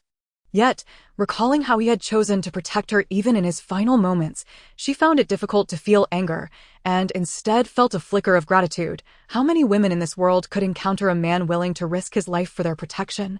Li, do you regret it? Tina suddenly posed a question, leaving Li Xiao perplexed. Regret what? Why did you take the risk to return to save me? Wouldn't it have been a better choice for you to let that python devour me? Perhaps, at my core, I am simply a good person. Isn't it because of love? Of course not. If you were a good person, then why was there no hesitation when you killed Murdoch? He merely intended to scare Amanda into handing over the cancer drug formula. What I saw was your boss kidnapping Amanda. If I had not acted at that moment, she could have died. Therefore, I had no choice but to intervene. Tina did not refute Li Zhao's words. Although Murdoch had only sought the formula for the broad-spectrum cancer drug without murderous intent, otherwise, he would not have taken her along. However, having worked beside him for several years, she knew Murdoch was no virtuous man. He had committed numerous heinous acts over the years and, in a way, deserved his fate, dying without any need for her to whitewash his reputation. You risked your own life to save me. You must regret it deeply, right? Miss Tina, do you really believe we are dead? Isn't that so? Of course not. We are both alive and well. How is that possible? I clearly saw the tail spine of that python pierce your back. Li Xiao then reached out, grasping her face, allowing Tina to feel a genuine pain. Let go, it hurts, she cried out, striking his hand. Knowing it hurts is good. I thought you had damaged your brain. Are you a demon or an angel? How could you emerge unscathed in such a situation? Well, I was wearing a bulletproof vest. Don't lie to me. A bulletproof vest cannot withstand such immense force. I also know a bit of golden bell cover and iron cloth shirt. What is that? Have you heard of Chinese Kung Fu? Now I understand. I should have thought of that earlier. Wait, if you have Chinese Kung Fu and are unharmed, then why am I also completely unscathed? Of course, I acted as a cushion for you. You were merely knocked unconscious. Then, why is it that even my previous stomach issues seem to have vanished? Well, I also practice acupuncture. I noticed you had a slight ailment, so I helped treat it along the way. Tina was not fooled, yet she did not pursue the matter further. Essentially, they remained in the relationship of captor and captive, and she did not dare to dig deeper, fearing she might end up tied up again. Chapter 72. Stockholm Syndrome. After resting in the forest for just over an hour, they spotted several pursuing pythons from a distance. With his keen eyesight, Li Xiao could see the red-eyed pythons rapidly closing in on their position. He was somewhat perplexed as to why these pythons continued to chase him relentlessly. Had he known they would pursue, he would have certainly set traps to hunt them down. However, given the current circumstances, he could only continue driving to escape. Those pythons are the products of experiments conducted by you and Amanda. Aren't they? Tina cautiously inquired. Of course not. Then where did these strange pythons come from? How would I know? I've never encountered such bizarre serpents before. Could I sit on the back of the motorcycle? After much hesitation, Tina finally made a request. No, sir, I don't want to die. I certainly won't jump off the bike midway. Besides, you're so capable, I can't escape anyway. It's not that I'm afraid you'll jump off. It's just that in case of any unforeseen circumstances, if I have to brake suddenly, you could easily be thrown off if seated behind. Sitting in front allows me to save your life. Really? What else? Though Tina was tempted to think he merely wanted to take advantage of the situation, upon reflection, it was difficult to say who was truly taking advantage of whom, so she chose silence. Li Xiao, unaware of Tina's thoughts, was preoccupied with pondering the origins of those pythons, suspecting that the collapsed tunnel may have leaked some anomalous energy, resulting in mutations among the local fauna. It was also possible that the laboratory near the forest had previously been engaged in archaeological excavations, inadvertently unearthing some virus or similar entity that had led to biological mutations. Despite having studied much in the field of biology, he had never heard of any organisms that, upon death, would rapidly liquefy and then vaporize. As this did not align with the characteristics of Earth's biology, it seemed more likely that, due to his transportation to this world, he had inadvertently brought along some unknown life energy from his previous world, which had then merged with certain creatures, resulting in their transformation into monsters. Of course, it was also possible that this world had always contained such monsters, but the Anaconda films had simply failed to depict them. Much like the prehistoric crocodiles mentioned in the news that had never been referenced in any of the Anaconda films, after a frenzied journey of nearly 200 kilometers, they finally came to a halt once more.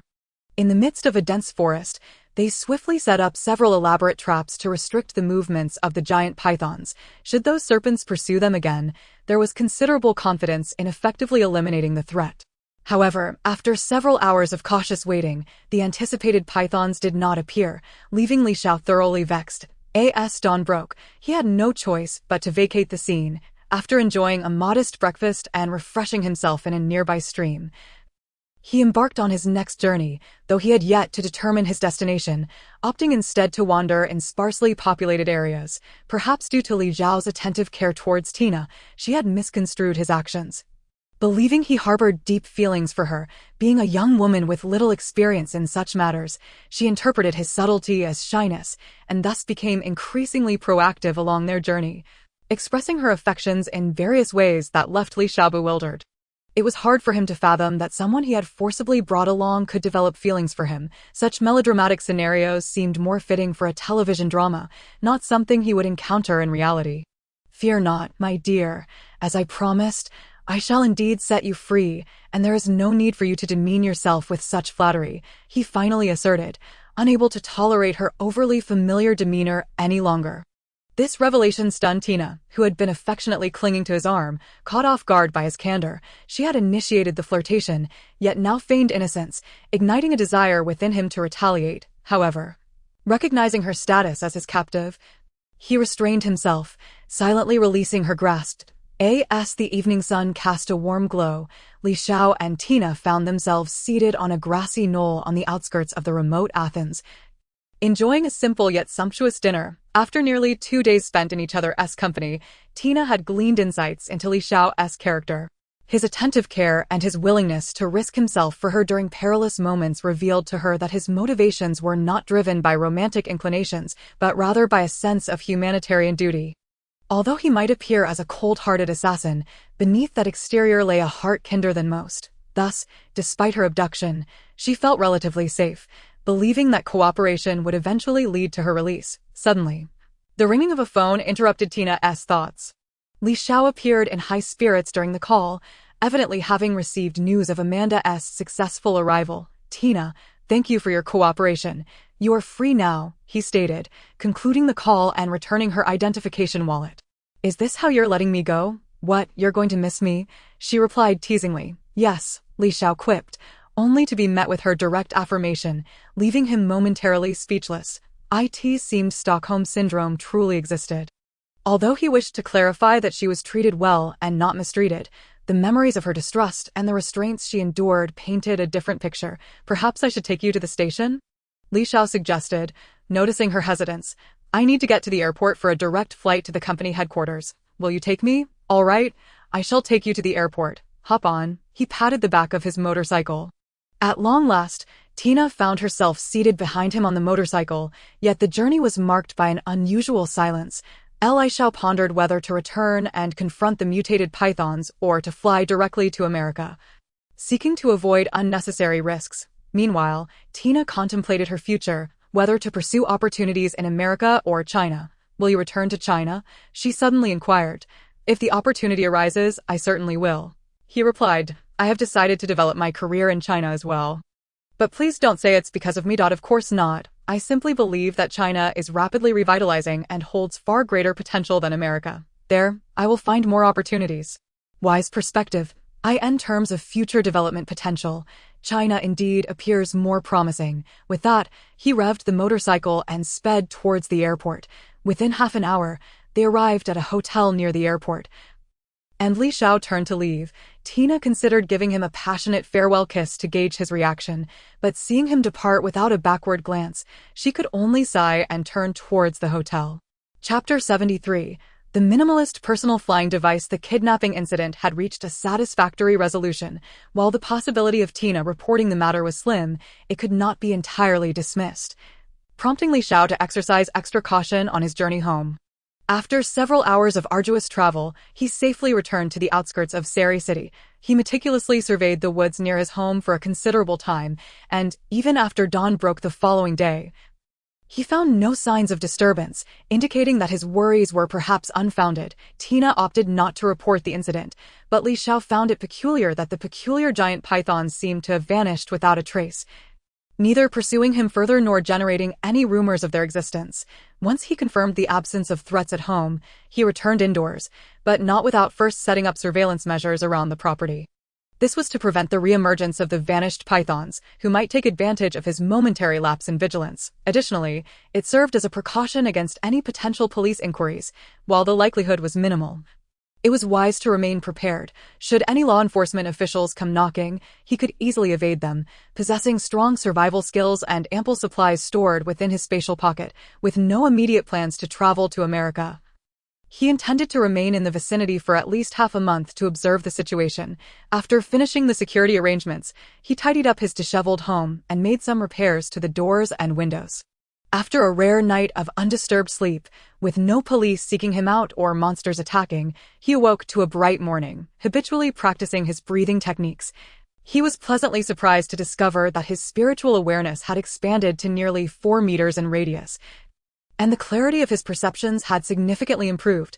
He even sensed his awareness extending downwards through the floor, reminiscent of a scanning or X-ray vision. However, this heightened awareness proved unstable. Any slight deviation in his emotional state caused it to vanish, only returning during moments of deep tranquility. Though this ability seemed currently unutilized, he was confident that with unwavering dedication to practice, he could eventually activate this spiritual perception at will, significantly enhancing its range. After practicing for over half an hour, the energy within his meridians completed multiple circulations, finally returning to his dantian. After calming the restless energy within, he concluded his morning routine. Following a refreshing wash and a light meal, he mounted his off-road motorcycle and set off towards the city, purchasing 2 large barrels of zero diesel before heading into the remote, uninhabited areas to test the personal flying device he had yet to pilot. Traveling to a secluded spot where he had previously cultivated blood orchids, he knew that the surrounding area was devoid of inhabitants, making it an ideal location for his experimental flight. He carefully retrieved the pre-assembled flying device, meticulously checking the fuel lines and controls to ensure everything was in order. After confirming all systems were functional, he filled the 15-liter fuel backpack with kerosene. To prepare for any eventuality, he donned his Yalong suit, secured the fuel pack, and stepped onto the compact flying hoverboard, fastening his feet in place. After double-checking that everything was functioning correctly, he finally pressed the start button. As he slightly twisted the throttle, the flying device began to vibrate, with 4 jet engines producing a powerful blast of hot air that raised the nearby temperature significantly. With each increase in throttle, the noise intensified, and the downward blasts of scorching air became more pronounced, generating an ever-increasing upward thrust. Before the throttle reached half, the upward lift exceeded the combined weight of himself and the flying device, allowing him to slowly ascend into the air. The flying device lacked any auxiliary dynamic balancing system, making it challenging to control, especially during this inaugural test flight, which proved to be quite unstable. It felt akin to standing on a fully inflated basketball. Indeed, maneuvering the flying device was far more difficult than merely balancing on a basketball. After a brief moment of adjustment, Li Xiao successfully mastered the art of piloting the aircraft. Thanks to his exceptional agility attributes, he swiftly maneuvered through the trees at an altitude of several meters, only to return to the massive stone from which he had launched after a mere 5 minutes, landing rather unsteadily. The experiment could be deemed remarkably successful, as it was completed without any setbacks. Whether ascending or descending, moving forward or backward, as long as one possesses sufficient balance and overcomes their fear, the operation is not overly challenging. If fear were absent, perhaps even an ordinary person with appropriate training could pilot this rudimentary aircraft. However, given the myriad unpredictable factors at high altitudes, it is advisable to refrain from flying too high unless absolutely necessary. Regarding safety, the presence of 4 turbojets ensures that, even if one fails, it can still provide 120 kilograms of thrust, thereby allowing for normal flight and safe descent despite a sudden malfunction. Overall, the results of the maiden flight were quite satisfying, with the only downside being its substantial fuel consumption.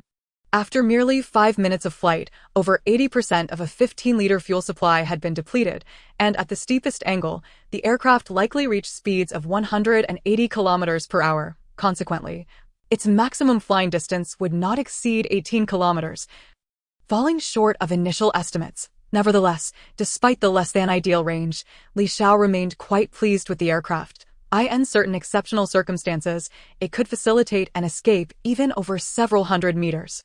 After refueling the fuel pack and performing minor maintenance on the turbojets, he stowed away the flying board and departed from the testing site. Unbeknownst to him, a rather large white mouse cautiously emerged from a nearby cave, anxiously observing the direction in which Li Xiao had vanished. This creature had been hiding in the shadows, witnessing Li Xiao's flight test, and was genuinely startled to see him soar upon the powerful air currents. Initially, it believed that the mysterious vortex deep within the mountain, where it had been carefully absorbing energy, had rendered it exceptionally powerful. It had already hunted bears and wild boars, and just yesterday, it had successfully slain 5 massive pythons that crossed its path. It had thought itself capable of avenging the great demon that had once used it for experiments, but now, having seen that the demon could fly, it realized it was no match, though it had gained some intelligence. It did not wish to fall into the hands of that great demon again. Thus, after a moment of contemplation, it abandoned its plans for revenge and swiftly retreated into its cave, traversing a long, dark tunnel for over 10 kilometers until it arrived at the shimmering, pale golden vortex deep within the mountain. The mysterious vortex emitted enigmatic energy. It conveyed a cryptic message to the mouse. Entering the vortex could lead to immense opportunities, but also to mortal danger. After lingering before the mysterious vortex for a considerable time, it ultimately decided to enter. Chapter 74. Half a year has passed, yet I have not returned. I am the comfort of his home. Li Xiao had initially anticipated the arrival of the 5 mysterious pythons, hoping to set traps to deal with them. However, those 5 enigmatic creatures seemed to have vanished completely, and after waiting for over 10 days without a trace, he even ventured to the vicinity of the collapsed abandoned mine to search thoroughly, yet found no signs of any monsters. Instead, he unexpectedly heard reports of significant chaos within the Hall Pharmaceuticals group and learned that Tina had indeed traveled to Hua country. Additionally, Jing'an Pharmaceuticals had announced plans to initiate primate trials for their broad-spectrum anti-cancer drug, causing their stock price to soar. Amanda, too, was enjoying both fame and fortune, frequently calling Li Xiao, urging him to come over, claiming she had great gifts to offer. However, Li Xiao did not rush to comply. as he took advantage of the solitude to swiftly extract and purify the special regenerative enzymes from the flesh and blood of the mutated pythons he had acquired. The flesh of these mutated pythons bore little difference from ordinary snake meat, but it was the unique enzymes that rendered it extraordinary. In fact, the primary effective component of the regenerative serum was this particular enzyme. Of course, the serum also contained special inhibitors to mitigate the probability of gene mutations caused by injection. In summary, the value of the python flesh lay in its enzymes, making it a waste to occupy nearly 2 cubic meters of space for storage. Thus, the extracted regenerative enzymes could easily fit into a few small glass vials. After another 10 days of relentless extraction, the nearly 2 cubic meters of python flesh had been completely processed, yielding over 600 milliliters of specialized regenerative enzymes, which were neatly stored in over 100 small glass vials, with the completion of material extraction and purification. The previously filled storage space had now freed up nearly 2 cubic meters, prompting Li Xiao to consider procuring more items to take back. However, it struck him as odd that despite having spent over half a year in this world, longer than his time in the game world, he felt no pull from the void. Leaving him uncertain about how much longer he would remain here, he had already acquired everything he intended to purchase, but with nearly 2 cubic meters of storage space still available, he sought to fill it further. Although his initial procurement goals had been met, there was one thing that was never too much: weapons and ammunition. It seemed that no place was more suitable for acquiring such items than America, where, with enough money, purchasing weapons was as easy as buying cabbages. He finally decided to pay a visit to America. After reaching this decision, he placed a call to Amanda. Well, it's rare for you to take the initiative to call me, little brother," Amanda teased, her tone unmistakably playful. "Cut the small talk. Let us get serious," Li Xiao replied, slightly annoyed. "All right, what's this serious matter that prompted your call? Could you help me book a flight? I'm planning to come over tomorrow." "Are you certain you want to come tomorrow?" "Yes, I'm just a country bumpkin, and it's my first time flying. I have no idea how to go about it. Could you assist me?" "If you're in such a hurry, it'll require the company's help. Just stay at home. I'll arrange for someone to pick you up tomorrow. Wouldn't that be too much trouble?" "I am not in that much of a rush. I can wait a few more days. It's no trouble at all. It's settled then. Just stay at home and wait for me to send someone to get you. You seem to be doing quite well at the Jing'an Company. Of course, our research results will yield immeasurable benefits for the Jing'an Group. Amanda, that research result is yours alone. Let us not include me in that. If there's nothing else, I'll hang up. Why the rush? Why don't you tell me about what's been happening with that Murdoch female assistant? What could possibly be happening? How could nothing be happening? If there were truly nothing, you wouldn't be avoiding me so much. I genuinely have other matters that require my attention." "Fine, if you don't want to share, that's fine, but you're an adult now. Biologically speaking, prolonged abstinence isn't good for your health. If you want something, you should actively seek a partner. Don't hold such sacred views about relationships. It's not scientifically valid to think that just because you've been intimate once, you must be together for life." Amanda rambled on, her directness leaving Li Xiao at a loss for words. It seemed rather surprising that a distinguished female PhD would advise him to become a so-called playboy. "Well, I'm still in the early stages of practicing my breathing techniques, so I must avoid women and maintain a pure heart. That's so, of course. Didn't you know? No wonder. I was wondering why. After all this practice, I hadn't developed any miraculous abilities. Turns out I need to maintain a pure heart. Now I see. It seems this practice might not be effective. Prolonged training could lead to sexual aversion." Li, you're still young. If you lose all interest in relationships after practicing this technique, it could become a serious problem. Such psychological issues are hard to treat. Don't worry, I'm sure I'll be fine. Little brother, you're still young. All right, big brother. Amanda appeared to be in an unusually good mood, while Li Xiao, though slightly exasperated by her antics, found it rather heartwarming. It seems that, unbeknownst to myself, I have come to regard the other party as akin to a beloved family member.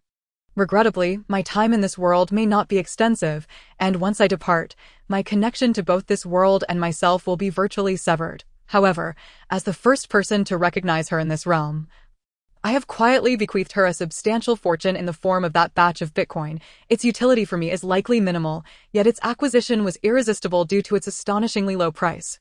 The thought of passing it by would have left me utterly unsettled. On the rooftop, Li Xiao continuously surveyed the surroundings through his binoculars. In the afternoon, a lone off-road vehicle finally appeared, devoid of any accompanying cars. And it bore only a single occupant, clearly not an agent of the police. It was only when the vehicle came to a halt in the courtyard, and a young man alighted and approached the house, that Li Xiao descended from the attic. My name is Charles, from the Anjing Group. Greetings, Mr. Charles, I am Li Xiao. After exchanging introductions, Li Xiao casually picked up a small backpack. Shall we be off, sir? Do you not have any other formalities? Charles inquired, puzzled. None, Li Xiao replied, although Dr. Amanda had indicated over the phone that this young masterly might have an excess of baggage, necessitating a larger vehicle for transport. The reality was that he possessed only a modest backpack, a fact that certainly piqued Charles's curiosity, though he refrained from probing further. Please, get in the car. Chapter 75. Monsters on the plane. The credentials provided by Anjing Pharmaceuticals were indeed flawless, allowing for a smooth boarding process. It appeared they had even arranged for him to travel in first class. Although the ticket was considerably more expensive, it afforded him a private compartment where he could recline and sleep. If finances were of no concern, it was undoubtedly a worthwhile investment. Upon entering his private compartment, he promptly re-equipped himself with his mithril inner armor, having deliberately removed it to facilitate passing through security.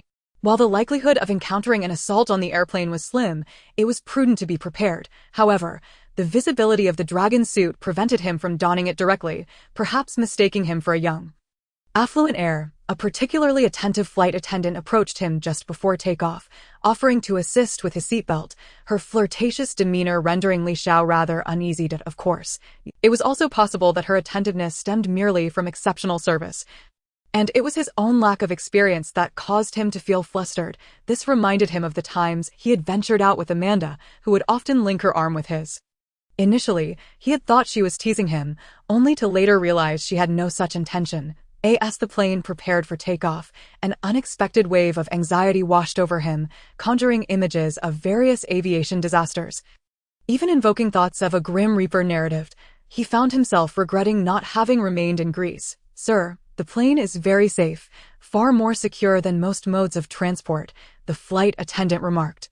Having noticed his unease, I understand. I simply need to acclimate, he replied. Would you care for some chewing gum? She offered, producing a stick from her pocket and extending it to him. Thank you, I have my own. He retrieved a piece from his pocket and began chewing, simultaneously analyzing whether his anxious feelings were mere psychological manifestations or if there was a genuine risk of an incident. He was well prepared, equipped with a parachute and a flying skateboard. However, should an accident occur during takeoff or landing, he doubted these items would prove particularly useful. As the plane began to taxi, it was neither appropriate nor feasible to halt its progress for no reason. The root of his anxiety seemed more psychological than anything, so he resolved to remain vigilant, ready to don his full defensive gear should any trouble arise. Time elapsed gradually, and several hours passed without incident. The flight attendant appeared once more, presumably to deliver meals, but upon noticing Li Xiao still slumbering, she left quietly without disturbing him. He was unaware of when he had fallen asleep until an announcement jolted him awake, stating that they were nearing Kennedy International Airport and that the restrooms would close in 10 minutes. He was pleasantly surprised by the smoothness of the journey. As he opened the door to his compartment, the flight attendant approached him, inquiring, Sir, would you like your meal delivered? Of course. Thank you. Very well. It will be along shortly. Soon, a sizable portion of the meal he had ordered when boarding was brought to him. Just as he was about to begin eating, a piercing scream echoed from the rear of the aircraft. Startled by the sudden scream, the flight attendant immediately drew back the curtain to investigate. Li Xiao, too preoccupied with the commotion, followed suit. What he found was a flight attendant sprawled on the floor, bloodied and unconscious. Beside her lay a creature resembling a leopard. Its pitch-black body glimmered with red eyes. Clearly not of this world, how this abomination had come to be on the plane was beyond comprehension, yet it exhibited an alarming brutality. Having slain one flight attendant, it swiftly lunged at a nearby middle-aged man. In his panic, the man threw a punch, but the creature, akin to a black panther, effortlessly dodged, its claws slashing through the air and leaving 5 deep gashes across the man's torso, causing him to collapse lifelessly. A few courageous young men, emboldened by the situation, attempted to confront the strange beast. However, its speed was astonishing. In the blink of an eye, several of them were felled, their fates uncertain. The creature seemed not only swift, but also possessed claws that may have carried a paralyzing toxin. Otherwise, it was inconceivable that mere scratches could incapacitate them. Initially, Li Xiao had hoped that the young men could subdue the creature, which had prompted him to refrain from intervening. However, witnessing the rapid incapacitation of these vigorous individuals, he could no longer remain passive. Grabbing an extinguisher from the plane, he charged forward. "Sir, it's dangerous." The flight attendant called out in alarm, but the cacophony of screams drowned her voice. The creature moved with incredible speed. Yet Li Xiao's reflexes were equally sharp. Perhaps the creature had assumed he would be as easily struck as the others, leading it to underestimate him. Just as its claws were about to make contact with his abdomen, Li Xiao spun swiftly, evading the lethal swipe. In a fluid motion, he swung the extinguisher, striking the creature on the head with tremendous force. Despite being an improvised weapon, the impact delivered by the extinguisher was formidable, and the creature was knocked to the ground, momentarily dazed. As it shook its head in an attempt to regain its senses, Li Xiao seized the opportunity to deliver a powerful kick to a nearby seat, sending it crashing down upon the dazed creature. With a resounding crash, the extinguisher exploded upon impact, dispersing powder throughout the cabin and obscuring everyone's view. Caught in the blast, Li Xiao felt disoriented yet sprang into action. Drawing the Zuanshan sword to swiftly eliminate the dazed beast, the sword was quickly returned to storage, and he briefly contemplated whether to claim the creature's body to avoid arousing suspicion. However, upon its death, the creature began to disintegrate into a pool of liquid, which quickly vaporized, releasing a foul odor that forced Li Xiao to retreat to a safe distance, feigning injury from the explosion as he slumped at the rear of the aircraft. Reflecting on whether his actions had been overly impulsive, while vanquishing the monster and saving lives offered a sense of satisfaction, the ensuing challenge of concealing his true capabilities loomed ominously, and the thought of attracting the attention of relevant authorities filled him with dread. Though I harbor a tinge of regret within, should I be given another chance, I would undoubtedly still find myself unable to stand idly by as a monstrous entity ruthlessly hunts down a throng of people. The overwhelming likelihood is that I would charge forth to vanquish that beast. Chapter 76. A feeling of being sponsored. The airplane descended safely onto the runway, where the atmosphere was palpably lively. Not only had a multitude of ambulances arrived, but numerous media reporters were also present, accompanied by several police vehicles. Witnessing the scene, Li Xiao felt a twinge of anxiety, not from the fear of trouble, but due to the unfamiliarity of the surroundings, as he sincerely wished to avoid being escorted by the police for questioning. However, to his surprise, the officers did not seem to be approaching him, but rather swiftly apprehended 2 passengers from the flight who appeared to have smuggled the creature aboard through unknown means. Seeing this, Li Xiao, who had been feigning incapacitation from the shock while awaiting the ambulance, rose heroically, prompting an eruption of fervent cheers from the crowd. He was soon enveloped in a warm embrace by Amanda, and the applause intensified around them, with all nearby media cameras and lenses converging on their direction. Originally wishing to remain an inconspicuous individual, Li Xiao never anticipated encountering a monster on the plane, leading to his unexpected rise to fame. "Amanda, I do not wish to be interviewed or gain notoriety. Is there any way to avoid it?" he quietly inquired of Amanda beside him. "Leave that to me," she replied, stepping directly in front of Li Xiao. She then uttered a few succinct phrases, explaining that Li Xiao was merely a student who preferred to remain out of the spotlight. She requested that the media friends involved redact any identifying information in their reports, or she would resort to legal action. Subsequently, she whisked Li Xiao into a vehicle, speeding away and swiftly disappearing from the public eye. "Will this truly prevent exposure?" he mused. "Indeed, disclosing your identity against your will could lead to legal repercussions, and it would tarnish the reputation of the media outlets involved. How can I trust that?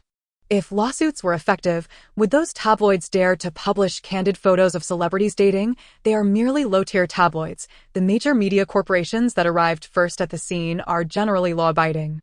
Besides, you are hailed as a hero by hundreds of passengers who would dare to act recklessly. Let us hope so. In truth, even if people were to discover his identity, it might not be entirely detrimental.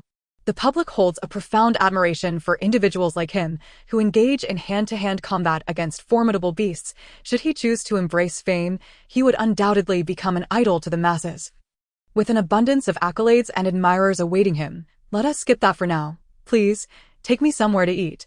I am on the verge of starvation. Are you not accustomed to the food served on airplanes? It is not a matter of taste. I simply did not eat. I fell asleep as soon as I boarded and awoke just as we were nearing the airport, only to encounter that remarkably powerful creature and engage in battle. What would you like to eat? Anything that can fill my stomach will suffice. Would you care for a hamburger? She casually asked, pointing to a distant burger joint. Of course, as long as it satiates my hunger. After indulging in a simple hamburger meal at Amanda's enthusiastic invitation, they set off for the Quiet Group's research center, intending to assess the situation there, if the environment proved suitable. He had no qualms about taking on a part-time role to earn a bit of extra income, primarily seeking to utilize the corporation's specialized equipment for analysis and research purposes. The Quiet Group's research center was situated not in the bustling city of New York, but rather in a rather secluded area of Pennsylvania, requiring nearly 2 hours of travel along the highway to reach their destination. However, the reality was starkly different from Li Zhao's expectations. He soon beheld towering walls, adorned with barbed wire and surveillance cameras. Several security checkpoints guarded the entrance, with armed guards stationed at each. The scene bore a striking resemblance to a military fortress. Upon witnessing such stringent security measures, Li Xiao immediately associated the research center with the Umbrella Corporation from Resident Evil, conjuring thoughts of Raccoon City, prompting him to reconsider his involvement. With such heavy fortifications, it would be nearly impossible to borrow any large-scale equipment for research. Any attempts would surely draw attention, potentially leading to a multitude of troubles. Amanda, please stop by the roadside for a moment. What is it? Are we heading to a research center or a military base? Of course, it is a research center. Such a grand display hardly resembles a research facility. The Quiet Group invests heavily in the development of new drugs, thus necessitating stringent measures to prevent the theft of proprietary information, opting for a fully enclosed management system. Are you not the one who values personal freedom above all else? How can you accept such a restrictive environment? The truth is, one can always apply for permission to leave if necessary. The entire facility houses thousands of personnel, including researchers, production staff, and their families. It's essentially a small city. Far less intimidating than you might assumed. If I choose not to go now, will it cause you any trouble? Of course not. You have yet to sign an employment contract with the Quiet Group. So you are free to decline. Then I shall not go. Are you truly willing to forsake such an opportunity? Interning at the Quiet Group offers quite favorable conditions. As for the enclosed management, it is not as severe as you might imagine. Many large multinational research organizations implement similar systems to mitigate the risk of corporate espionage. I still prefer not to go. Seeing Li Zhao's reluctance to visit the Quiet Group's research base, Amanda produced a set of keys and relevant documents she had prepared in advance and handed them to him. What is this? Li Xiao inquired, curiosity piqued. The broad-spectrum anti-cancer serum's success owes half of its credit to you. Logically, I should share half of the profits. However, I am unable to provide that much cash at present, so I have transferred ownership of a property in Boston to your name. What would I do with your property? Take it. Otherwise, I would feel uneasy enjoying the benefits alone. Really, it is unnecessary. I wouldn't have any use for it. You will need it when you begin your studies next year, as that property is quite close to Harvard. Isn't there an annual property tax for houses in that area? I will cover the property tax for a few years. Once you graduate and secure stable employment, you can handle it yourself. Li Xiao had little interest in the property. However, having spent over 6 months with Amanda, he understood her personality well enough to know that refusing her gift would likely result in sleepless nights filled with guilt. Thus, after a brief hesitation, he accepted the documents and keys. Why do I feel as though I am being sponsored by you? He remarked upon receiving the keys. What does being sponsored mean? Amanda queried. Somewhat perplexed. It's nothing. If the house is given to me, where will you reside? I have another place to stay. Rest assured, I will not intrude upon you. Then I graciously accept your generous gift. Not at all. It is rightfully yours. If you truly find yourself in need of funds, you could sell that property. It is quite marketable. Fear not, I will not sell your house, once it is transferred to your name. It belongs to you. Indeed, it is now mine. You are always welcome to return and stay. Now, where are you headed next? Will you visit the property in Boston? Would you like me to drive you there? No need for such trouble. It is less than 20 kilometers to Philadelphia. I will take a stroll over there and then fly back. Shall I accompany you to Philadelphia? No need to be so troublesome. I have not run properly in several days, so this is a perfect opportunity to jog. You may head back. With that, he stepped out of the car. "Wait," Amanda called out. Following suit, she opened the trunk, retrieving a box and presenting it to Li Xiao. "Another gift, your favorite large-caliber handgun, a Desert Eagle. I know you enjoy exploring remote areas alone, and the wilderness in America can be quite perilous. The power of the Desert Eagle is sufficient to take down a grizzly bear with a single shot." "All right, thank you, Li. I am aware of some of your little secrets, but please, do not showcase such secrets in front of outsiders." "You actually discovered that? Do you think me a fool?" "Of course not. Thank you for keeping my secret. Do ensure your safety while traveling." Without saying much more, she embraced Li Xiao tightly. "Understood. You toot. If you encounter any major troubles, remember to send me a message." After their formal farewell, Amanda finally got into her car, waving as she returned to the research center. Li Xiao continued to watch her until she entered the research facility, resembling a military base, before turning to leave. Chapter 77.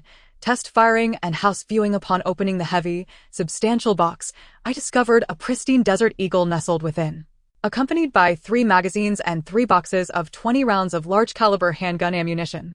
While this weapon may not be the epitome of practicality, as an aficionado of firearms, I had long coveted this legendary piece that frequently graces the realms of video games and cinematic productions, yet had never found the opportunity to procure one. Amanda, who had spent several months in close quarters with Li Xiao, was well aware of his fondness for this particular firearm, and thus had intentionally purchased it as a gift for him. After fully loading the magazines, I stored the handgun in my dimensional space and glanced at the road before leisurely setting off, not towards Philadelphia, but rather towards the more sparsely populated inland regions.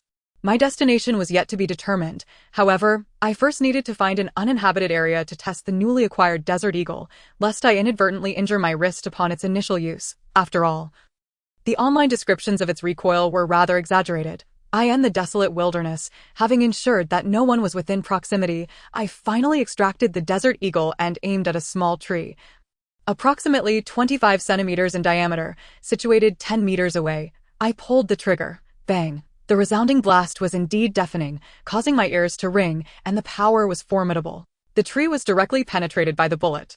Furthermore, upon breaching the tree, the bullet fragmented, creating a substantial gash on the opposite side. The force behind this weapon was enough to fell not only a person, but even a wild bull. Provided the shot struck its torso. As for the recoil, it was considerably less than I had anticipated, contrary to the claim circulating online that one needed to weigh 80 kilograms to handle this weapon. Such assertions were clearly exaggerated. In reality, due to the handgun's considerable weight and its gas-operated ejection and feeding mechanism, the recoil was quite manageable, allowing even an elderly individual to wield it with ease. Given proper technique, after firing a few rounds at more distant targets, I had a comprehensive understanding of the weapon's capabilities. It was indeed an exceptional firearm. Its heavier weight effectively mitigated muzzle rise, and the trajectory of the bullets remained remarkably stable. Even when aiming at targets over 100 meters away, there was virtually no deviation from the intended aim. The effective range of 200 meters was certainly not an empty boast. Although without a specialized scope, hitting targets beyond that distance proved to be somewhat challenging. Nevertheless, the option of mounting a sniper scope onto the barrel would undoubtedly facilitate accurate shots at targets over 200 meters away. Having only conducted a brief trial of the weapon, I stored it away and resumed my leisurely jog back towards the vicinity of the highway, making my way towards Philadelphia. The distance of less than 20 kilometers was hardly time-consuming, and by the afternoon, I had arrived at my intended destination, Philadelphia. Initially, I had intended to seek out a gun shop to purchase some ammunition in the city that did not restrict firearms. However, while at a supermarket buying beverages, I was surprised to find an abundance of ammunition displayed on the shelves. The selection was quite comprehensive, with virtually all common types of ammunition available for purchase. The prices were also reasonable. A box of 59mm rounds was priced at merely $11.99, while a box containing 20 12.7mm rounds for the Desert Eagle cost $19.99. Pushing a shopping cart, I decided to procure 10 boxes of the 9mm ammunition, as well as 10 boxes of the 12.7mm rounds, before curbing my impulse to acquire more. The sheer volume of ammunition I had gathered drew several astonished glances from onlookers. While firearms were legal, purchasing an excessive quantity of ammunition might still raise eyebrows. Though this was not a significant concern, it was prudent not to attract undue attention. After acquiring some food and beverages, I proceeded to the checkout. I had anticipated that identification would be required, yet to my surprise, no such request was made. It seemed that to the cashier, buying a large quantity of ammunition was no different than purchasing a hefty bag of groceries. After scanning my items and paying several $100s in cash, I exited the supermarket, finding a secluded corner of the street to store my purchases in my dimensional space before heading towards the next supermarket. In the span of a mere half day, I had visited 4 supermarkets and 3 gun shops, amassing thousands of rounds of ammunition. I even stumbled upon some unique magazines at a rather unconventional gun shop, such as a 33-round extended magazine for the Glock 18, and even a dual-drum magazine with a 100-round capacity. Although these items were not particularly practical, I could not resist purchasing a few. The process of buying ammunition and magazines did not necessitate any identification. It appeared that only firearm purchases required such scrutiny. In fact, at some less reputable gun shops, if one was willing to pay a little extra, it was possible to acquire firearms without presenting any identification. It was no wonder that firearms were rampant in this area. Obtaining them was alarmingly easy, and prices were astonishingly low, with some handguns available for as little as a few $dozen.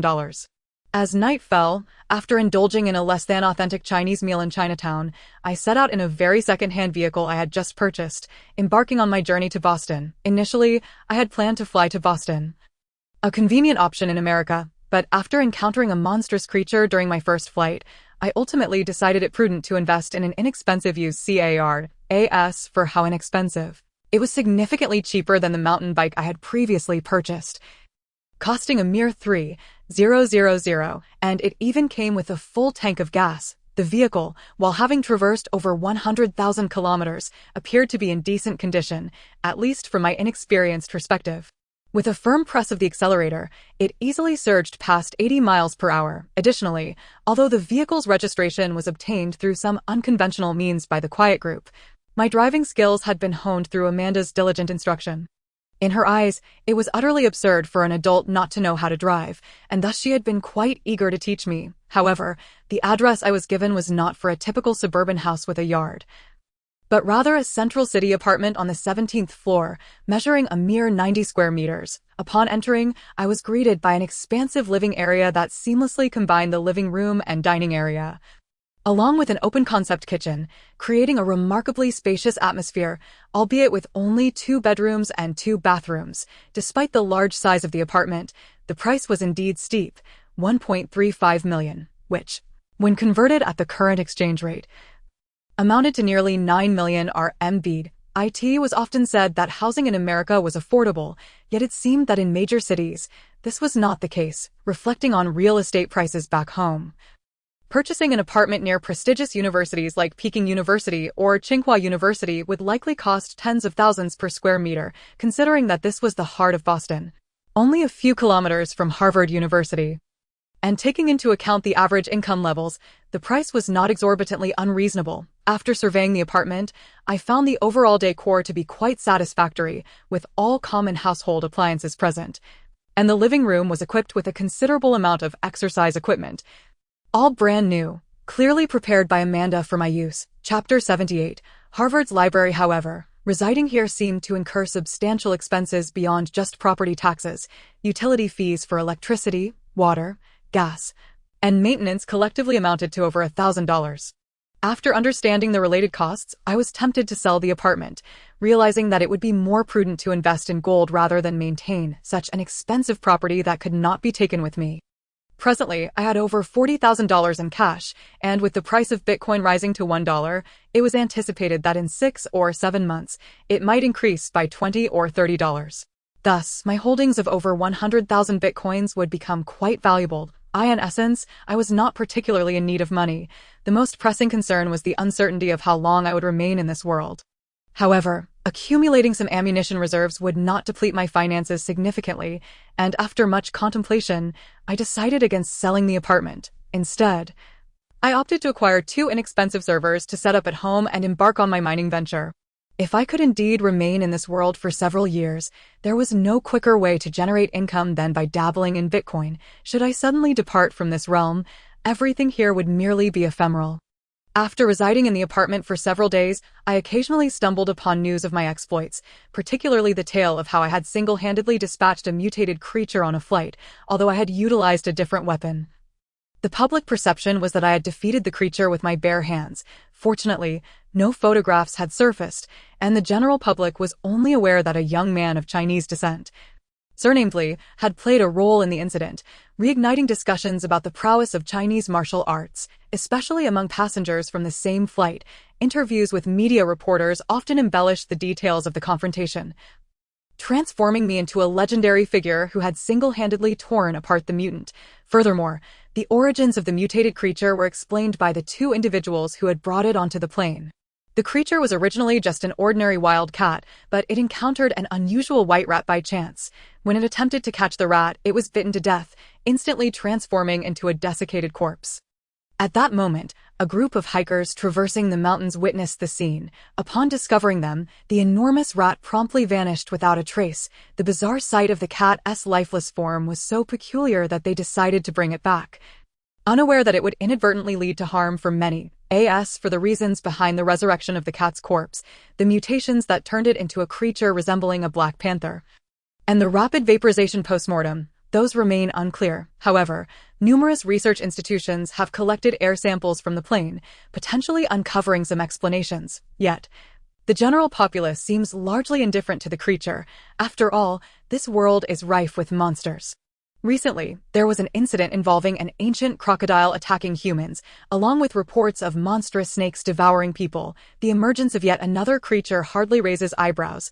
What intrigues the public more is the mysterious figure Li, who managed to tear the creature apart with his bare hands, seemingly surpassing even the legendary Bruce Lee. How did he acquire such prowess? Is Chinese martial arts truly that extraordinary? Not only did the news create a frenzy online, but upon returning to the homeland, it even made a brief appearance on national television. A Chinese youth on a plane bravely battling a mutated beast, saving 153 passengers. The internet buzzed with many masters extolling the profound depths of Chinese martial arts. Amusingly, some South Korean media outlets claimed this young man was actually of Korean descent, having trained in Taekwondo since childhood, and was a 10th-degree black belt. Domestic netizens chose to ignore this, while those from the islands promptly mocked, asserting that the universe was merely a product of their exaggerations. Naturally, Li Xiao paid little heed to these rumors, as he had been spending nearly all his time in the Harvard Library. Aside from eating and resting, this library, renowned for housing the most extensive collection of books in the world, was not open to the public. However, armed with his acceptance letter, he successfully procured the necessary credentials to enter. Despite the digital age allowing access to a wealth of knowledge online, certain specialized information remains elusive. Thus, upon realizing he was eligible to enter this global literary treasure trove, he temporarily abandoned his unrestricted travel plans, dedicating his days to absorbing knowledge with fervor. It must be said that the atmosphere of this internationally acclaimed institution is indeed unique. The library is often bustling with people, and, even late into the night, it remains brightly lit, filled with countless students engrossed in their studies. During the day, he diligently absorbed the wisdom of human civilization, only returning to his apartment to rest in the late hours. As for physical training, since reaching a plateau, he found it futile to push beyond his limits and deemed it unnecessary to engage in intensive workouts daily to maintain his current state. He needed only to perform 2 intensive training sessions per week, which he adhered to recently. Nevertheless, he continued his practice of breath regulation daily, regardless of how busy he was or how late he returned, although his perceptual awareness had not significantly increased. His energy levels surged remarkably. His current capacity for learning was undoubtedly linked to this newfound vitality. Days passed, and the once lacking foundational knowledge in biology rapidly filled in. Unbeknownst to him, he had come to grasp the essential concepts almost on par with Amanda, a bona fide PhD in biology. Moreover, he had thoroughly comprehended the research materials obtained from the Forest Laboratory and successfully reconstructed the formula for the regenerative serum, even identifying some minor flaws within it.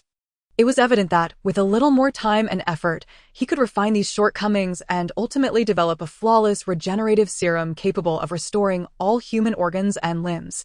Immersed in the ocean of knowledge, he often lost track of time, and before he knew it, night had fallen. Suddenly, his phone vibrated in his pocket, unmistakably indicating a call from Amanda. He quickly moved to a corner with his book in hand and answered the call. Was there something urgent at this hour? Not particularly. She simply wished to inquire about his well-being. I'm well, of course. How about you?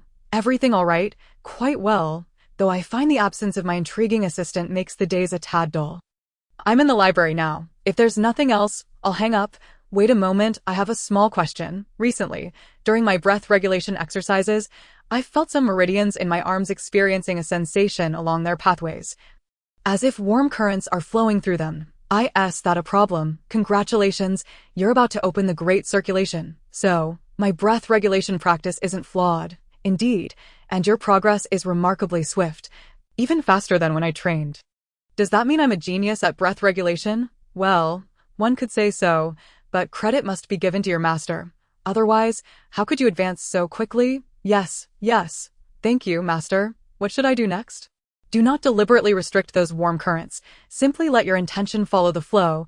What does it mean for the intention to follow the flow? It means your focus should accompany the sensation of warmth as it moves. Thank you for your guidance, Master Lead. You're welcome. If there's nothing else, shall we end the call? Wait, Christmas is approaching. Do you have any plans? What's so special about Christmas? I'd rather immerse myself in books. Lee, knowledge is endless. Don't overexert yourself. Remember to balance work and rest. Understood. Thank you for the reminder. All right then, I won't disturb you further. Rest well. With that, she hung up, and Li Xiao returned to his seat. Resuming his study of biology, Chapter 79, Spring Festival in a foreign land once a year. During the Spring Festival, he had granted himself a rare day off, strolling through the bustling streets of Chinatown in New York. He couldn't shake a sense of solitude, an emotion of longing for his hometown he had never experienced before, although the memories of lying bedridden for years were far from pleasant. He would reject a million opportunities to return to that state of helplessness. Yet, the yearning for home and parents was difficult to suppress. Watching a young couple joyfully shopping with their child in the distance, he felt a hint of moisture in the corners of his eyes. It was truly too sentimental. At his age, shedding tears seemed rather embarrassing. After a moment of self-derision, he quickly wiped his eyes. Immersing himself in the lively crowd, he enjoyed performances such as lion and dragon dances, even purchasing a plethora of firecrackers to release a flurry of paper petals, momentarily forgetting his unnecessary worries. As evening approached, he arrived early at a Chinese restaurant where he had reserved a private room, awaiting Amanda for their New Year's Eve dinner. However, as it was still a bit early, he sat alone on the sofa in the small room, cracking sunflower seeds while watching the pre-recorded Spring Festival Gala on closed-circuit television. After nearly an hour of waiting, the outside world had completely darkened when Amanda finally arrived, surprisingly not alone. She had brought along an Asian girl who seemed somewhat familiar. Hey, Li Xiao, it's rare to see you treating us to a meal. I've brought a friend along. Hope you don't mind. Of course not. Please, have a seat. Waiter, could you bring an extra set of chopsticks? Although not particularly adept at socializing, he still warmly invited them to sit.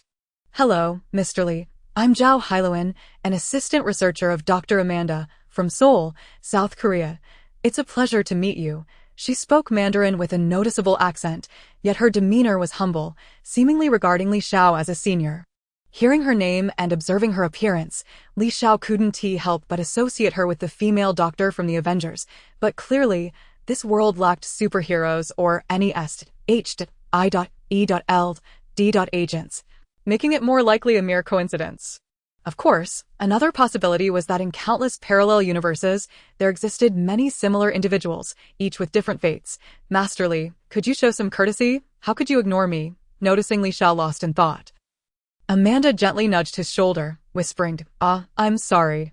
It's just that Miss Zhao bears a striking resemblance to someone, and I momentarily zoned out. It's a pleasure to meet you. As I did. He quickly clarified, but inadvertently ended with a phrase he often heard online. This left Zhao Hailuan momentarily taken aback. Hello, Mr. Li.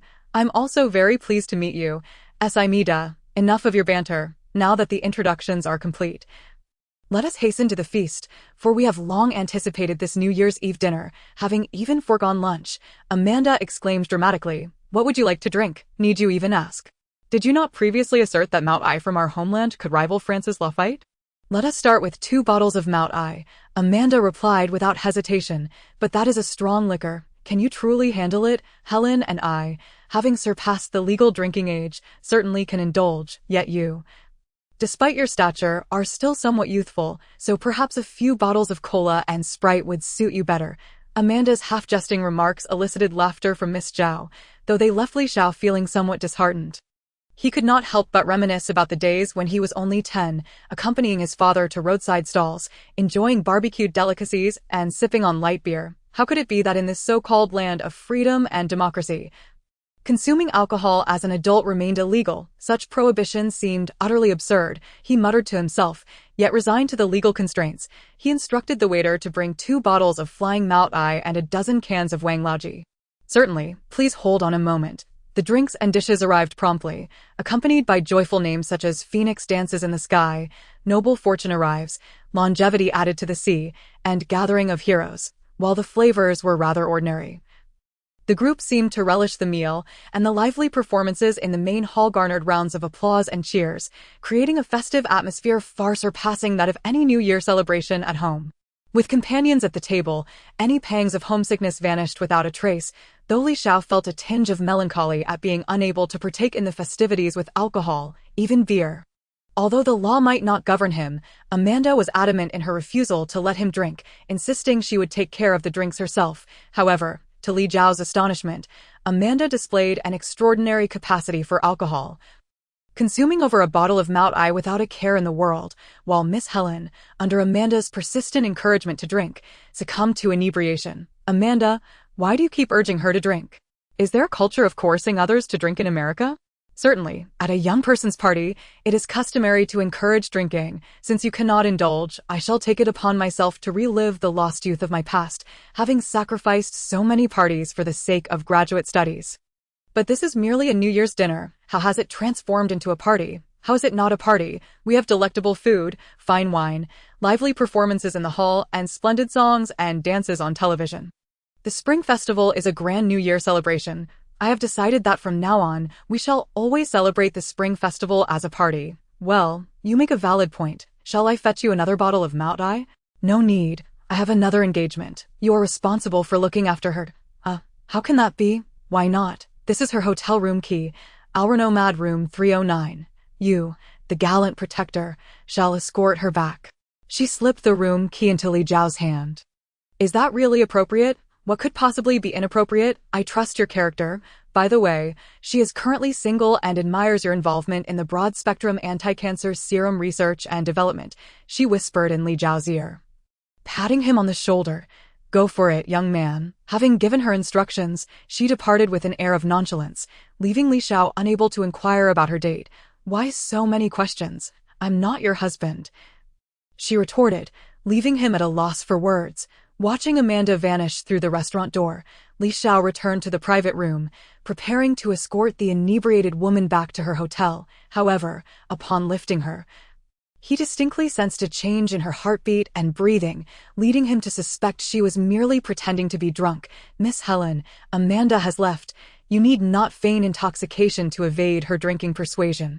As expected, the seemingly unconscious young lady regained her senses in an instant. Yet, her eyes held a peculiar emotion that was indecipherable. Was it frustration or resentment? Regardless, Li Xiao felt as though he had committed some grave error. Shall we take a stroll? The nighttime scenery of Manhattan is quite delightful, he suggested tentatively. You have no other engagements? No. Then let us go. Chapter 8. The battle on the streets of Manhattan. The situation during the Spring Festival in America bears a resemblance to Christmas in our homeland.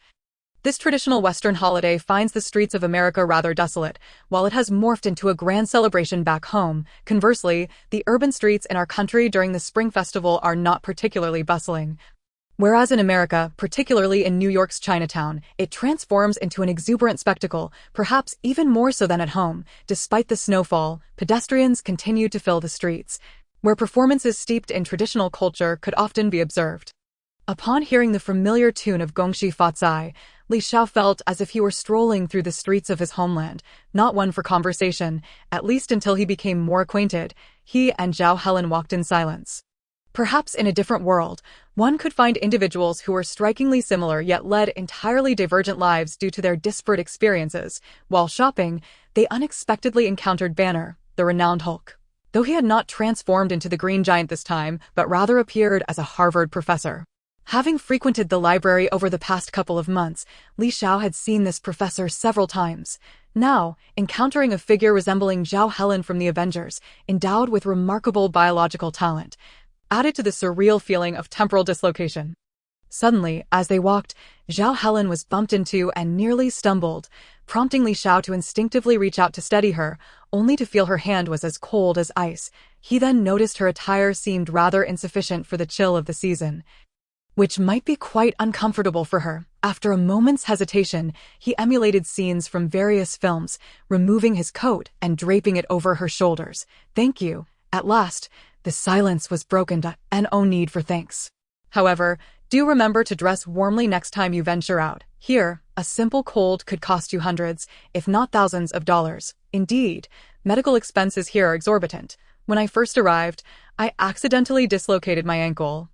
And after someone called an ambulance for an emergency visit, I received a bill exceeding $2,000, even after insurance covered the majority of the costs. Upon discussing the high cost of healthcare, Helen seemed to open up, and with a shared topic, their conversation became more comfortable. Spotting a performance in the distance, they joined the crowd gathering around, only to be taken aback when a group of audacious individuals began to harass Helen right before Li Xiao's eyes, inciting a fierce confrontation. Initially, Li Xiao intended to merely teach these lowlives a lesson. However, the burly men could not withstand his onslaught, and one of them drew a gun. Just as the weapon was raised, Li Xiao delivered a swift spinning kick, striking the assailant's temple and instantly ending his life. In the blink of an eye, the remaining thugs found themselves incapacitated as Li Xiao skillfully dislocated their joints. The police arrived promptly, and Li Xiao felt a wave of anxiety wash over him, realizing he may have acted too impulsively. To his surprise, several hundred witnesses were willing to testify that his actions were purely self-defense, especially since illicit substances were discovered on the fallen assailants, leading to their swift arrest. Li Xiao was not even taken to the precinct after a brief inquiry and a check of his identification. He was released on the spot. The atmosphere erupted into applause and cheers, as the onlookers perceived Li Xiao not as a killer, but as a courageous hero who had saved many from danger. Given that the assailants were armed and involved in drug-related activities, the crowd saw Li Xiao as a champion of justice. Particularly, his spinning kick that dispatched an armed thug was deemed incredibly impressive, stirring admiration in a society that venerates strength and personal heroism. "Thank you all for your testimonies. I am immensely grateful," he said, bowing slightly, and the applause grew even louder in response. Amidst the crowd's enthusiastic farewell, Li Xiao grasped Zhao Helen's hand, swiftly disappearing into the lively streets. Meanwhile, Miss Zhao felt her mind racing. She had always thought of Li Xiao as a biological genius, but she had never anticipated that he was also a legendary martial artist. Likely the very same mysterious fighter who had single-handedly defeated a mutated monster on a plane months ago, saving countless passengers. Certainly, this situation did not render her completely incapacitated. Rather, it was the realization that this individual had valiantly confronted gangsters to protect herself that left her feeling somewhat dazed. The sensation was ineffable, yet it was unmistakably exhilarating, as she observed him gripping her hand tightly. A wave of unprecedented happiness surged within her. It was not until Li Xiao led her into a dilapidated second-hand car that she finally emerged from her infatuated reverie. It was not that the car was particularly subpar, but rather that, in her perception, Li Xiao did not seem to lack financial resources. After all, it was unlikely he would spend nearly $2,000 on a meal. "Senior, where are we headed now?" Senior seems rather outdated. Just call me Li Xiao." "Very well, Mr. Li Xiao. Where are we going now?" "Naturally, I shall take you back to the hotel. It is getting quite late." "Isn't there a tradition among the Chinese to stay up on New Year's Eve?" "Aren't you tired?" "Not at all. Shall we perhaps play some online games?" "I'm not very adept at online games." "Fear not, I shall guide you. I am quite proficient at League of Legends."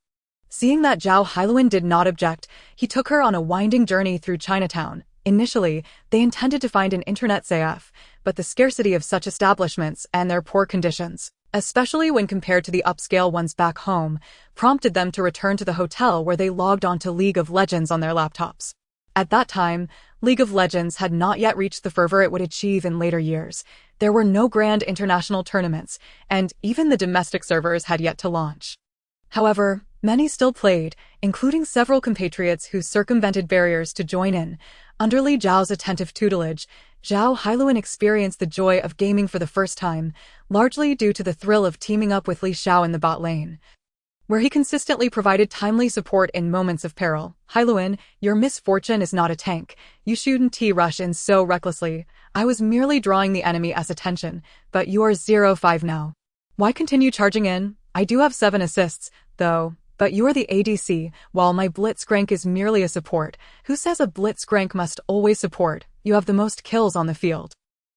Meanwhile, as Li Xiao and Hailuan engaged in their gaming session at the hotel, the earlier confrontation on the streets of New York had been captured on several traveler smartphones and rapidly disseminated online. Drawing immense attention, the focus was not solely from ordinary netizens. Numerous government research agencies were assessing the combat capabilities of that young man. Defeating 5 burly men with bare hands might not seem outlandish, but his instantaneous reaction to one assailant wielding a firearm, executing a roundhouse kick that struck the assailant's temple and resulted in immediate incapacitation, was undeniably beyond the realm of typical human reflexes. Chapter 81. Is the Fist Company trying to leverage my fame? After the Spring Festival, Li Xiao finally relinquished his daily visits to the library, embarking on a journey unbound by time or location. While it was indeed a journey, the primary motivation was to evade the public eye, although his identity had not been directly exposed following the incident on the plane involving the monstrous creature. The event on the bustling streets of Manhattan on New Year's Day, where he had clashed with 5 gang members, was another matter entirely. Particularly, the viral video of his spinning kick that felled an armed assailant made it impossible to maintain anonymity. Before long, reports emerged identifying him as the young man who had single-handedly vanquished a mutated beast on the plane over 2 months prior, with the informant claiming to be one of the passengers. Further revelations suggested he was a student at Harvard, corroborated by multiple witnesses who had seen him in the university library, a youth of remarkable talent and valor, capable of both scholarly and martial prowess. He undoubtedly possessed the potential to become a new generation's idol, swiftly eclipsing existing celebrity figures. Consequently, numerous gossip and entertainment outlets began to stake out Harvard in hopes of capturing the rising star's attention. Li Xiao had not anticipated this chain reaction. His desire to remain inconspicuous necessitated his choice to travel to remote locations, seeking adventure while fading from public view. I end this age of information overload. No matter how sensational the initial buzz, a mere 2 or 3 months without news could diminish it significantly, allowing life to return to normalcy. Of course, it was also possible that he might soon be pulled back into that enigmatic realm by the mysterious space-time transmission array, rendering everything in this world irrelevant to him. Time flew by, winter giving way to spring, and before he realized it, 2 months had passed. To his surprise, he had yet to be drawn back to that mysterious world. Nor had he felt the pull of the void. However, after months of wandering, his funds had dwindled significantly, leaving him with just over $1,000. It was worth noting that the tens of thousands he had spent were not squandered frivolously, as most had gone towards acquiring weapons and ammunition. Thus, he now possessed an alarming stockpile of over 30,000 rounds of various calibers. There was an inexplicable obsession with firearms and ammunition. Each time he arrived in a new city, the sight of a gun shop would halt him in his tracks, compelling him to purchase several boxes of bullets for comfort. During his explorations in remote mountains and deserts, he occasionally encountered wildlife, but thus far, only common creatures such as grizzly bears, cougars, and gray wolves had crossed his path, with no extraordinary monsters sighted. The sole treasure he had unearthed during his adventures was a handful of aged American ginseng, which, while not particularly useful, he had nonetheless unearthed upon discovering it. After meandering through the mountains for over 10 days, he finally re-emerged into a small town, instinctively pulling out his laptop to check his online presence, only to be astonished to find that his previously waning fame had surged back to the forefront. The catalyst for this resurgence was Amanda's recent announcement, revealing that the broad-spectrum anti-cancer drug had been co-developed with him. As a result, the attention that had begun to fade was reignited, and days passed without any sign of abating. Faced with this situation, he promptly called Amanda. Amanda, You must be doing this on purpose. Knowing I wish to remain low-key, why would you release such a statement? Upon connecting the call, a visibly frustrated Li Xiao confronted her directly. I had no choice. Recently, some people online claimed you were my sugar baby. Such trivial gossip is hardly worth concern. Fame naturally invites jealousy, and the so-called fame brings trouble as a transient affair that will soon be forgotten. But it's not just idle gossip. They claim you're seeing my assistant, Miss Hailuan, while enjoying the benefits I provide. She's being vilified as well. I can endure it, but she shouldn't have to suffer. When I couldn't reach you, I had no choice but to clarify the matter. Is Miss Hailuan all right? If I hadn't released the statement, she would have been mercilessly attacked by keyboard warriors, possibly driving her to depression. You have no idea how ruthless Korean trolls can be. They can truly destroy a person. I had no idea she would be implicated. What's the situation now? After the statement was released, public sentiment shifted dramatically. Haven't you seen the myriad of congratulatory messages flooding the internet? Truth be told, Hailuan and I are merely friends. Friends don't spend the night in the same hotel room, do they? I've already explained. We were gaming all night long. I know, Hailuan has mentioned it. But who would believe that? If they don't believe it, so be it. Hey, don't be upset. I have some good news as well. What is it? Riot Games contacted me a few days ago. They want to use your likeness to develop a skin for their new champion, Lee Sin, and are willing to pay $150,000. If you agree to endorse it, they offer $300,000. Are you serious? Why would they want me as an endorser? Apparently, your roundhouse kick and your joint locking techniques are a perfect match for their new champion Lee Sin, who also shares your surname. Moreover, you achieved a pentakill on the streets of Manhattan. What nonsense. Lee Sin is blind. Am I supposed to be blind as well? I believe you might indeed be blind. Considering you could have had the stunning Hailuan by your side yet chose to spend the night gaming instead. No one could be more blind than you. Let us keep this serious. Can we? Alright, I want to jest. The truth is, League of Legends is preparing to enter the Chinese market, and with your current popularity, they want to capitalize on that, especially since you have a genuine fondness for the game, which inadvertently serves as your endorsement. Money is indeed a wonderful thing, but the impact of fame on one's life can be overwhelming. Lee, is it not the case that many aspire to gain both fame and fortune? Why do you, at such a young age, view fame and fortune as a scourge? Do you think I should accept? Being a spokesperson can indeed be rather cumbersome, yet if it merely involves borrowing an image without any personal defamation, one can effortlessly earn $150,000. Quite a lucrative arrangement. Considering many toil their entire lives without amassing such wealth, Amanda's suggestion did indeed pique Li Jiao's interest, especially as he found himself with a mere $1,500 in his account. Of course, should he choose to liquidate some of his Bitcoin or the over 1,000 gold coins he possessed, he could alleviate his financial predicament. However, with Bitcoin rapidly appreciating, selling it now would be unwise. And he was loath to part with the gold coins acquired from the gaming realm. If you think it's a good idea, then go ahead. After a moment's hesitation, he ultimately acquiesced. Aren't you afraid of becoming famous? Given the current circumstances, what else can be done? Then hurry back to sign the contract. You only need to record a few movements. By the way, during your free time, refrain from incessantly calling me. You ought to be reaching out to Helen instead, as she is your nominal girlfriend. I've reiterated that my relationship with her is entirely platonic. I am the eyes of the global online community. You two are a couple. Should you abandon her, you would be deemed a scoundrel. Just kidding. If you truly have no feelings for her, there is no need for such convoluted sentiments. We are all adults here. If romance is not feasible, friendship is still an option. With that, he ended the call with Amanda, only to find himself lost in contemplation. Tio claimed that he felt no attraction towards the alluring Miss Helen would be disingenuous.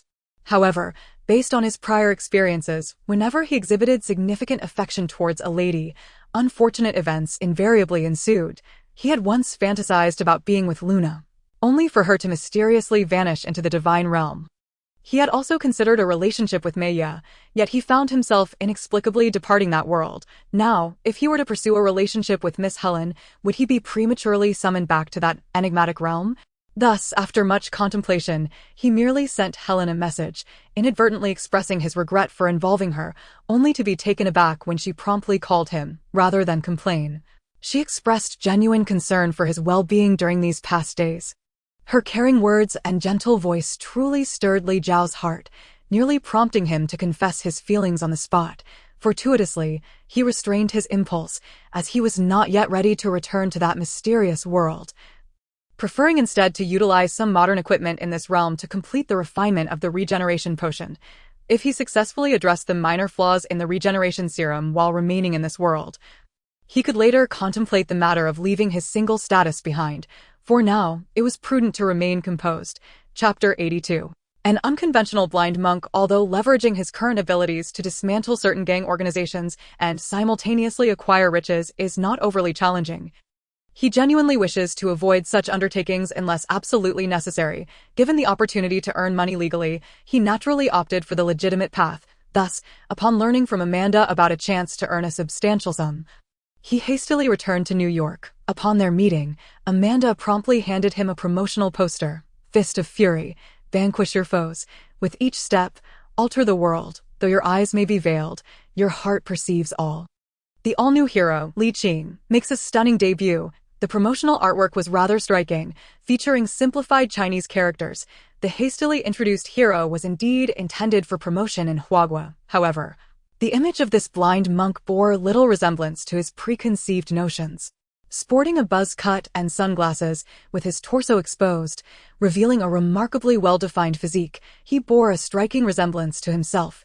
Staring blankly at the poster, he found himself at a loss for words to describe his current emotions. Is this promotional artwork commendable? I've never encountered a buzz-cut blind monk before. Indeed, there are other skins as well. This particular one was custom designed to complement your image. Should I express my astonishment? Do not underestimate your own notoriety. Otherwise, why would the investors be willing to pay handsomely to secure a contract with you? By the way, has the draft of the contract been prepared? Of course. I even enlisted the help of a lawyer alumnus specifically for your contract. Take a look. She handed him a draft contract. Amanda, how come you're so free lately? Isn't the laboratory busy? While swiftly perusing the contract, he casually inquired. The primate experiments are essentially complete. We are currently recruiting volunteers with cancer, so there's nothing pressing at the moment. Why has Helen shown up? Are you missing her? No, I was just asking. She returned to Korea. Oh, she left just like that. What's with that expression? You claim you don't miss her. It's just a bit surprising. Don't worry. She is only back for a short holiday to see her family. She'll return in a few days. Amanda, why have I never met your family? My parents divorced when I was young. Now I live alone. Why do you ask? Just curious. Purely out of curiosity. During their conversation, Li Xiao was multitasking, quickly finishing his review of the draft contract, which appeared largely satisfactory. The most surprising revelation was that the signing party was actually the financial backer behind the Riot Games. Tencent Group, which had seemingly acquired Riot Games over a month ago. In reality, the situation was quite similar. Li Xiao lacked the insight to grasp the specifics. After thoroughly examining the contract, it was evident that there were no significant issues. He merely needed to cooperate in recording some motion capture videos, and additionally, they would conduct a signing ceremony in front of the media, which wouldn't take long. He could easily secure over $100,000. Indeed, this arrangement seemed quite advantageous. Amanda, would you accompany me to sign the contract? For that, you'll need to treat me to a meal. Of course, a grand feast daily for a month. Young man, you have a bright future. I have faith in you, but you need to cover the travel and accommodation expenses first. Did you really spend all those tens of thousands of dollars? There's still 950 left. They say Chinese people are frugal and love to save. Your spending rate is rather alarming. Isn't making money just about spending it. Otherwise, why would I have traveled all the way back to earn extra cash?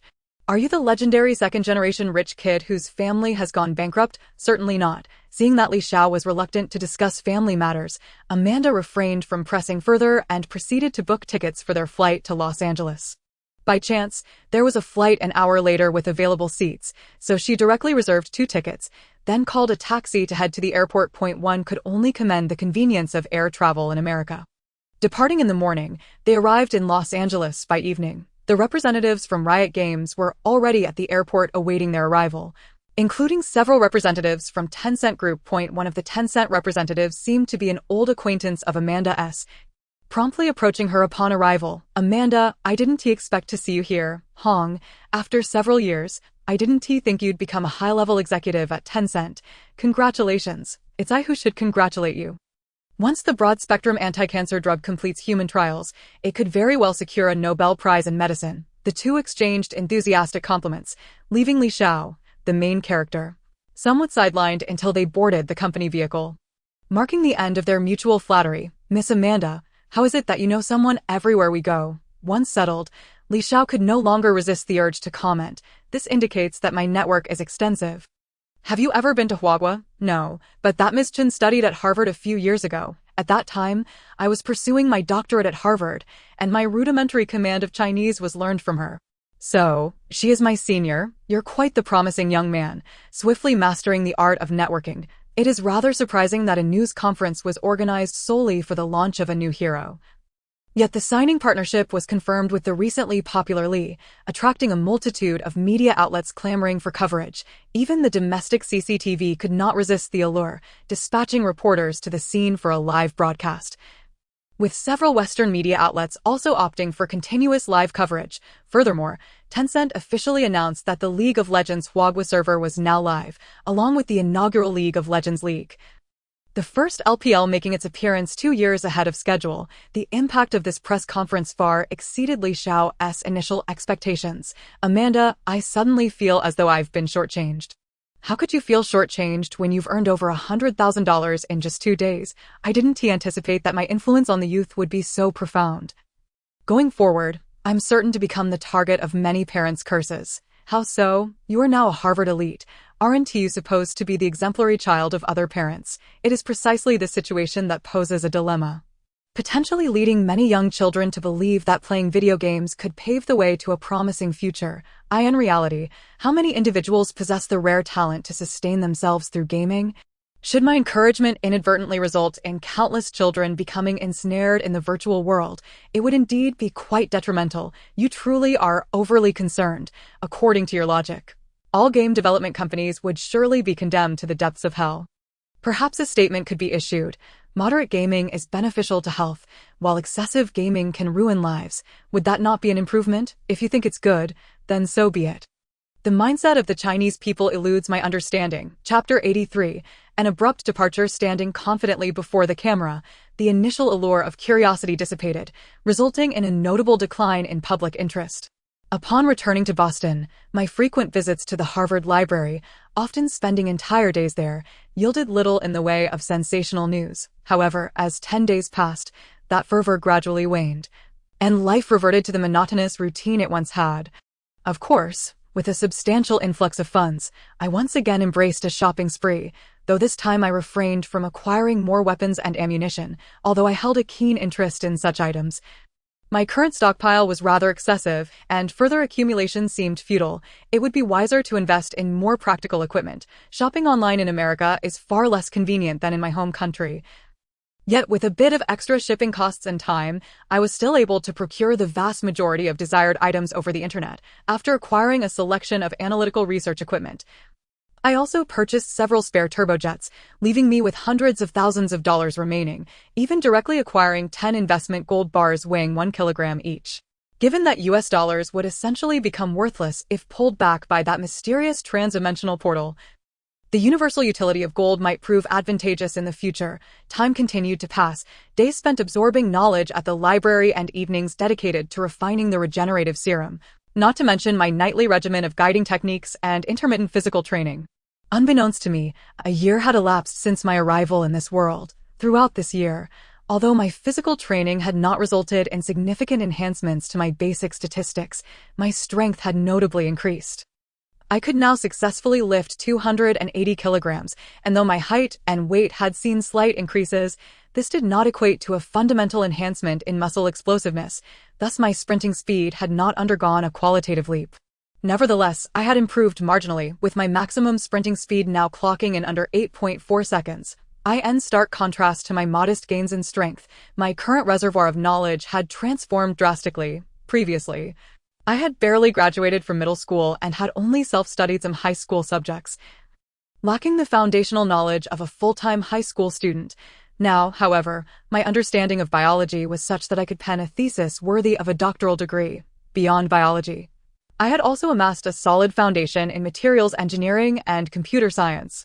Additionally, my practice of breathing techniques had unexpectedly enhanced my mental perception, which now extended to a 5-meter radius, with a significantly improved resistance to interference, allowing me a degree of awareness even in less meditative states.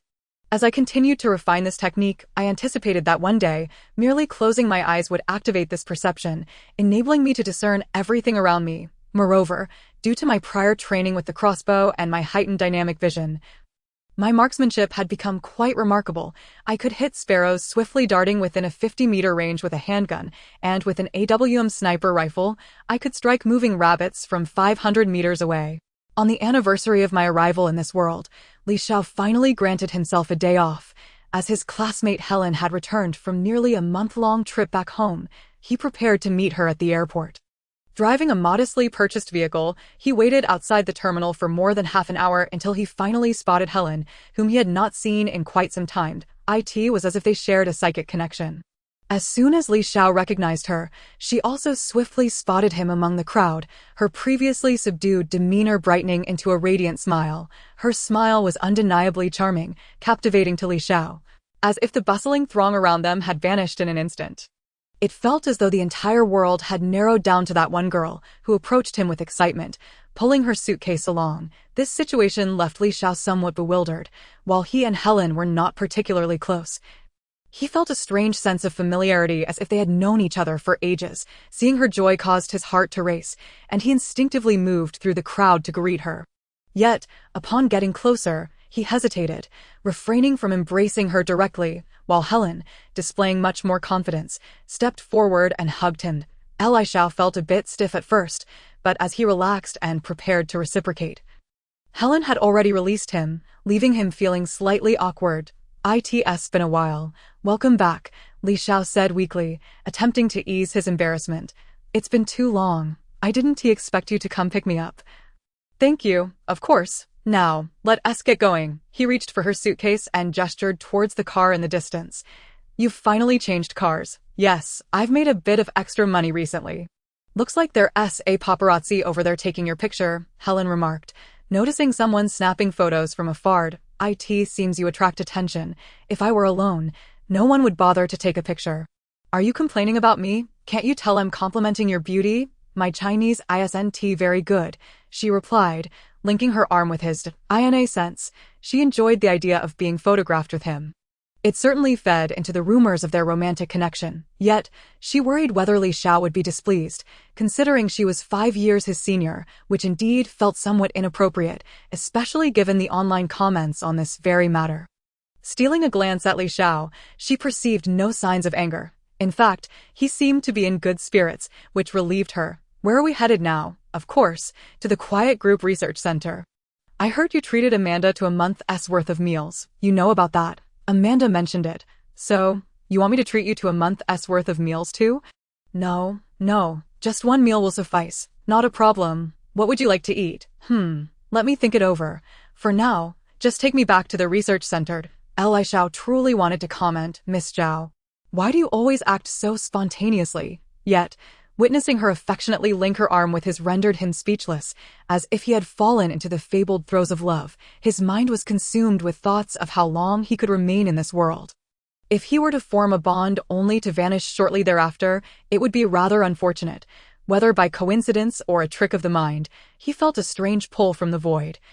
A sensation typically reserved for deep meditative states. How could he be experiencing this now? "Are you all right? Let us just get in the car." On the way back to the research center, Li Xiao fell into a deep silence, while Helen seemed on the verge of speaking but hesitated, wrestling with her thoughts until they reached their destination without uttering a word.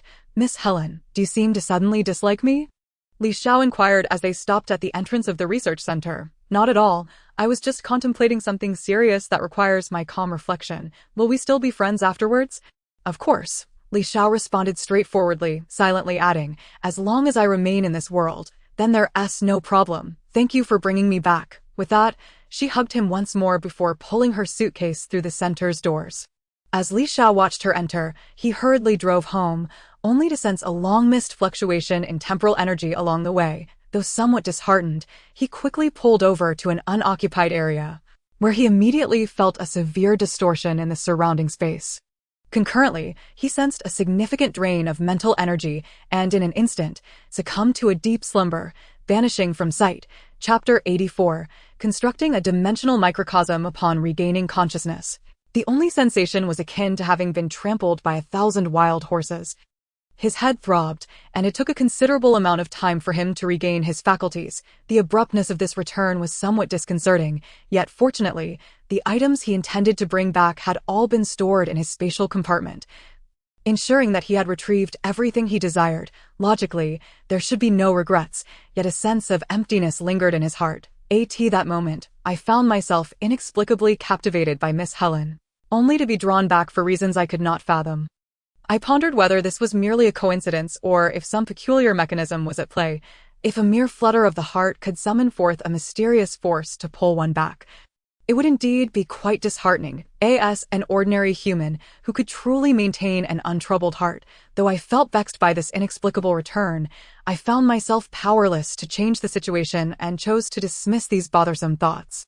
Rubbing my throbbing temples, I sought to alleviate the dizzying sensations that engulfed me. After lying on the ground for a good while, I finally regained my composure. The sky was awash with silvery radiance, and when I departed, it was still daylight here. Thus, time in this place had not been suspended following my exit. However, the few fruit trees near the teleportation array remained unchanged, indicating that time had not passed significantly.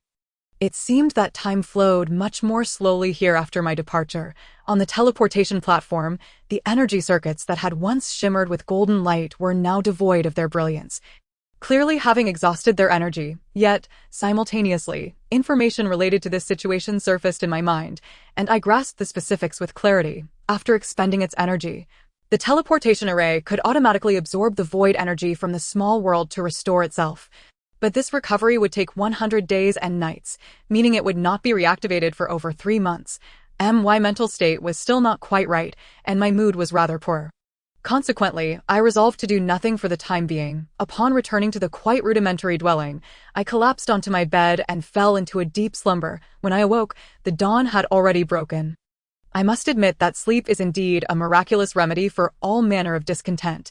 Just before drifting off, I had contemplated the misfortunes of my life, feeling perpetually at the mercy of fate, devoid of any joy. Yet, upon waking, all those worries had vanished, and I remained filled with hope for the future. As long as I lived well and grew sufficiently strong, I was certain I could lead the life I desired. Having collected my thoughts, I promptly began to inspect the items in my storage space. This time, my temporal excursion was not as unprepared as the last, and my haul far exceeded my initial expectations.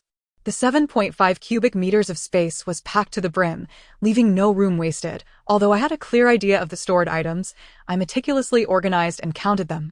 Every piece of equipment I had brought back from the game world was accounted for, save for a handful of exquisite crossbow bolts that had been lost, an insignificant loss when considering the thousands I had in reserve. However, I had consumed 2 vials of life-restoring potions. One was used to save someone, while the other was employed for analysis and experimentation, with the hope of eventually creating an exceptionally effective healing remedy. Additionally, I had consumed 5 life fruits. The food supplies I brought back amounted to 400 portions, along with over 100 kilograms of fruit, as well as numerous seeds for grains, fruits, vegetables, and medicinal herbs. Furthermore, I had acquired a flying hoverboard and 350 liters of aviation fuel, along with 4 additional jet engines of the same model, should any break down. Of course, I also brought back a plethora of everyday tools, a substantial number of solar panels, and high-performance battery packs, along with various biological analysis and material refinement equipment. In addition, I returned with a vast arsenal of weapons and ammunition, resembling a small armory. There were 2 AWM rifles, equipped with 2,000 specialized bullets. I had 5 AK-74s, with a staggering 10,000 rounds of ammunition. 10 Glock 17s and 5 Glock 18s were added to my collection, alongside 2 M9s, which I had acquired from bandits during my travels, as they were identical to the P92 I had previously used. With a stockpile of 15,000 rounds of 9mm ammunition, I also procured 3 M1911s, not intentionally sought after, but rather taken from bandits I encountered. Their appearance appealing enough for me to add them to my collection. Complete with 3,000 rounds of .45 caliber ammunition. I had also collected 2 Desert Eagles, one gifted by Amanda and the other purchased from a gun shop. A golden-plated version that had caught my eye and compelled me to buy it without hesitation. Though the gold plating was worth less than $100, the gun itself cost over $300, leading to a slight feeling of having been overcharged. Additionally, I amassed 3,000 rounds of .50 caliber ammunition. Along with 30 grenades and 30 stun grenades, I had initially intended to acquire a Barrett rifle, but alas, funds were insufficient at the time. Although I had earned a considerable amount later, my return had been rather sudden, leaving me with a tinge of regret. Moreover, I had secured a piece of mutated python skin, notable for its commendable defensive properties and cellular vitality, possessing a degree of self-restoration capability. Initially intended for analysis, it might also serve as material for crafting specialized protective gear. After completing my inventory, I promptly extracted the agricultural seeds I had brought back and began the sowing process. While the quantity of seeds was not vast, the diversity was remarkable, encompassing over 100 types of crops, along with hundreds of varieties of vegetable and fruit seeds. I also collected numerous seeds of rare medicinal herbs, although I was uncertain whether these herbs would prove useful in the future. I adhered to the principle of seizing opportunities as they arose and gathered a substantial number of precious herb seeds. I did not concern myself with the potential yield of my planting efforts. Hence, I made no deliberate attempts to till the soil or remove weeds. I simply dug small holes in the grassy area and buried the seeds, leaving their growth to fate. After several hours of labor, I had finally sown all the seeds I had brought back and proceeded to install the high-performance solar panels I had purchased at a steep price, having long since memorized the installation process for such devices. The task went smoothly, connecting the relevant wiring, switches, and battery packs. Once the power was activated, the 12 square meters of solar panels began to function, as I had suspected, despite the absence of sunlight. The golden rays resembling sunlight were indeed capable of generating electricity, and the output was surprisingly efficient, approximately 1800 W. Though the energy-intensive centrifuge, analyzer, and oven would consume significant power, these devices would not be used continuously, in daily life. My laptop and lighting required minimal electricity, so the solar power, coupled with the 6 kilowatt lithium battery pack, was more than sufficient for my current needs. Next, I retrieved an electric blanket, connected it to the power supply and temperature controller, and laid some dried reeds atop it. Placing the eggs of various domestic fowl inside, attempting to incubate them, as for the fish eggs, I simply tossed them into the large pond I had excavated during a previous bout of boredom, along with several seeds of aquatic plants. After completing all these tasks, nightfall arrived. The vast expanse of golden radiance faded away, replaced by a significantly dimmer silvery light. To my astonishment, the starlight managed to generate a small amount of electricity for the photovoltaic cells. Although the energy produced was only about 1/30th of that during the day, it still provided a respectable 60 watts of power, ample for the energy-efficient LED lights I employed. Chapter 85. A less than fortuitous farming endeavor. Life in the dimensional small world was stable, yet exceedingly mundane. Fortunately, the several computers I had brought back were filled with a wealth of information, allowing me to occupy my time through learning during my hours of idleness. The large hard drives contained a staggering 35 terabytes of various text, images, and even video materials.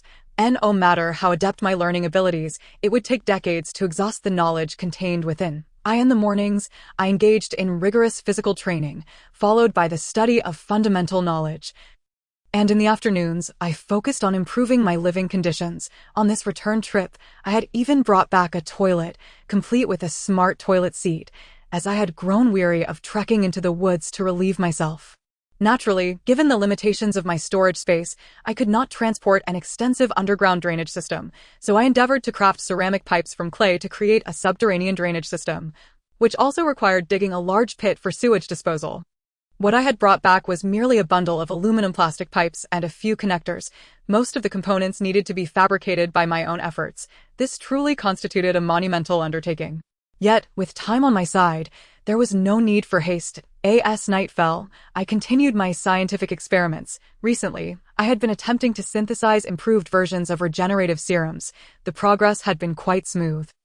But after creating over 20 vials of regenerative serum, I found myself without any animals for testing. Of course, I could potentially use my own body for experimentation, but I decided to pause the synthesis to avoid wasting materials. In recent days, I began exploring the possibility of directly synthesizing regenerative serums using blood orchid extracts, as the cultivation of blood orchids had been remarkably successful, and my database contained comprehensive cultivation techniques for them. Provided I could perform the necessary manipulations, I had no shortage of this raw material. Essentially, regenerative serum is derived from blood orchid extracts, but pure blood orchid extracts are excessively toxic for human use. The human body would be unable to withstand such toxicity, leading to certain death. The extract of the blood orchid, once consumed and absorbed by the python species, can significantly diminish its toxicity. Subsequently, a substance manifested through the regenerative enzyme extraction from the blood of the giant python can be synthesized into a regenerative serum by adding a few other chemical components. Although a method for extracting regenerative enzymes from the giant python's blood has already been developed, it should theoretically be possible to feed the pythons and subsequently extract the enzymes from them. However, there is currently a scarcity of pythons available for experimentation. In reality, even if giant pythons were accessible, there exists a reluctance to proceed, as carelessly feeding the giant pythons could inadvertently result in uncontrollable mutations. Therefore, the exploration of utilizing microorganisms to eliminate toxicity and directly synthesize the regenerative serum is being considered. This endeavor, while undoubtedly intricate, is not pressing, as there is ample time to conduct various experiments at a leisurely pace. As night falls, the practice of breath guidance has never ceased. Although the other effects remain elusive, the ability to perceive one's consciousness is gradually enhancing. Time is invariably packed, and amidst the busyness, days slip by unnoticed. It has been over half a month since returning to this miniature world, and the extensive renovation of the bathroom has finally reached completion. Even the flooring has been successfully laid with robust ceramic tiles crafted by hand.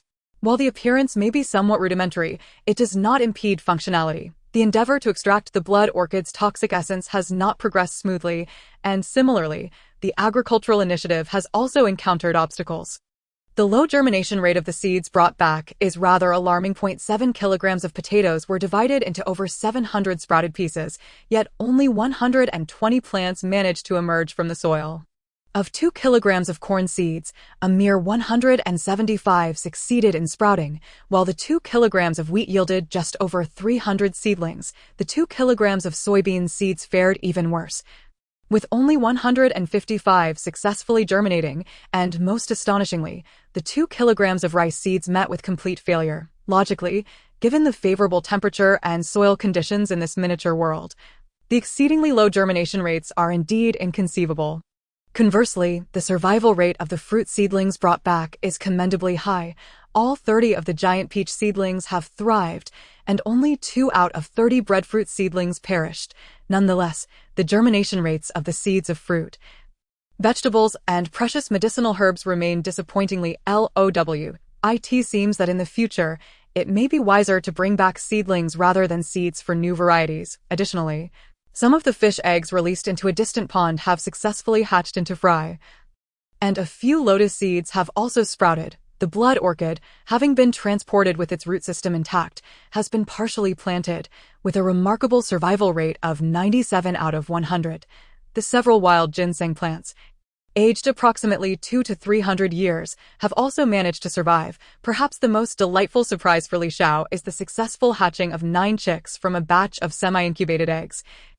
Although it is regrettable that some other bird eggs did not hatch, however, the presence of these 9 lively chicks has brought a refreshing vibrancy to this eerily quiet miniature world, especially as they gather around during mealtime, chirping eagerly for food, a truly pleasant experience. As another morning concluded after a grueling hour of intensive training, Li Xiao habitually wandered through the fields. The already sprouted seedlings are growing at an astonishing rate, even surpassing that of the normal world. For instance, the 28 breadfruit trees have grown to over a person's height in just over half a month, and the 30 peach trees have exceeded 1.5 meters. The seeds of grains and vegetables exhibit the same rapid growth. Once they successfully germinate, they flourish remarkably quickly. However, Li Xiao is not particularly concerned with these crops. His primary focus lies on the growth of the life fruit tree, which has not accelerated like the others and remains a mere meter tall. It appears that flowering and fruiting may still be many years away.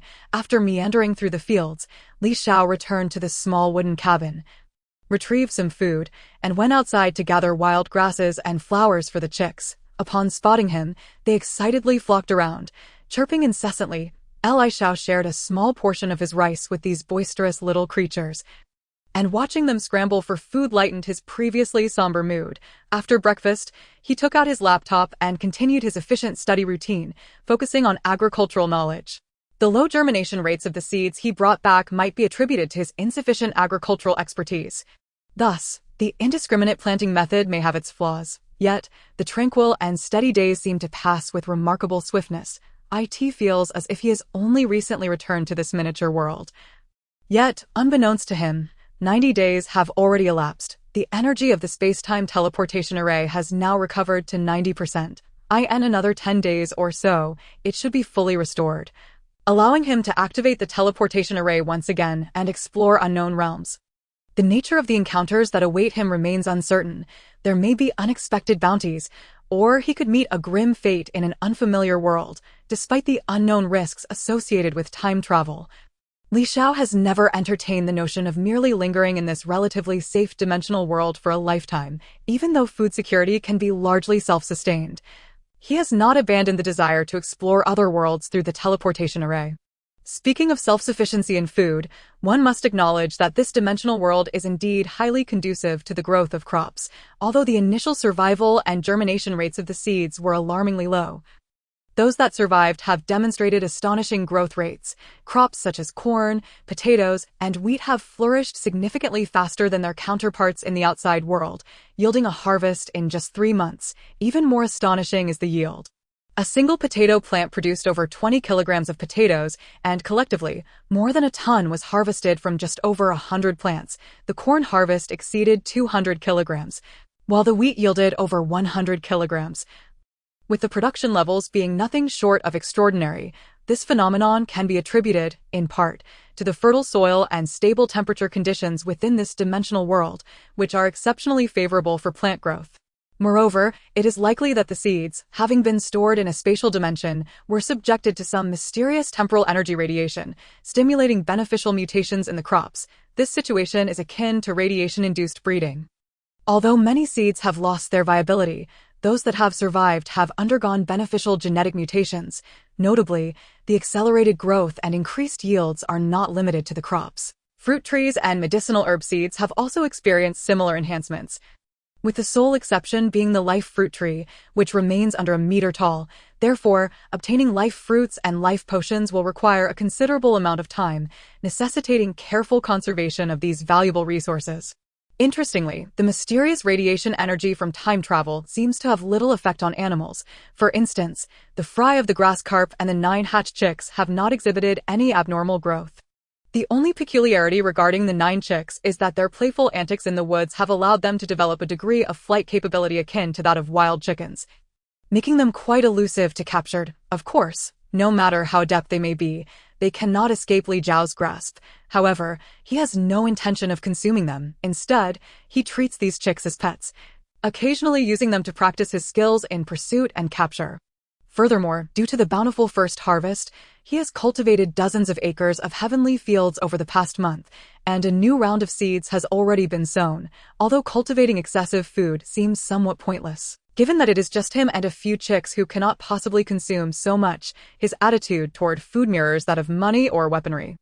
It appears that there is never too much. After concluding a rigorous morning workout, Li Xiao returned home, and the half-grown chicks, who had been wandering in the woods, rushed over in excitement upon seeing their owner.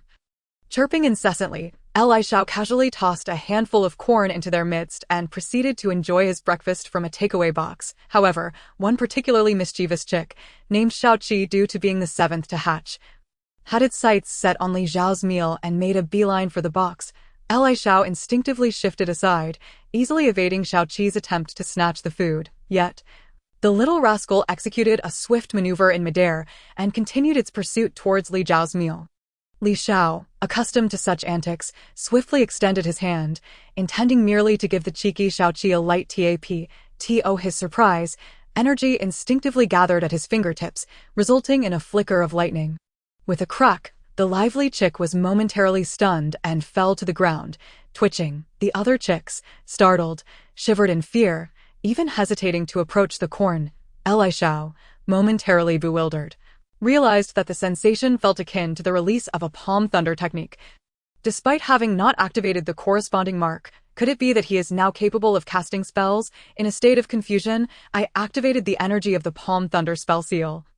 Yet after considerable effort, I was unable to release the palm thunder. It was evident that the flicker of lightning on my finger moments ago was not the true palm thunder. Perhaps it was merely a fleeting manifestation of some latent ability arising from long-term practice of breathing techniques.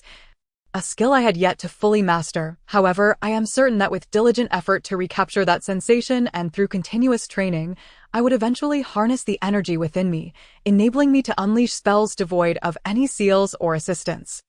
Observing Xiaoqi still sprawled on the ground, seemingly incapacitated not merely by the electric shock, I hurriedly crouched down to examine him closely. To my dismay, I noticed a charred mark on his head, indicating a situation far more serious than I had anticipated.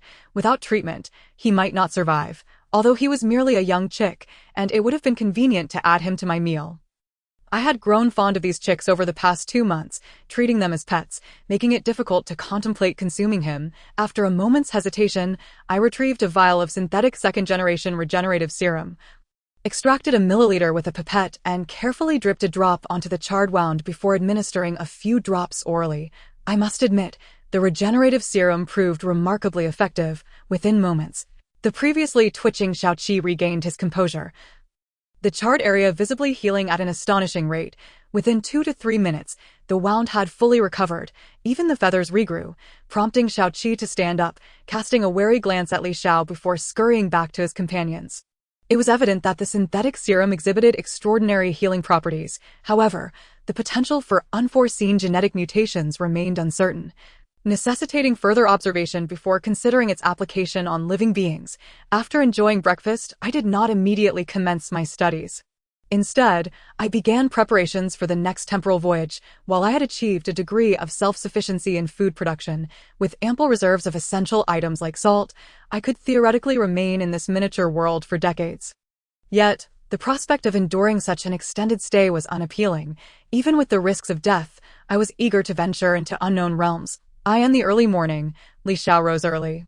Unlike his usual routine of sprinting under the weight of heavy burdens, instead, he practiced the most fundamental sword techniques with the Xiantian sword in the courtyard. Simple moves such as downward slashes and spinning cuts coalesced into a clean and efficient foundational swordsmanship, all aimed towards combat effectiveness, devoid of any superfluous movements. The swift motions of the Xiantian sword sliced through the air, not only producing a piercing sound, but also inducing a phenomenon of ionization, manifesting arcs of electricity that appeared quite fearsome. At least, the young chicks, upon witnessing their master discharging electricity once more, kept their distance, particularly Xiaoqi, who, having been shocked previously, was so frightened he lay flat on the ground, paralyzed by fear. It should be noted that these flickering arcs of electricity were not merely for intimidation.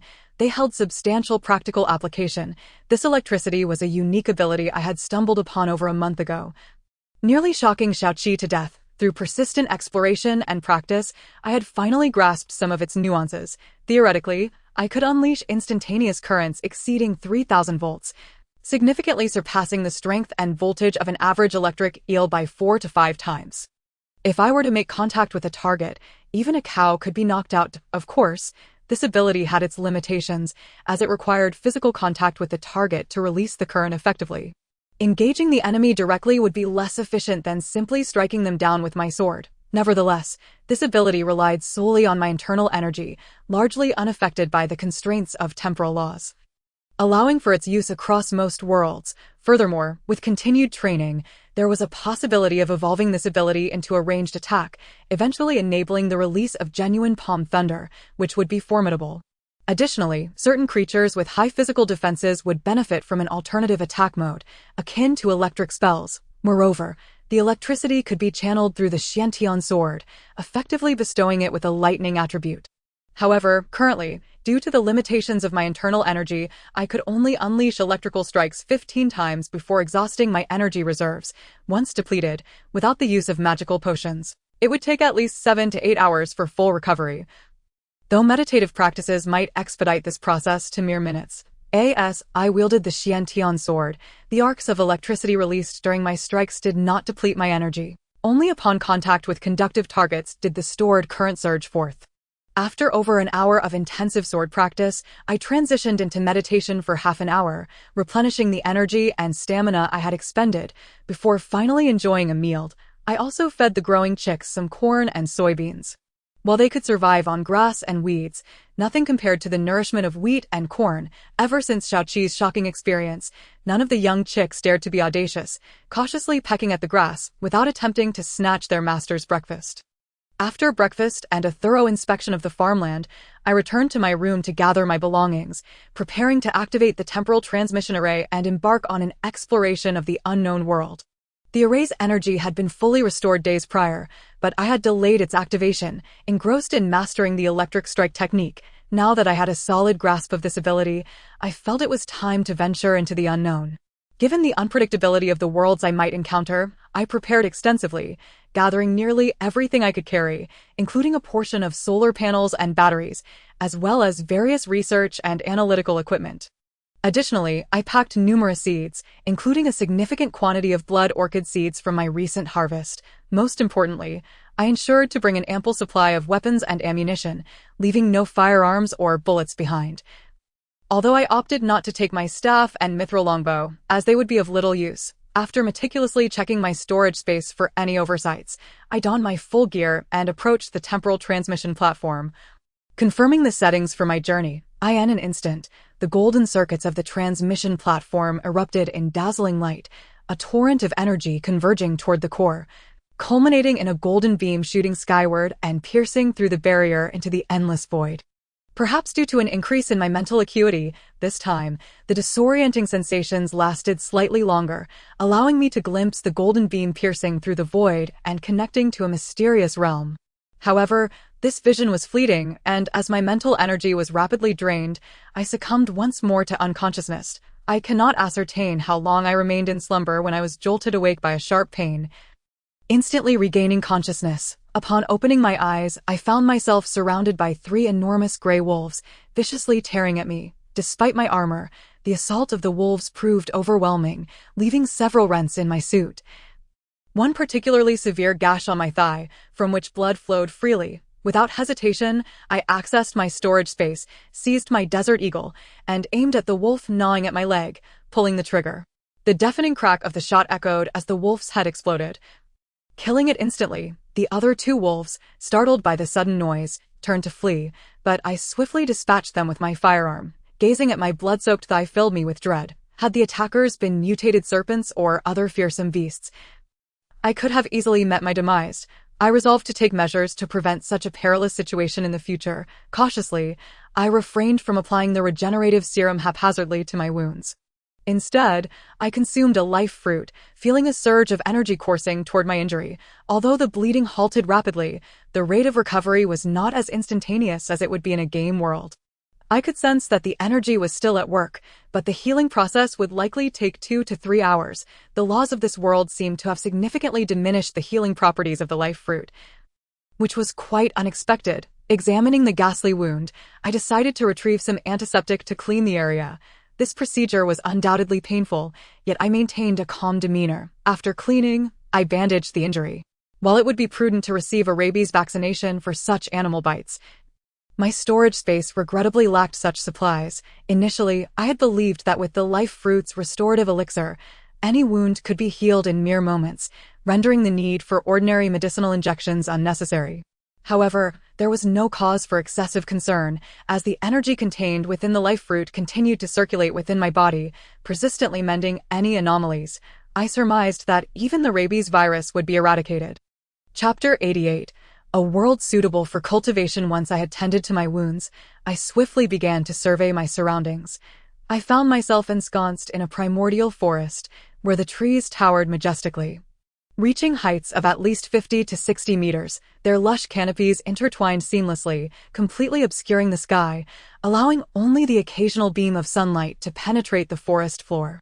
The temperature hovered around 26 or 27 degrees Celsius, and the air was laden with humidity, tinged with a hint of decay. The ground was strewn with decomposing leaves and branches, and I occasionally discerned the presence of serpents, insects, and rodents. As fate would have it, I encountered a forest giant python nearby, its length exceeding 20 meters and its diameter surpassing 30 centimeters.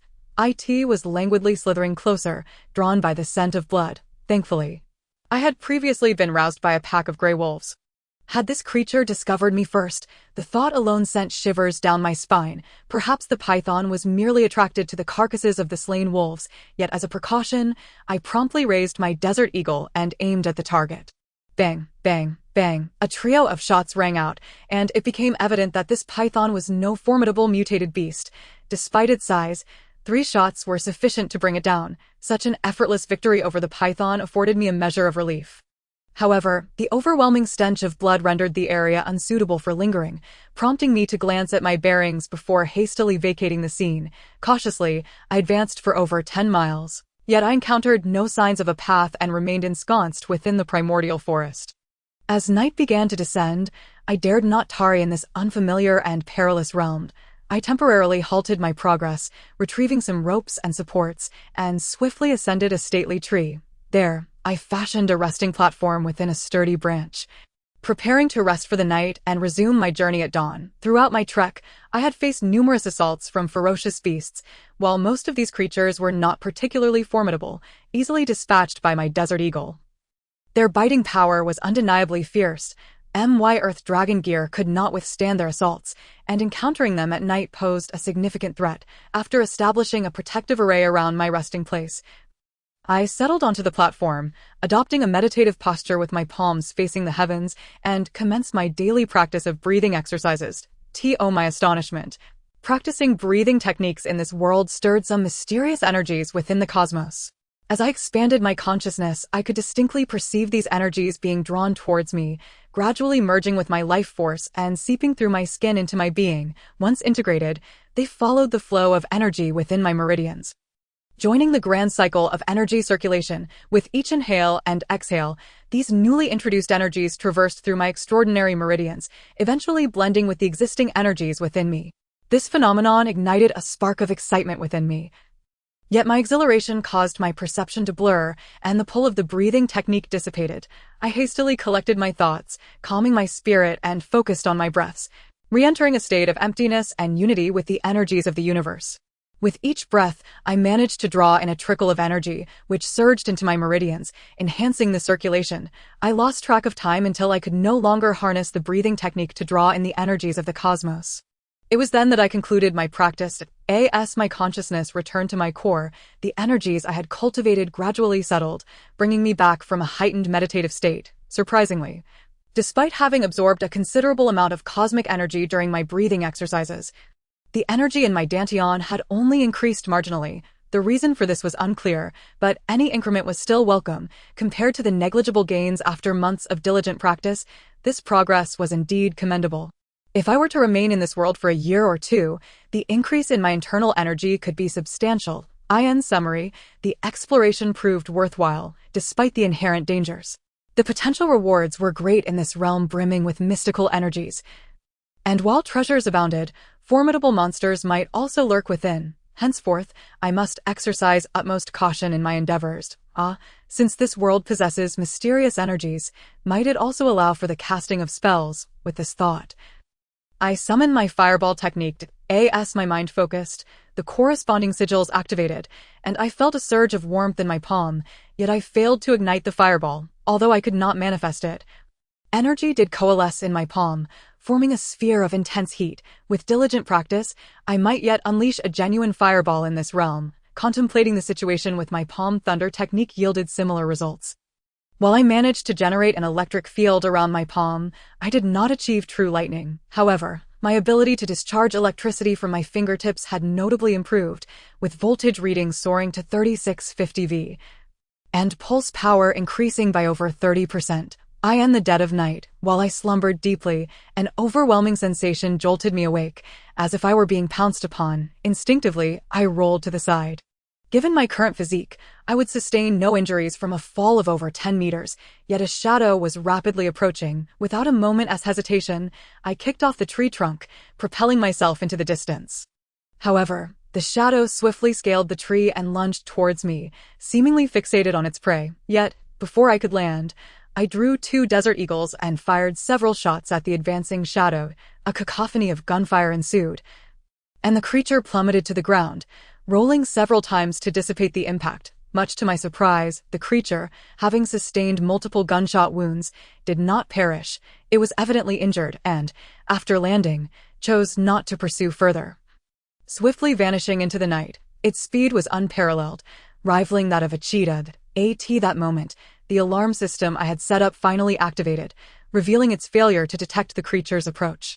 This indicated that the alarm apparatus was not particularly reliable, serving only to deter ordinary wildlife. Thankfully, my acute sense of danger had spared my life. Regrettably, this extraordinary intuition could only be activated when my mental state was stable. Exhaustion rendered it dormant. I had only recently arrived in this place.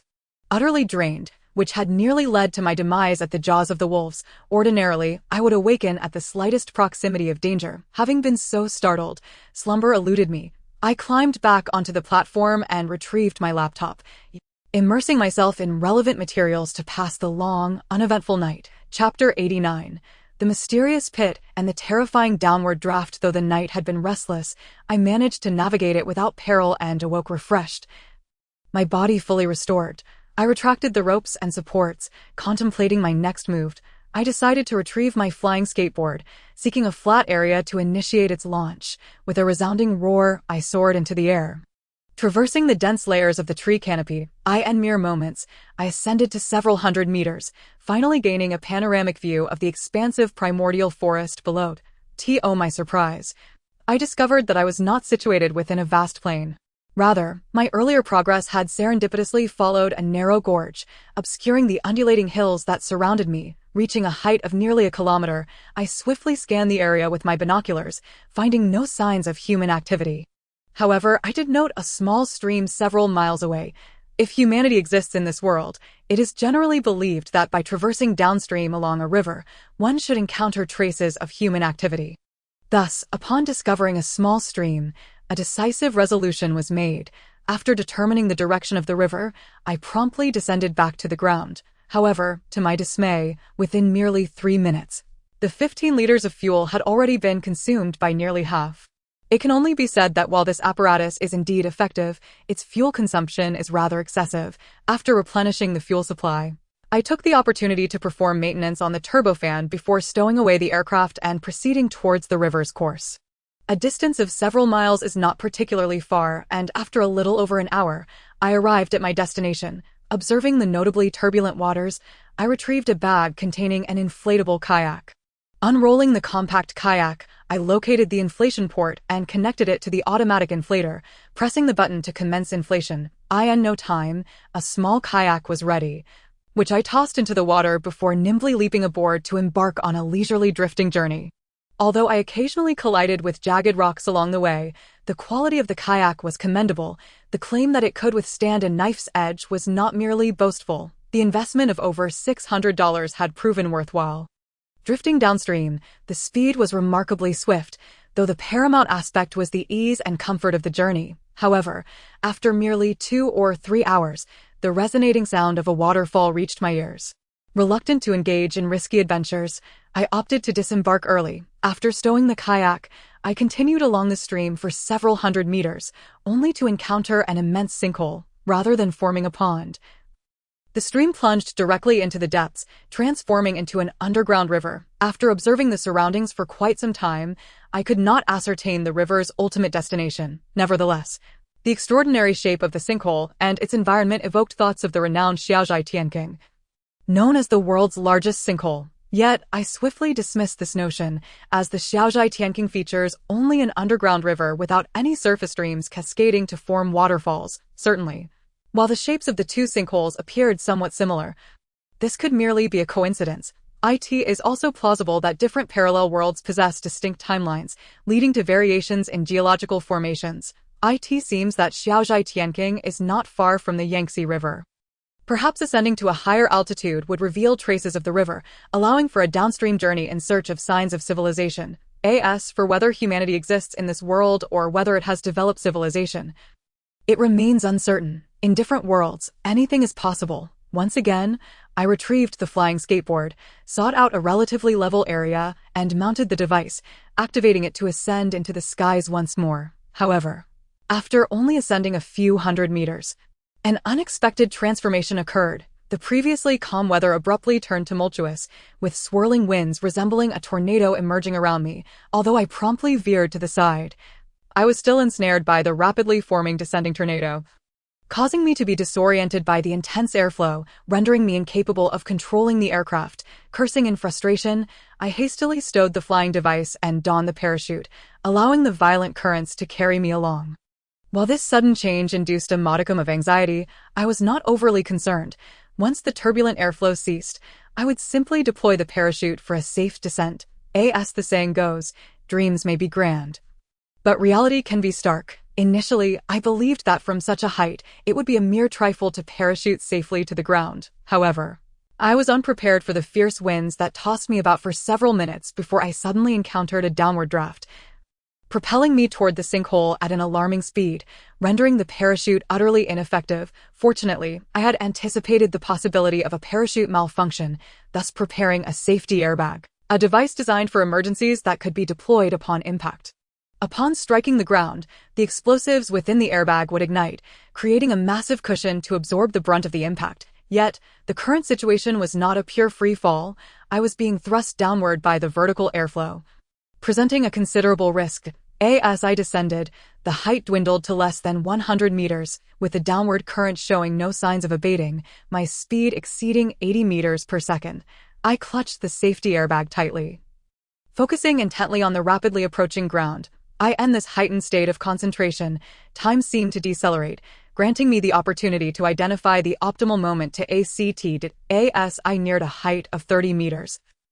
I finally deployed the safety airbag. The small container activated upon contact with the ground, and the resulting explosion transformed it into a safety cushion exceeding 1.5 meters in diameter. I spun rapidly, landing upon the airbag, which propelled me away, allowing me to twist in midair and successfully land on my feet, rolling to dissipate the remaining momentum. Though it appeared effortless, I was drenched in cold sweat from the fright. Due to storage limitations, I had only prepared a single specialized safety airbag, which was a one-time use item. Should I encounter such a situation again, I would be in dire straits. Sitting on the ground, I took a moment to regain my composure, eventually calming my racing heart. Yet, upon looking up at the vast sinkhole, I noticed that the weather had returned to a serene state. However, despite the clear skies, I lacked the courage to activate the flying device and venture forth, for the sudden emergence of intense airflow might be linked to the sinkhole. Until I unraveled this mystery, recklessness was ill-advised. Should I once again be swept away by those fierce currents and plummet to the ground, I would have no safety airbag to rely upon, and my current resilience would scarcely withstand such a tremendous impact. Given my inability to ascend directly, I resolved to seek alternative means of escape. After a brief respite, I began my search for another exit.